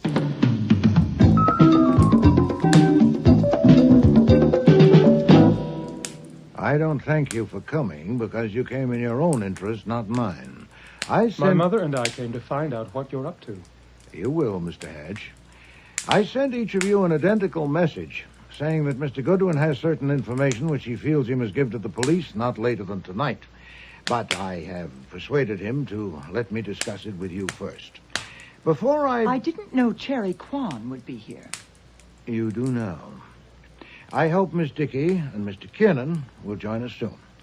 Before I tell you what Mr. Goodwin's information is, I need a few facts from you. For instance, I understand that any of you could have found an opportunity to put the poison in the bottle. Do you challenge that? I've already told Do that you inspector mean to that tell I will me that not you do got what me I to warn come you. I here would for not that? make accusations You like please. I point no finger of accusation at any of you. I merely say that none of you can prove that you had no opportunity. Can you? This is ridiculous. It was that guy playing Santa Claus. Of course it was. I was with Botval and my mother all the time, first in the workshop and then in his office. I can prove that. But Botval is dead, and your mother is your mother. Did you go up to the office a little before them, or did your mother go up a little before Botval did? Is there acceptable proof that you didn't? And the others have the same problem. Miss Kwan? If you mean I can't prove I wasn't in the office alone yesterday, no, I can't. What information has Goodwin got? We'll get to that. A few more facts first. Mrs. Jerome, when did you learn that Botval had decided to marry Miss Kwan? What did you say? No, Mother, no. Kurt marry her? That little strumpet? Oh, this is wonderful. Really wonderful. Goodwin hasn't got any information, and neither have you. Why you wanted to get us together and start us clawing at each other, I don't see that. I don't know why you're interested, but maybe I'll find out if I give you a hand. Maybe we all put poison in the bottle, and that's why it was such a big dose. If it's true that Kurt had decided to marry Cherry and Alf Kiernan knew it, that would have done it. Alf would have killed 100 Kurts if it would get him Cherry. If Mama knew it, she would have gone for Cherry instead of Kurt, but maybe she figured there would soon be another one, and she might as well settle it for good. Shut up, Leo. Are you sure, Mama? I was about to say that Cherry would seem to be the most likely. Mr. Wolfe. She has the best brain of the lot and by far the strongest will. But I understand that while she says Kurt was going to marry her, Margot claims that he was going to marry her. Of course, that complicates it. And anyway, Margot has more than her share of the kind of pride that is only skin deep and therefore can't stand a scratch. If Kurt did decide to marry Cherry and told Margot so, he was an even bigger imbecile than I thought he was. Which brings me to me. I am in a class by myself. I despise all of them. If I'd taken to poison, I would have put it in the champagne as well as the Pernod and really enjoyed myself. But I have my... Out of my way, I've got to see him. Mr. Wolfe, I couldn't stop him. What is this? What's going on here? Good evening, Mr. Kramer. I was expecting you. The hell you say? I want a word I'm with... delighted to see that you brought Miss Dickey and Mr. Kiernan with you. Good evening, Sergeant Stebbins. Good evening, Saul. Panzer? Yes, sir. I'm running this. Panzer, you're under arrest, and you stay with Sergeant Stebbins and keep your mouth shut. I don't want... No, Mr. Kramer. If Saul is under arrest, take him out of here. You are not running this, not in my house. If you have warrants for anyone present, take them and leave these premises. Would you bulldoze me, Mr. Kramer? You should know better. I want to talk with you. Certainly. Be seated. Not here, alone. It would be a waste of time. My way will be quicker and better. You have a choice, sir. Either go with whomever you can lawfully take, or sit down while I tell you who killed Kurt Bottweiler. Now, Miss Quan, if you don't mind moving, Mr. Kramer likes that chair. You know who killed Kurt Bottweiler? I confess that I stretched it a little, but I soon can and will. First, some facts for you. I assume you know that for the past 2 months, Mr. Goodwin has been seeing something of Miss Dickey. He says she dances well. Yeah, you can say that for later. I want to know if you sent Saul Panzer to meet whoever... You will. I'm headed for that. But you may prefer this firsthand. Archie, if you please, what Miss Dickey asked you to do last Monday evening and what happened? You want me to tell... Yes. We were dancing at the Flamingo Club. She said Bottweiler had been telling her for a year that he would marry her next week, but next week never came, and she was going to have a showdown with him. She asked me to get a blank marriage license and fill it out for her and me and then give it to her, and she would show it to Bottweiler and tell him it was now or never. I got the blank on Tuesday and filled it in and gave it to her. Well, go on. And yesterday afternoon? She told me that the license trick had worked perfectly. That was about a minute before Bottweiler entered the studio. I said in my statement to the DA that she told me Bottweiler was going to marry her. But I didn't mention the marriage license because it was immaterial. Did she tell you what happened to the license? She said Bottweiler had torn it up and put the pieces in a wastebasket by the desk in his office. That was the night before, Thursday evening. And what did you do when you went to the office after Bottweiler had died? I dumped the wastebasket, put the stuff back in piece by piece. No part of the license was there. You made sure of that? Yes. Any questions, Mr. Kramer? No. Goodwin lied in his statement. I warned him. I'll deal with that later. What I want to know And Cherry took it. You took it, you professional virgin. I did not. Mr. Wolfe, I am not going to wait any longer. Miss Quan, I'm doing this. Another fact, Mr. Kramer. Yesterday, I had a luncheon appointment with Mr. Bottweiler at Rusterman's restaurant. He had once dined at my table and wished to reciprocate. He'd asked me to do him a favor on the way, to stop at a shop and pick up a pair of white cotton gloves, medium size, for a man. You bought the white gloves? It struck me as a peculiar request, but Mr. Bottweiler is a peculiar man. At lunch, he explained somewhat vaguely what he wanted them for. I gathered he'd taken pity on some derelict he'd seen on a park bench and had hired him to serve refreshments at the office party, costumed as Santa Claus. And he decided that the only way to make his hands presentable was to have him wear gloves.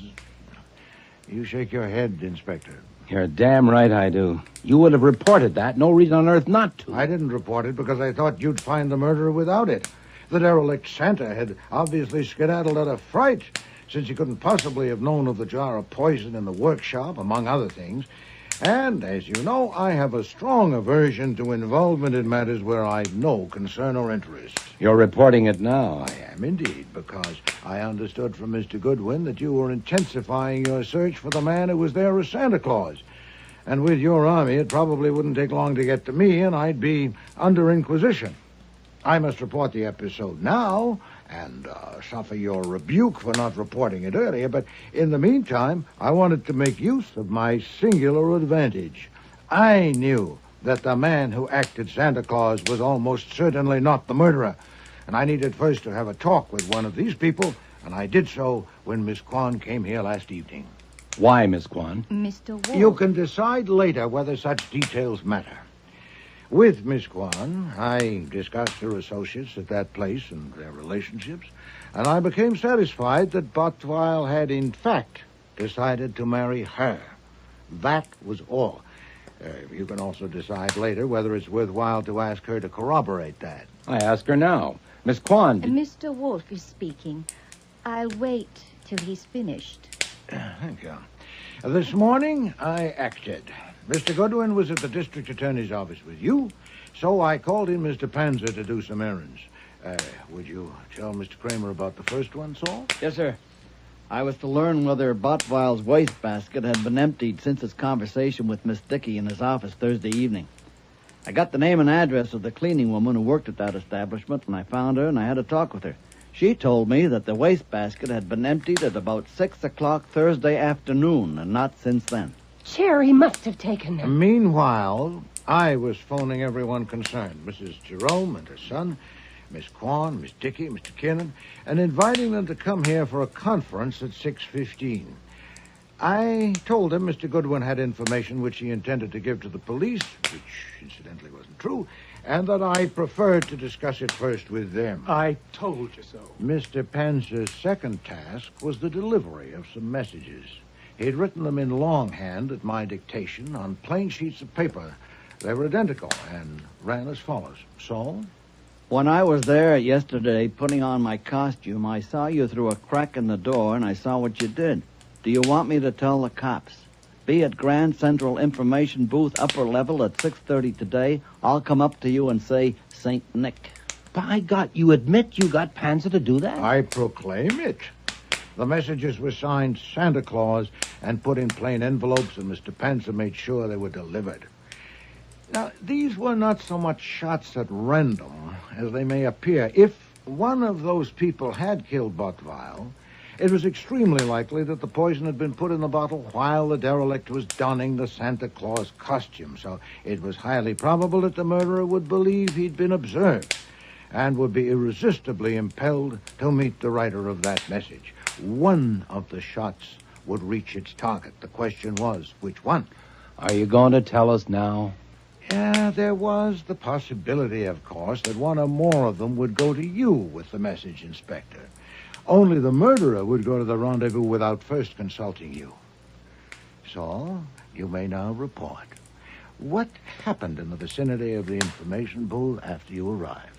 Yes, sir. I arrived at 6:20. Within 3 minutes, I had recognized 3 homicide men scattered around in different spots. I don't know if they recognized me. At 6:28, I saw Alfred Kernan walk up near the booth and stand there about 10 feet away from it. And I was just about to go and speak to him when I saw Margot Dickey coming up from the 42nd Street side. I went to her first and said St. Nick. She said, "Who are you? What do you want?" I said, "Excuse me, I'll be right back." And I went over to Alfred Kernan and said to him, St. Nick. As soon as I said that, he raised a hand to his ear, and then here they came, the 3 homicide men who I had recognized, and Inspector Kramer and Sergeant Stebbins. I was afraid Miss Dickey would run, and she did start to, but they had seen me speak to her, and 2 of them stopped her. They took us to a room back at the parcel room and started in on me, and I followed your instructions. I told them I would say nothing whatever, except in the presence of Nero Wolfe, because I was acting under your orders. When they saw I meant it, they brought us here. Anything else? No. Satisfactory. Inspector, I assume Mr. Penns is correct in concluding that Mr. Kiernan gave your men a signal, so Mr. Kiernan had gone to you with the message. Yes. So had Mrs. Jerome and her son Leo. But Miss Dickey hadn't. No. Of course, I expected it to be Miss Dickey, since she lied about the license. The rest of what she told Mr. Goodwin was under suspicion. Why would I tell Archie that Kurt was going to marry me if it wasn't true? It would have been stupid.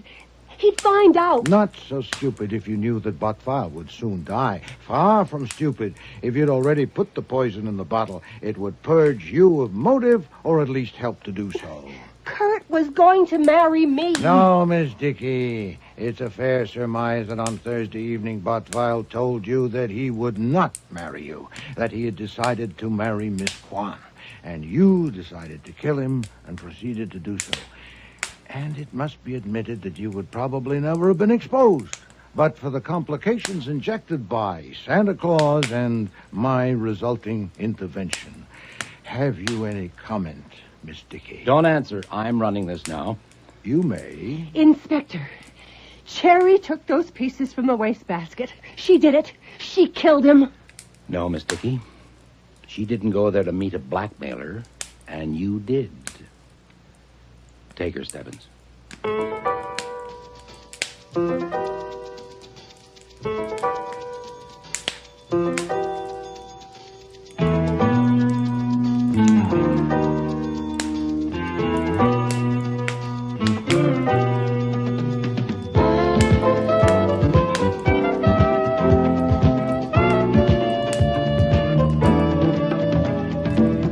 Starring in today's episode were Mabel Moore as Nero Wolfe and Don Franks as Archie Goodwin.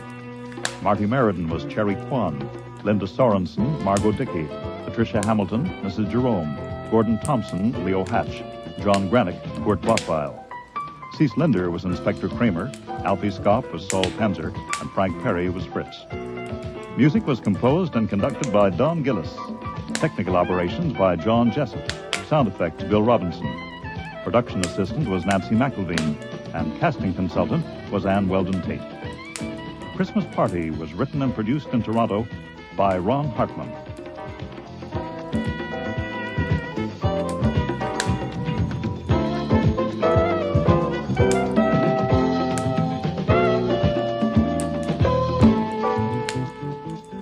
Next week. Is that Amphagel you're taking? It is. I haven't had to take this stuff since that hideous experiment with eels in the spring. Nero and Archie meet society's foremost hostess. You remember me, Mr. Wolfe? Oh, indeed I do. You're the woman who came here 2 years ago and tried to bribe me to play the clown. Bribe? That's silly. I offered you $2,000 to come to a party and be the detective in a murder game. $2,000 and all the beer you could drink for a few hours' work. Archie is introduced into society. This is my brother Daniel, Mr. Goldwyn. Goodwin. What? The name's Goodwin. Of course. Daniel, will you show Mr. Gordon to the office? Goodwin. And when you're finished, please join us on the terrace for cocktails. Thanks. You know the girls and Larry, of course. Mhm. And I hear you've met Mr. I've had the pleasure. So the only one you don't know is Dr. Brady. This is Mr. Goldman. No, the name is Gulenwangle. The party game was murder. Are you going to faint? No, I'm all right you? now.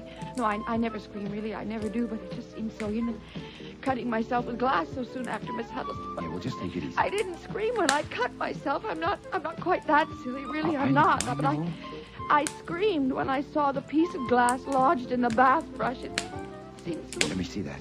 There.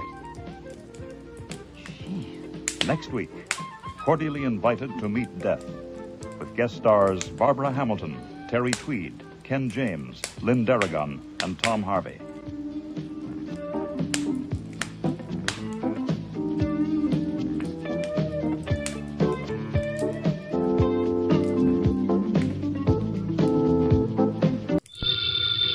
Ladies and gentlemen, the ringing of that phone bell brings you mystery, adventure. Nero Wolfe's office, Archie Goodwin speaking. Willie Inch, did you say? Just a second. Do you want to talk to a fellow named Willie Inch, which I doubt? No. He says he's got to see you. Got to. Who is he? I'll ask. Mr. Wolfe doesn't recognize your name, Mr. Inch. He wants to know who you are. Just a second, I'll tell him. Mr. Inch says he's a sneak thief. He says you never heard of him, but he's heard of you. Should I tell him to get lost? Wait a minute, Archie. Ask him what he wants. Inch, Mr. Wolfe wants to know what you want to see him about. A phony murder rap. This is a phony murder rap. It'd have to be, wouldn't it, Archie? How do you mean? Phony, I mean. Did you ever hear of a sneak thief committing murder if it could possibly be avoided? Yes, Archie. Tell Mr. Inch. I'll listen to his story.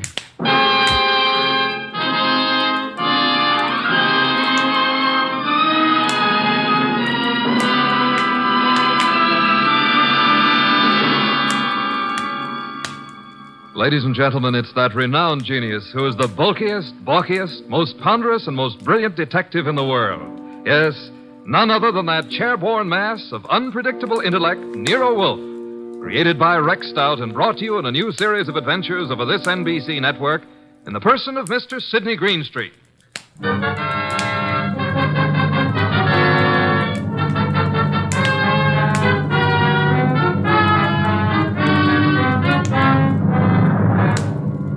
When Mr. Wolfe and I talk about this little difficulty, he calls it the case of Archie Goodwin and how he got hooked.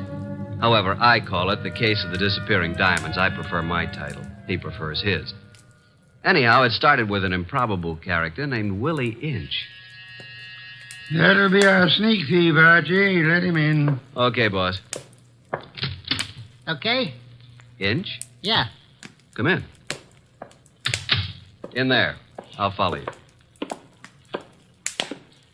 Mr. Wolfe, this is your client. Mr. Inch? Yeah.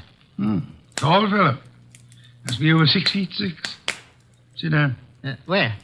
Archie? Here, Mr. Inch. This ought to be comfortable. Well, Mr. Inch? Look, Mr. Wolfe, they're going to claim that I killed a woman I never even touched. And I'm going to fry for something I never even done. All right, Mr. Inch, how did you kill her? I didn't. I never killed nobody in my life. Mr. Inch, you say you're a thief. Can you prove it? I got a record. Why? I was wondering about that bulge in your pocket. Oh. Oh, here? It's a silver cigarette lighter, ain't it? I guess it sort of dropped into my pocket as I was going by. You see the way it happened? Never mind, Mr. Inch. Now tell me how you didn't kill the woman for whose murder you will fry. Well, Mr. Wolfe, sir, it was like this. There was a window half open, you see, and I happened to crawl inside the house. But hey, now. Well, Mr. Inch? This is just between us, ain't it? Possibly. How do you mean? Explain, Archie. Mr. Wolfe said possibly. Oh. Well, okay. So I happen to find myself in the bedroom, see? So I happen to sort of roam around, and I hear there's like a party going on. You know, people and music. So I lock the door. So go on. Let him tell it his own way, Archie. Well, Mr. Inch? So that's the mistake I make. Mistake? Maybe I leave my fingerprints on the door. So? So later, a dame gets herself knocked off in the same room, and they look for fingerprints, and they find mine. I'm it. That's all. I got a record. So the chair. I see. Pitiful case, isn't it, Archie? Very, very mournful. Inch. Yes, sir.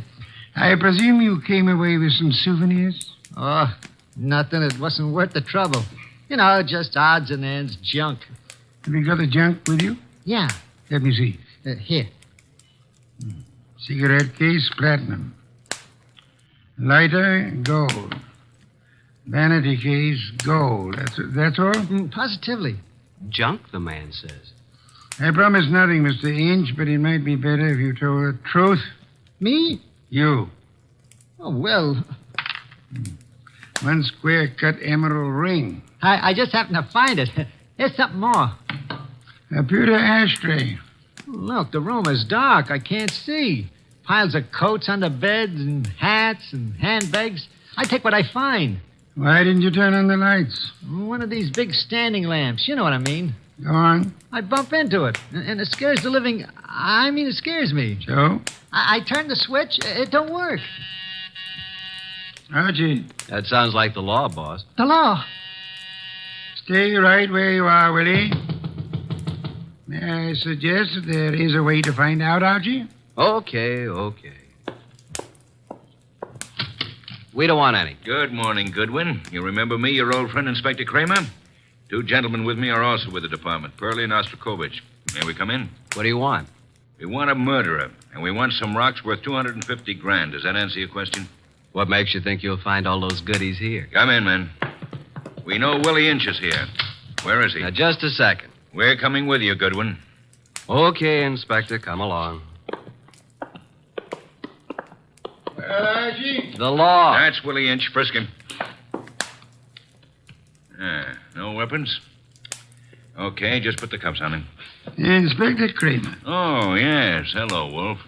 I want to tell you something about this man whom you and your men have so bravely captured in my office. You don't need to tell me about him, Wolf. We know about him. Do you indeed? Yes. We know he killed Mrs. Florence Avery March and stripped $250,000 worth of diamonds off her. That's all we need to know. I didn't do no such a thing. Where's the ice, Willie? I never even seen none, honest. Take him away, boys. I'll make the charge when I get back to my office. Wait, Mr. Wolf, sir. Take him. Look, I ain't done nothing, I tell you. Inspector Kramer. Yeah. We're going to have a little talk now, aren't we? If necessary. How do you mean? Explain, Archie. Mr. Wolf means you're going to have a little talk, if necessary. Very funny. I will now draw up a chair and show you why it's necessary. In the first place, $250,000 worth of diamonds makes it necessary. Archie, if you please, a bottle of beer. Okay. Will the inspector name his poison? You know I never drink on duty. And just for me, Archie, please. On my way.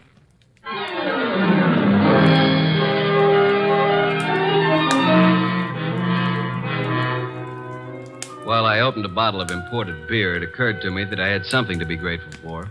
At least I wasn't in Willie Inch's enormous shoes. And as I went back to the office, I had time to wonder why Mr. Wolfe would stick his fat neck out for a no-good like Willie. Thank you, Archie, and sit down, Archie. Inspector Kramer has a theory that may amuse you. Nero Wolfe's office. It's for you, Inspector. Hello, Kramer. Yeah? A gold cigarette holder? That's all? Okay. Inspector, do you realize that you have already taken a great deal of my time? Archie. Yes, Inspector? The great Mr. Wolfe just said I had a theory that might amuse you. Would you care to hear it? I can hardly wait. Okay. My theory is that both Wolfe and you are receivers of stolen property and possibly guilty of murder conspiracy. So far, you got me in stitches. Willie Inch, with a record as long as your arm, robs the home of Mrs. Florence Avery Marsh. He strangles her with a silk scarf, takes the diamond she's wearing, grabs everything else that's lying around, and then what? Is it a question? I'll tell you what. He will, too. Archie, listen. Then Inch brings the stuff here, the stuff that's piled on Wolfe's desk, and the diamonds. You want me to tell you where the diamonds are? They're in that safe right there. Inspector Kramer, I know nothing about the diamonds. They are not in the safe, and they are not in the house. Now, you can take my word for it, or you can get a search warrant and make a fool of yourself. I'm going to have lunch.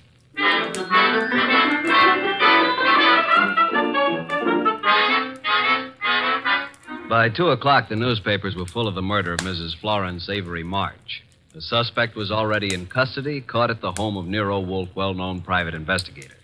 Some of the stolen jewelry had been recovered, but not the diamonds. Then we had a visit from Mr. Anson Stark, who had opened Mrs. March's door and found her dead.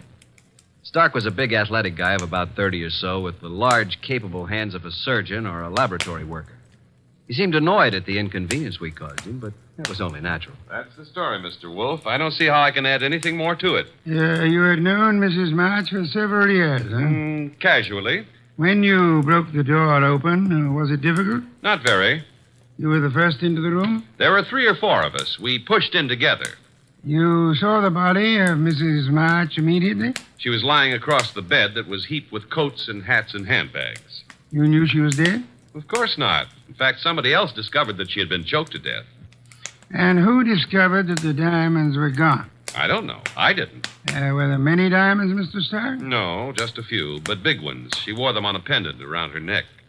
Mr. Stark, I want to thank you again for having been so patient. I have been patient, Mr. Wolfe. I have my own business to attend to. Which is? Oh, I have a small but hopeful enterprise. Electronics, tubes for radio and television, mostly experimental. Well, that reminds me, Mr. Stark. When you entered the bedroom, was the light on or off? Let me see. Of course, it was on. It must have been on. Why? Just curiosity, Mr. Stark. Oh? Anything more? That's all, except thank you for coming here. Archie, will you take Mr. Stark to the door?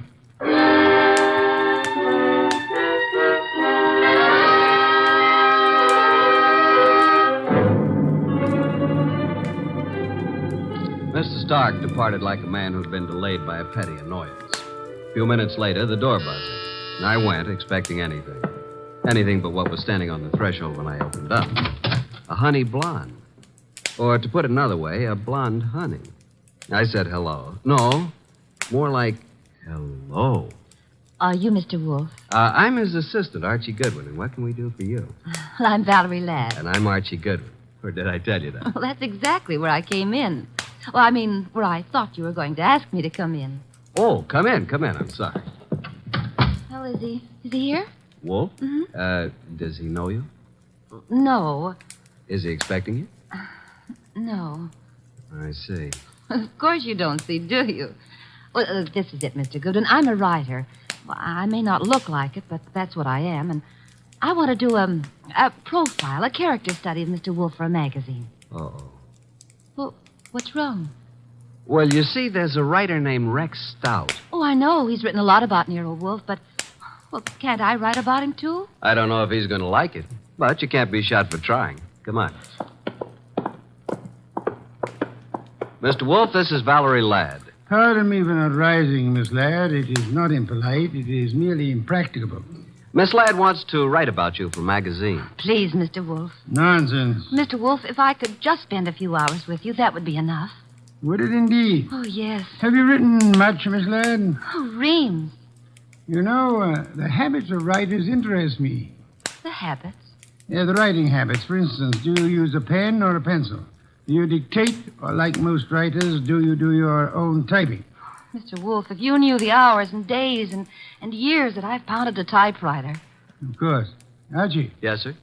Why don't you take Miss Ladd up and show her the orchids?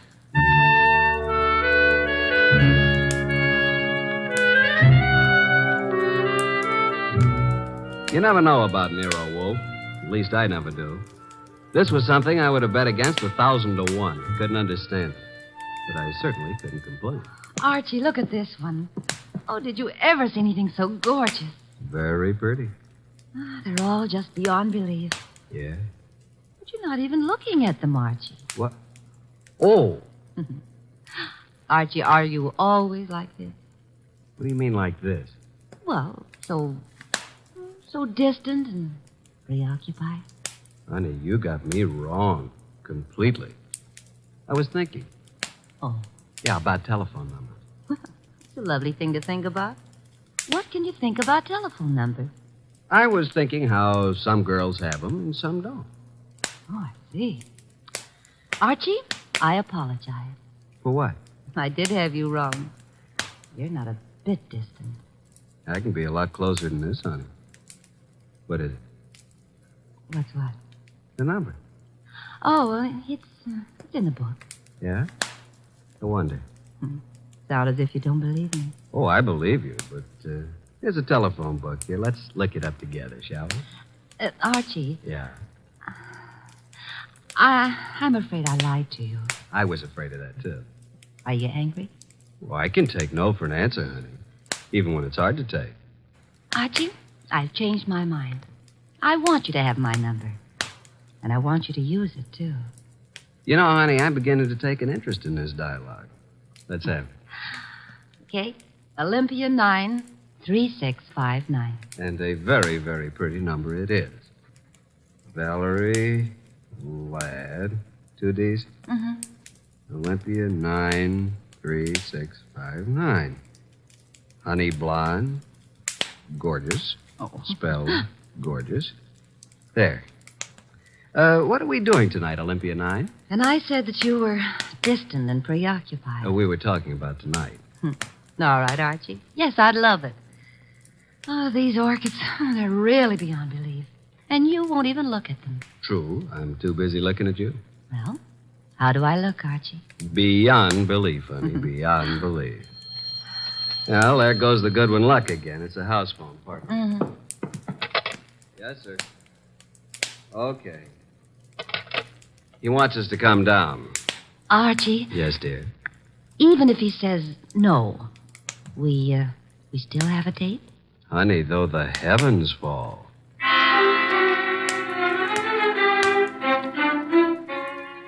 When we entered the office, Mr. Wolfe was frowning over a sheet of letter paper in his hand. He looked up and tossed the paper to me.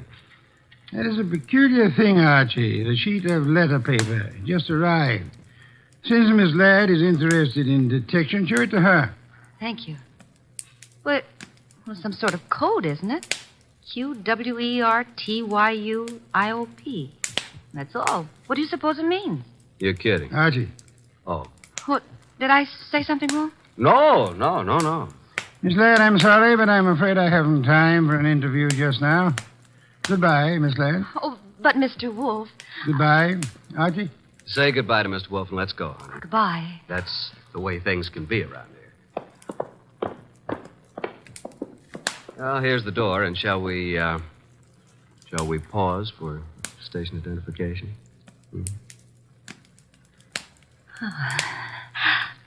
I'll wipe it off, Archie. There. Thanks. Well, what happened, Archie? Yes, indeed. Yeah, Mr. Wolfe, I mean. Oh, Why did he suddenly want me to go? well, I'll tell you, though I don't know whether I should. That code message he showed you? Yes. Quirt you up? You remember. Yeah, sure. Because I use a typewriter. From left to right, it's the first bank of letters on any typewriter. I see. It was a test. Ah. And you flunked it, baby. You're no writer. Archie, I can explain it. Sure. Tonight. Tonight, Archie.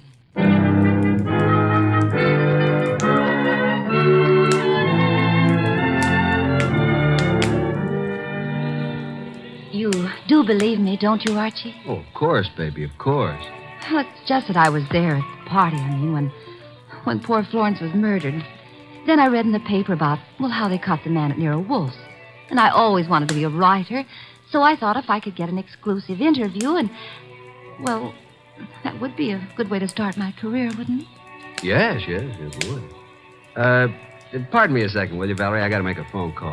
There's a booth. It'll only take a minute or two.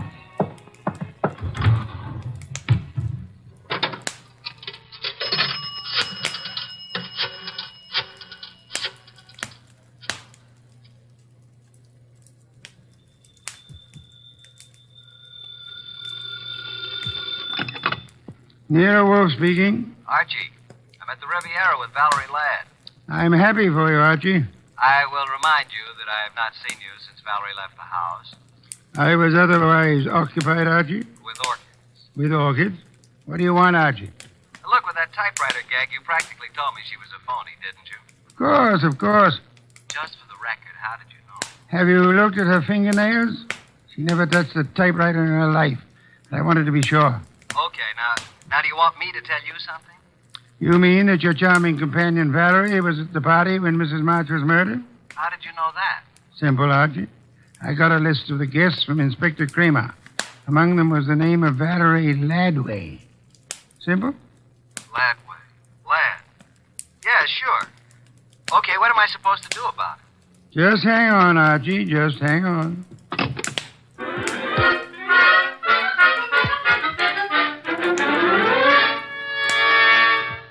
I went back to the honey blonde, the beautiful phony Valerie Laddway.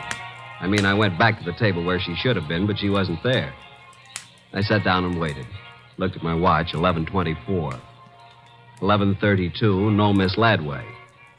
11:45, I finally realized that not only Valerie, but her coat and bag were also absent. I called the waiter. Yes, sir? What happened to my friend? The young lady left some time ago, sir. Okay, give me the bill. She paid it, sir. She did? Yes, sir. In fact, she said you gave her the money for it. Yeah? Wait a minute. Wait a minute. Well, I didn't know it, but she is certainly right.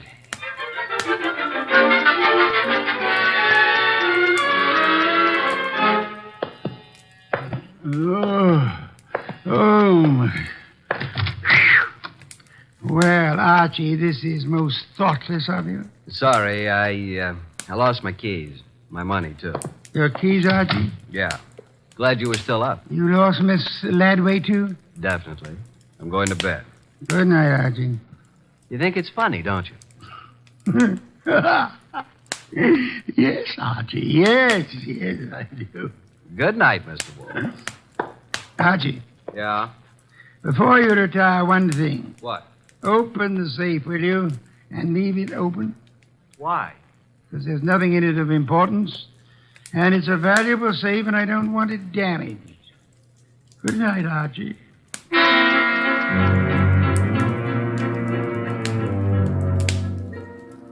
At about 2 o'clock in the morning, I thought I heard a noise. I got up, put on the rest of my pajamas, picked up my gun, and went down to the office. The man had his head in the safe, and everything was scattered all over. I stepped inside the door. Put your hands behind your back and stand up. Huh? Okay. Now, just what are you after, Bud?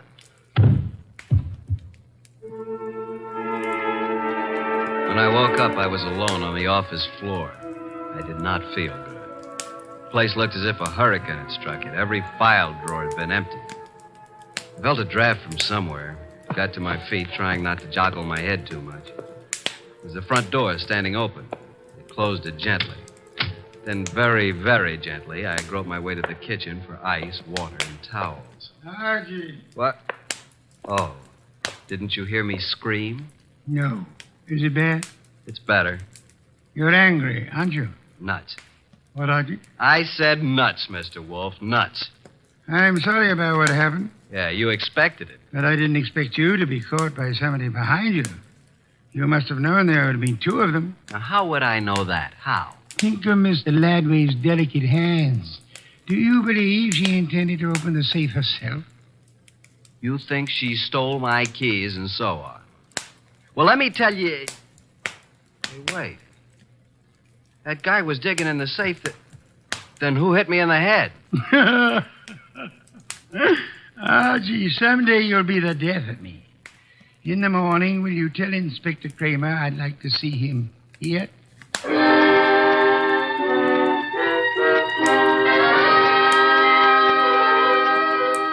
Fuming and protesting, Kramer arrived about 1:30.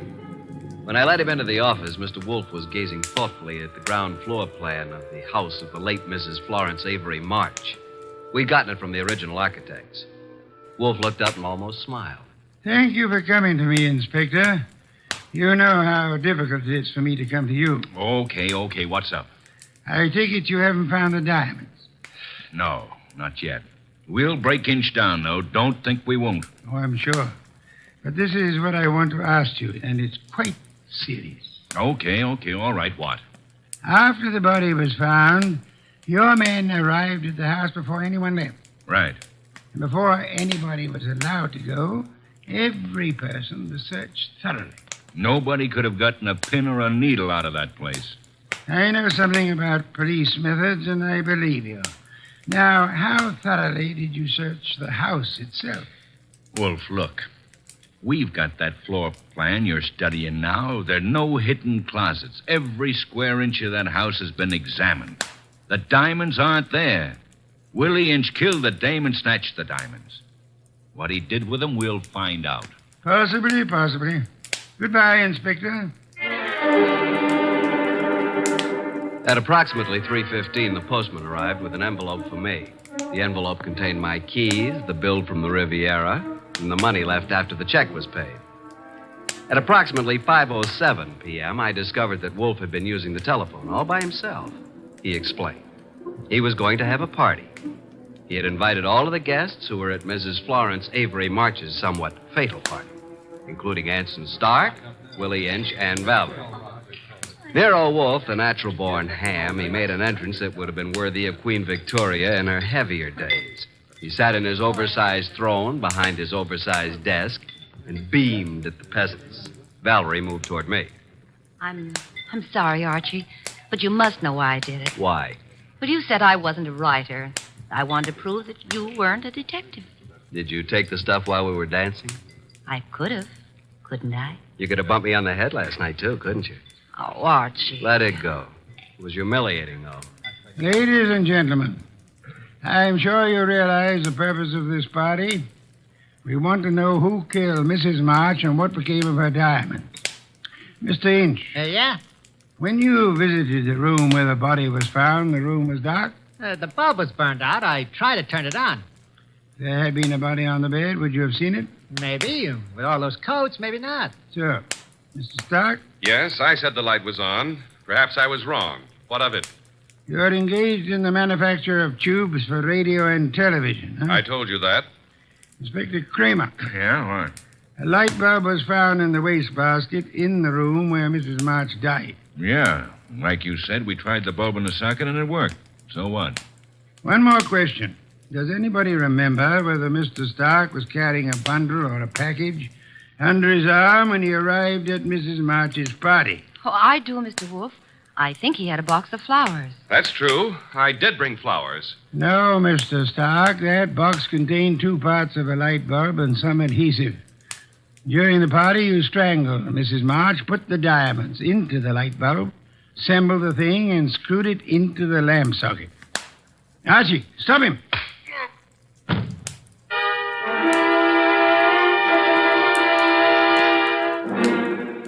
Really, Archie, it was quite simple. Light bulbs are only a stem glass bowl and a brass sheet. Yet nobody, including the police, would think of looking inside one. Mr. Stark could come back and collect his treasure any time after the excitement had died down. What's the matter, Archie? I got a headache. Valerie Ladby. Poor girl. She and whoever the man was with her must have thought the diamonds were here. That bump on your head will be better in the morning. A bottle of beer, please, Archie. I'm going to bed. Yes. Why must you place such confidence in women? Remember what happened to Mark Antony and Samson and Archie Goodwin. Good night, Archie.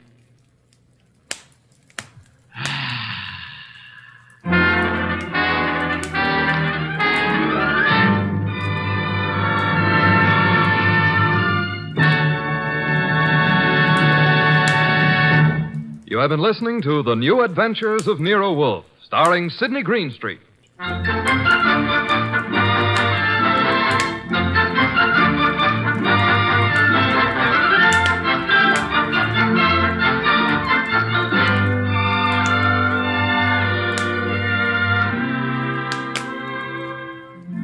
Tonight's transcribed story by Mindred Lord was based on the characters created by Rex Stout, produced and directed by J. Donald Wilson.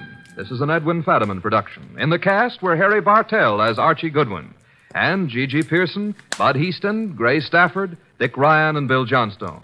Next week at this same time, Nero Wolfe and Archie will bring you The Case of the Midnight Ride. Don Stanley speaking. 3 chimes mean good times on NBC.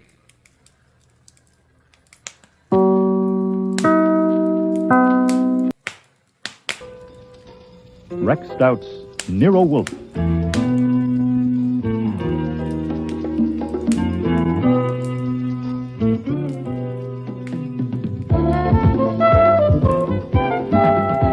Starring Mavor Moore as Nero Wolfe and Don Franks as Archie Goodwin.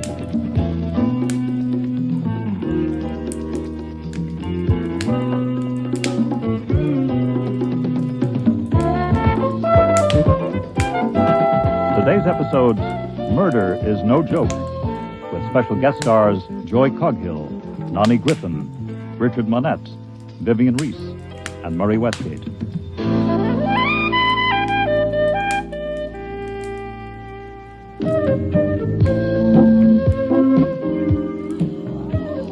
Coming right up now is Alec Gallant's stunning new cocktail gown. 3/4 length in chartreuse taffeta. Doesn't Wendy look sensational in those slash sleeves with the white accent cuffs? Another brand new innovation by Alec Gallant.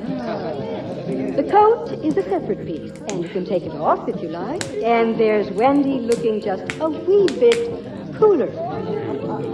Thank you, Wendy, and thank you, Alec Gallant, for that. I'd never been to a fashion show before, and it's downright embarrassing. Nero Wolfe had sent me to do a job of investigation, but between deciding whether the models are showing off the dresses or vice versa, it's damn near impossible to keep your mind on your work. My instructions were to get a line on a new client named Flora Gallant before she came to see him. And she'd represented herself as the sister of Alec Gallant, a hot new designer. Wolfe told me to pick up whatever I could. But I don't think he meant one of the models, or the reporter beside me who was crossing her legs for my benefit. Oh, and it was, too. Whisper of indiscretion to the waist. What else but pure silk could shape your lovely legs in such high catching folds? What's the term? Isn't she a vision? It's the kindest cut of all you get from Alec Gallant. Now watch the disc. Thank you, Rita. Rita was pretty good. Oh, but the MC was no dog either. Gold ribbon mold and frame, she moved like music. My program identified her as Emmy Thorne, Director of Public Relations. I wondered about her private relations. She spoke to a gent who looked like Lord Byron, but was probably Alec Gallant himself, and he turned and spoke to a dumpy female on his right. I asked the reporter beside me who Dumpy was. It was like I'd started a tape. Dumpy was the vice president, and her name was Flora Gallant. And did I know she was Alec Gallant's sister, and the story of how they got to... Oh, to hell with the models. I took the reporter to lunch.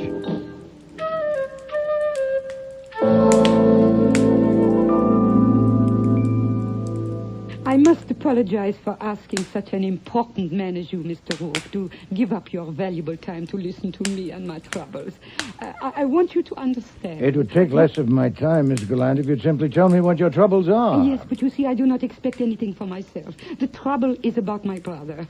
You know who he is. Yes, Mr. Goodwin here has informed me. An illustrious dressmaker. Oh, he is not merely a dressmaker. He is an artist, a great artist. It is his trouble, so I must be careful with it. I come to you because I know that although you and Mr. Goodwin are private detectives, you are gentlemen. They are not mutually exclusive, madam. Well, I meant that I know I can trust you. You may. Mr. Goodwin. Right, whatever Mr. Wolfe says. I only work here. Thank you. I must explain that in France, where my brother and I grew up, our name was not Gallant. I came to this country just before the Second World War.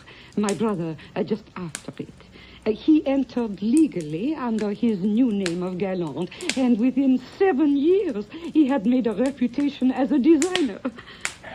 You are not much interested in fashion. Not particularly, but go on. Oh, but of course you are not married and you have no mistress. And feeling the way you do about women, how could We I... were to discuss your problem, I thought. I'm sorry. My brother got financial backing and opened his place on 54th Street. Yes. And since then, it's been one triumph after the other. I know. Please get to the point. Yes, triumphs. I will not say I had a hand in them, but I have been trying to help in my little way, and so have many others. But now we get to the trouble. The trouble is a woman called Bianca Voss.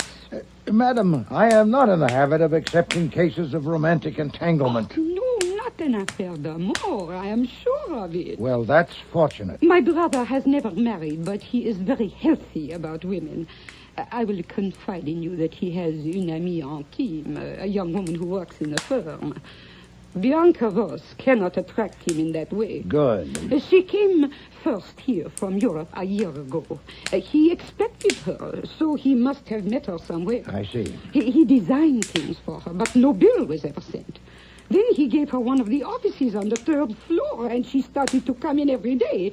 She began to take over, and my brother let her. She has a private telephone, which no one else has. Hires and fires employees and pokes her nose into everything. It sounds as if she owns the business. Perhaps she bought it. No, she has not. If she had a financial interest, why would she be trying to ruin a business that has always made a profit? My brother has the controlling interest, but he seems to be prepared to let her ruin it, and we do not know why. Well, why don't you ask your brother? I have. He will tell me nothing. A month ago, some of the others persuaded me to try to find out where she stands. I decided to come to you, Mr. Wolfe. I want you to ruin her. Really? How? By wiggling a finger, madam? Oh, but you can. She has some hold on him. Find out what it is. If she is blackmailing him, isn't it against the law? Would that not ruin her? Well, it might. It might ruin him, too. Oh, I am trusting you. You would not tell. Only make her stop. I fear, madam, you're biting off more than you can chew. A prolonged investigation here, perhaps abroad, would be laborious and extremely expensive, aside from my fee, which would not be modest, with the outcome highly uncertain. My brother, Mr. Wolfe, is a generous man. Yes, but he isn't hiring me. Now, if your brother himself were to consult me, if you brought him in... No, impossible. I told you. But if he were released from her, I assure you, Mr. Wolfe, she is a true villain. You are a clever man. You would know it if you saw her or spoke with her. Perhaps. I cannot ask her to come for you to speak to her, but you can. You can tell her you have been asked in confidence to discuss something with her, and she will be afraid not to come, and that alone will show you she has guilty secrets. Well, Here, in this envelope is $100 for you. Nothing. But it will show you that I am in earnest. For one phone call.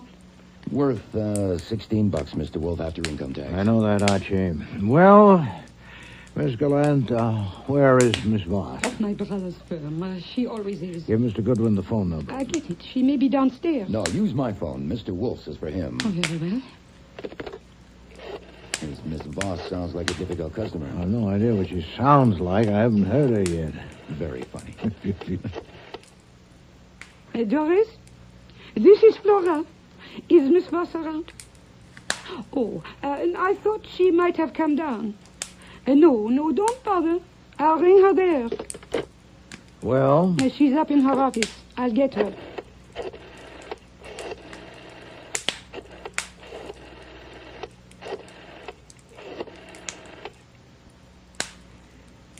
Miss Bianca-Voss, hold the line, please. All right. Thank you. Get on the other line, Archie. Check. Hello, this is Nero Wolfe. Are you Miss Voss? Yes. What do you want? If my name is unknown to you, I should explain. I know your name. What do you want? I want to invite you to call on me at my office. I've been asked to discuss certain matters with you. Who asked you? Well, I'm not at liberty to say. What matters? If you'll let me finish. The matters are personal and confidential. That's all I can say on the telephone. I'm sure you understand. I know your name, yes. You are scum in your stinking sewer. What? A slimy little ego in your big gob of fat. Oh. And you dared. Oh! Hello? Hello? Hello, Miss Voss. Are you all right? Miss Voss. There's nothing. Oh, that's interesting. Apparently something fell on her and then hung up the phone. What? Miss Gallant was present in body, but absent in mind. So I had to look up the number of Alec Gallant Incorporated to get the switchboard again. When I did, I told the receptionist to whip upstairs and see if Miss Voss was okay, that I'd just been talking to her and she was in some kind of trouble. She put me on hold. It was 9 minutes by my watch before someone picked up the line again, and this time it was a man. Hello. Hello. This is Carl Drew. What is your name, please? Watson, John H. Watson. Is Miss Voss all right? May I have your address, Mr. Watson? Well, Miss Voss knows my address. What's happened? I must have your address, Mr. Watson. Miss Voss is dead. What? She was assaulted in her office while she was on the phone with you, according to our receptionist. What? And I must insist on having your address. Why did you hang up, Archie? Miss Gallant, who is Carl Drew? Oh, come, madam. Pull yourself together. He is the business manager. What happened? Bianca Voss is dead in her office. Oh. He said she was assaulted, but he didn't say with what or by whom. Well, Miss Gallant, it seems someone else has done your dirty work. Oh, no, it is impossible. I'm only quoting your Carl Drew. But how? Here, Miss Gallant, your money. No. No, take it, confound it, take it back. No. After her, Archie. We're star witnesses, and it'll be our next if Inspector Kramer thinks we got paid for it.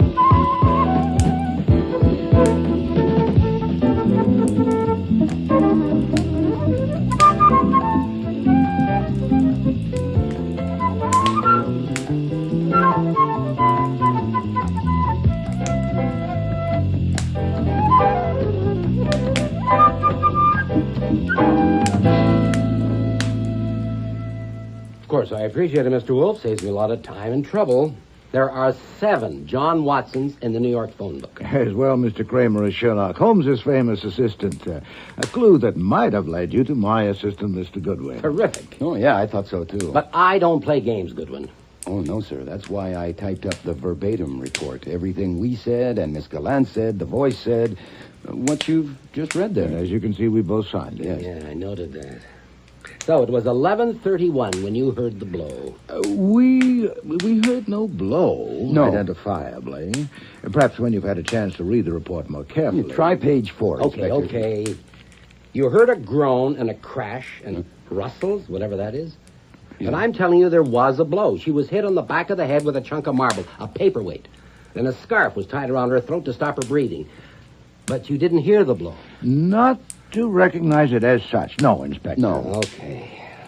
Now, this implies that Flora Gallant was a complete stranger to you, that you'd never spoken to her or her brother or any of the people at that place. Is that true?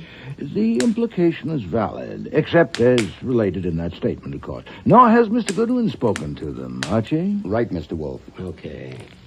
Then you never heard Bianca Voss's voice before, and you couldn't recognize it on the phone. Naturally not. And you can't hear it now since she's dead, so you can't swear it was her talking to you. Obviously. Okay. Now, if it was her talking to you, she was killed at 11:30. There are 4 important people in that organization, you should know, who had it in for Bianca Voss. Oh, as usual, Inspector, you worked with dispatch. They admitted it. Besides Flora Gallant, there is Anita Prince, head fitter, been with Gallant 8 years. Emmy Thorne, public relations head, been with him 4 years. Carl Drew, the business manager, been with him 5 years. None of them could have killed Bianca Voss at 11:30. From 11:15 on, until a call came from one John H. Watson. Well, I'm really sorry about that, Inspector. Yeah. It's just... Carl Drew was down on the main floor in view of several customers. From 11 on, Anita Prince was in the top floor workshop with Alec Gallant, with 2 models and a dozen employees. At 11:20, Emmy Thorne had an appointment with 3 men till 11:45, all airtight. It's very neat. Yeah, too damn neat. Of course, there may be others who wanted Voss out of the way, but as it stands now, those 4 are all in the clear. Why not 5? Alec Gallant himself. Okay, 5. They're all in the clear, including him, if she was killed at 11:30. But suppose she wasn't. What? Suppose when Flora Gallant phoned her from here and put you on, it wasn't her at all. Somebody pulling a stunt with a phony voice and all those noises to make you think you heard a murder at that time. Oh, yeah. With the corpse there on the floor. Why not? Then you're no better off, Inspector. Who did the impersonation? You say they've all got alibis for 11:30. No, it could be someone else, easy enough. Such as who, Archie? Well, there's lots of women around there. Someone who wouldn't commit murder but might be willing to help cover it up. Whoever did it is an accessory. Don't forget that. Oh, it's very tricky, Mr. Kramer. If Flora Gallant killed her, it must have been planned as carefully as a coup d'etat. She phoned here last week to make an appointment for 11 this morning. She came on time, didn't she, Archie? Right on the dot, sir. Well, then, did she first kill Miss Voss in that lady's office, station some accomplice beside the corpse to answer the phone, then rush down here and maneuver me in a matter of minutes into ringing Miss Voss's number? Am I so simple? That's one thing you aren't, Wolf. Look, I didn't say it was Flora Gallant who killed her. Oh, hell, I know it's tricky. It could have been any of them. I'm bringing it up because you 2 heard those sounds, not me. Ah, you want to know if we're satisfied if those sounds were authentic? Or if they might have been faked. Just maybe. Yes, of course. Right, Archie? Mm-hmm. Well, we can't really help you, Mr. Kramer. If they were bogus, they were well executed. At the time, hearing them, I had no suspicion they might be flummery. Archie? Oh, I pass. As the report says, they're on page 4. I got it. I read it. It's not what you say, it's what you don't say. Well, my guess is she dragged the phone along as she went down, and it struck the floor. Okay, but were you convinced it was real? Was it happening then? Well, something was sure as hell happening then, and look, a chunk of marble hitting a skull wouldn't make much noise anyway. Besides, if she was killed earlier, couldn't the doctor tell? The blood he might have, but there wasn't any. Well, is that your impression, Archie, then? Huh? That it might, or might not, have been actuality? Well, there is one more thing. I mean, what about the layout? Whoever did it, whenever they did it, they must have left right away, and with all those people around. Oh, the place is a rabbit warren. That's right. A front entrance, a separate door to the offices upstairs, a side door, a back door, 3 different elevators. It's like wide open. There's a barn door. I knew you'd say that. Okay. Now let's get down to brass tacks. Mr. Wolfe, let's have it in plain language. You thought those sounds you heard were open to question or not? Not intrinsically. Circumstantially, of course. You and your gorgeous words, just like your orchids. Well, I'm on my way. I don't like gags about homicide. Murder is no joke. But I want to tell you, Mr. Wolfe, Bianca Voss had you wrong. What was it she called you? Scum in a stinking sewer. Yeah. Well, obviously she doesn't know you. Orchids don't smell. You know, Archie, I'm beginning to think this joke may be on me.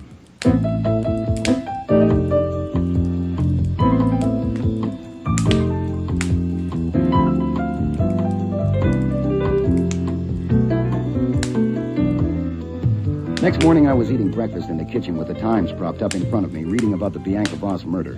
It included mention of John H. Watson, but never identified him as yours truly. Kramer was obviously playing it close to his well-stuffed vest.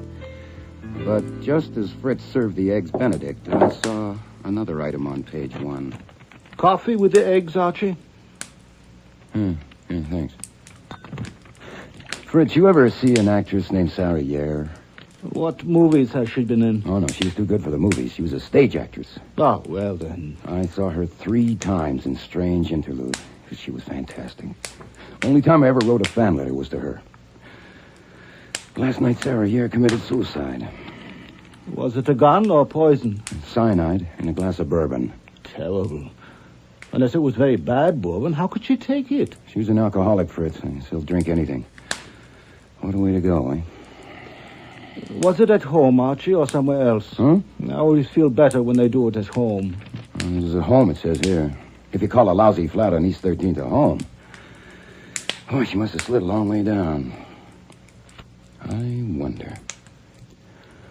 I wonder if it was really suicide. Well, of course, Archie. It's in the Times, isn't it?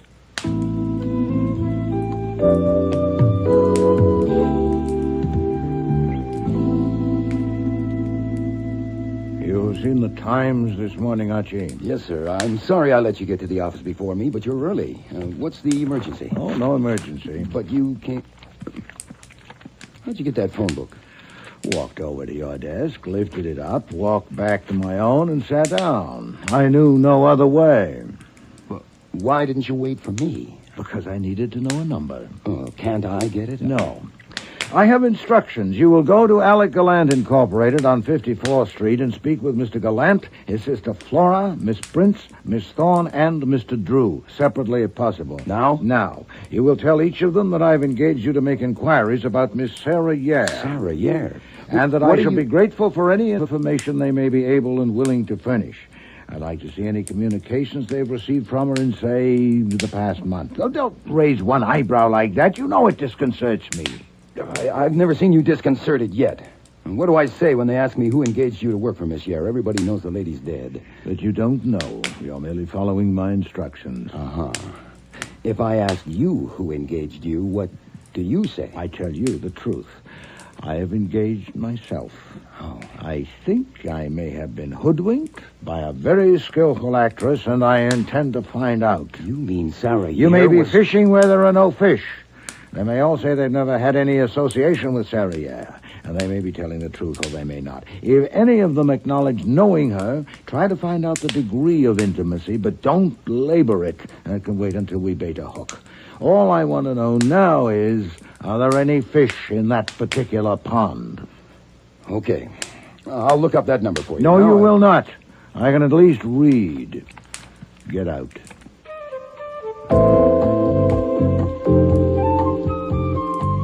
Alec Gallant Incorporated was no palace, inside or outside. There was a show window, but all it had in it was a swatch of black fabric against dark green.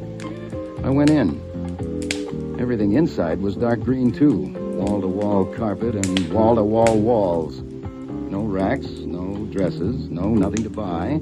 Only mirrors and screens and tables and chairs and a few ashtrays. And a couple of customers who obviously had all day to flip through the design books. And a dapper salesman in a four-in hand. I picked on him. I'm sorry, Mr. Gallant is not available. What is it you want? Look, I'm not a reporter, or a cop, or a lawyer drumming up trade. I'm a private detective named Archie Goodwin, sent by a private detective named Nero Wolfe to ask Mr. Gallant a couple of questions. Harmless questions, nothing to do with Bianca Voss. I read about that. Mr. Gallant is not available. You wouldn't... May I ask you if you are Mr. Drew, Mr. Carl Drew? Yes, I am. Then I'm in luck. I was instructed to see 5 different people here, including you. Could we sit down somewhere, please? I don't, as a rule. See us about what? To get information, if you have any, about a woman who died yesterday. Now, look... Not Bianca Voss. I'm talking about Sarah Yer. She died yesterday, too, you know. Oh, yes. That was tragic. Yes, it was. What sort of information? Is it Mr. Goodwin? Yes. As a matter of fact, I wish I knew. All I know is somebody has engaged Mr. Wolfe to make inquiries about her. Any messages or letters in recent months. Maybe if you could let him see them, or... That seems a little... Who engaged him? Oh, search me. Maybe if you'd like to know before you show him anything, Mr. Wolfe would tell you. I have no messages or letters. You mean recently? Ever. I doubt if she ever wrote letters. She always did everything by phone. Well, not letters about clothes. Mr. Wolfe's looking for personal letters, and he thought maybe you'd known her well enough personally. Well, I didn't. She was a very fine customer here for a couple of years, and she was a very private person. But she hasn't been around in over a year, and I never had a personal letter from her. Now, if... thanks. I'd appreciate it if you'd tell me when Mr. Gallant will be available. Please wait here a moment.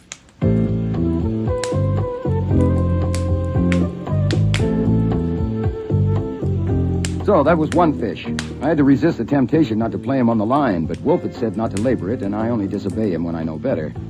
Carl Drew made a phone call and came back. Mr. Gallant is in his office with Miss Prince, and we'll let you have 5 minutes, Mr. Goodwin. This way, please. Another fish. I'm sure Drew must have told Gallant what my line was, or why did I even rate 5 seconds? By the time I got through the pin-up paradise on the second floor, nudes to the right of me, nudes to the left of me, I understood the way designers have to master subjects like the female anatomy. The insight was so blinding that I didn't notice until Carl Drew had left that I was in the presence of Lord Byron himself, with Mona Lisa in tweeds perched on the table beside him. Now, Mr. Goodwin. Mr. Goodwin, what is all this about Sarah Yer? Just a couple of questions, Mr. Gallant, and thank you for seeing me. And you too, Miss Prince. Please, let us skip the hors d'oeuvres. Check. I suppose Mr. Drew explained to you He about... said the detective Nero Wolfe is making an inquiry and sent you. That's all. That's right, Miss Prince. What are you smiling at? She can't help it. She smells at life. Very well. An inquiry about what? How Miss Yer died? I don't think so, Mr. Gallant, but I'm just an errand boy on this trip. I'm to ask you if you got any messages or letters from her in the past month or so, and if you'll let Mr. Wolfe see them. My God, this is too much. What? A woman was assassinated here yesterday. Don't you know that? Yes. Of course you do. And after that calamity comes another, as always. The death of my old and valued friend, Miss Yer. In mold and frame, she was perfection. In movement as music. In friendship, completely pure. I never had a letter from her. Send them away, Anita. You gave him 5 minutes, Alec, and he's only had 2. Thank you. Mr. Goodwin, who has hired Mr. Wolfe? Well, search me. He'll probably tell you if you have any of what he wants. I had no letters. I had no personal relations with Miss Yer. Mr. Gallant preferred to fit her himself. Oh. It seems odd that Nero Wolfe should be starting an inquiry immediately after her death, or did he start it before? Well, first I knew he gave me this errand this morning. Well, this noon. You don't know much, do you? No. I just take orders. But you do know that Sarah Yer committed suicide. Name of God, must you? Send him away. She didn't need to send me. I went. Because Gallant had picked up a marble ashtray and was about to send it at my head. In fact, I ran down the hall until I was stopped by the sound of a voice I recalled from a fashion show coming from an open office. Not falling loose, but neatly arranged.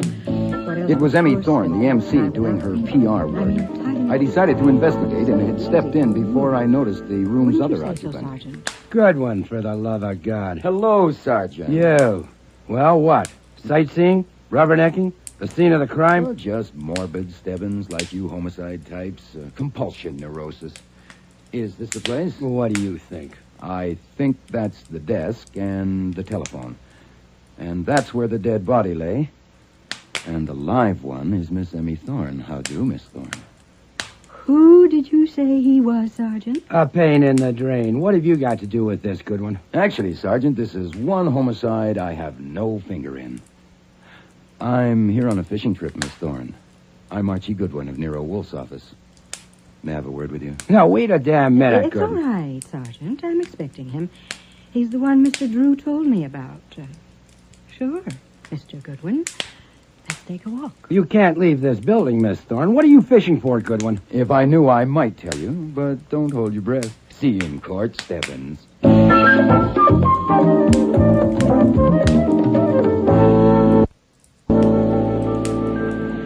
I appreciate your taking the time, Miss Thorne. It's all right out here on the roof. We haven't actually left the building. You could say that, yes. Now, what's all this garbage about letters from Sarah Yare? You know, I think my tie must be crooked, or I've got a grease spot on my shirt. Mr. Drew resented me. Mr. Gallant was going to heave an ashtray at me, and now you. Why is it garbage to ask a simple question politely? Maybe I should have said go. Hmm? What right have you to march in here and ask any kind of question? Oh, none. It's not a right. It's a liberty. I have no right to ask you to have dinner with me this evening, which might not be a bad idea, but I'm at liberty to. And you're at liberty to tell me to go climb a tree, and I'm at liberty to go climb a pole instead. So, have you any letters from Sarah Yare? Oh, Lord. I didn't think I'd laugh for a year. What? This mess, what happened here yesterday, and then Sarah. No, I have no letters from her. You don't have to go climb a tree. Oh, thanks. What else? Nothing, unless you know something. You know of anyone who might have letters? I don't. Of course, I'm curious, if you want to call it that. I was very fond of Sarah. And this coming after all her trouble, naturally, I'm wondering who got Nero Wolfe to send you here. Oh, my guess is some friend of Miss Yare's. Someone else might be curious. Well, thanks, Miss Thorne. Oh, and by the way, I'm glad I don't have to climb a tree or a pole. Well, perhaps when all this is over. Yes. Yeah, that might be fun. Let's go back downstairs, shall we?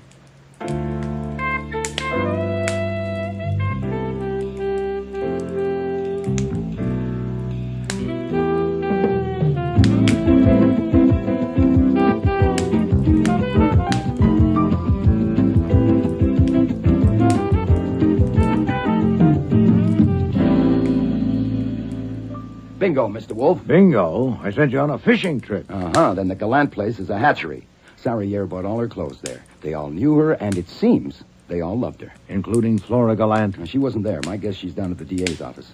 Very well. That settles it. You will now go at No, once to... Mr. Wolfe, that doesn't settle it. Not for me. What is this, Archie? Insubordination? I don't care what you call it. It was bad enough me going up there without knowing the score, playing dumber than I am because you sent me out on a limb in the dark. Before I do any more climbing, I want some light. Why did you pick on Sarah Yare? You never go to the theater because they don't make seats big enough. That is unworthy of you, Archie. And while I'm on the subject of your mobility, what was so important about that phone book this morning that for the first time in your life you actually crossed the room to my desk and hefted it back to your own? I want to know. All right. Thank you. This morning I told you I thought it possible that the performance here yesterday, getting us on the phone just in time to hear a murder committed, was flummery, designed to hoodwink me. Yeah, sure. Even Kramer thought that, and we had to ballet dance our way out of it. So we did. But Kramer's theory that Bianca Voss had been killed earlier and that another woman, not the murderer, was standing beside the corpse waiting for a phone call was patently ridiculous. With all those people around, anyone could have opened the door and stepped in. But if she wasn't killed at the time we heard those sounds, she must have been killed earlier. Because I phoned right after and had someone sent up to her office. Precisely. Therefore, Archie, the sounds did not come from there. Well, then where the hell did they come from? Miss Gallant did not dial that number. What? She dialed the number of some other person she'd persuaded to perform that hocus-pocus. Clear? When did you figure that out? I had come to that conclusion before I went to bed last night, and I found it intolerable. I will not be mistaken for a jackass. No. So you read the item about Sarah Yare at breakfast? Initially only because you, as a theatrical connoisseur, had once told me you considered her outstanding in her profession. Yeah, she was. Then I went on to read that she'd recently been in distress, and also that she had died rather conveniently. So I came down to the office, looked her up in the phone book, and after you left, dialed her number. Here it is. Algonquin 91847. Well, what did you do that for? She was dead. I didn't lift the receiver. I merely dialed it to hear it. You and I, Archie, are trained to observe and to register. Right. Close your eyes and listen. Take your ears back to yesterday when Miss Gallant was at your phone dialing. Not the first number she dialed. You dialed that later yourself. But the second one, when, according to her, she was dialing the direct line to Bianca Voss's office. Now, listen. Okay. Compare.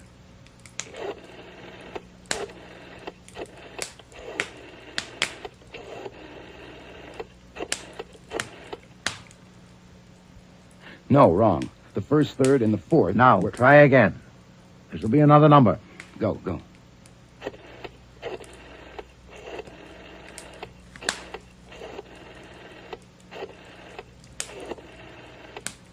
I think that's it. Anyway, the first four... Satisfactory. The first number was Bianca Voss's private line. The one you just recognized was Sarah Yair's number. I'll be damned. Good God, what time is it? Huh? Oh, 5 to 4. Then instructions for your next errand must be brief.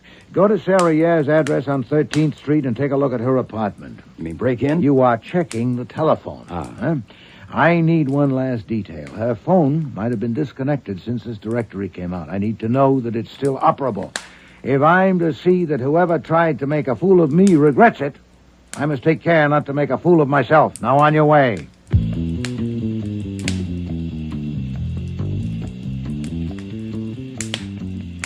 I won't describe the place. It was too painful. It was a hell of a dump, even for a down and outer. But the phone was there, and it was working. I dialed home to make sure.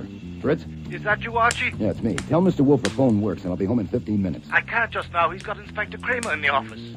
Kramer's there? Came 10 minutes ago. They're having a terrible argument. I'll be there in 5.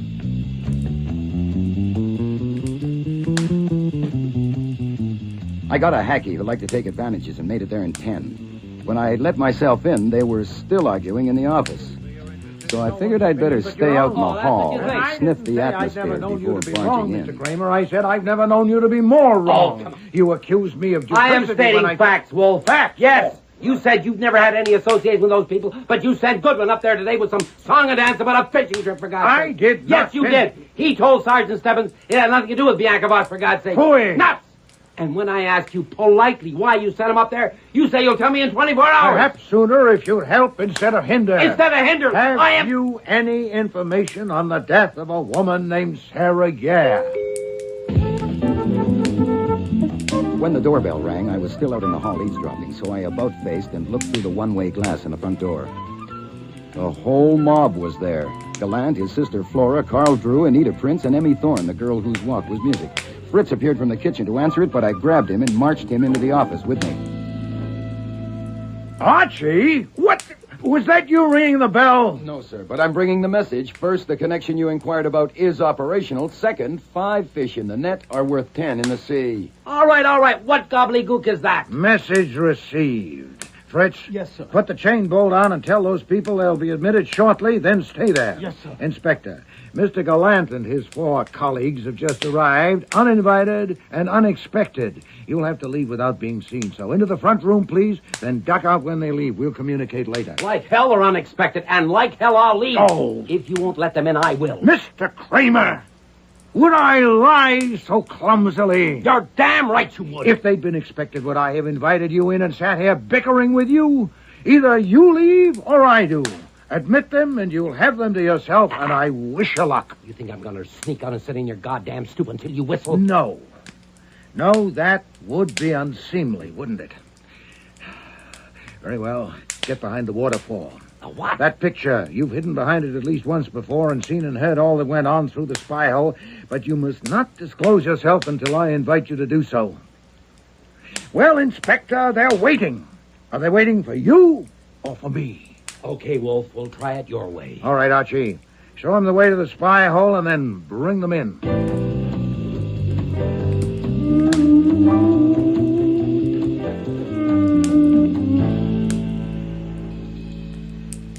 I demand to know why you sent Mr. Goodwin to ask us about Sarah. What business is it of yours? Mr. Gallant, I'm under no compulsion to reply, and I'm not sure I'm prepared to. Instead, I may ask why Mr. Goodwin's questions, which certainly when provocative, so disturbed all of you that you feel impelled to call on me in a body. Now, why? It's all talk, Mr. Wolfe. Mere talk about Sarah. The wind blowing. Tell him, Miss Prince.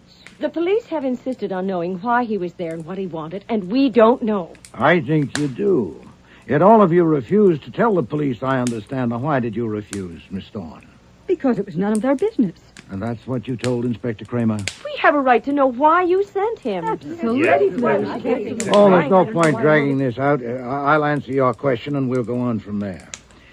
I sent Mr. Goodwin to see you because I suspected I had been gulled in connection with the murder of Bianca Voss, and because I guessed it had some connection with Sarah. By coming here en masse, you made that guess a conviction, if any doubt remained. Oh, my God, Alex. Titwa, Mr. Wolfe, we came here for an explanation. Of what, Mr. Gallant? No, for an understanding. Ah, that's better, Mr. Drew. Continue. We're in trouble, all of us, you know that. And we need your help, and we're ready to pay for it. But first, we have to know what the connection is between Sarah and what happened to Bianca Voss. No, you don't mean that. You mean you have to know whether I have established the connection. And if so, how? Well, I'm willing to tell you, but first we must get a few things straight. I understand that each and every one of you felt yourselves endangered by Miss Voss's presence and that it would destroy the company. Is that true, Miss Thorne? Yes, everybody knew it. All right, that's understood. But beyond that, you, Miss Gallant, had a more intimate concern for your brother. And you, Mr. Gallant, gave her cause. You are no man to truckle, yet you let that Voss woman prevail. Now, presumably you were under severe constraint, were you? I was under her heel. The police know. They found out some, I told them the rest. Years ago, we were in the French resistance together. In war, you marry a person without really knowing them. And I made that mistake. Later, I found out she was a traitor to France. Perfide. I left her. I changed my name, came to America. And then she finds me, makes demands. I was under her heel. No, that won't do, Mr. Gallant. I doubt if it satisfied the police, and it certainly doesn't satisfy me. The fact that she was an unwanted wife might lead you to kill her, but not to let her take charge of your business and indeed your life. What else was there? Nothing. Oh, phooey, she knew something about you, didn't she, eh? Some damning evidence? All right. What does it matter now she's gone? She had two brothers. They were both traitors. I killed them. Not during the war, when such things were every day, but after, when it was a crime. That's better. In a word, she knew you were legally an assassin. Yes, but I did not assassinate her. You know I did not. At 11:30 yesterday morning, I was... Hold it, Alec. Mr. Wolfe knows the alibis. He said he's trying to get things straight. Let him. Well, thank you, Miss Prince. The cat's head is out of the bag, but I've already heard it scratch.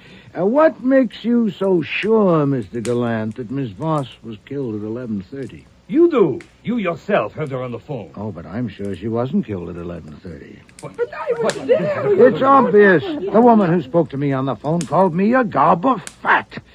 Somebody speaking English with such a heavy accent would hardly have the word gob on the tip of her tongue if she had it anywhere. But that's just a trifle. But what about the murderer striking just when the victim was on the phone? Wouldn't it have shown more acumen to wait until she'd hung up? Whoever was talking with her might easily get the wind up and sound the alarm. But there's a more telling detail. Miss Gallant, you didn't dial Plaza 29022, Miss Voss's number. You dialed Algonquin 91847, the number of Miss Sarah. How did you know? Oh, I didn't know that yesterday. But I've just learned that Miss Yair's line is still in service. Obviously, you had arranged with Miss Yair to impersonate Bianca Voss, and it's a reasonable... Mr. Wolfe, you cannot prove that. How do you know she dialed Sarah's number? You could not see the dial from so far away. Evidently, you discussed it with your sister in some detail. But you're quite right, Mr. Gallant. Neither Mr. Goodwin nor I could actually see the dial. But we can give evidence, and I think it will be persuasive. What evidence? It's no good, Alec. You know what we decided. I'm not sure that we decided right. I am, Anita. Carl? Yes, I think so. Yes, Emmy? All right, Flora. It's up to you. Yes. Yes. I agree. My God. All right. Mr. Wolfe, we'll pay you to help us. My sister is innocent and she must not suffer. She was stupid, but she is innocent. She did arrange that exhibition with Sarriere, but only Mr. Wolfe to move you, to make you hate Bianca Voss so much that you would undertake the case. Take it for what my sister could afford to pay. When she told me, I knew it was unforgivably stupid, but it was not criminal. She must not suffer. All right. Miss Gallant, you heard your brother. Is that true? Yes. I agree with you, sir, that your sister was stupid, but you are not the one to proclaim it. Monsieur's performance went beyond abusing me, sir. She enacted a whole melodrama of violent attack and then hung up the phone. That's something corpses do not usually do. Was that her idea? Your sister's stupidity can bow to yours if you expected me to overlook that detail, or worse, missed it yourself. I'm not stupid, Mr. Wolfe. Devious, then, beyond my experience. Devious? What is Oh, rusé, subtil. Never! Suppose, only to suppose, she arranged that comedy too. Suppose even that she killed Bianca. Was that a crime? No. Voss was an evil woman. And for ending her villainy, you would crucify my sister? You know about Sarriere, but the police do not. By your word, they can believe Voss died while my sister was here with you. I will pay you. It will be a great service from you. It deserves payment. I will trust you. I will pay you now. Oh, no, you will not. Can I not appeal to your charity? Yes, but not to my cupidity. I will accept no money from someone who at the same moment robs me of my self-esteem. I will not permit a murderer to take me for a simpleton. Now, let us grant that Bianca Voss deserved to die. She was not the only casualty of this sordid affair. Was Sarriere also a perfidious woman? But she killed herself. No, she didn't. Do you suggest she was so depressed by the quality of her telephone performance that she forthwith downed a glass of liquor impregnated with cyanide? She spoke with me in the role of Bianca Voss at 11:30 and was discovered dead at 2 o'clock. The person who killed Bianca Voss before 11:30 arranged with Sarriere to enact that comedy, as you call it, and later went to her apartment and killed her. So if you ask No, for my... that is totally impossible.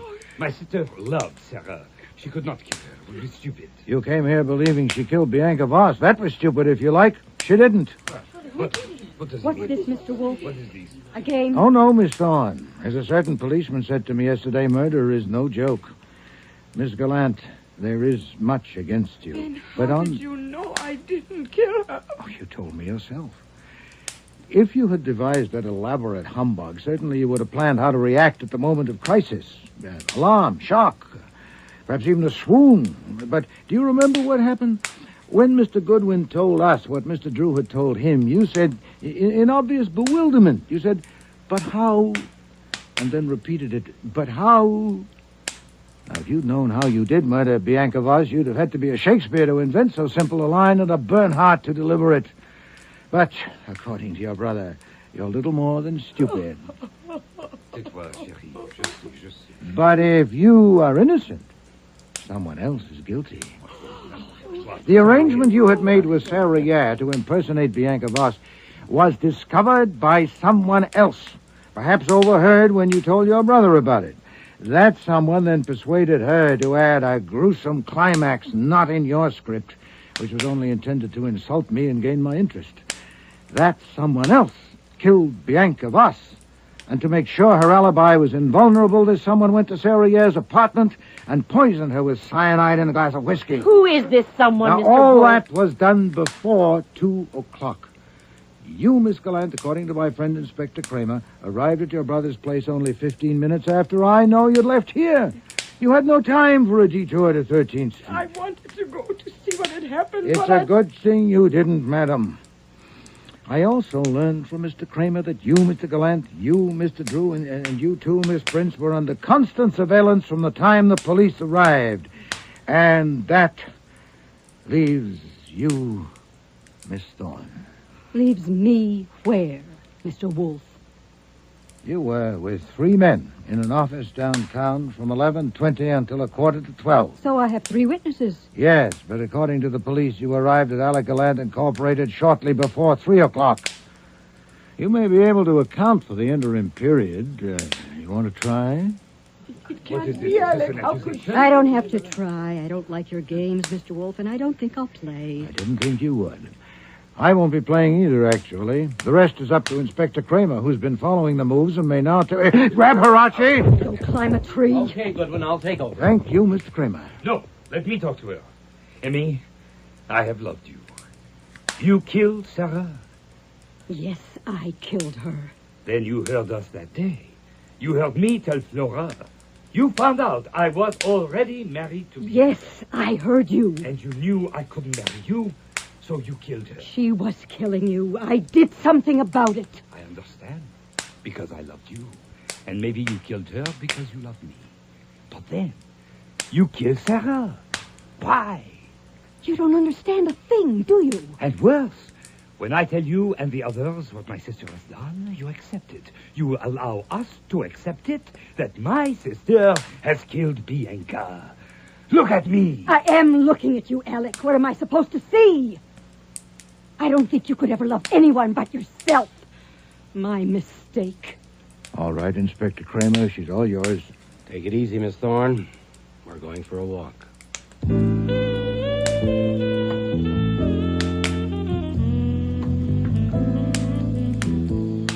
Emmy Thorne. Oh, it's too bad. I almost felt sorry for her walking out that way. When she walked like music, all right. But it just wasn't my kind of tune.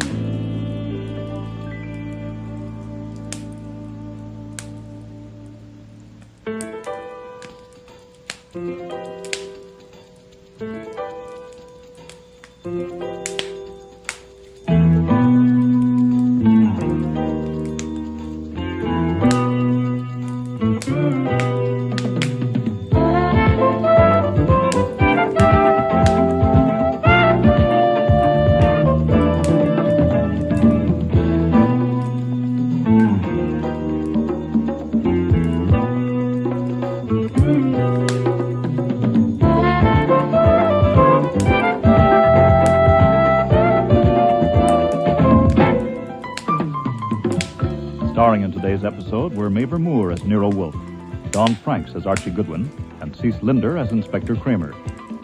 Joy Coghill was Flora Gallant, Nonnie Griffin, Anita Prince, Richard Monette, Alex Gallant, Vivian Reese, Emmy Thorne, Murray Westgate, Carl Drew, James Morris, Stebbins, and Frank Perry was Fritz. Music was composed and conducted by Don Gillis. Technical operations, John Jessup. Sound effects, Bill Robinson. Production assistant was Nancy McElveen, and casting consultant, Ann Weldon Tate. Murder is No Joke was written by Alan Osborne and produced and directed in Toronto by Ron Hartman.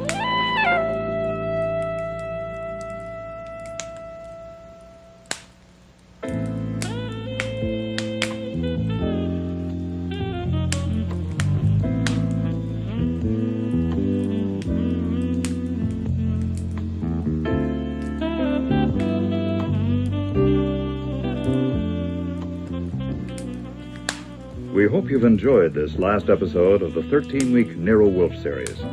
Audience returns to this time slot next week. If you missed any of the Nero Wolfe episodes broadcast on CBC Stereo, you'll have a chance to hear them on our Sunday matinee series on CBC AM.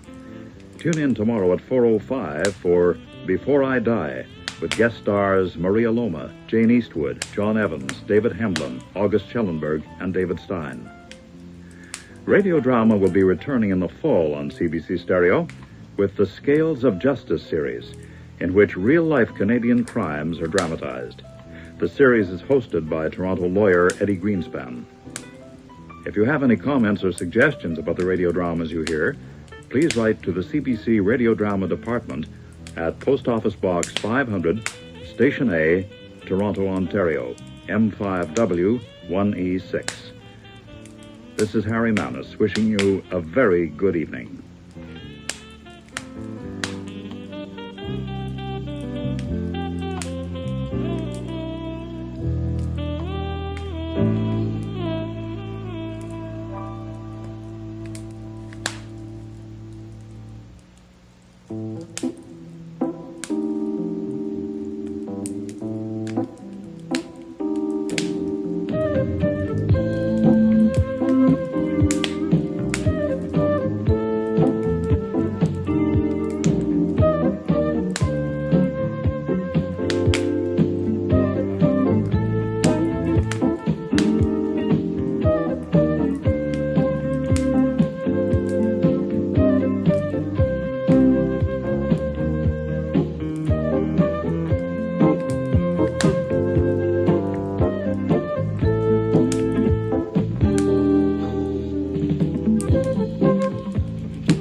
Ladies and gentlemen, the ringing of that phone bell brings you mystery, adventure.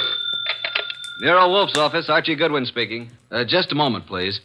Hey, boss, Mr. Tom Wilcox wants an appointment. How about 1 o'clock? Archie, no appointments today. I intend to pot some dendrobium offsets. 1 o'clock will be fine, Mr. Wilcox. See the Tom Wilcox who was acquitted yesterday of the murder of that singer, Keith Hansen? Mr. Wilcox, are you the Tom Wilcox who... Oh, you are. I see. What does he want with me? Mr. Wilcox, why do you seek Mr. Wolfe's services? I see. Well, our fee is $1,000 with a retainer of $500, okay? Oh, yes, Mr. Wolfe will see you. What's that? Hey, what was that? Hey, Mr. Wilcox. Archie, stop shouting, hey. He whispered someone was at the window. Then I heard a shot and he dropped the phone. Boss, I'm afraid we've just lost a client.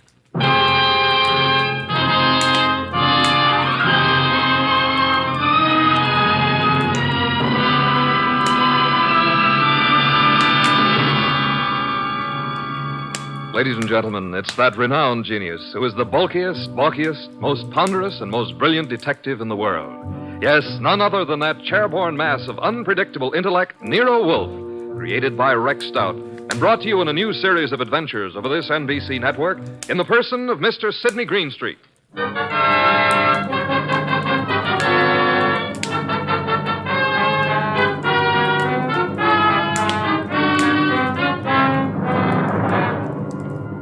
This episode is one Nero Wolfe refers to as a slight case of perjury. It all started with a phone call from Tom Wilcox and the ensuing shot, which I was sure had brought our newfound income to an early end. Anyway, there was the shot and... Hello? Mr. Wilcox? Hello? Oh, boss, I've certainly waited long enough for him to come back to the phone. We may have just lost a nice bankroll. Nonsense, Archie. Other clients will rescue us. Now for a cold bottle of beer, Archie. We're almost out of beer. I better get over there and see what happened to Mr. Wilcox. The beer first. Nero Wolfe's office, Archie Goodwin speaking. Oh, Wilcox, you all right? Well, was that a shot? It was, huh? I'm glad it missed. Tell him to come right over here. Yeah, you dug the slug out of the wall. Well, come right over. Boss, the police never found the gun that killed Keith Hansen. No gun was found. Wilcox said he thinks he was shot at with a .32. He dug the bullet out of the wall. The murderer of Hansen must now be after Wilcox. If Wilcox is telling the truth. He was acquitted. The society gal, Mrs. Patricia Park, established his alibi, said she was with Wilcox at the time the murder was supposed to have occurred. I read the papers, Archie. Where's last night's paper? Wow, boss, look at her picture. Ooh, she's a honey. Archie, will you get me some beer? Well, if you move your arm 6 1/4 inches, you can't possibly miss it. Mr. Wolfe, this is Tom Wilcox, our new client. How do you do? Archie, the red leather chair for Mr. Wilcox. Mr. Wolfe, I'd like your aid in finding the murderer of Keith Hansen. Indeed. Why do you suppose you were shot at this morning? I gave a statement to the press last night, which was printed this morning, saying that I was going to seek out the killer of Keith Hansen. The killer obviously wants me stopped. Here's the bullet, a .32, I'd say. Why did you go to Keith Hansen's apartment on the day of his death? I went there to tell him to stay away from my sister. We had a fight. The manager came and stopped us. I told Hansen I'd kill him if he didn't lay off. The manager heard this. Then I went home. What time was that? About 8:30. The police claimed I returned to Hansen's apartment and shot him. I couldn't prove I was at home all night. It was going rough for me until Patricia Park testified she was with me at the time when the crime was said to have been committed. Why didn't you tell the police in the first place that this Patricia Park was with you? Well, that's the whole trouble. She wasn't. What? Her claim that she spent the hours from 9 till midnight with me was a lie. In fact, I'd never met the woman in my life. Have you contacted this Patricia since your release, Mr. Wilcox? Yes, but she refuses to see me. Archie, phone Mrs. Patricia Park and tell her that she must see you at once for her own good. Time is of the essence.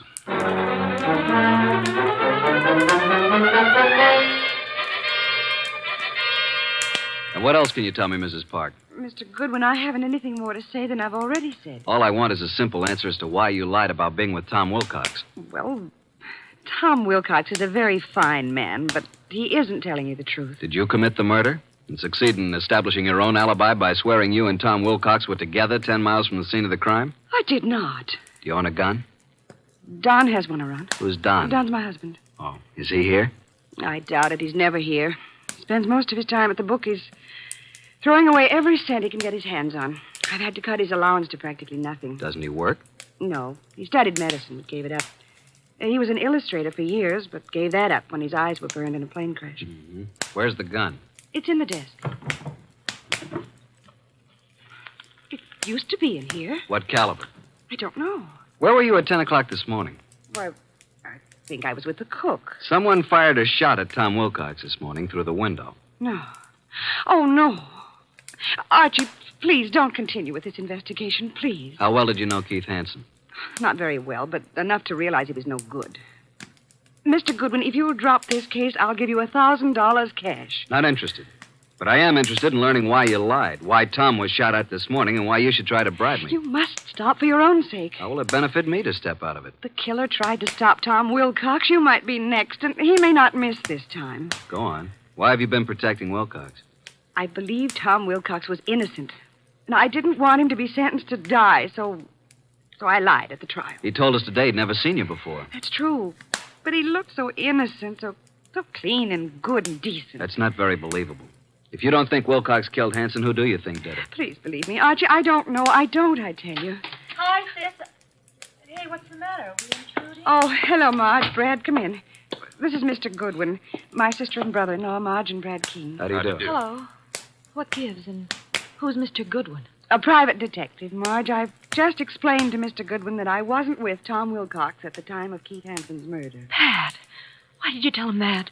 Mr. Goodwin, I hope you will not use this knowledge against Pat. Did you all know Keith Hansen? Yes.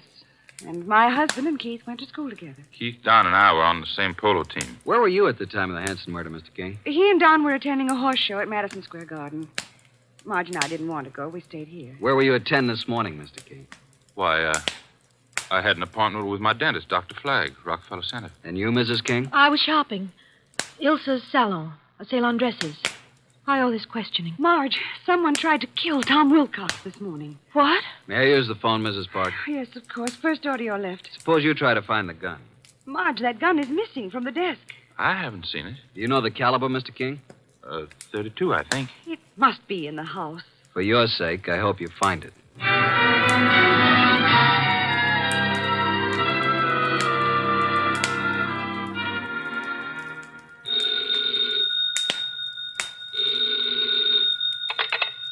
Nero Wolfe speaking. Archie, boss. You should have reported long ago. She must be very pretty.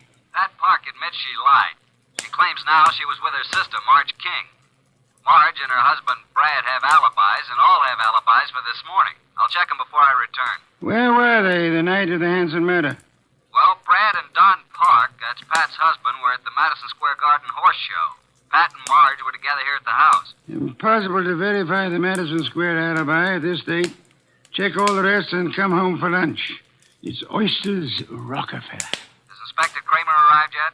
He has, and left the police records on the Hansen murder. He has taken the bullet Wilcox brought to be checked at ballistics. Good.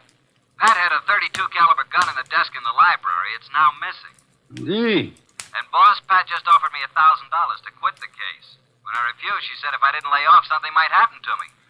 Oh, dear me. That would be most upsetting, eh? After lunch, I want you to visit the late Keith Hansen's apartment. Bye.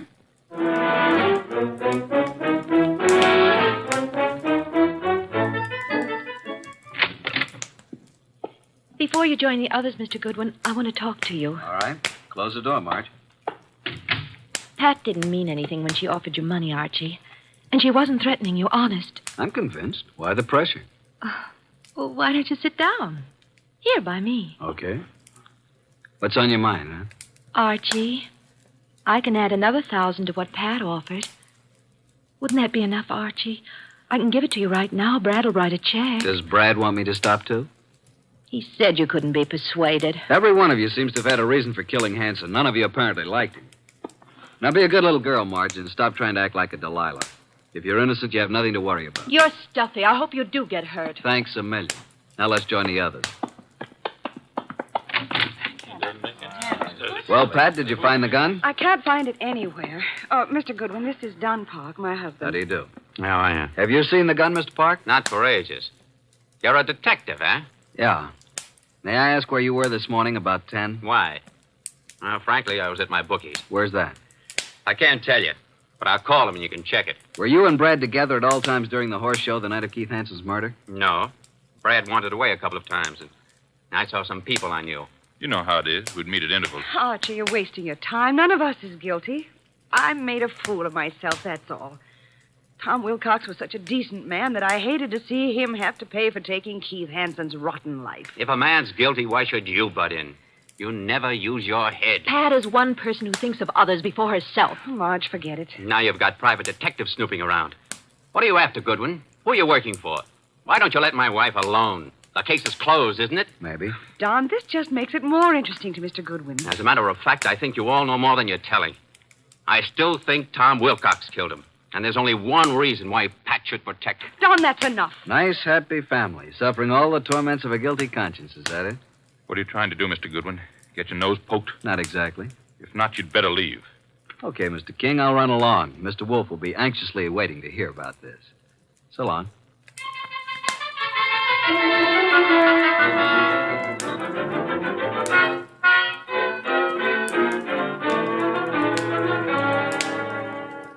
Pat Park's cook verified her alibi for 10 o'clock this morning, then. What about the other alibis? Well, Brad's dentist said that he didn't get to Brad until about 10:30. His appointments had run over. He wasn't sure if Brad was there at 10 or not. The nurse was out at that time. Marge's alibi is no good. That mob at Ilsa's, the saleswomen wouldn't have known their own mothers. Don's alibi checks if we can take the word of the bookie. Don and Pat, then, are the only ones who have alibis that checked, huh? That's right. Are these the reports Inspector Kramer brought? Mm-hmm. Keith Hanson's body showed obvious signs of battery. Lips were swollen and lacerated, clothes disarranged. Knuckles of the right hand were skinned, nose fractured. Major contusion over the right eye. The eyes were closed. .32 caliber bullet was embedded in the left chest wall. Wow, what a battle. I am of the opinion that Hanson was battered by two different people. I think someone arrived after Wilcox was thrown out by the manager, and this someone gave Hanson another beating. Really, boss? Come, let's have dinner. Then you must get over to Hanson's apartment.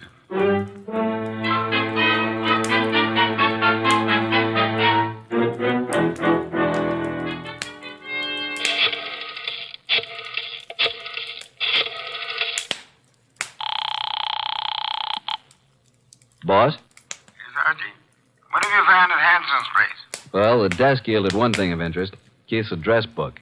And Marge's name is in there. Apparently, he'd known her before she was married, when she was Marge Van Cott. I see. A married name King was added in a different colored ink. Pat's phone number's there, and of course Don's and Brad's office numbers. There are a few bills, but no letters, no clues. Sure? Boss, I've combed the place, and there's no... Hey, wait a minute, I'll call you back. Who's there?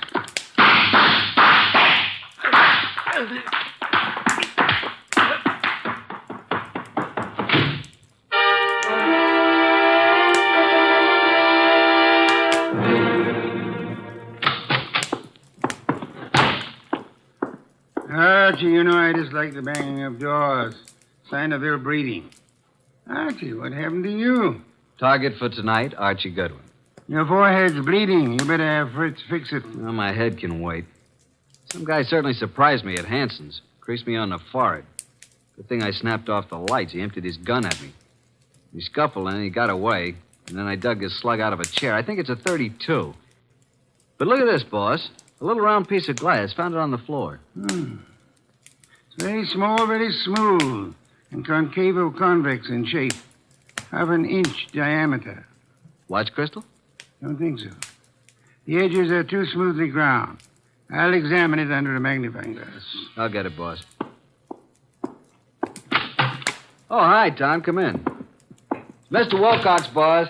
Archie, hey, what's happened to you? Somebody tried to scalp me. Good evening, Mr. Wilcox. The red leather chair, Tom. Archie, please finish your report. Did you notice anything else of importance at Hanson's apartment? Is that where this happened? Yeah. Well, there were dozens of gals' photos scattered around. Photos, eh? But no letters, Archie? Not a one. There must be some letters, Archie. Love letters. Wherever we have girls' photos and telephone numbers, I assure you they're bound to be love letters. That is what we must find. But then we'll have a motive. Yeah, but where do I look, huh? Go to Hanson's dressing room at the Club Diablo. I have just phoned the place. A female singer is substituting for Hanson, but she won't arrive until supper hour. Mr. Wilcox, accompany Mr. Goodwin, if you please. Keep your eyes open. I need the boy. Then you do love me, boss? Come on, Tom. Let's look at this Club Diablo.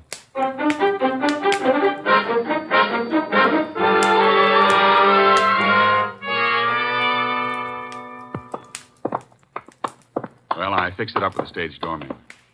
Here, this is Hanson's dressing room. What a layout. This dressing room's fancier than most of the Met stars get. Hanson fixed it up himself. Bar, refrigerator, hot plate, television set. He could live here. Some of this stuff could be the new girl singers. I don't think so.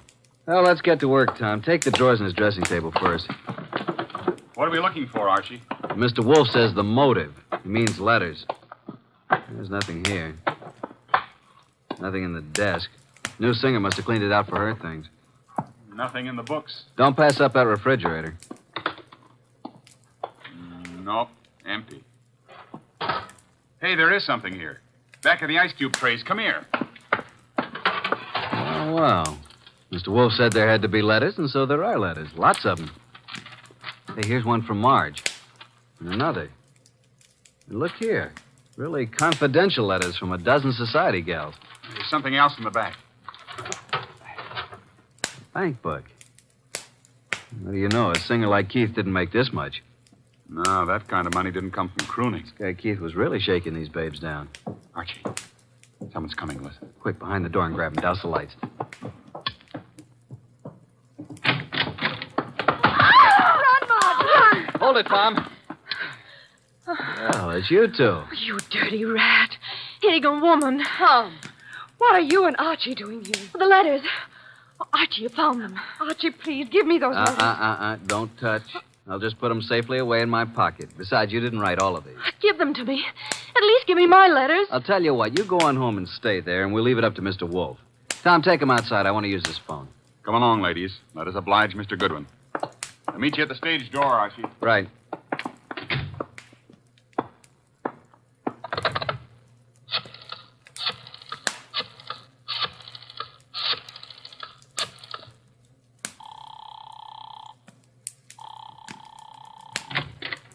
Hey, the lights. Who's there? Put the phone up, Goodwin. Who are you?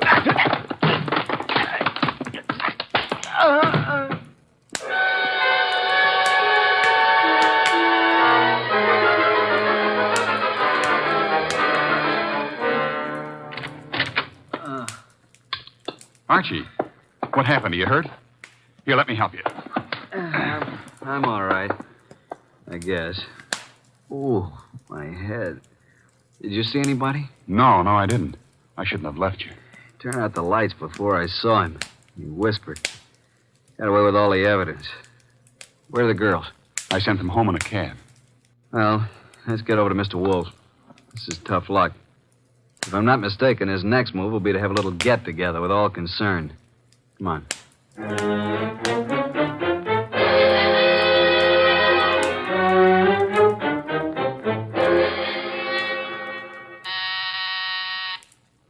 Archie, the door, our guests are arriving. Excuse me, Tom.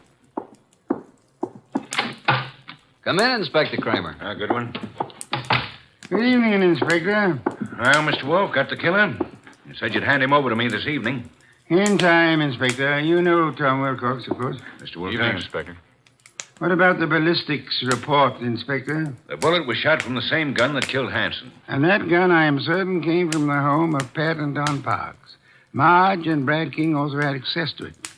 I have one more bullet here, Inspector, one fired at Mr. Goodwin. I am sure it was also shot from the same gun. However, it isn't important now. Isn't important? It almost cost me my life. You can make it into a charm if you wish. Inspector Kramer, before our other guests arrive, I must tell you that Mrs. Park lied on the witness stand. She was not with Tom Wilcox at the time Keith Hanson was murdered. In fact, they were absolute strangers. What? Sit down, Inspector. 4 other guests are due to arrive any moment. Well, who are the other guests? Patricia and Don Park, Marge and Brad King. One or all is involved in the Hanson murder. Archie, do any of these people wear spectacles? Nope, none of them. You know why this person killed Hanson, Mr. Wolfe? First of all, Hanson was a blackmailer. The girl Marge was the current victim. The letters Hanson held were the threat. I'll explain later. Well, then Pat must have thought that Marge killed Hanson to get the letters, and she lied on the stand to save Tom's life because she believed Tom was innocent. Where's this Marge King? I'll have her picked up. Sit down, Inspector. Archie, I believe our guests are arriving now. Come in, come in. How are you? Good evening. Archie, chairs. Inspector Kramer, Patricia and Don Park, Marge and Brad King, and this is Tom Wilcox. We met at the Club Diablo this afternoon. All right, Mr. Wolfe, which one is it? Patience, Inspector. One of these 5 people is the murderer of Keith Hanson, a killer. What is this nonsense? Please sit down. Mr. Wolfe speaking. Go ahead, boss. Any one of you had sufficient motive to have committed the Hanson murder. Not one of you has established a bona fide alibi. You who are actually innocent must tell the truth, or you shall all suffer as accessories after the fact. Mr. Wolfe, you're wasting your time. Marge, several years ago, you were secretly married to Keith Hanson. It lasted but 1 week. You gave Keith the money to get a divorce from you at Mexico. He didn't, which made you a bigamist when you married Brad. Keith was all set to blackmail you. He knew your husband, Brad, was wealthy. Marge, is this true? Yes. Oh, please, Brad, I thought he got the divorce. If I'd known that, I would have killed Hanson myself. Maybe you did kill him. One moment, Inspector. Patricia, you lied on the stand to protect Tom Wilcox here because you believed your sister Marge was guilty of Hanson's murder. Why did you believe her guilty? Were you at the scene of the crime? Marge, it's time to tell the truth and clear all this up. You won't be satisfied until you're in jail. Will you shut up? Quiet, please. Go ahead, Marge. All right. Keith Hanson was shot from the bedroom while I stood talking to him in the living room. You went there to buy back your letters? Yes, Pat drove me to his apartment.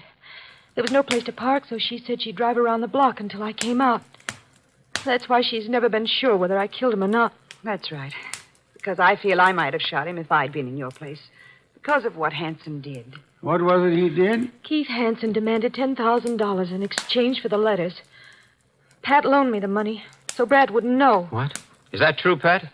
You loaned her $10,000? I got to Keith's apartment about 9:30. He looked awful. He obviously had been in a fight. The room was mussed up and his nose was bleeding. Yes, go on. He went to the bedroom to get the letters and came back saying they were gone. I didn't believe him. Keith said he knew who had taken them and he'd have them back by morning. He grabbed the money from me and put it in his pocket. He was just about to tell me who took the letters when there was a shot from the bedroom door. Keith Hanson fell to the floor, but I didn't see anyone. I wanted to get my money from his coat pocket, Pat's money, but I couldn't touch him. His staring, wide-open eyes were horrifying. I ran. Poor baby, why didn't you tell me? I think you're lying, young lady. You took the gun from your sister's desk, and when Keith Hanson didn't produce the letters, you deliberately shot him. You didn't even offer him any money. You kept it yourself. No, I didn't. Oh, Pat, don't believe him. Inspector Kramer, she's innocent. I know who did it. Oh, no, Brad, stop. Oh, Brad, what are you saying? All right. Break it up. Yeah, so do I know, Brad. That's why you left the horse show. I've thought you were guilty all along. All right, Inspector. Now you know. I don't get this, boss. Inspector, ladies and gentlemen, please. First, which of you had some medical training? Medical training? Oh, Keith Hanson and I both went to medical school. Why? That is most enlightening, Mr. Park. Marge and I were nurses' aides during the war. Then perhaps you can interpret this medical phraseology for me. These few lines from this little medical book. Archie, hand it to Don Park. Will you read it, please? Top of page 75. It says the form of pernicious anemia commonly found in the human is... Now, Don, hold your hand over your right eye and read on. What? Also common to the many lower... Now, cover the left eye and read with the other. What is this? Go ahead. Many lower animals and this light isn't so good. Step close to me. Yes, thank you. Mr. Park, here is the contact lens for your right eye. I'm sure you've been tremendously handicapped without it all day. Inspector Don Park is your murderer. Don't move, Park. Keep away, I warn you. Drop that gun, Park.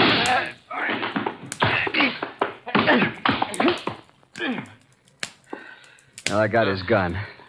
There you are, Inspector. He's all yours now. Okay, come on. Okay, Goodwin. But I'll get out of this. You trapped yourself, Don, by your contact lens. It dropped from your eye during the scuffle with Archie in the Hanson apartment this afternoon. And the gun Archie just took from you is undoubtedly the murder weapon. And the gun that fired the bullets at Wilcox and Archie today. Hey, Tom, are you all right? There's blood on the side of your head. Just grazed my scalp. You and I must have hard heads. Well, that's that.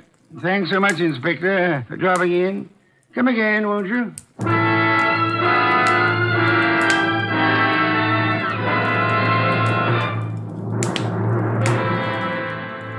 This was a rough day's work, boss. Some beer, Archie, please. Right. Hey, what was that business about the medical training? Marge said the body of Keith had staring, wide-open eyes, preventing her from touching the body. But the police found the eyelids closed. How did they get closed? Well, he must have bothered Don, too, and he closed him, his medical training. Right. A layman would never touch the eyes of the dead. Marge couldn't, not even to get back the $10,000. Here's your beer.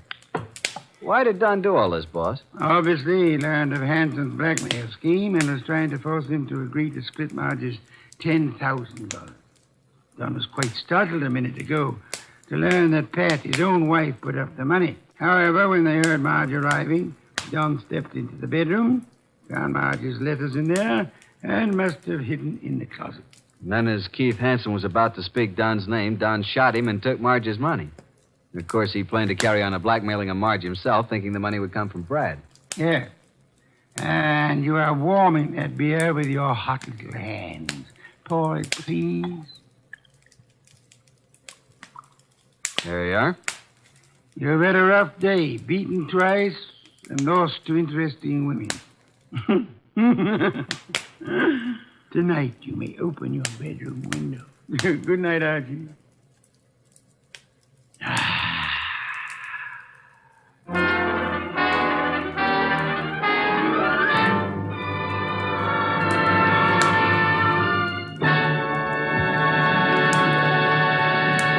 You have been listening to The New Adventures of Nero Wolfe, starring Sidney Greenstreet.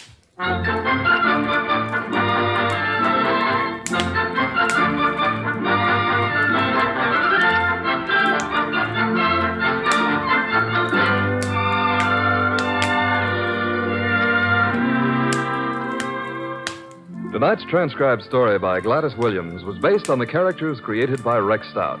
This is an Edwin Fadiman production, produced and directed by J. Donald Wilson. In the cast were Harry Bartell as Archie Goodwin, and Mary Lansing, Gene Bates, Paul Marion, Barney Phillips, Ken Peters, and Bill Johnstone. Next week at this same time, Nero Wolfe and Archie will bring you The Case of the Lost Heir. Don Stanley speaking. 3 chimes mean good times on NBC.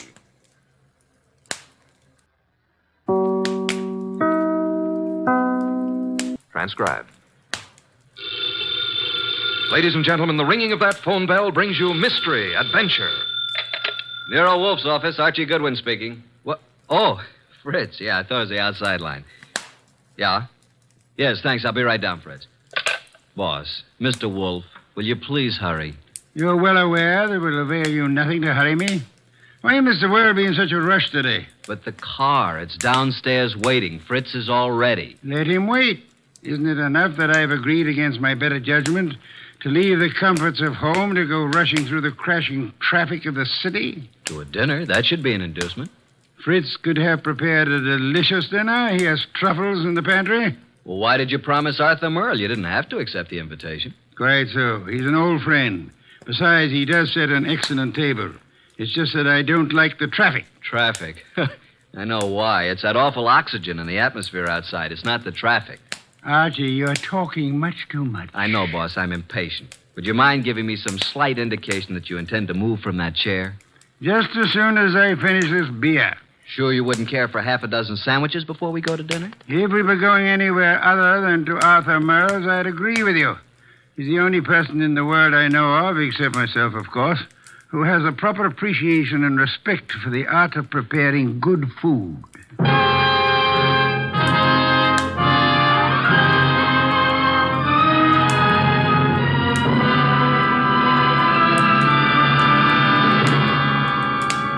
Ladies and gentlemen, it's that renowned genius who is the bulkiest, balkiest, most ponderous, and most brilliant detective in the world. Yes, none other than that chair-borne mass of unpredictable intellect, Nero Wolfe, created by Rex Stout and brought to you in a new series of adventures over this NBC network in the person of Mr. Sidney Greenstreet.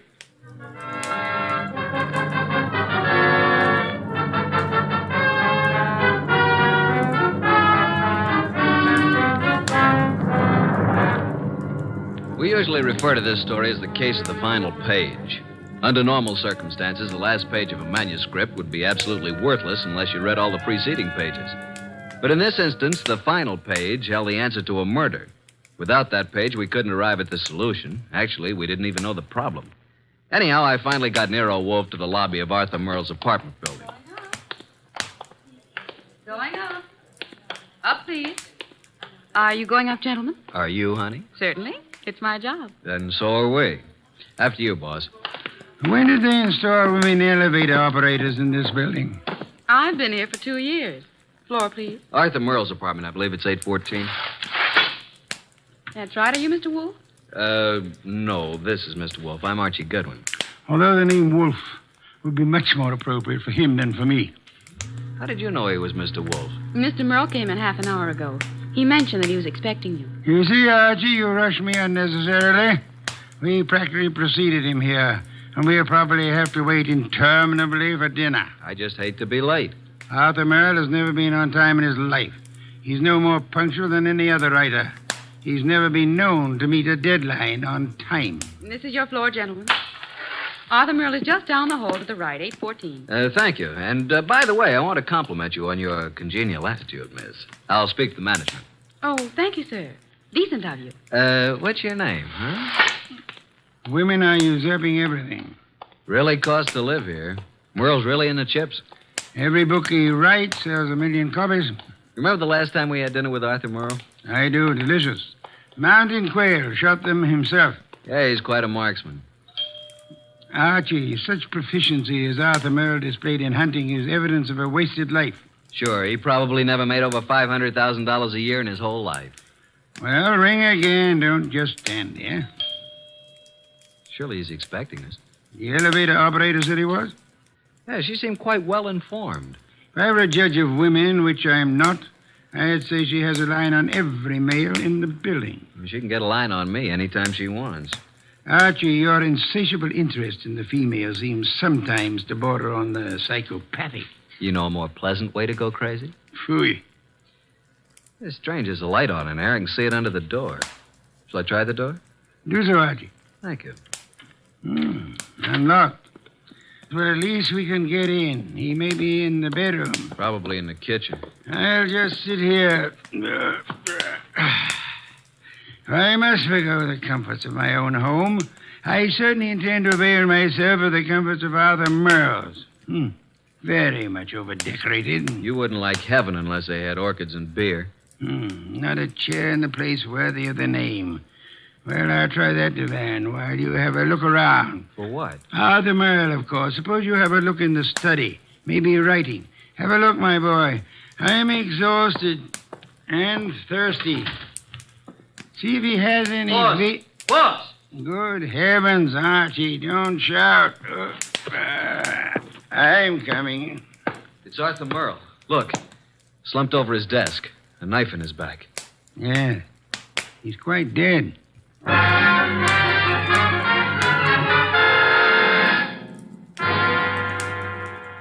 You haven't touched anything? Certainly not. I've been around long enough to know that. Well, you just call Inspector Kramer at homicide. How long do you think he's been dead? I'd say a half hour. From all appearances, yes. And perhaps only 10 minutes. I can't understand it. Why would anyone want to kill Arthur Merle? Everybody liked him. Nice man I'd expect such a thing to happen to.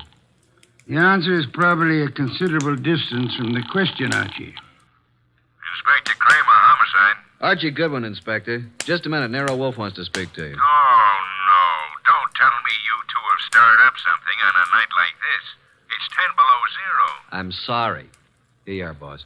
Hello, Inspector. Yes? What is it this time, Wolf? Find a dead body under Grant's tomb? I'm sorry you'll forgive any apparent failure to find humor in your little witticism. But I'm at Arthur Merle's apartment. I suggest you come here at once. Seems that Arthur finally met a deadline.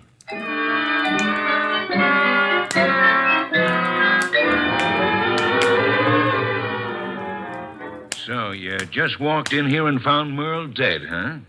We were invited here for dinner. Anyone else around when you got here? No. You see anyone, Goodwin? Only the elevator operator who brought us up. Well, Mr. Wolfe, since you were in on the ground floor, maybe you've got some ideas. Sorry, Inspector. Had I been able to solve the crime so soon, I would have advised you, Inspector. Yeah. Well, it's obviously murder. Obviously. You knew him well? Quite well. Ever know of his being in any trouble? No. Everybody liked him. Arthur Merle, I felt, didn't have an enemy in the world. Is that so? I don't think anybody pulled this as a little friendly gesture. Don't jump to conclusions, Inspector, that this murder was committed necessarily by an enemy of Merle's. Meaning? It could have been an absolute stranger. A woman? Or a burglar, or a madman, or a crank, or... As far as we know, it could have been anybody in the city, Inspector. Arthur's been dead nearly an hour. And an hour ago, I was in my own home, sitting comfortably in my own big easy chair, drinking a delectable glass of beer. Someone at the door, Archie. Yeah, just a minute. I'll answer that. Mr. Merle? No. Well, is Mr. Merle here? Yes, he's here. But he's not seeing anyone. Well, he's expecting me. I'm from the Serve Right Catering Company. We're ready to serve for 4 here tonight. The dinner has been canceled. Oh, but it's been ordered. Breast of guinea hen, cooked in wine and cloves, delicious. It's prepared and waiting. I'm afraid that I must insist on seeing Mr. Merle. Mr. Merle has been murdered. Well, I'm afraid I must... Murdered? Well, oh, my goodness, but... Well, in that case, Yes, good evening. Don't you think you might have taken a bit more time with the fellow, Inspector? Why? You might at least have let him serve the dinner. Guinea hen, wine, and cloves sounded positively delectably... Look, I've had dinner. I'm afraid you're too busy, Inspector. So busy that you've just passed up an extremely interesting bit of information. What are you talking about, Wolf? He said he was to serve dinner for 4. Well? Arthur Merle, Archie, and myself are only 3. Well, who else was supposed to be here? A 4th guest who either hasn't arrived yet or who arrived earlier and left. Oh, I see what you mean, Wolf. Good. In that case, I'll leave you to pursue your deductions from that premise. Archie, will you please stay with the inspector and be of any help that you can? As for myself, I'm going back to my own home, which I should never have left in the first place.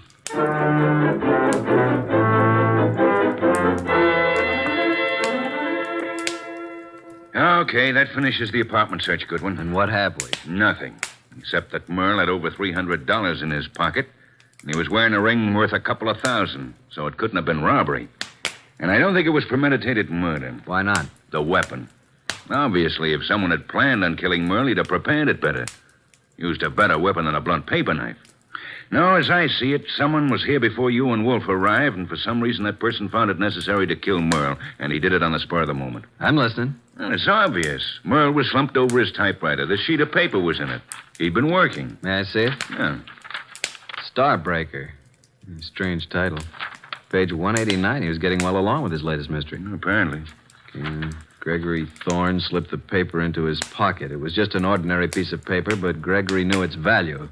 Used properly, as Greg knew how to use it, it would be worth $100,000. He walked away briskly, and as he... That's all. Yeah, that's all. Must have been writing. No, I'd like to read the rest of it. We didn't find any more of it. Any other ideas? No, at the moment we seem to be right where the murderer himself left off. Oh, what is this, open house? Sorry to be so... Oh, Oh, what? I was I expected to see Mr. Merle. Is he here? Well, who are you? Cynthia Roberts. He expecting you? Well, no. That is, Come on in, Miss Roberts. Thank you.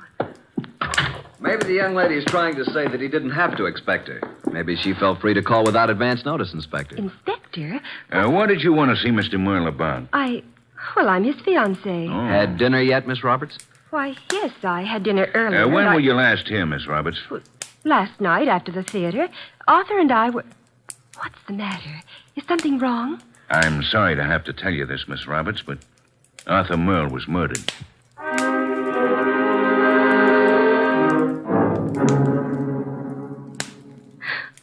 And you say you hadn't talked to Mr. Merle all evening. Is that right, Miss Roberts? Yes, that's right. You didn't have a date with him tonight? Oh, no. Then why did you come here? I told you we were engaged. I just came by, that's all. I see. Any more questions, Inspector? None for the present. How about you, Goodwin? Nope. But maybe Wolfe. Let me call him. Yes, I guess under the circumstances, we can't very well leave him out. Go ahead. Oh, Arthur, I just can't believe it. Why would anyone want to kill him? That, Miss Roberts, is a question we'd all like to know the answer to. Nero Wolfe speaking. Archie, boss, I'm still at Merle's. We haven't found out anything new except that Arthur's fiancée dropped in a few minutes ago. Did she know anything of interest? I don't think so. What does the inspector plan to do about it? Just a minute. He wants to know what you're going to do with her. Well, hold her, of course. He's going to hold her. Let me speak to him. Okay. He wants to talk to you, Inspector. All right. Hello. Inspector, I suggest you let the young lady go. Are you crazy? I haven't got enough suspects in this deal to be letting the hottest one go free. You can't consider her a suspect simply because she knew Arthur. Now, see here, Wolf. If you go around arresting people at random, you'll suddenly be tipping your hand to the real murderer, admitting that you don't have a real clue to go on. And just what do you suggest? Find a motive, Inspector, find a motive. Then, if you stumble on a suspect, you'll have some basis for making an arrest. At the moment, I suggest that you let the girl go and tell Archie to stop wasting his time down there and come home at once.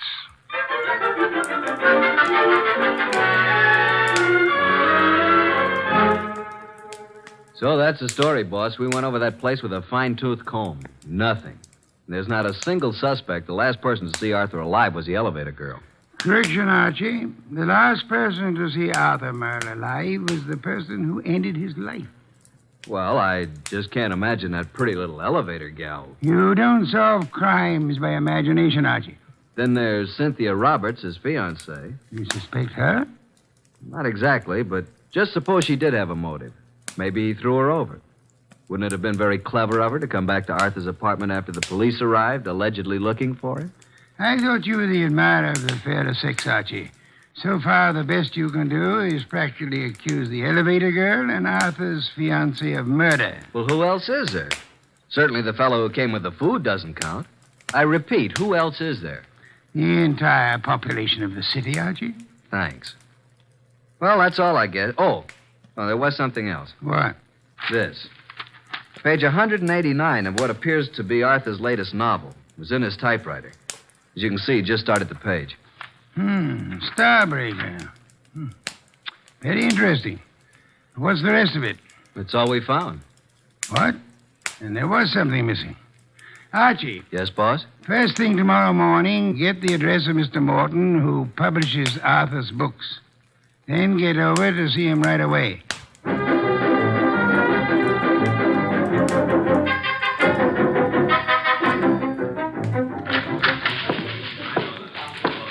Yes, may I help you? I'd like to see Mr. Morton. Did you have an appointment? Tell him I'm from Homicide. Oh, yes, sir. Yes? Mr. Morton, I know you have someone with you, but there's a gentleman here from the Homicide Bureau. He wants to see you. Tell him I work for Nero Wolfe. My name's Goodwin. His name is Goodwin. Send him in. Yes, thank you. You may go right in, sir. The large door to your right. Thanks. Come in, Mr. Goodwin. Come in. I understand you're from Homicide. Not exactly. I'm Nero Wolfe's assistant. We're working with Inspector Kramer. And what can I do for you? You've heard about Arthur Merle. Yes, I received the word when I came in this morning. It was a great shock. Oh, excuse me, Mr. Goodwin. This gentleman is Henry Childs. How do you do, Mr. Childs? Glad to meet you, Mr. Goodwin. You're with Nero Wolfe? I'm his... Well, his assistant, Man Friday. Mr. Childs is a publicity agent. He handled all publicity for Arthur Merle. I've not only lost an excellent client, but a very good friend. Did you know Mr. Merle? Yes, I'd met him a number of times with Mr. Wolfe. Yes, indeed. Arthur Merle was a great writer and a fine citizen. He'll be missed by millions. Mr. Goodwin, when was the murder discovered? Last night, shortly before dinner. Well, what did the police... what do you think the motive was? Don't know as yet, Mr. Childs. A little early for that. Well, it's certainly a shame. I wanted to ask you a few questions, Mr. Morton, privately. I hope you don't mind, Mr. Childs. Oh, no, not at all. I was about to leave. I'll run along now, Mr. Morton. See you again soon, Mr. Childs. Good morning, gentlemen. Well, Mr. Goodwin? You did a lot of business with Mr. Merle, Mr. Morton? I published every one of his novels for the past 8 years. And you intended to publish his new one, the one he was working on? Yes, we had a contract. The usual agreement between you. Naturally. Although I didn't know the story, I was always sure that if Arthur wrote it, it was good.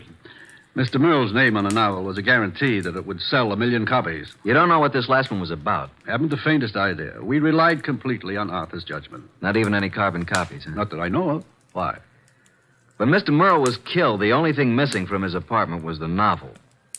The novel? The first 188 pages, all we found of it were a few lines of page 189 in his typewriter.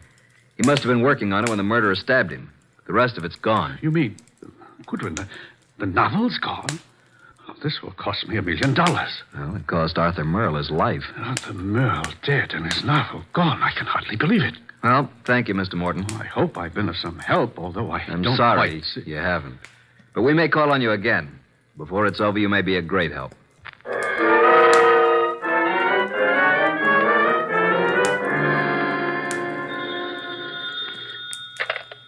Nero Wolfe speaking. Archie, boss. I just finished with Morton. He doesn't know a thing.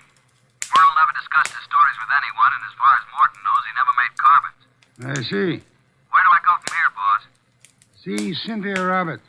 Oh, then you haven't dismissed the possibility that she may have had something to do with it. Being his fiancée, she probably knows more about Arthur than anyone else. She may know who the fourth guest was to have been last night, and she also may know what Merle's novel was about. Right, boss. I'm anxious to know what the novel was about, too. I personally don't give a hang what the novel was about. What I want to find out is someone who does know the story, because I have a hunch that whoever knows that is the person who killed Arthur Merle.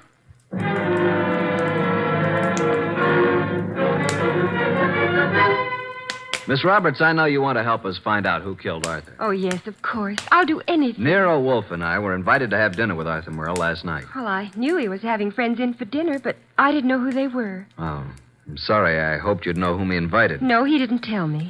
Miss Roberts, we have reason to believe that there was to have been a fourth person there last night. A fourth? The caterer came to deliver dinner for 4. Now, the fourth party never did show up, or else came earlier and left after Arthur was killed. You mean someone Arthur invited to dinner might have killed him? Maybe. Oh, there's no one that I can think of who bore any ill will toward Arthur. We're convinced that this was done on the spur of the moment. Unpremeditated murder. Arthur Merle suddenly became a threat to someone. Now we've got to find out what the threat was and who was threatened. We'd hoped you could help. I'm sorry. Did he ever discuss his new novel with you? Oh, no, he never talked about his stories until he'd finished them. So his latest mystery contains the answer to an even greater mystery. Unless we find the first, they'll both go unanswered.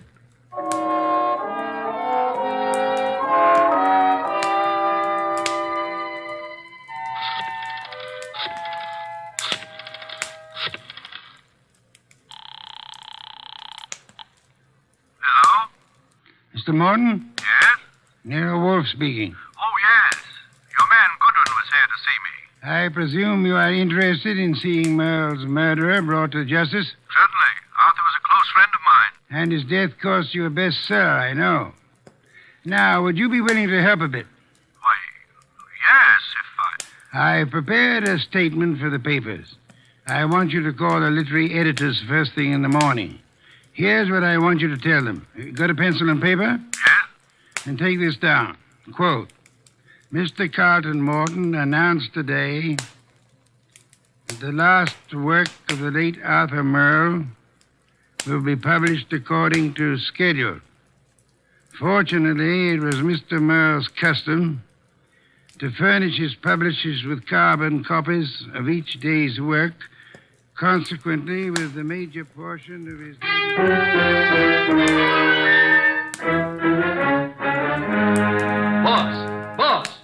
Good heaven, Archie. Please don't be so loud. Look here. In this morning's paper, why, that rat, he lied to me. That What on earth are you talking about? That publisher, Morton, he said he didn't have copies of Merle's manuscript, that he didn't know what it was about. And listen to this. Mr. Carlton Morton announced today that the last work of the late Arthur Merle will be published according to schedule. Fortunately, it was Mr. Merle's custom to furnish his publisher with carbon copies of each day's work. Consequently, with a major portion of his latest work, Starbreaker, in the hands of his publisher, together with a complete synopsis, including the denouement, it will be possible for a ghostwriter to complete the novel. It will be published posthumously and proceeds with... Boss, did you hear that? I did, and it couldn't have been more to my liking if I'd written it myself. Now, excuse me. I want to make a telephone call. Who? Publisher Morton. Yeah, I'm beginning to see. He lied about the whole thing. I still don't see why he'd kill Merle, but on... Hello, Mr. Morton. This is Nero Wolfe. Yes, perfect. Now I'll call Kramer, and he and Archie will be waiting for you. Remember now, if anything comes of it, you are to say the manuscript is in the safe in your home, and you steer the party here. Say you've recently rented this place. I hope we'll be seeing you. Yes. Goodbye. Oh, and be careful. Remember what happened to Arthur. The manuscript is in my desk in the middle drawer. What the... You mean... Archie, look out of that window. Huh? Yeah? Out there is a city of some 5 million people. In that 5 million, there is one who murdered Arthur Merle. Now, we don't know who it is, so we can't go out and put a finger on him. But, Archie, since we can't go to him, we have only one other choice, make him come to us.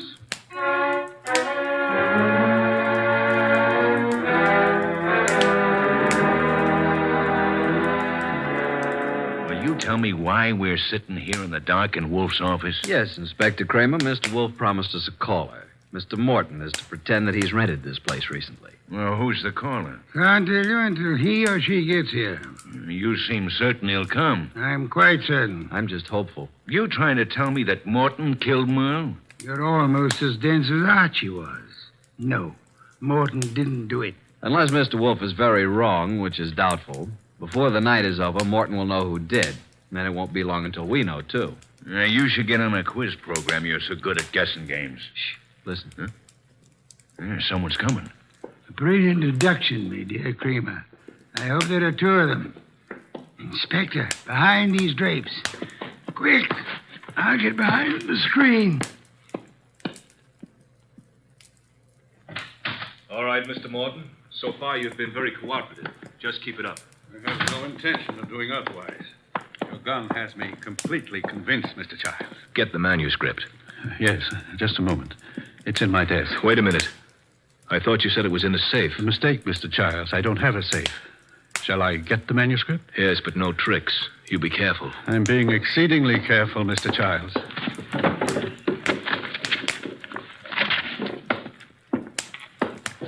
There you are. Starbreaker by Arthur Merle. Yes, this is it. Thank you, Mr. Morton. Now, I trust that's all you want of me. I'm sorry. I wish that were true. Unfortunately, you see, it's not the actual novel that I want. Oh? My interest in this copy is the same as it was in the original. And that is? That no one should ever learn the content. I take it you know what it's about, then. Yes. You see, Mr. Merle made the mistake of telling me when I called a bit early at his apartment for dinner last evening. I was forced to deprive him of his life once I learned the storyline of this novel. This story must be kept secret. Why? Most of you people in the publishing business know me as a public relations and publicity agent for several prominent writers. Yes? Actually, I've been as successful as I might in this business. Because a few years ago, I stumbled onto a very neat and foolproof method of blackmail. Unfortunately, Arthur Merle thought of the same thing and based this story on it. If it got out, I'd be exposed and sent to prison. So you can see why I had to stop it, why I had to kill Arthur, and why... Now I'll have to kill you, too. Oh, child, for heaven's sake. The contents of these pages condemn me. You know what's in them.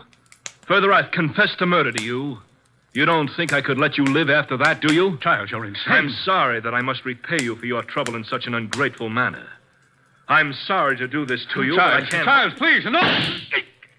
Sorry, Mr. Childs. There wasn't time to ask you to drop the gun. All right, Mr. Childs, get your hands up and stay where you are. Nice going, Mr. Morton. Who are you?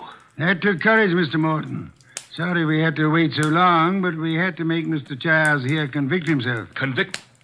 What do you mean? We've been waiting here for you, behind the drapes all the time. We heard every word. Mr. Childs, you're under arrest. Police? Yes, Mr. Childs. Only one person could have been so anxious over a copy of that novel. That's the person who killed Arthur Merle for the original. And we heard you confess to that. And that's all we need to convict you. We didn't have any proof until we set it up for you to make a second try to cover up for the first. Fortunately, the setup worked. Setup? Take a look at the rest of the manuscript, Mr. Childs. What? Oh, the front page is there, all right, but look at the rest. Why, they're blank. They're just blank pages. You didn't have a copy at all. No, but we certainly got a murderer. Eh, Inspector? Childs! Childs! Stop, Childs! Stop!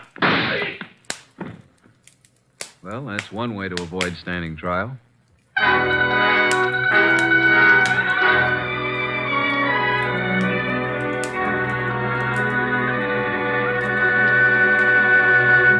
Well, Archie, I'm glad you and Kramer got Childs. Some beer, please. That was a clever scheme, boss, making him think there was a copy. Yes. In a way, though, I wish it hadn't been just a scheme. Meaning? I wish there had been a copy of Arthur Merle's novel. Why? You never read detective stories. No, but I've drummed up so much curiosity over this one, I'd like to know exactly what that blackmail gimmick really was. Good night, Archie.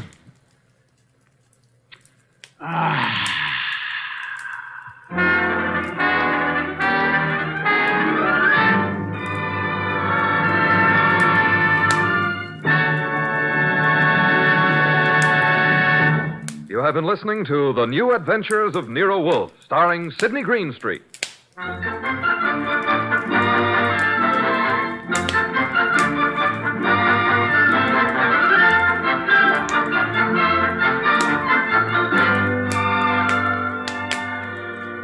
Tonight's transcribed story by Don Arthur was based on the characters created by Rex Stout. This is an Edwin Fadiman production and is directed by J. Donald Wilson. In the cast were Harry Bartell as Archie Goodwin, and Evelyn Eaton, Peter Leeds, Lucille Alex, Marna Keneally, Herb Butterfield, and Bill Johnstone. Next week at this same time, Nero Wolfe and Archie will bring you The Case of the Telltale Ribbon. Don Stanley speaking.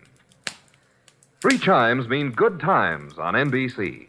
There's excitement for you Sunday when talented servicemen compete on The Phil Regan Show. And Sunday on NBC also means another delightful adventure with Cary Grant and Betsy Drake when they star as Mr. and Mrs. Blandings, the proud but bewildered owners of the famous Dream House. The chimes are your invitation every Sunday to Mr. and Mrs. Blandings. Tomorrow for excitement, hear Herbert Marshall in The Man Called X on NBC.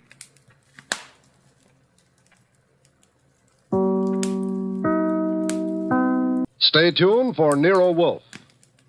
If the chimes shudder a little on Sunday afternoon, well, they know there's mystery in store Sunday with men of action like Mike Waring, better known as the Falcon, who brings his fearless and romantic touch to the solution of another mystery. After the Falcon, it's high adventure. Then the big guy steps in. The new private eye Charlie Wilde concludes with a few casual homicides. The chimes mean mystery and action this Sunday afternoon on NBC. Transcribed. My boss is the smartest and the stubbornest, the fattest and the laziest, the cleverest and the craziest, the most extravagant detective in the world, Nero Wolfe.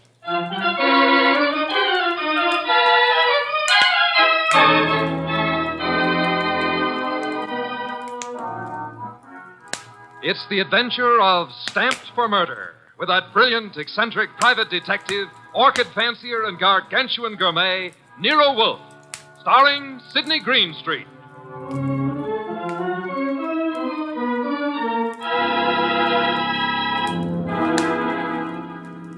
Instructions for this morning, Archie. Your notebook, please. First, Mr. Salinsbeck. Inform him that the Long Island peafowl he sent were most unsatisfactory. Peafowl's breast flesh is not sweet and tender unless it is well protected from all alarms, especially from the air, to prevent nervousness. Long Island is full of airplanes. Look, Mr. Wolfe, I shall want a dozen chickens that have been raised on blueberries. and a fresh killed lamb for tomorrow. Mr. Wolfe, please listen. There's. Mr. Goodwin, be quiet, and then dinner on the following day becomes a problem. Mr. Wolfe, dinner any day is going to be a problem if we don't pay Sausenbach's bill. Then pay it. With what? The bank account's empty. Ridiculous. There were $4,000 yesterday. But you bought that shipment of orchid bulbs from Winold Gluckner. Mr. Wolfe, we need money. You've got to stop eating and drinking beer long enough to earn some. Shush. You're an alarmist. Will you, for the love of heaven, stop turning down clients and turn an honest dollar? I've got a couple of prospects right outside the door. Send them away. No, sir. Send them away. Tell them I've gone to Egypt. Nothing doing, sir. Confound you, Archie. Obey orders. Send them away. Miss Kent, Mr. Rodman, come in, please. Thank you. Confound you, Archie. You're mutinous. Yes, sir, and you're stuck with it. This is Miss Gloria Kent and Mr. Rodman. They arrived as advertised with a pressing problem. Good morning. You people are here by sufferance only. I shall speak to Mr. Goodwin about it later. Yes, indeed. I don't like pressing problems, Miss Kent. What are yours? My father.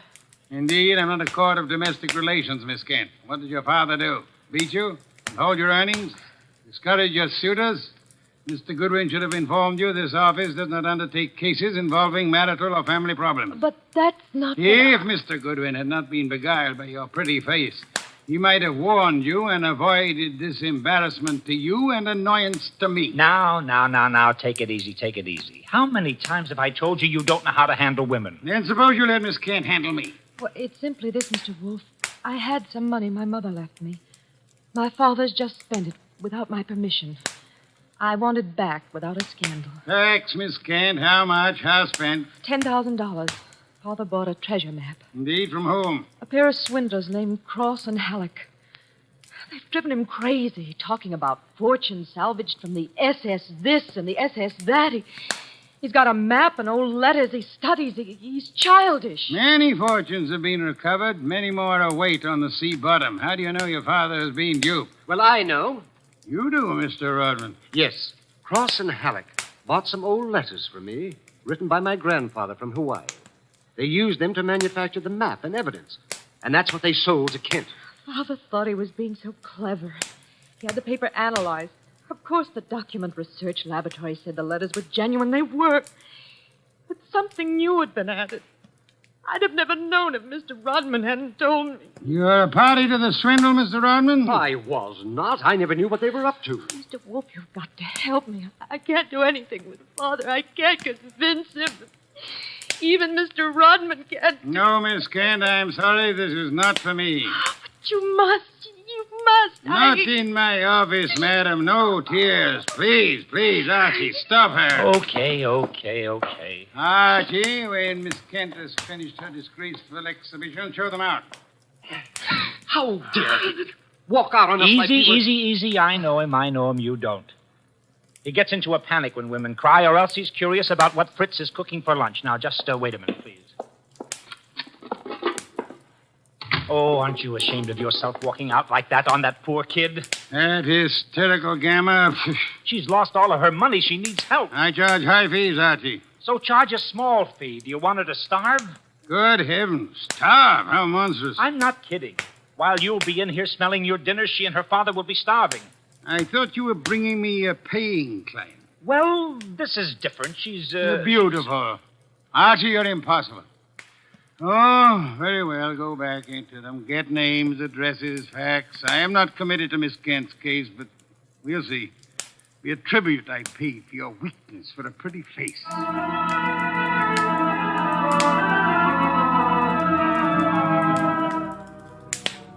Rodman and Gloria Kent were gone, however. So all I had were the few facts they'd given me before they met Wolfe. I felt guilty about that when he came back into the office and sat down in his specially built chair. He closed his eyes, and I glared at him. Well, how much of you is awake? Mr. Wolfe. Well, they disappeared. Did you tell me you were going to help this girl just to get her out of the office, or did you mean it? You're a gadfly. No, sir. You made a promise, and you're stuck with it. What did you get from Rodman? Name, address, occupation. He's a librarian, that's all. Very careless, Archie. You missed a significant point. Such as, How did Rodman discover the letters he sold were being altered by forgery and used for swindle? How did he locate the dupe, Mr. Kent? I guess you're right. I'll ask him next time. But what about now? Are you going to get Gloria's money back? I assume you call Miss Kent Gloria solely in order to annoy me. It does. Stop it. Get Cross and Halleck. On my way.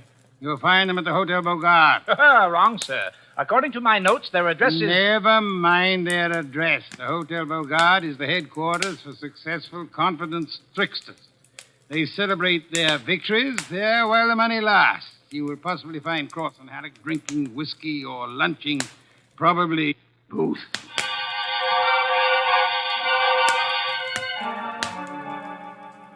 I located Cross and Halleck in the hotel bar and lured them back to our place on 35th Street. Wolfe was sitting behind his desk with his hands crossed on his impressive middle, at peace with his lunch and the world when I ushered them in. He sat bolt upright and scorched me with a look. Good afternoon, Mr. Wolfe. The tall one's name is Cross, the short one is Halleck. They want to help me invest my money. Gentlemen, Mr. Nero Wolfe. What? Who? Nero Wolfe. Hey, what is this? Confound you, Archie. How drunk are they? Not too drunk for business. Let's get out of here. Come on. Wait a minute. You want me to keep him here, Mr. Wolfe? Not by violence, Archie. Come back here, gentlemen. Unless you want 7 years in the state penitentiary. You got nothing on us, Wolf, nothing. I have the Kent case. The Kent? That's a laugh. We're sitting pretty. You are not, sir. You imagine you possess legal immunity.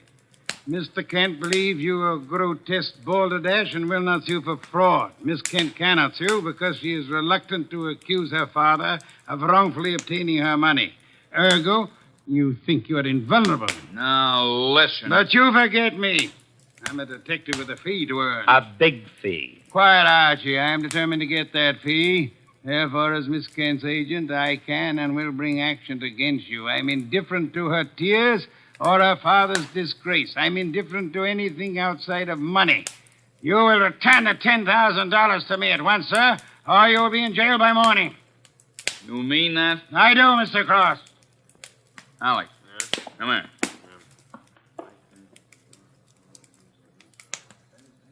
Come on, hurry. Okay. Here, Mr. Wolf. Halleck and I have decided we don't want to get in any trouble with you. Here's your 10 grand. Let's have it. Give the dough to Kent, Mr. Wolf, and get the letters and map back for us. You've got a reputation for being tricky, but honest. We trust you. Come on, Halleck, let's go.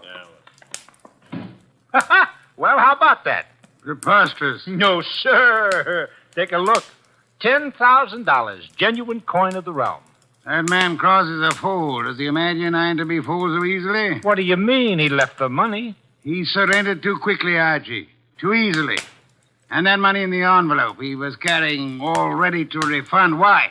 Well, maybe he's got a better sucker. I heard him mention a Ben Sanford. Nonsense. Does he need Kent's forged letters and map to cheat this Ben Sanford? Couldn't he prepare another set? I guess you're right. Something's fishy. In any event, it's no concern of mine, thank heaven. Why not? I'm not committed to Miss Kent in any way. As a favor to you, I undertook to regain her money. I have done that. You may take it back to her and obtain the forged papers in return. But, Silence, Mr. Goodwin. Go to your redhead charmer. Leave me in peace. I intend to spend this afternoon with my New World Atlas.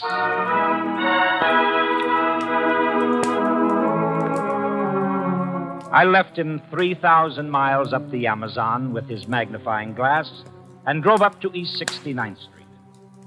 The Kent house was a broken-down little brownstone, and as I went up the stoop, the door opened and Gloria Kent burst out like a skyrocket. Hey, Miss Kent, easy. Let go of me. Let go. What's wrong? Wrong.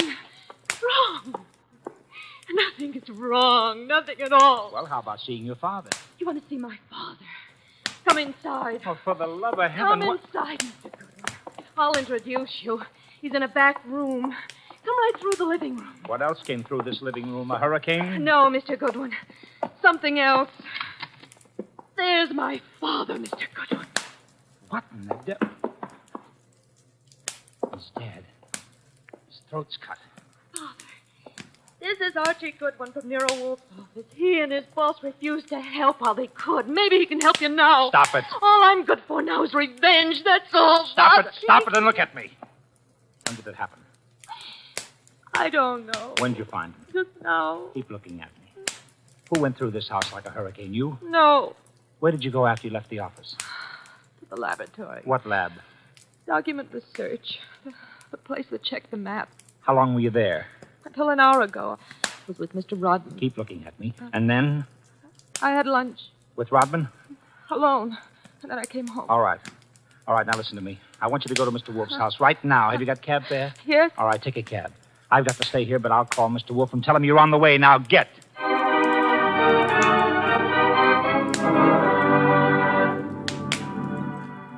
I called Wolfe, told him everything, and he instructed me to advise Inspector Kramer, who arrived with the homicide squad. I gave the inspector everything while the squad photographed and measured, print dusted and detected. At 3:30, Kramer took me back to the house on 35th Street for a fight with Wolfe. It's a great story, Wolf. Great. Kent buys a phony treasure map. Everybody knows it's phony except Kent. But Cross and Halleck try to buy it back, and Kent gets himself murdered. Did you find the map and letters in the house, Inspector? No, I didn't. The killer was after the map. Phony map? Certainly. Why? Well, if we knew that, we would know why Cross and Halleck so willingly paid back the money and why Kent was murdered. Maybe it's not phony. I'd better see the girl now. Oh, you fancy her for the murder? Well, I'll know after I ask a few questions. Tonight. She's had a shock, Mr. Kramer. She needs rest. Look, Wolf, I want her. Why bother with her when there's so much to be done? Yes, such as? Cross and Halleck, find them. And the mystery man they spoke of, Ben Sanford. These are the men you want now, not this poor, overwrought girl. Yeah. All right. The girl will be here for questioning tonight, though, huh? Tonight, Mr. Kramer. Okay. You'll hear from me later on. Well, you buffaloed him out of that, okay. Say, why don't you want her questioned? Is she guilty? I don't know. Well, what did she say when she got here? She said nothing. She never arrived. She never what? She never arrived. Well, then why did you tell Kramer she was resting? Would he have believed the truth? She must be found. More important, we must learn why forged letters and forged map produces turmoil. Find the killer and you find the map. You said so. I said the reverse, which is an altogether different statement. Archie, I want a photograph of that map. Get it. Oh, sure. Any particular camera you want me to use? You'll find a photograph of 200 Vanderbilt Street. Are you kidding? The lab cannot check the authenticity of old papers without photographing them in ultraviolet light, infrared light, and so on. If this document research lab has examined those papers, they will have photographs. Get them.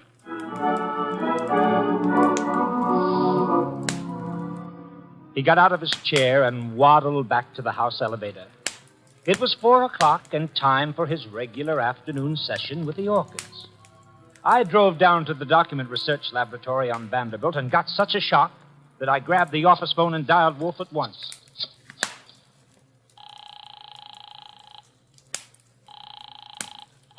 This is Nero Wolfe. Mr. Wolfe, Archie here. What's the matter? You lost? No, sir, but I found something. Photographs? No, Mr. Wolfe, I don't think you'll ever see any photographs of the Kent map. I don't think any were taken. Indeed. But guess who runs the document research laboratory? No, don't guess.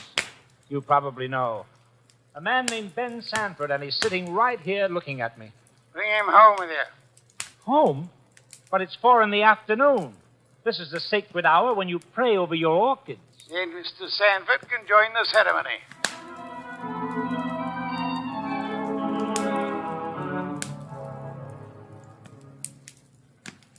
Hey, how about this place? How about it? There must be a million flowers up here. No, not flowers. Orchids only. Mr. Wolfe has 10,000 plants. Never saw anything like it. And you never will again, brother. Hey, what kind is that on the bench? Oh, that's our pride and joy. Odontoglossum harryanum. Above them, the Van Petersirana, and the pink ones are the Coelogiani panduratas. Now, the large object, mulching flower pots, is Nero Wolfe. Mr. Wolfe, Ben Sanford. Good afternoon, sir. Hi. I came along to be obliging. I've got nothing to say about anything. How much have you offered Cross and Halleck for their treasure map? No comment. Mr. Sanford, I'm going to make some assumptions. I assume that you are not, in fact, a document expert, but an accessory to the fraud of Halleck and Cross. No comment. That you actually prepare fraudulent maps for those swindlers, and then, in the guise of an expert, guarantee their authenticity. No comment. But this you must answer. You did guarantee the authenticity of the map and letters Kent bought. It's on record.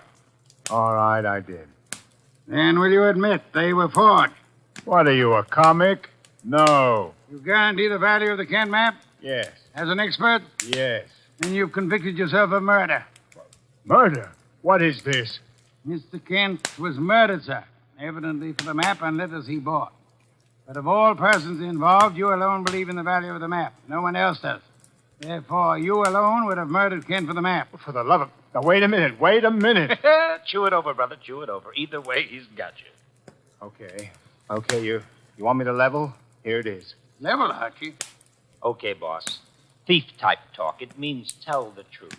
It's like you say. The letters were bought from Rodman. I forged the map and evidence on them. I guaranteed them to Kent. It was a swindle. The letters are without value? Oh, sure, they're old, that's all, from 1851. Just tired family gossip and stuff. Indeed. There we have the problem again, Archie. Mr. Kent is swindled with a map and letters that are known to be worthless. He alone believes the fantasy of the treasure. There isn't any treasure, never was. Yet Cross and Halleck refunded the swindle money so eagerly. It is obvious they want those worthless documents back badly. Someone else wants them so bad he murders Mr. Kent. Why? I don't know. Archie, we must find the girl. There's a chance she turned to Mr. Rodman for refuge. I'm sorry you'll have to go there at once. If the girl isn't there, bring Rodman.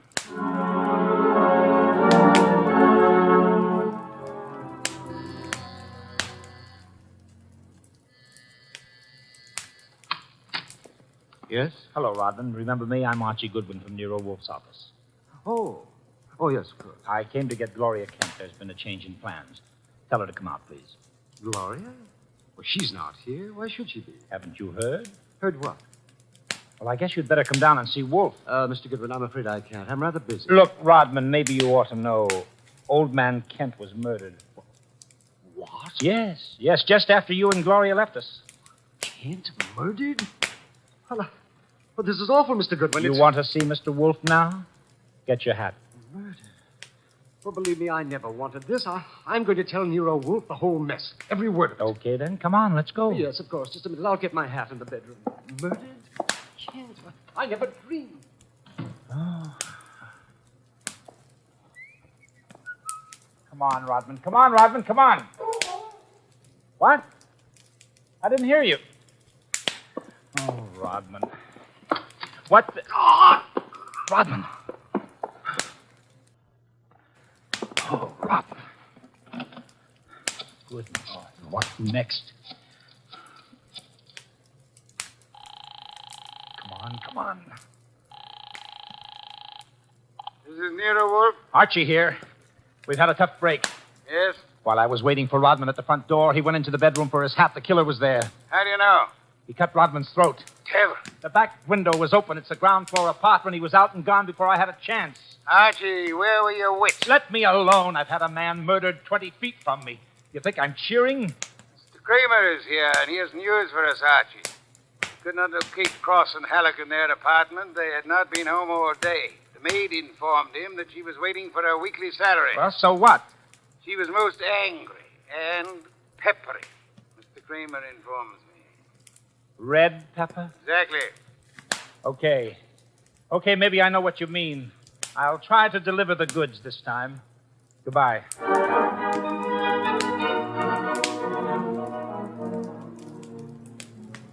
I drove down to the apartment house on Gramercy Square where Cross and Halleck lived, took the elevator up to the 10th floor, found the right door, and slipped in with a passkey.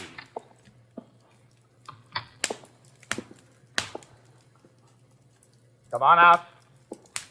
Come out wherever you are. I know you're in here. You fooled Kramer pretending to be the maid, but you didn't fool Wolfe. You'd better... Gloria! Cut it out, you idiot. Lay off. Archie, you dope. Archie Goodwin from Nero Wolfe's office. Remember me? Go. Give me the gun, Gloria. Give it to me. That's right. Who did you think I was? Halleck. Oh, brilliant. So Wolf figured you out, huh? Well, you are a brave girl. They killed your father. You came up here and waited for them. You were going to kill them right back, huh? Oh, that red-headed temper. And you bluffed Kramer into thinking you were the maid. I had to do something. It was the only thing I could think of. To come here and kill him. Well, you're coming home with Archie. And just remember one thing. When Wolf's working for you, don't try to do any thinking. It only gets in Wolf's way.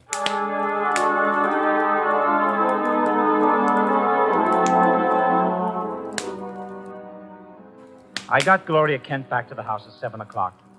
I parked the car, brought her into the office, and got the shock of my life. There was a convention on. Wolf was there, with Inspector Kramer representing the cops. Cross, Halleck, and Sanford were there representing the crooks. When Kramer saw Gloria, he scowled first at her and then at Wolf. So it was a slick one after all, Wolf. You didn't have the girl. You had no intention of producing her. Please, Mr. Kramer, that can wait. There are other matters more important. I dine at 8. That leaves me 1 hour to solve your murders. Murders? More than one? Yes, 2. Elmer Rodman. I haven't, Goodwin, if you... Please, Mr. Kramer, not now. First, Miss Kent. Good evening, Miss Kent. I presume you have met these gentlemen, Cross, Halleck, and Sanford? Yeah, take your purse, please. Why? Don't think me as naive as Mr. Goodwin, miss. When you left your home after the murder of your father, you took the map and letters with you. They are in your purse Well, now. that's not true. Archie, the purse. Thank you. We have here an interesting situation. There exist some old letters and map, forged and fraudulent.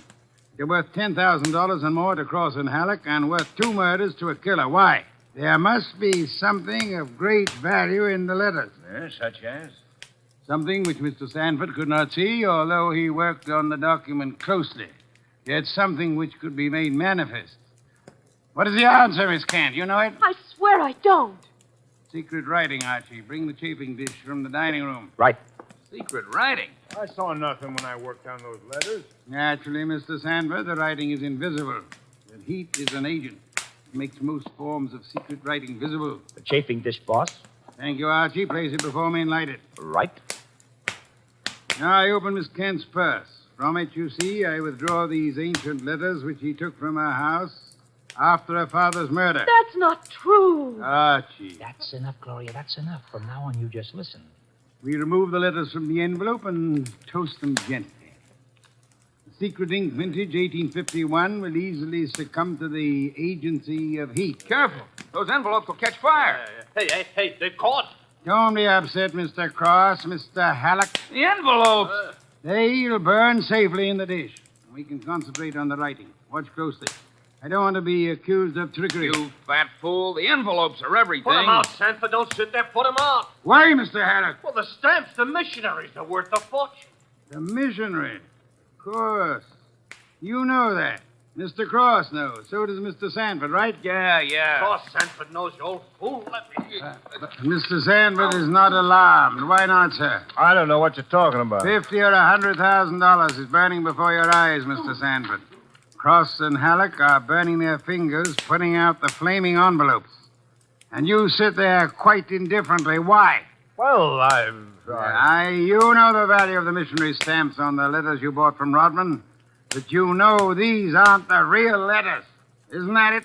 Not the real letters? I told you I'm tough to crack, Wolf. You didn't fool me with those dummies. Dummies, how do you know? Mr. Cross didn't know. Mr. Haddock didn't know. How did you? Well, I'll tell you, sir. Only one man could know I was framing Miss Kent as a decoy. Only one man could know I prepared these dummy letters and pretended to take them from her purse. And that is the killer. The man who murdered her father and stole the map and letters this morning. You, sir, Mr. Sanford. Well, I'll be... Mr. Kramer, there's your killer. You'll find the missing map and letters on him or concealed in his home or office. You won't need the evidence anyway. Look at his face. He's self-confessed. Self-confessed like fun. He was booby-trapped.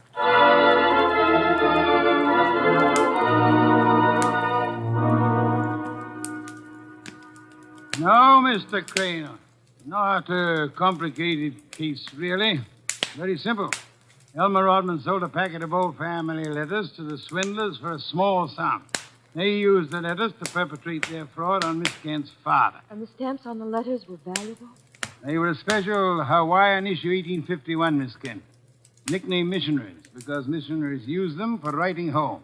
They are extremely rare stamps worth upward of $25,000 each. Hey, no wonder they were worth 2 murders. We found 5 of them on Sanford. Excellent. Some way or other, Rodman discovered the value of the stamps after he sold the letters. In his effort to get them back, he communicated his discovery to the swindlers, Cross, Halleck, and Sanford. So that's why they refunded the money so fast. Precisely, in an effort to have the sale rescinded. Rodman sought out Kent and tried to convince him of the fraud. Alas, he would not listen to the truth, Mr. Kramer. Oh, I get it. While the others were hassling around, Sanford tried to steal a march and quietly resorted to murder. There you have it. Ha-ha! Great job, boss. Great job. So Gloria not only gets her 10 grand back, but 5 times 25, which is about 125,000 worth of goodies. Now, figuring your rates by the hour, that means you've done a gratis job worth about... Yes, Kent. I did not, nor will I demand a large fee for what I have done. I will not go back on my word. But I can beg for a favor. I'll only be too happy to... Wait. I ask something that will not be easy to grant. What is it? Will you use your red hair, your pretty face, your admirable figure, and your ample fortune to lure Mr. Goodwin away from this house tonight? I would like to enjoy my dinner in peace. That won't be difficult, Mr. Wolfe. Let's have an understanding right now, Gloria. Difficult for you or for me? I'll be delighted. Indeed. To spend an evening with Mr. Goodwin, there is only one word for you, Miss Kent. Intrepid.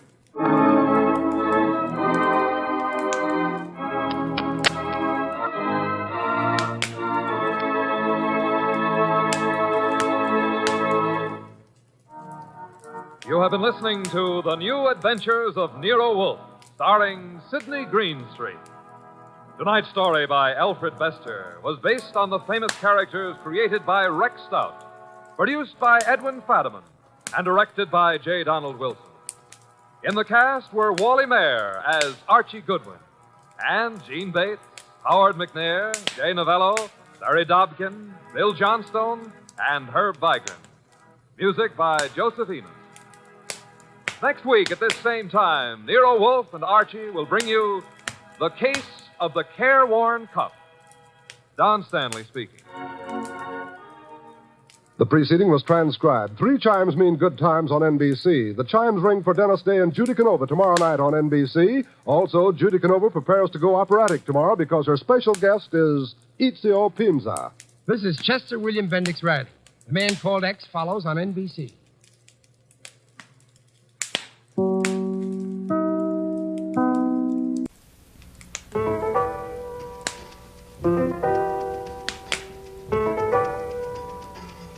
Rex Stout's Nero Wolfe.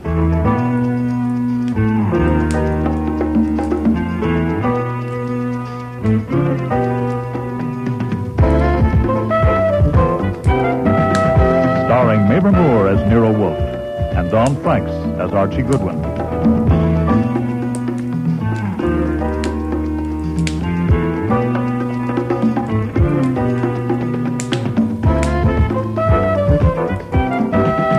Today's episode, The Squirt and the Monkey, with special guest stars Jack Creeley, Patricia Collins, Shari Flett, David Hemlin, Richard Monette, and Eric Peterson.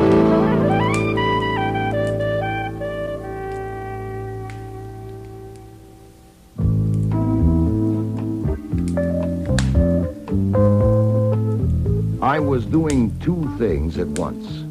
With my hands, I was getting my armpit holster and the Marley 32 from a drawer of my desk. And with my tongue, I was giving Nero Wolfe a lecture on economics. The most you can hope to soak our client is $500. Deduct the overhead and expenses, that leaves $300. Take off 85% for income tax, and that leaves you with $45 clear for the wear and tear on your brain and my legs, not to mention the risk. Risk of what? Complications. Playing games with a gun is sappy. Mr. Coven is sappy. And I resent my gun being used as a prop in his sappy schemes, not to mention me. Hoy! It's a thoroughly conventional proceeding. Mr. Coven has engaged us to find who stole his gun. You're merely out of humor because you don't like the cartoon strip he draws. Dazzle Dan. And for God's sake. Perhaps you prefer Betty Boop or Blondie. Well, get you. I look at the comics occasionally just to be cultured. It wouldn't hurt any if you did the same.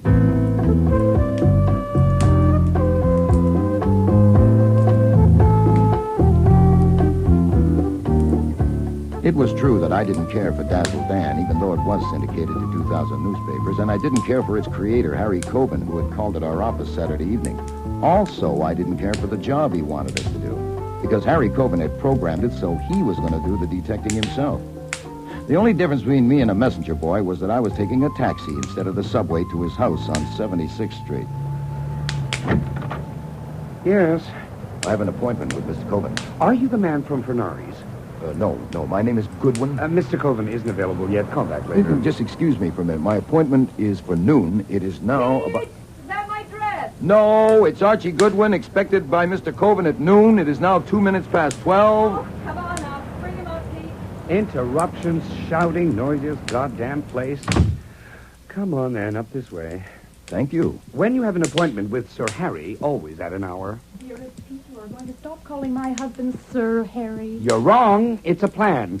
I haven't got the guts to quit churning out this crap and starve for a while, so I call him Sir Harry to make you sore, working myself up to calling him something that will make him sore. And eventually I'll come to a boil and figure out a way to make Adrian Getz sore, and then I'll be fired and I can be an artist again instead of doodling out Dazzle Dan. It's a plan. There's no need to bore our guest with your plan. Hello, Mr. Goodwin. Good afternoon. There's every need. I'm more apt to go through with it if I announce it in front of a witness. You're the witness, Goodwin. My name's Jordan. Peter, darling, you're acting like a brat, and you're too old to be a brat. Why not grow up? I look on you as a mother. Peter! Now, excuse me, but I am not a professional witness. I came to see Mr. Coven at his request. Shall I go hunt for him? Good morning, Mrs. Coven. Am I too early? Good morning, Byron. Yes, it's too early. This is Mr. Hildebrand, Mr. Goodwin. Pete left the workroom, so I thought it must be time. Oh, are you unable to work unless I'm there? I give you inspiration. Is that it? What you give me, Pete, isn't inspiration. It's a headache. Then why don't you take a pill?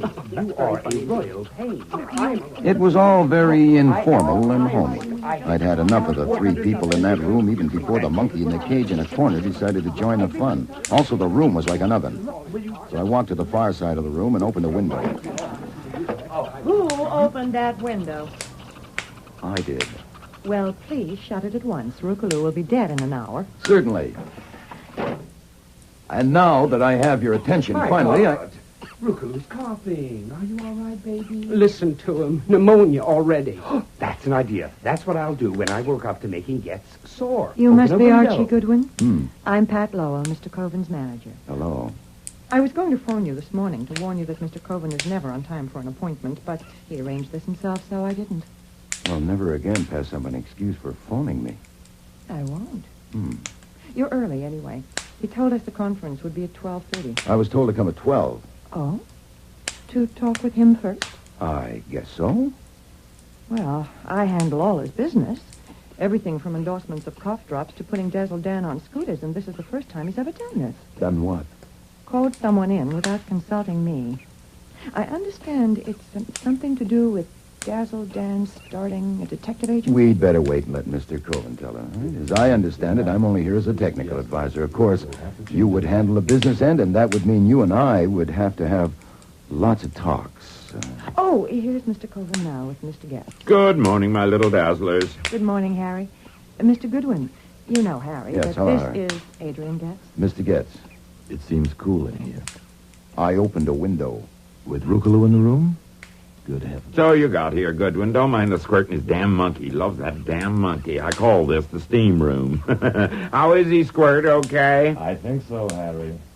I hope so. I hope so, too, or God help Goodwin. Byron has 7:28 come. No, I phoned Fernari, and he said it would be right over. Late again. We may have to change. When it comes, do a revise on the third frame, where Dan says, not tonight, my dear, make it not today, my dear. Got it? But we discussed that. I know, but we changed it. We'll change 7:29 to fit if you finish 7:33. No, but it's only a matter Then what of... are you doing up here? Why, Goodwin came, and you said you wanted us to... I'll let you know when we're ready, sometime after lunch. Show me the revise on 7:28. How is everybody? Blooming, see you all later. Come along, Goodman. We'll go to my study.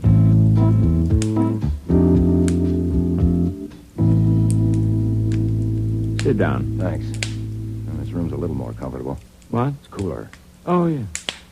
I'm eating my breakfast now. You had yours. Huh? Yeah, oh, yeah. Is this where it happened? What? The theft. Oh, yeah. Did you bring the gun? Yeah. Let me see it. It's the one we showed you at the office. Marley 32. It's just like your stolen one. Is this the desk where you kept it? In the left-hand drawer in the back. Loaded? Yes, I told you so. Yeah, so you did. And it's been there in that drawer for 2 years. But last Friday when I looked, it was gone. You think it was taken by one of the 5 people whose names you gave? I think it may have been. You didn't put it like that, but skip it. You gave us the 5 names. Your wife, Marcel, your manager, Pat Lowell, the 2 artists who draw Dazzle Dan, Pete Jordan and Byron Hildebrand, and Adrian Getz out there, the one you call Squirt. Yes. Well, then they're all here, and we can go ahead and get on with it. As I understand it, I am to put my gun there in the drawer where yours was, and then you get them up here for a conference. Right. I ask you to show us how a detective searches a room to give us an idea of the picture potential. You better not start with the desk. Start maybe with the shelves back there. And when you come to do the desk, I'll push my chair back to be out of your way. And then I'll have them right in front of me. Then you open the drawer and take the gun out. I thought you were to do that. I know, that's what I said, but this is better because they'll be looking at the gun and you. And I'll be watching their faces. The one that took my gun is going to have a surprised look on his face, and I'm going to see it. And if there are 5 looks of surprise? What do you mean? At seeing me take the gun out of your desk, those who don't know you had a gun there. But they do know. All of them? Certainly. Everybody knows everything around here. They thought I ought to get rid of it. Now I wish I had. You understand, Goodwin, all there is to this. I just want to know where the damn thing is and who took it. I'll handle it myself from there. Yeah. Okay, the gun was here. Yes, the rear compartment. Like this? Yes. Okay, get him up here. Just a minute. What's the matter? I'm going to have to get my nerve up. I'm never much good until late afternoon. You called the conference for 12:30. I know I did. I do things like that. But I've got to dress. I'm still in my bathrobe. Don't try to rush me, understand? Now, look. Let me explain how Mr. Wolfe charges. If it takes more of my time than he thinks reasonable, he adds an extra $100 an hour. Now, keeping me here until late afternoon would be expensive. Well, it only might take an hour or so. An hour or so, yeah. Do you know how much I make an hour? Over $1,000. More than $1,000. Oh, excuse me. What do you want, Marcel? Going to get dressed now, are you, dear? I came to see if Mr. Goodwin was staying for a while. Yes. I thought you might be, Mr. Goodwin. You ought to have something to eat. We don't do any cooking. We even have our breakfast sent in, but there are some sandwiches. Oh, well, I don't want to be rude, but are they in the room with the monkey? Oh, no. Well, wouldn't that be awful? Downstairs in the workroom. I'm sure you'll be much more comfortable there. As you see, there's smoked turkey, sturgeon, caviar, and that's hot corned beef on the warmer. Just help yourself. Thanks. Well, why doesn't someone turn the radios down? What? I said, why doesn't someone turn the 2 radios down or off? Oh, one's Byron's and the other's Pete's. They like different programs when they're working, so they have to go for volume. That's grand. Adrian, what are you doing? I'm trying to work here. What the hell are you doing? Why did you turn my radio off, Mr. Getz? That was uncivil, I know. It was only that I wanted to ask Mr. Goodwin something. Shoot. Did you know when you opened that window that cold drafts are dangerous for tropical monkeys? Sure. I was trying it out. That was thoughtless. You may turn your radios on again. Goodwin, God help you. Why, does he sting? Don't ask me why, but watch your step. I think he's a kobold. Oh, yeah? What's a kobold? A sort of goblin. Well, the muse calls. Want to see an artist create? Come and look. No, thanks, I think... What? What did you say? I said no thanks. I think I'll go and chat with the monkey. And I did go and talk with the monkey for a while. When the heat got to me, I went back to the workroom and watched the artist for a while.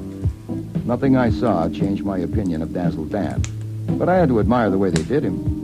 Working from rough sketches, which all looked alike to me, they turned out the finished product in 3 colors so fast I could barely keep up. Then I sat down and concentrated on the experiment of listening to 2 radio stations at once for a while. When my brain started to curdle, I got out. A door toward the front of the house was standing open. I stepped inside when I saw Pat Lowell was there. Look, you listen a minute, Miss Lowell. We're here on a desert island, and for months you've been holding me at arm's length, and I'm desperate. It is not mere propinquity. In rags and tatters as you are, without makeup, I've come to look upon I'm you as- busy. Go play with a coconut. Then I spent another half an hour or so looking through the glass of the front door at the outside world. The view was nothing to brag about. And the afternoon passed like that. Eventually, when I was thoroughly fed up, I went upstairs in search of Lord Harry. The study was empty, so I tried next door. Mr. Coven? Oh, sorry. Mrs. Coven was lying in the middle of a king-size bed there. I needn't have apologized. She was sound asleep, so I quietly closed the door. In the room across the hall, Harry Coben was standing at the window with his back to me. Well, what do you want? It's going on 4 o'clock. I'll be going soon and taking my gun with me. I was standing at the window thinking. Oh, yeah? Any luck? Fame and fortune aren't all man needs for happiness, even with a loving wife. Marcelle is my third, you know, and she's wonderful. She's 14 years younger than me, but that still isn't all that's needed for happiness. Look, it's 4:15, and it's getting dark. I would call it late afternoon. Now, what do you say we go ahead? I want a drink. Will you join me? It's a bit early for me. I'm not supposed to drink until 5 o'clock, but I'll make this an exception. Bourbon, all right? Say when. Cheers. Oh, I need this today. Suppose we take the refreshment into the study and go over our act. Don't rush me. Oh, all right. Come on, bring your glass. Goodwin, you don't understand the pressures on a man in my position, the responsibilities. yeah, I see what you mean. I wouldn't want to be in your shoes. Okay, then here we are. You sit at the desk there. Right. I search the shelves back here, and then I come to the desk, and I open the drawer, and there's a gun, and you watch the expression on everyone's faces. Then I go and get... Wait a minute. What's the matter? We have found your gun. What? It's empty. Take a look. That's the gun you put in It it. isn't. Mine was clean and bright. Is it yours? I don't know. It looks like it. How in the name of God... How do you think? Someone with hands took mine out and put yours in.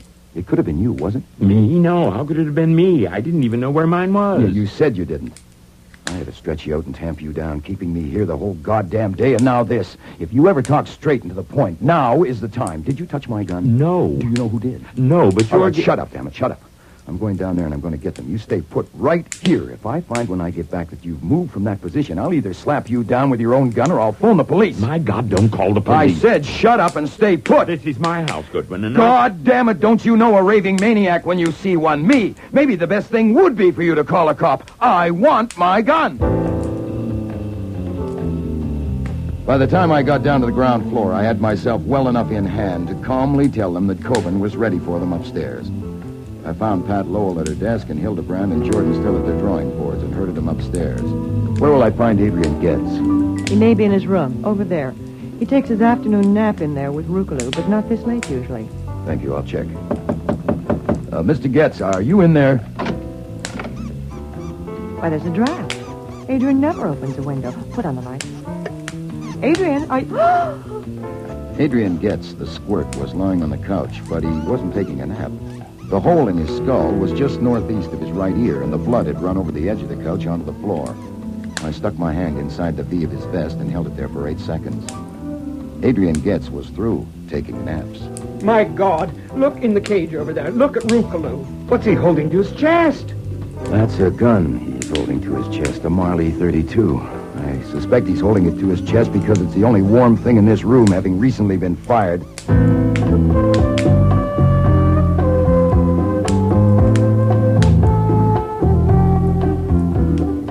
Over the years, I haven't told the cops more than a couple of dozen barefaced lies. Maybe not that many. Well, on the other hand, I can't recall any murder case where Wolfe and I have simply opened the bag and given them everything we had. Except one. And this was it. On the murder of Adrian Getz, I let Inspector Kramer have it all. And it worked just fine. You're a liar, Goodwin. Oh, sir. You got it exactly as it happened. Everything. You lied about that gun. If you don't want to get taken downtown to think it over, think now. Tell me what you came here for and what happened. Look, what do you mean, take me downtown? On your order? That's right. You've already questioned me for 2 hours. On a charge. What charge? Sullivan Act. Oh, we have to. You have no license for the gun we found. Ha, ha, ha, ha, ha, and ha. Okay, there, you got your laugh. It's a very fine gag. Ha! Bring in Coben, will you, Doyle? Yes, sir. I told you where and how I got that gun. You had the gun in your holster, and you have no license for it. Oh, I get it. You've been hoping for years to hang something on Nero Wolfe, and here's your chance to get at him through me. I want to know why you came here and what happened. I told... Oh, sit down, please, Mr. Coben. Mr. Coben, I told you that I would ask you to repeat your story in front of Goodwin, and you said you would? That's right. We won't need all the details. Just answer me briefly. When you called on Nero Wolfe last Saturday evening, what did you ask him to do? I told him I was going to have Dazzle Dan start a detective agency in a new series, and I needed information on how an agency was run. That's all you wanted from him? Information? Essentially, yes. Did you say anything to Wolfe about your gun being taken from your desk? Well, certainly not. What? Why should I? Besides, it hasn't been taken. No, wait a minute. Shut up, Goodwin. What arrangement did you make with Wolfe, Mr. Coben? He agreed to send Goodwin to my place today for a conference with my staff and me. And Goodwin came? Yes. The conference was for 12:30, but I had a little talk with Goodwin and asked him to wait. I wanted to think it over some more. I'm like that. I put things off. Was your talk with Goodwin about your gun being gone? Certainly not. Oh, I did mention the gun, actually. I told him I didn't have a license for it, and I asked him how to go about getting one. Did you show him the gun?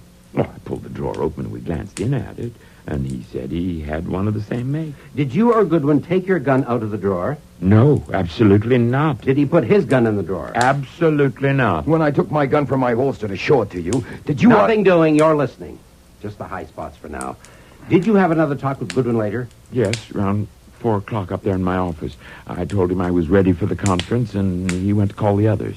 Then what happened? Well, after a while, he came back alone. And without saying anything, he came to the desk and took my gun from the drawer and put it under his coat. And then he went to the phone and called Mr. Nero Wolfe. When I heard him tell Wolfe that Adrian had been shot, I got up to go down there, and Goodwin jumped me from behind and knocked me out. When I came to, he was still talking to Wolfe. I don't know what he was telling him, and then he called the police. He wouldn't even... Hold it. That covers that. One more point. Do you know of any motive for Goodwin's wanting to murder Adrian Getz? No, I don't. Then if Getz was shot with Goodwin's gun, how do you account for it? Now, you're not obliged to account for it, but if you don't mind, just repeat what you told me. Well, I told you about the monkey. Goodwin opened a window, and that's enough to kill that kind of monkey, and Getz was very fond of it. I understand Goodwin likes to kid people. Of course, I don't know what happened, but if Goodwin went in there later when Getz was there and started to open the window, you can't tell. When Getz once got aroused, he's apt to do anything. He couldn't have hurt Goodwin any, but Goodwin might have taken out his gun just for a gag, and Getz tried to get it away, and it went off accidentally. That wouldn't be murder, would he? No, that would be only a regrettable accident. That's all for now, Mr. Coben. Take him out, Doyle, and bring in Hildebrand. I want to use that phone. The lines here are all busy. There's one downtown. Do you want to hear Hildebrand before you comment? Oh, well, I'm crazy to hear Hildebrand. No doubt he'll explain that I tossed the gun in the monkey's cage to frame the monkey. Yes, let's just wait for Hildebrand. Oh, here he is now. This will only take a minute, Mr. Hildebrand. I just want to check on Sunday morning. Yesterday, you were here working? I often work Sundays. You were in the workroom? Yes, Mr. Getz was there, too, making some suggestions. I was doubtful about one of his suggestions and went upstairs to consult Mr. Coben. But Mrs. Coben was in the hall and... You mean the big hall, one flight up? Yes. She said Mr. Coben wasn't up yet, but Miss Lowell was in the study waiting to see him, and I could wait, too, if I wanted. And you did that? Yes. While you were waiting, you had a conversation with Miss Lowell? Yes. We discussed various matters, and mention was made of the gun Mr. Coben kept in his desk drawer. I pulled the drawer open just to look at it, with no special purpose, just to look at it. Was the gun there in the drawer? Yes. Did you take it out? No. Neither did Miss Lowell. We didn't touch it. But you recognize it as the same gun? I can't say that I did, no. I can only say that it looked the same as before.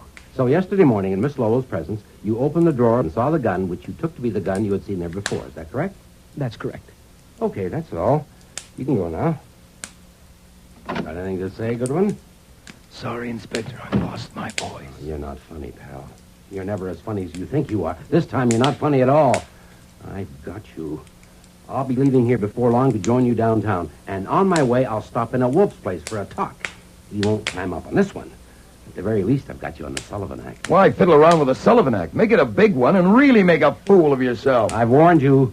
Even a suspended sentence, you lose your license. Ah. You goddamn mule. Take him downtown, Doyle.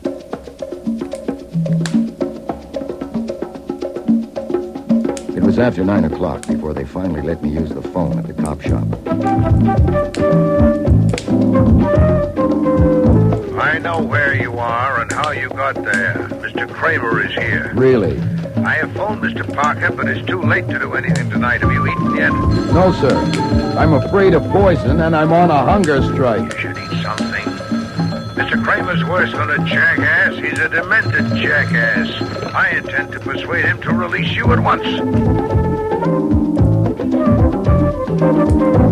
Wolfe couldn't budge Kramer because it wasn't until 2 p.m. the next day before Parker finally got bail posted and I arrived back home.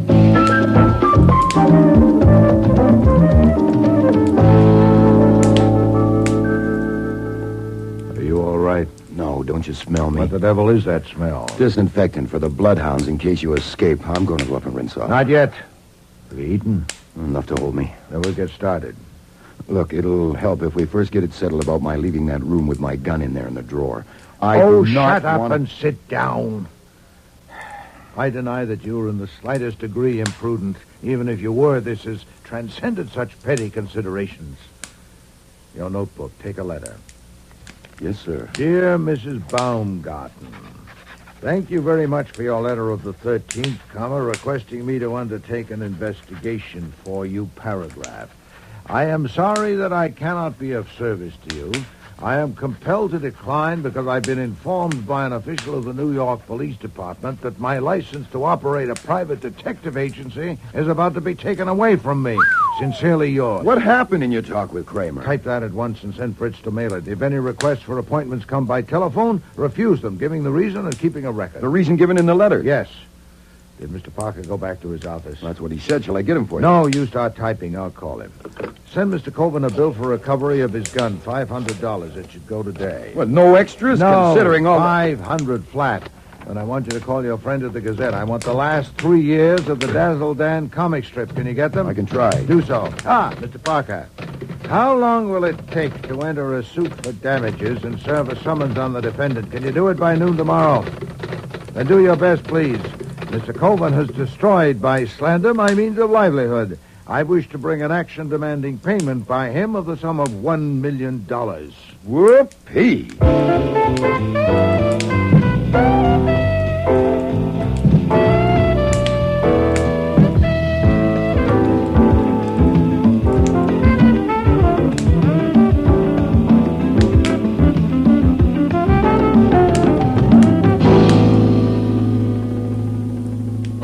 There you are, sir. Mission accomplished. 30 pounds of Dazzle Dan with the best wishes from the editor of the Gazette. Mr. Cohen was cooperative. He thought it was a bargain. Front page will carry a few paragraphs exclusive to the Gazette, stating that Nero Wolfe is out of the detective business because Inspector Kramer is taking his license away. Satisfactory. Kramer will be real pleased. Also, scuttlebutt. Lonnie Cohen and I discussed the murder from the point of view of the press, what the boys in the business are saying but can't print yet. You want it? I am a primate and therefore curious. Okay, first of all about Miss Lowell. Juicy. It is said that Getz learned that she was chiseling on royalties from makers of Dazzle Dan products and intended to hang it on her. That could have been big money. Any names or dates, evidence? No, nothing repeatable yet. But there are some facts about Hildebrand. Oh, yes? He's been drawing Dazzle Dan for 8 years. Now, last week he was told he could leave at the end of the month. Now, he might or might not get another job at his age. He's been talking about it openly and blaming Getz. What about Mr. Jordan? Anything on him? No, this I don't like. They say Jordan has painted some pictures, modern stuff, and twice he has tried to get a gallery to show them. Now, both times Getz has somehow kiboshed it. Whether because Getz was a born louse or whether he wanted to keep Jordan I'll do alive... my own speculating, thank you, Archie. Sir. Mr. Getz may not have liked the pictures. Mr. Coben. Oh, well, what better could you ask there? Getz ruled the roost. Plenty of evidence about that. So the only question is what he had on Coben. The house on 76th is registered in Getz's name. Oh, indeed. Mm-hmm. And Mrs. Coben? Well, husband and wife are one, aren't they? Oh, yes. Man and wife make one fool. Hey, Lonnie'll want to print that one.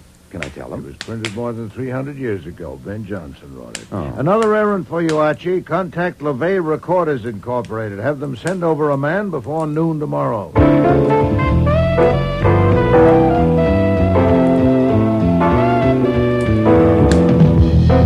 It wasn't till nearly dinner time that I got to take that much-needed shower.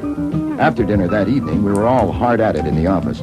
Fritz unfolding gazettes, finding the right page, and tearing it out. I was banging away at my typewriter on a detailed report for Mr. Parker in the slander suit against Harry Coben. And Wolfe was at his desk concentrating on a methodical study of 3 years of Dazzle Dan. It was well after midnight before he pushed back his chair and got up. This morass of fatuity has given me indigestion. Yes, sir. Culture can be hard to take. Read this strip, Archie. Oh, yummy. The Sunday section in color. Well, boys and girls in the first picture, Dazzle is scooting along this country road on his motorcycle, passing a sign that says Peaches right from the tree. Aggie Ghoul and Haggie Cruel proprietors. It isn't necessary to read aloud. Comics are meant to be read aloud. And in the second picture, Dan says, give me a dozen. Notice how the two women are dressed. The old one is wearing a potato sack, and I think that's supposed to be a mink coat on the young one. Look at frame 5. The old one is handing the young one a coin and saying, here's your 10%. Haggie, and Haggie says, thank you very much. Well, go on. All right. And Dazzle asks Haggie, why don't you split it even? And Aggie tells him, because it's my tree. Huh? Am I supposed to comment? If it would help, yes. All right. If you mean the mink coat, Pat Lowell's may not be paid for. There have been 2 similar episodes, one each year with the same characters. Then it may be paid for. Is that all? Well, that's all for now. I'm not a brain. I'm a typist. I got to finish this damn report.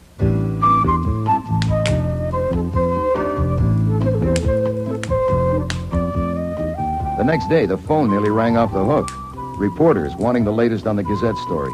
Kramer, absolutely apoplectic, wanting Wolfe's hide. I had the pleasure of hanging up on him.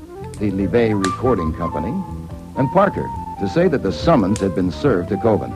But it wasn't until after 6 that our first visitor arrived. Pat Lowell was red-faced and hard-eyed. So you're Nero Wolfe? I'm scared to death. Uh-huh. I hope I don't look it. I'm trying not to. I was sent here by Mr. Coben. Yes. My God, don't you ever say anything? Oh, on occasion. Give me one. You say something.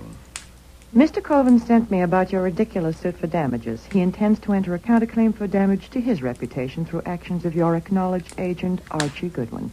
Of course, he denies that there's any basis for your suit. Oh. That's the situation. Thank you for coming to tell me.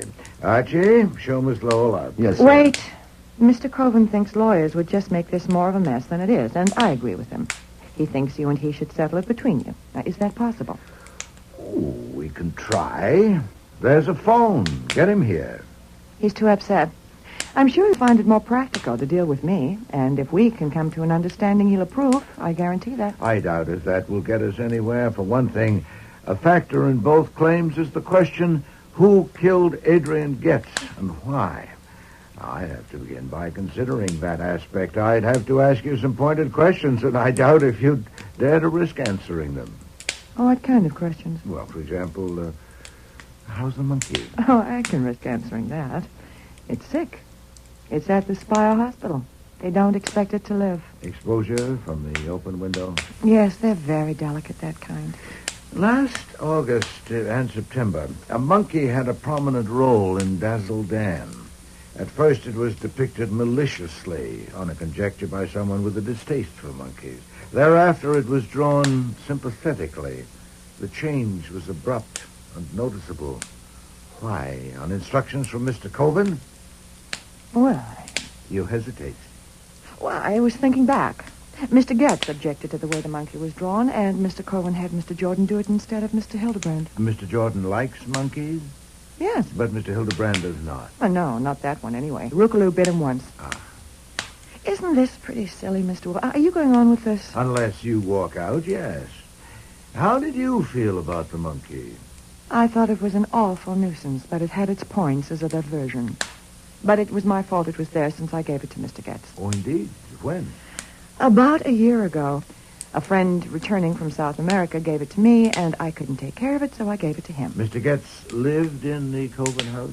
Yes. Then actually, you were dumping it onto Mrs. Coven. Did she appreciate it? I know I should have considered that. I apologized to her, and she was nice about it. Did Mr. Coven like the monkey? He liked to tease it, but he didn't dislike it. He teased it just to annoy Mr. Getz.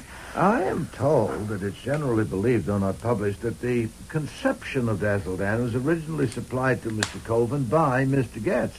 That Mr. Getz was the continuing source of inspiration for the story and pictures, and that without him, Mr. Coven will be up a stump. What about that? Talk, just cheap talk. Good, I'm glad to hear you say so. If that belief could be validated, I admit I'd be up a stump myself. I don't understand. Well, to support my claim against Mr. Coven, I need to demonstrate that Mr. Goodwin did not kill Mr. Getz. If he didn't, then who did? One of you 5, huh? But all of you had a direct personal interest in the continued success of Dazzle Dan. And if Mr. Getz was responsible for the success, why kill him? So you see, I'm not silly at all. We've been at it only a few minutes, and already you've helped me enormously. I didn't say Getz had nothing to do with the success of Dazzle Dan. After all, so do I. I didn't say he won't be a loss. Everyone knows he was Mr. Coven's oldest and closest friend. We were all quite aware that Mr. Coven relied on Please, him. Miss Lowell, please don't spoil it for me. Don't give me a point and then try to take it back. Next, you'll be saying that Coven called Getz the squirt to show his affection, as a man will call his dearest friend an old bastard, whereas I prefer to regard it as an inferiority complex, deeply resentful, showing its biceps. Or telling me that all of you, without exception, were inordinately fond of Mr. Getz and submissively grateful to him. Phooey! Look, Mr. Wolfe, I You don't should see what know this that I has had to a do- talk with Inspector Kramer Monday evening and learned from him some of the plain facts, such as the pillow lying on the floor, scorched and pierced, showing it had been used to muffle the sound of the shot, and the failure of all of you to prove lack of opportunity. We aren't getting anywhere. This is pointless. You're quite right. We've gone as far as we can, you and I.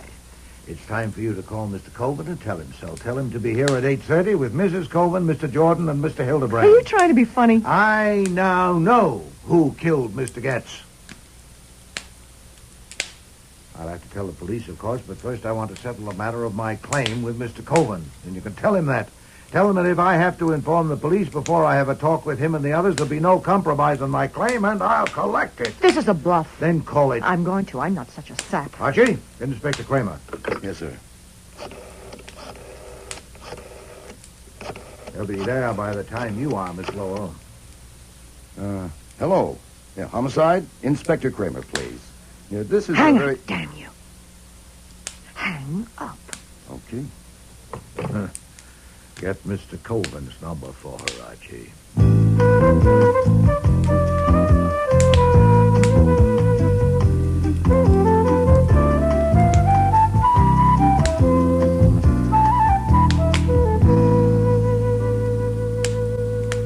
Well, Mr. Wolfe, we're all here.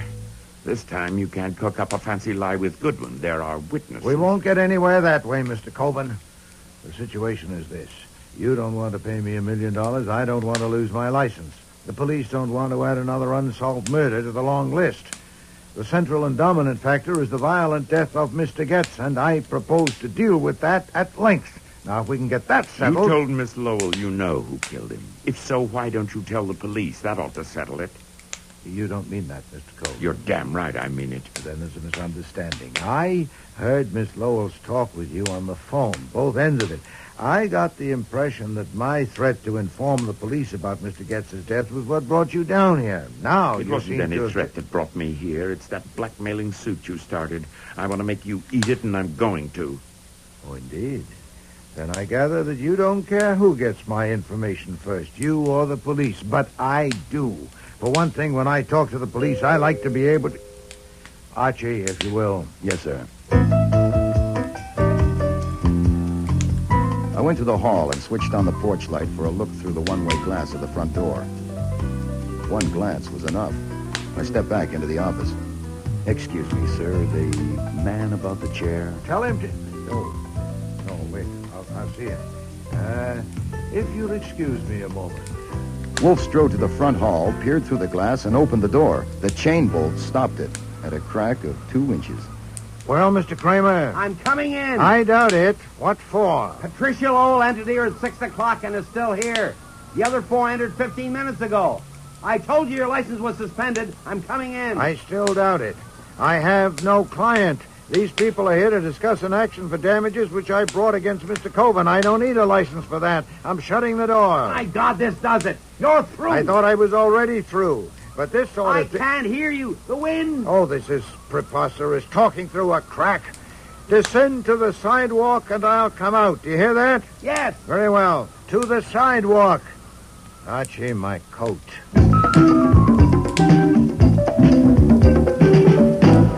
I don't like fighting a blizzard, so let's get to the point.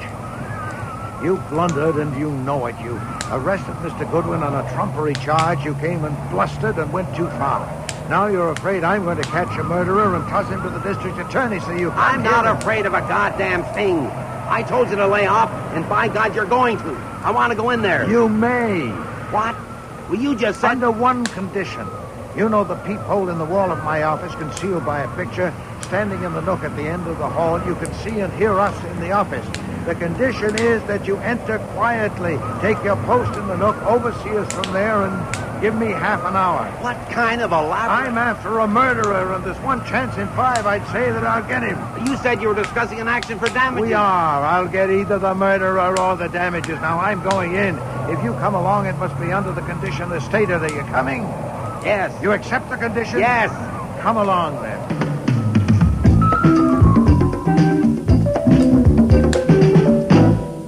I apologize to you all. That was unavoidable. Now, suppose we start over, Mr. Coven, with your surmise to the police that Getz was shot by Mr. Goodwin accidentally. That's absurd. I don't know how else it could have happened. Do you really dare, sir, in front of me, to my face, to cling to that fantastic tale you told the police, that rigmarole? You're damn right I do. Pooey! I had hoped here together we were prepared to get down to reality. It would have been better to adopt your suggestion to take my information to the police. Perhaps... I made no such suggestion. In this room, Mr. Coven, some 15 minutes ago. No. I see. Oh, it's impossible to get on solid ground with a man like you, but I still have to try. Archie. Yes, sir. Play back the tape. Yes, sir. Tape? What? You made a tape? You'll see. We sometimes find it necessary. But you can't do that, can you? We have done that. Are you ready, Archie? Yes, sir, just about. There, that should do it. It's not that, Mr. Coleman, not at all. I only doubt if it's worth it to you, considering the size of my minimum fee, to hire me for anything so trivial as finding a stolen gun. No, Archie, what was said today? I shouldn't. Oh, I'm sorry. I rewound it too far. I must do it myself. Well, I said I'm sorry. It's hard to be accurate in such a hurry.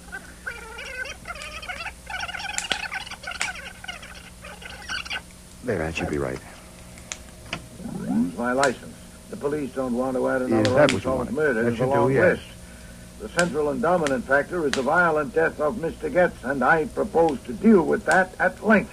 Now, if we can get that settled... You told Miss Lowell you know who killed him. If so, why don't you tell the police? That ought to settle it. You don't mean that, Mr. Cole. You're damn right I mean it. Then there's a misunderstanding. That's enough, Archie. Now, Mr. Colvin, I'd call that a suggestion that I take my information to the police, wouldn't you? You recorded it when I came here the first time. You heard the tape? Well, then... Why haven't I given it to the police? On Monday evening, when Inspector Kramer came to see me, I still considered you as my client, and I didn't want to discomfort you until I heard what you had to say. Before Mr. Kramer left, he'd made himself so offensive that I was disinclined to tell him anything, ever. Now you are no longer my client. What are you going to do? Well, to begin with, I'm going to unmask a murderer, so let's get at it, shall we? What do we know about him or her? We know a great deal. First, he took Coven's gun from the drawer sometime previous to last Friday and kept it somewhere, because that gun was returned to the drawer when Goodwin's was removed shortly before Getz was killed. Wait a minute. Mr. Colvin's gun was in the drawer Sunday morning. Byron and I saw it. That's right. We'll come to that in a moment. Second, he knew the purpose of Coven's visit to me and of Goodwin's errand at the Coven house on Monday, and he knew the details of the procedure planned by Coven and Goodwin. Only I don't know them even yet. Neither do I. None of us do. The innocent can afford ignorance. Enjoy it, if you have it. Third, his mental processes are devious but defective. His deliberate plan to make it appear that Goodwin had killed Getz, while ingenious in some respects, was witless in others. Going to Coven's office to exchange guns, proceeding to Getz's room, shooting him in the head, using a pillow to muffle the sound, all that was competently conceived and daringly executed. But then what? Wanting to make sure that the gun would be found on the spot, he slipped it into the monkey's cage. That was probably improvisation, but it was utterly brainless. Mr. Goodwin couldn't possibly be such a vapid fool. Fourth, he hated the monkey deeply and bitterly, either on its own account or because of its association with Getz. Having just killed a man and needing to leave the spot with all possible speed, he went and opened a window from only one conceivable motive. That took a peculiar, indeed an unexampled malevolence. Well, I admit it was effective. Miss Lowell tells me the monkey is dying. Fifth, he placed Coven's gun in the drawer on Sunday morning, the day before the murder, and after it had been seen there, took it out again. Why? It could only have been that he'd already planned what was going to happen on Monday, and he was arranging in advance to discredit Mr. Goodwin's story. So he not only put the gun in the drawer Sunday morning, he also made sure its presence would be noted. You saw the gun in the drawer, Mr. Hildebrand? Yes, but I didn't put it there. Your claim to innocence has not been challenged. You went upstairs to consult Mr. Coven. Yes. You encountered Mrs. Coven one flight up. We're told by her that Mr. Coven was still in bed. Yes. You went into the office, found Miss Lowell there. Yes, but... And you pulled the drawer open, and both of you saw the gun there. That's right. I didn't go there to look in that drawer. Well, stop meeting accusations that haven't been made. It's a bad habit. Had you been upstairs earlier that morning? No. Had he, Miss Lowell? Not that I know of. Our looking into the drawer was only incidental. Had he, Mrs. Coven? Had he what? Had Mr. Hildebrand been upstairs earlier that morning? Earlier than what? You met him in the second-floor hall and told him that your husband was still in bed and that Miss Lowell was up in the office. Now, had he been upstairs before that morning? I haven't the slightest idea. Then you don't say that he had been. I don't know a thing about it. There's nothing as safe as ignorance or as dangerous.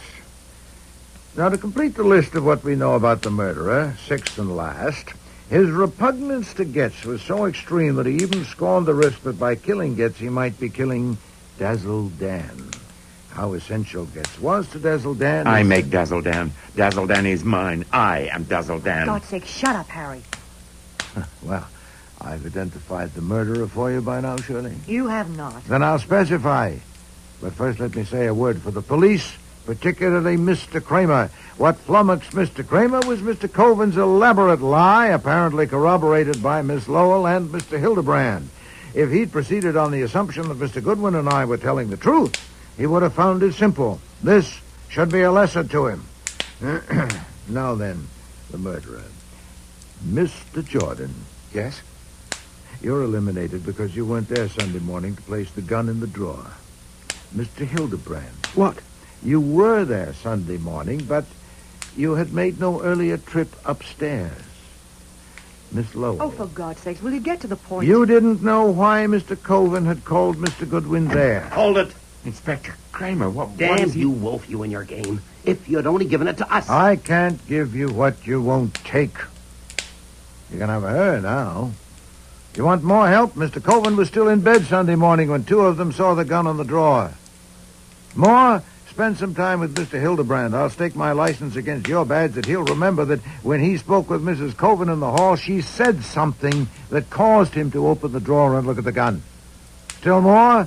Take the contents of her room to your laboratory. She must have hidden the gun among her intimate things, and you should find evidence. Take me home, Harry. Marcy. I said, take me home. Sit down, Marcy. I'll handle this. If you've got a record of what I said here Saturday, all right. I lied to the cops. So what? I didn't Be want... quiet, Harry. Get a lawyer and let him talk. Don't say anything. That's good advice, especially Mr. Coven, since I hadn't quite finished. It's a matter of record that Mr. Getz not only owned the house you live in, but also that he owned Dazzle Dan and permitted you to take only 10% of the proceeds. In one episode repeated annually, he buys peaches from two characters named Aggie Ghoul and Haggie Cruel. And Aggie Ghoul, saying that she owns the tree, gives Haggie Cruel 10% of the amount received and pockets the rest. It's a childish allegory. A.G. are the initials Adrian Getz. Haggie Cruel has the same initials as you, Mr. Coburn. Now, it's not credible that that's coincidence, not repeated annually. Mr. Getz must have had a singularly contorted psyche, taking delight as he did in compelling you each year to publish that for a meager 10%.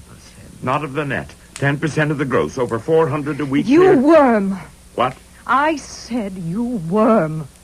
Not even a worm. Worms have guts, don't they?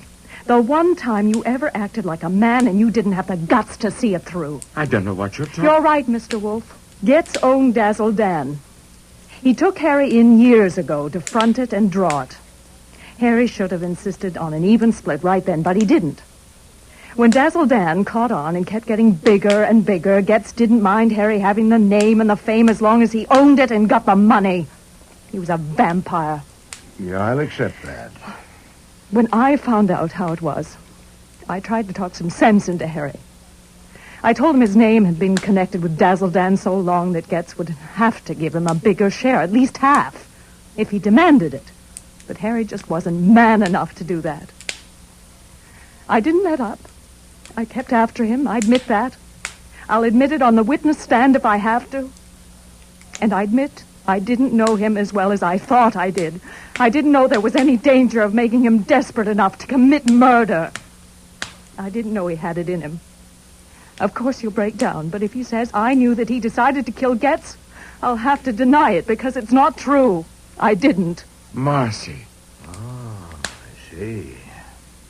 First you planned to put it on a stranger, Mr. Goodwin, and failing that, you put it on your husband. No, madam. Your silliest mistake was opening the window to kill the monkey. But there were others, including underestimating my confidence in Mr. Goodwin. Mr. Kramer?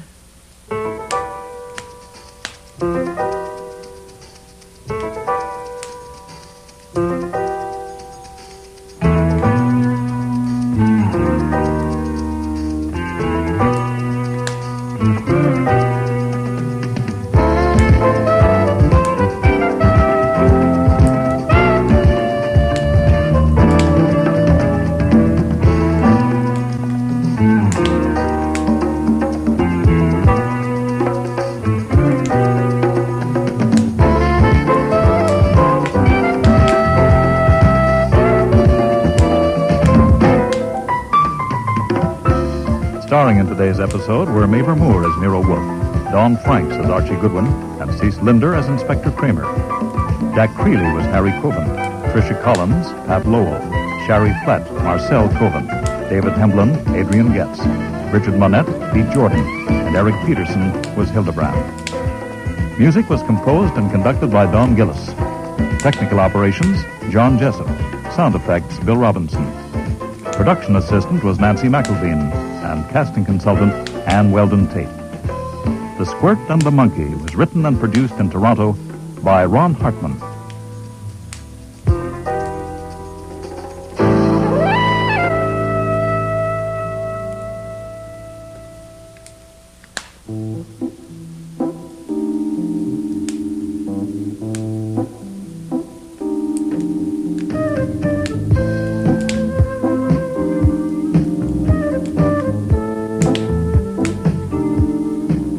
Next week. Is that a siren, Archie? Yeah. It's a Parkway police car coming up behind us. You know, when you were having the car sent down, I phoned home. Fritz said there'd been 4 calls, one from an officer of the court, one from the DA's office, and 2 from Inspector Kramer. Oh, Would swell. Kramer have sent out an alarm? Well, the way he'd like to pin your scalp to his wall, I wouldn't put it past him. And we're about to find out. Hey, no, that's no way to do it. Open a valve and let it out. He'd see. Unger. Oh, God, help me. It would be wonderful if someone could put his arms around me and tell me, all right, my darling, I'll take care of everything. Just leave it to me. Oh, that would be wonderful. I may try it if you'll brief me on what I'd have to take care of. God, I'm a fool. You saw my car out front. The yellow Jag. I am going to burn it. How do you set fire to a car? If you're sitting on a lid you don't want open, my advice is to move. Now, the sooner the better, or you may get hurt. I am already hurt. Mr. Wolfe, you knew you were to be called yesterday, but you left the courtroom. Yes, sir. If your reason for leaving is unsatisfactory, you are in contempt of court. Do you understand that? Yes, sir. Then, why did you leave? You are under oath. Your Honor, I respectfully ask your indulgence. My reason for leaving is inherent in my testimony, and therefore I would rather plead on the charge of contempt afterwards, if the court will permit. I'll still be here. Indeed you will. You're under arrest. No, I'm not. You're not under arrest? No, sir, I came here voluntarily. Well, you are now.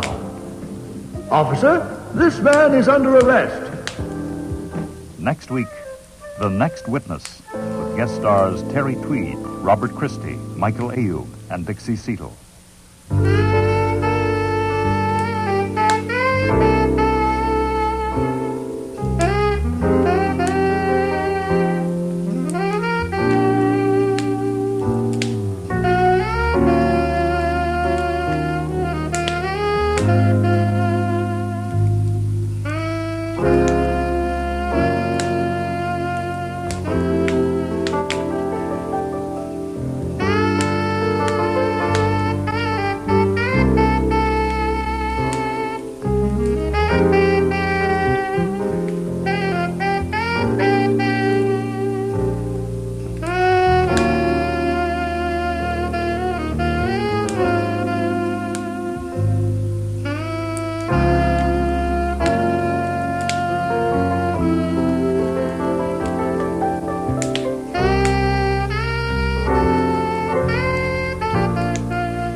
Rex Stout's Nero Wolfe.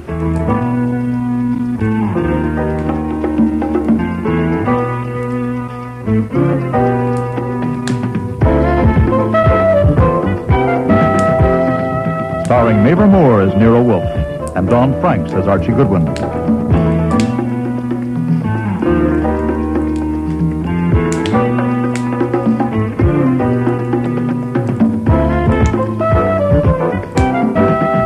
Today's episode, Cordially Invited to Meet Death, with special guest stars Barbara Hamilton, Terry Tweed, Lynn Darragon, Ken James, and Tom Harvey.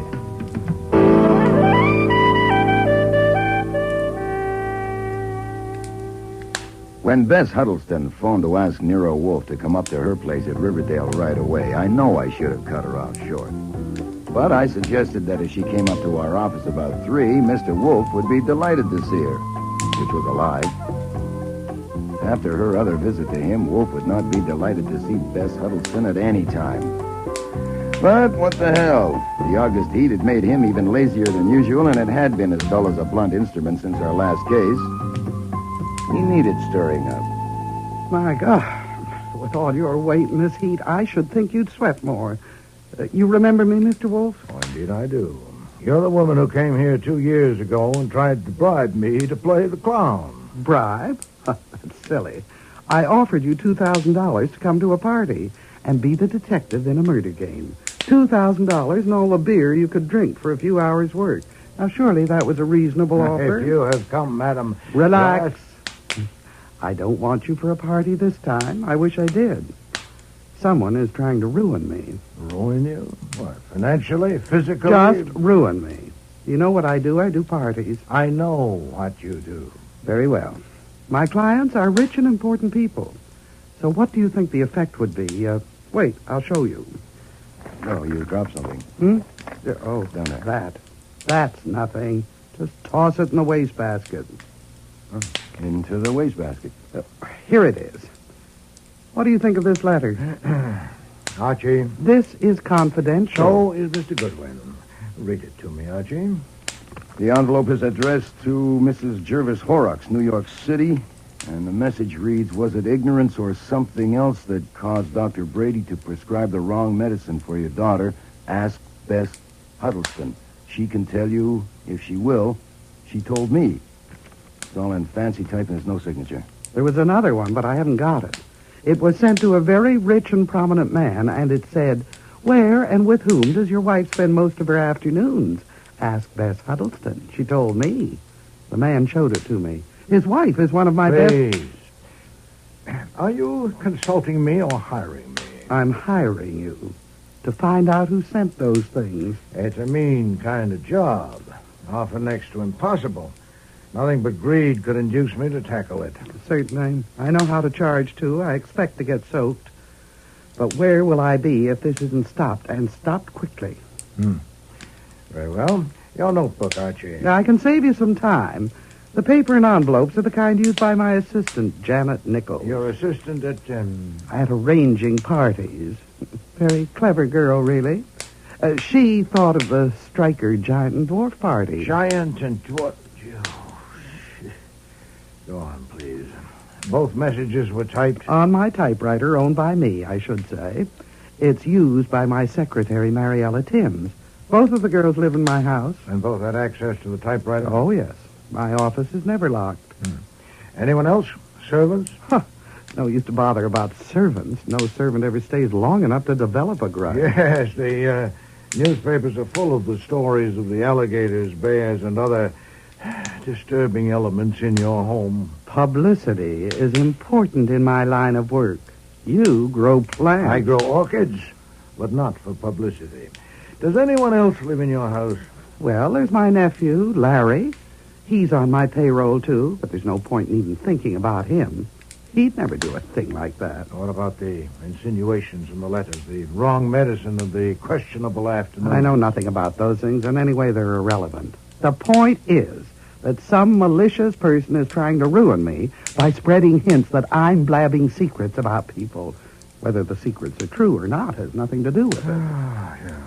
Okay. Now, forget about where Mrs. Richman spends her afternoons. Maybe at the ball game. But just as a matter of record, did Mrs. Jervis Horrocks have a daughter? And had she been sick and had Dr. Brady attended her? Yes, Mrs. Horrocks' daughter died a month ago, and Dr. Brady was her doctor. He died of what? Tetanus. She scratched her arm on a nail in a riding academy There is stable. no wrong medicine for tetanus. It was terrible, but it had nothing to do with this. The point is that someone is trying to ruin me, and it's got to be stopped. And if you're as smart as you're supposed to be, you can stop it. Of course, I ought to tell you, I know who did it. You know? Yes, I think I know. No, I do know. Well, then why, madam, are you annoying me? Because I can't prove it. And she denies it. What, you charged her with it? I discussed it with her. And also with Mariella, and my nephew, and Dr. Brady, and my brother. I asked them questions. I saw I couldn't handle it, so I came to you. By elimination, the culprit then is Miss Nichols. Yes. But you have no proof. What do you have? I have a feeling. Oh, phooey. Based on what? I know her. Do you? By divination? Phrenology? What specific revelations of her character have you observed? Does she pull chairs from other people? Cut the glitter.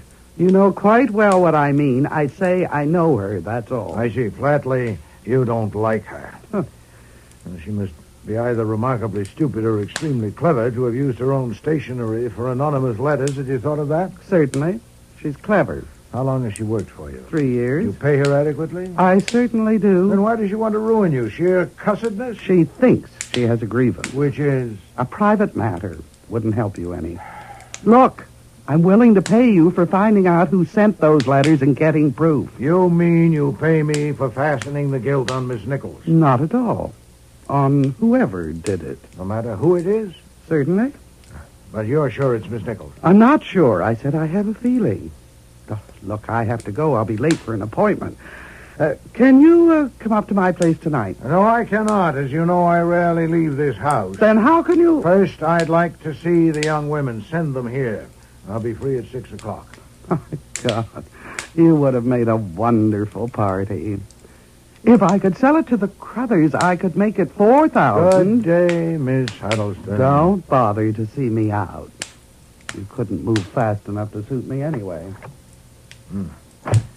Archie. The reason I gave her an appointment was quite simple. You haven't accepted a case Bring since... me that thing that she dropped. Well, the thing I threw in the wastebasket? Yes. What is it? Well, it's a snapshot of a girl's face. Well, nothing special in my taste. Trimmed off so it's six-sided in shape. It's about the size of a $50. Interesting. You want it for your album? See that those young women are here at 6 sharp, Archie.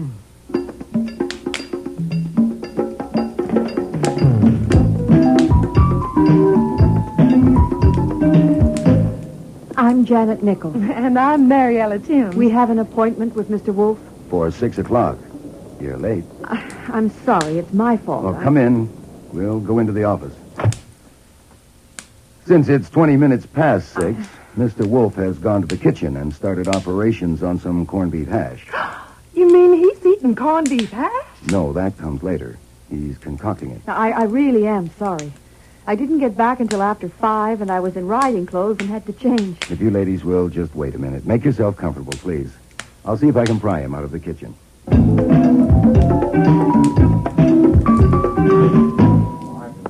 Seasoning, Fritz. It's only the dryness, the texture. But, Mr. Wolfe, you won't let me use olive oil. Well, if I could interrupt this cabinet meeting, Miss Nichols and Miss Timms are here. They're late. Tell them to come back tomorrow. Fritz, I will not allow you to put olive oil. Well, I hear y'all making corned beef hash. Archie. I asked them to wait in the office. Excuse me, but corned beef hash is one of my specialties. Well, now, let's see. Well, there's nothing in this bowl but meat, is there? As you see. Why, it's ground too fine. Ground too... This is Miss Timms, Mr. Wolfe, Mr. Fritz Brenner, our chef. Ground too fine for what? This is not a tender, fresh meat with juices to lose. Oh, now, honey, you just calm down. It's not ruined, only it's better if it's coarser. Oh, and that's far too much potatoes for that meat. But if you don't have chitlins, well, then you can... Chitlins? Fresh pig chitlins, of course.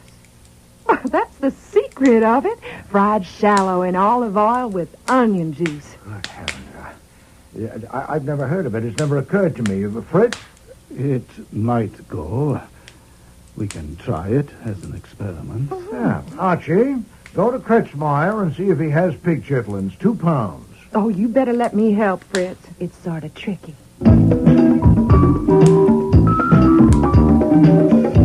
Slight change of plans, Miss Nichols. Oh, What's the matter? what did you do with it? What did I do with The what? snapshot you took from my desk. It's the only picture I've got of you. Where'd you put it? I don't know what you mean. That picture is my property, and I want it.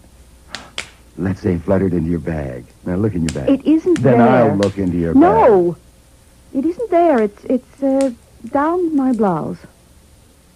Okay. You have an alternative. Either you dig it out yourself, or I will. Now, first way is the most ladylike. I'll even turn my back. Please, it's my picture. It's a picture of you, but it's not your picture. Miss Huddleston gave it to you, didn't Let's she? say she did. And she What- thinks I sent those awful letters. I know she does, and I didn't. Good. Only good. a skunk would send letters like that. That is another matter which Mr. Wolfe is handling. I'm handling the picture, and I want it back. Now, do I take it? No. Just turn around. I'll count to 3. 1, 2... All right. There you are. Thank you. Now, you'd like to come with me? Where are you taking me? Miss Nichols, you and I are about to hunt the wild pig chitlin in its lair. What?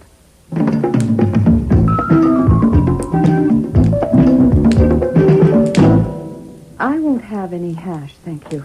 No hash? No, thank you. Could I have Fritz slice some ham for you? Oh, yes, thank you. You won't eat the hash because I cooked it. That is not so. I just don't like corned beef. But it has pig chitlins. I don't like pig chitlins either. Mr. Wolfe, I thought we came here to discuss those letters. After dinner, Miss Nichols, I never discuss business at a meal. I have an engagement at 9.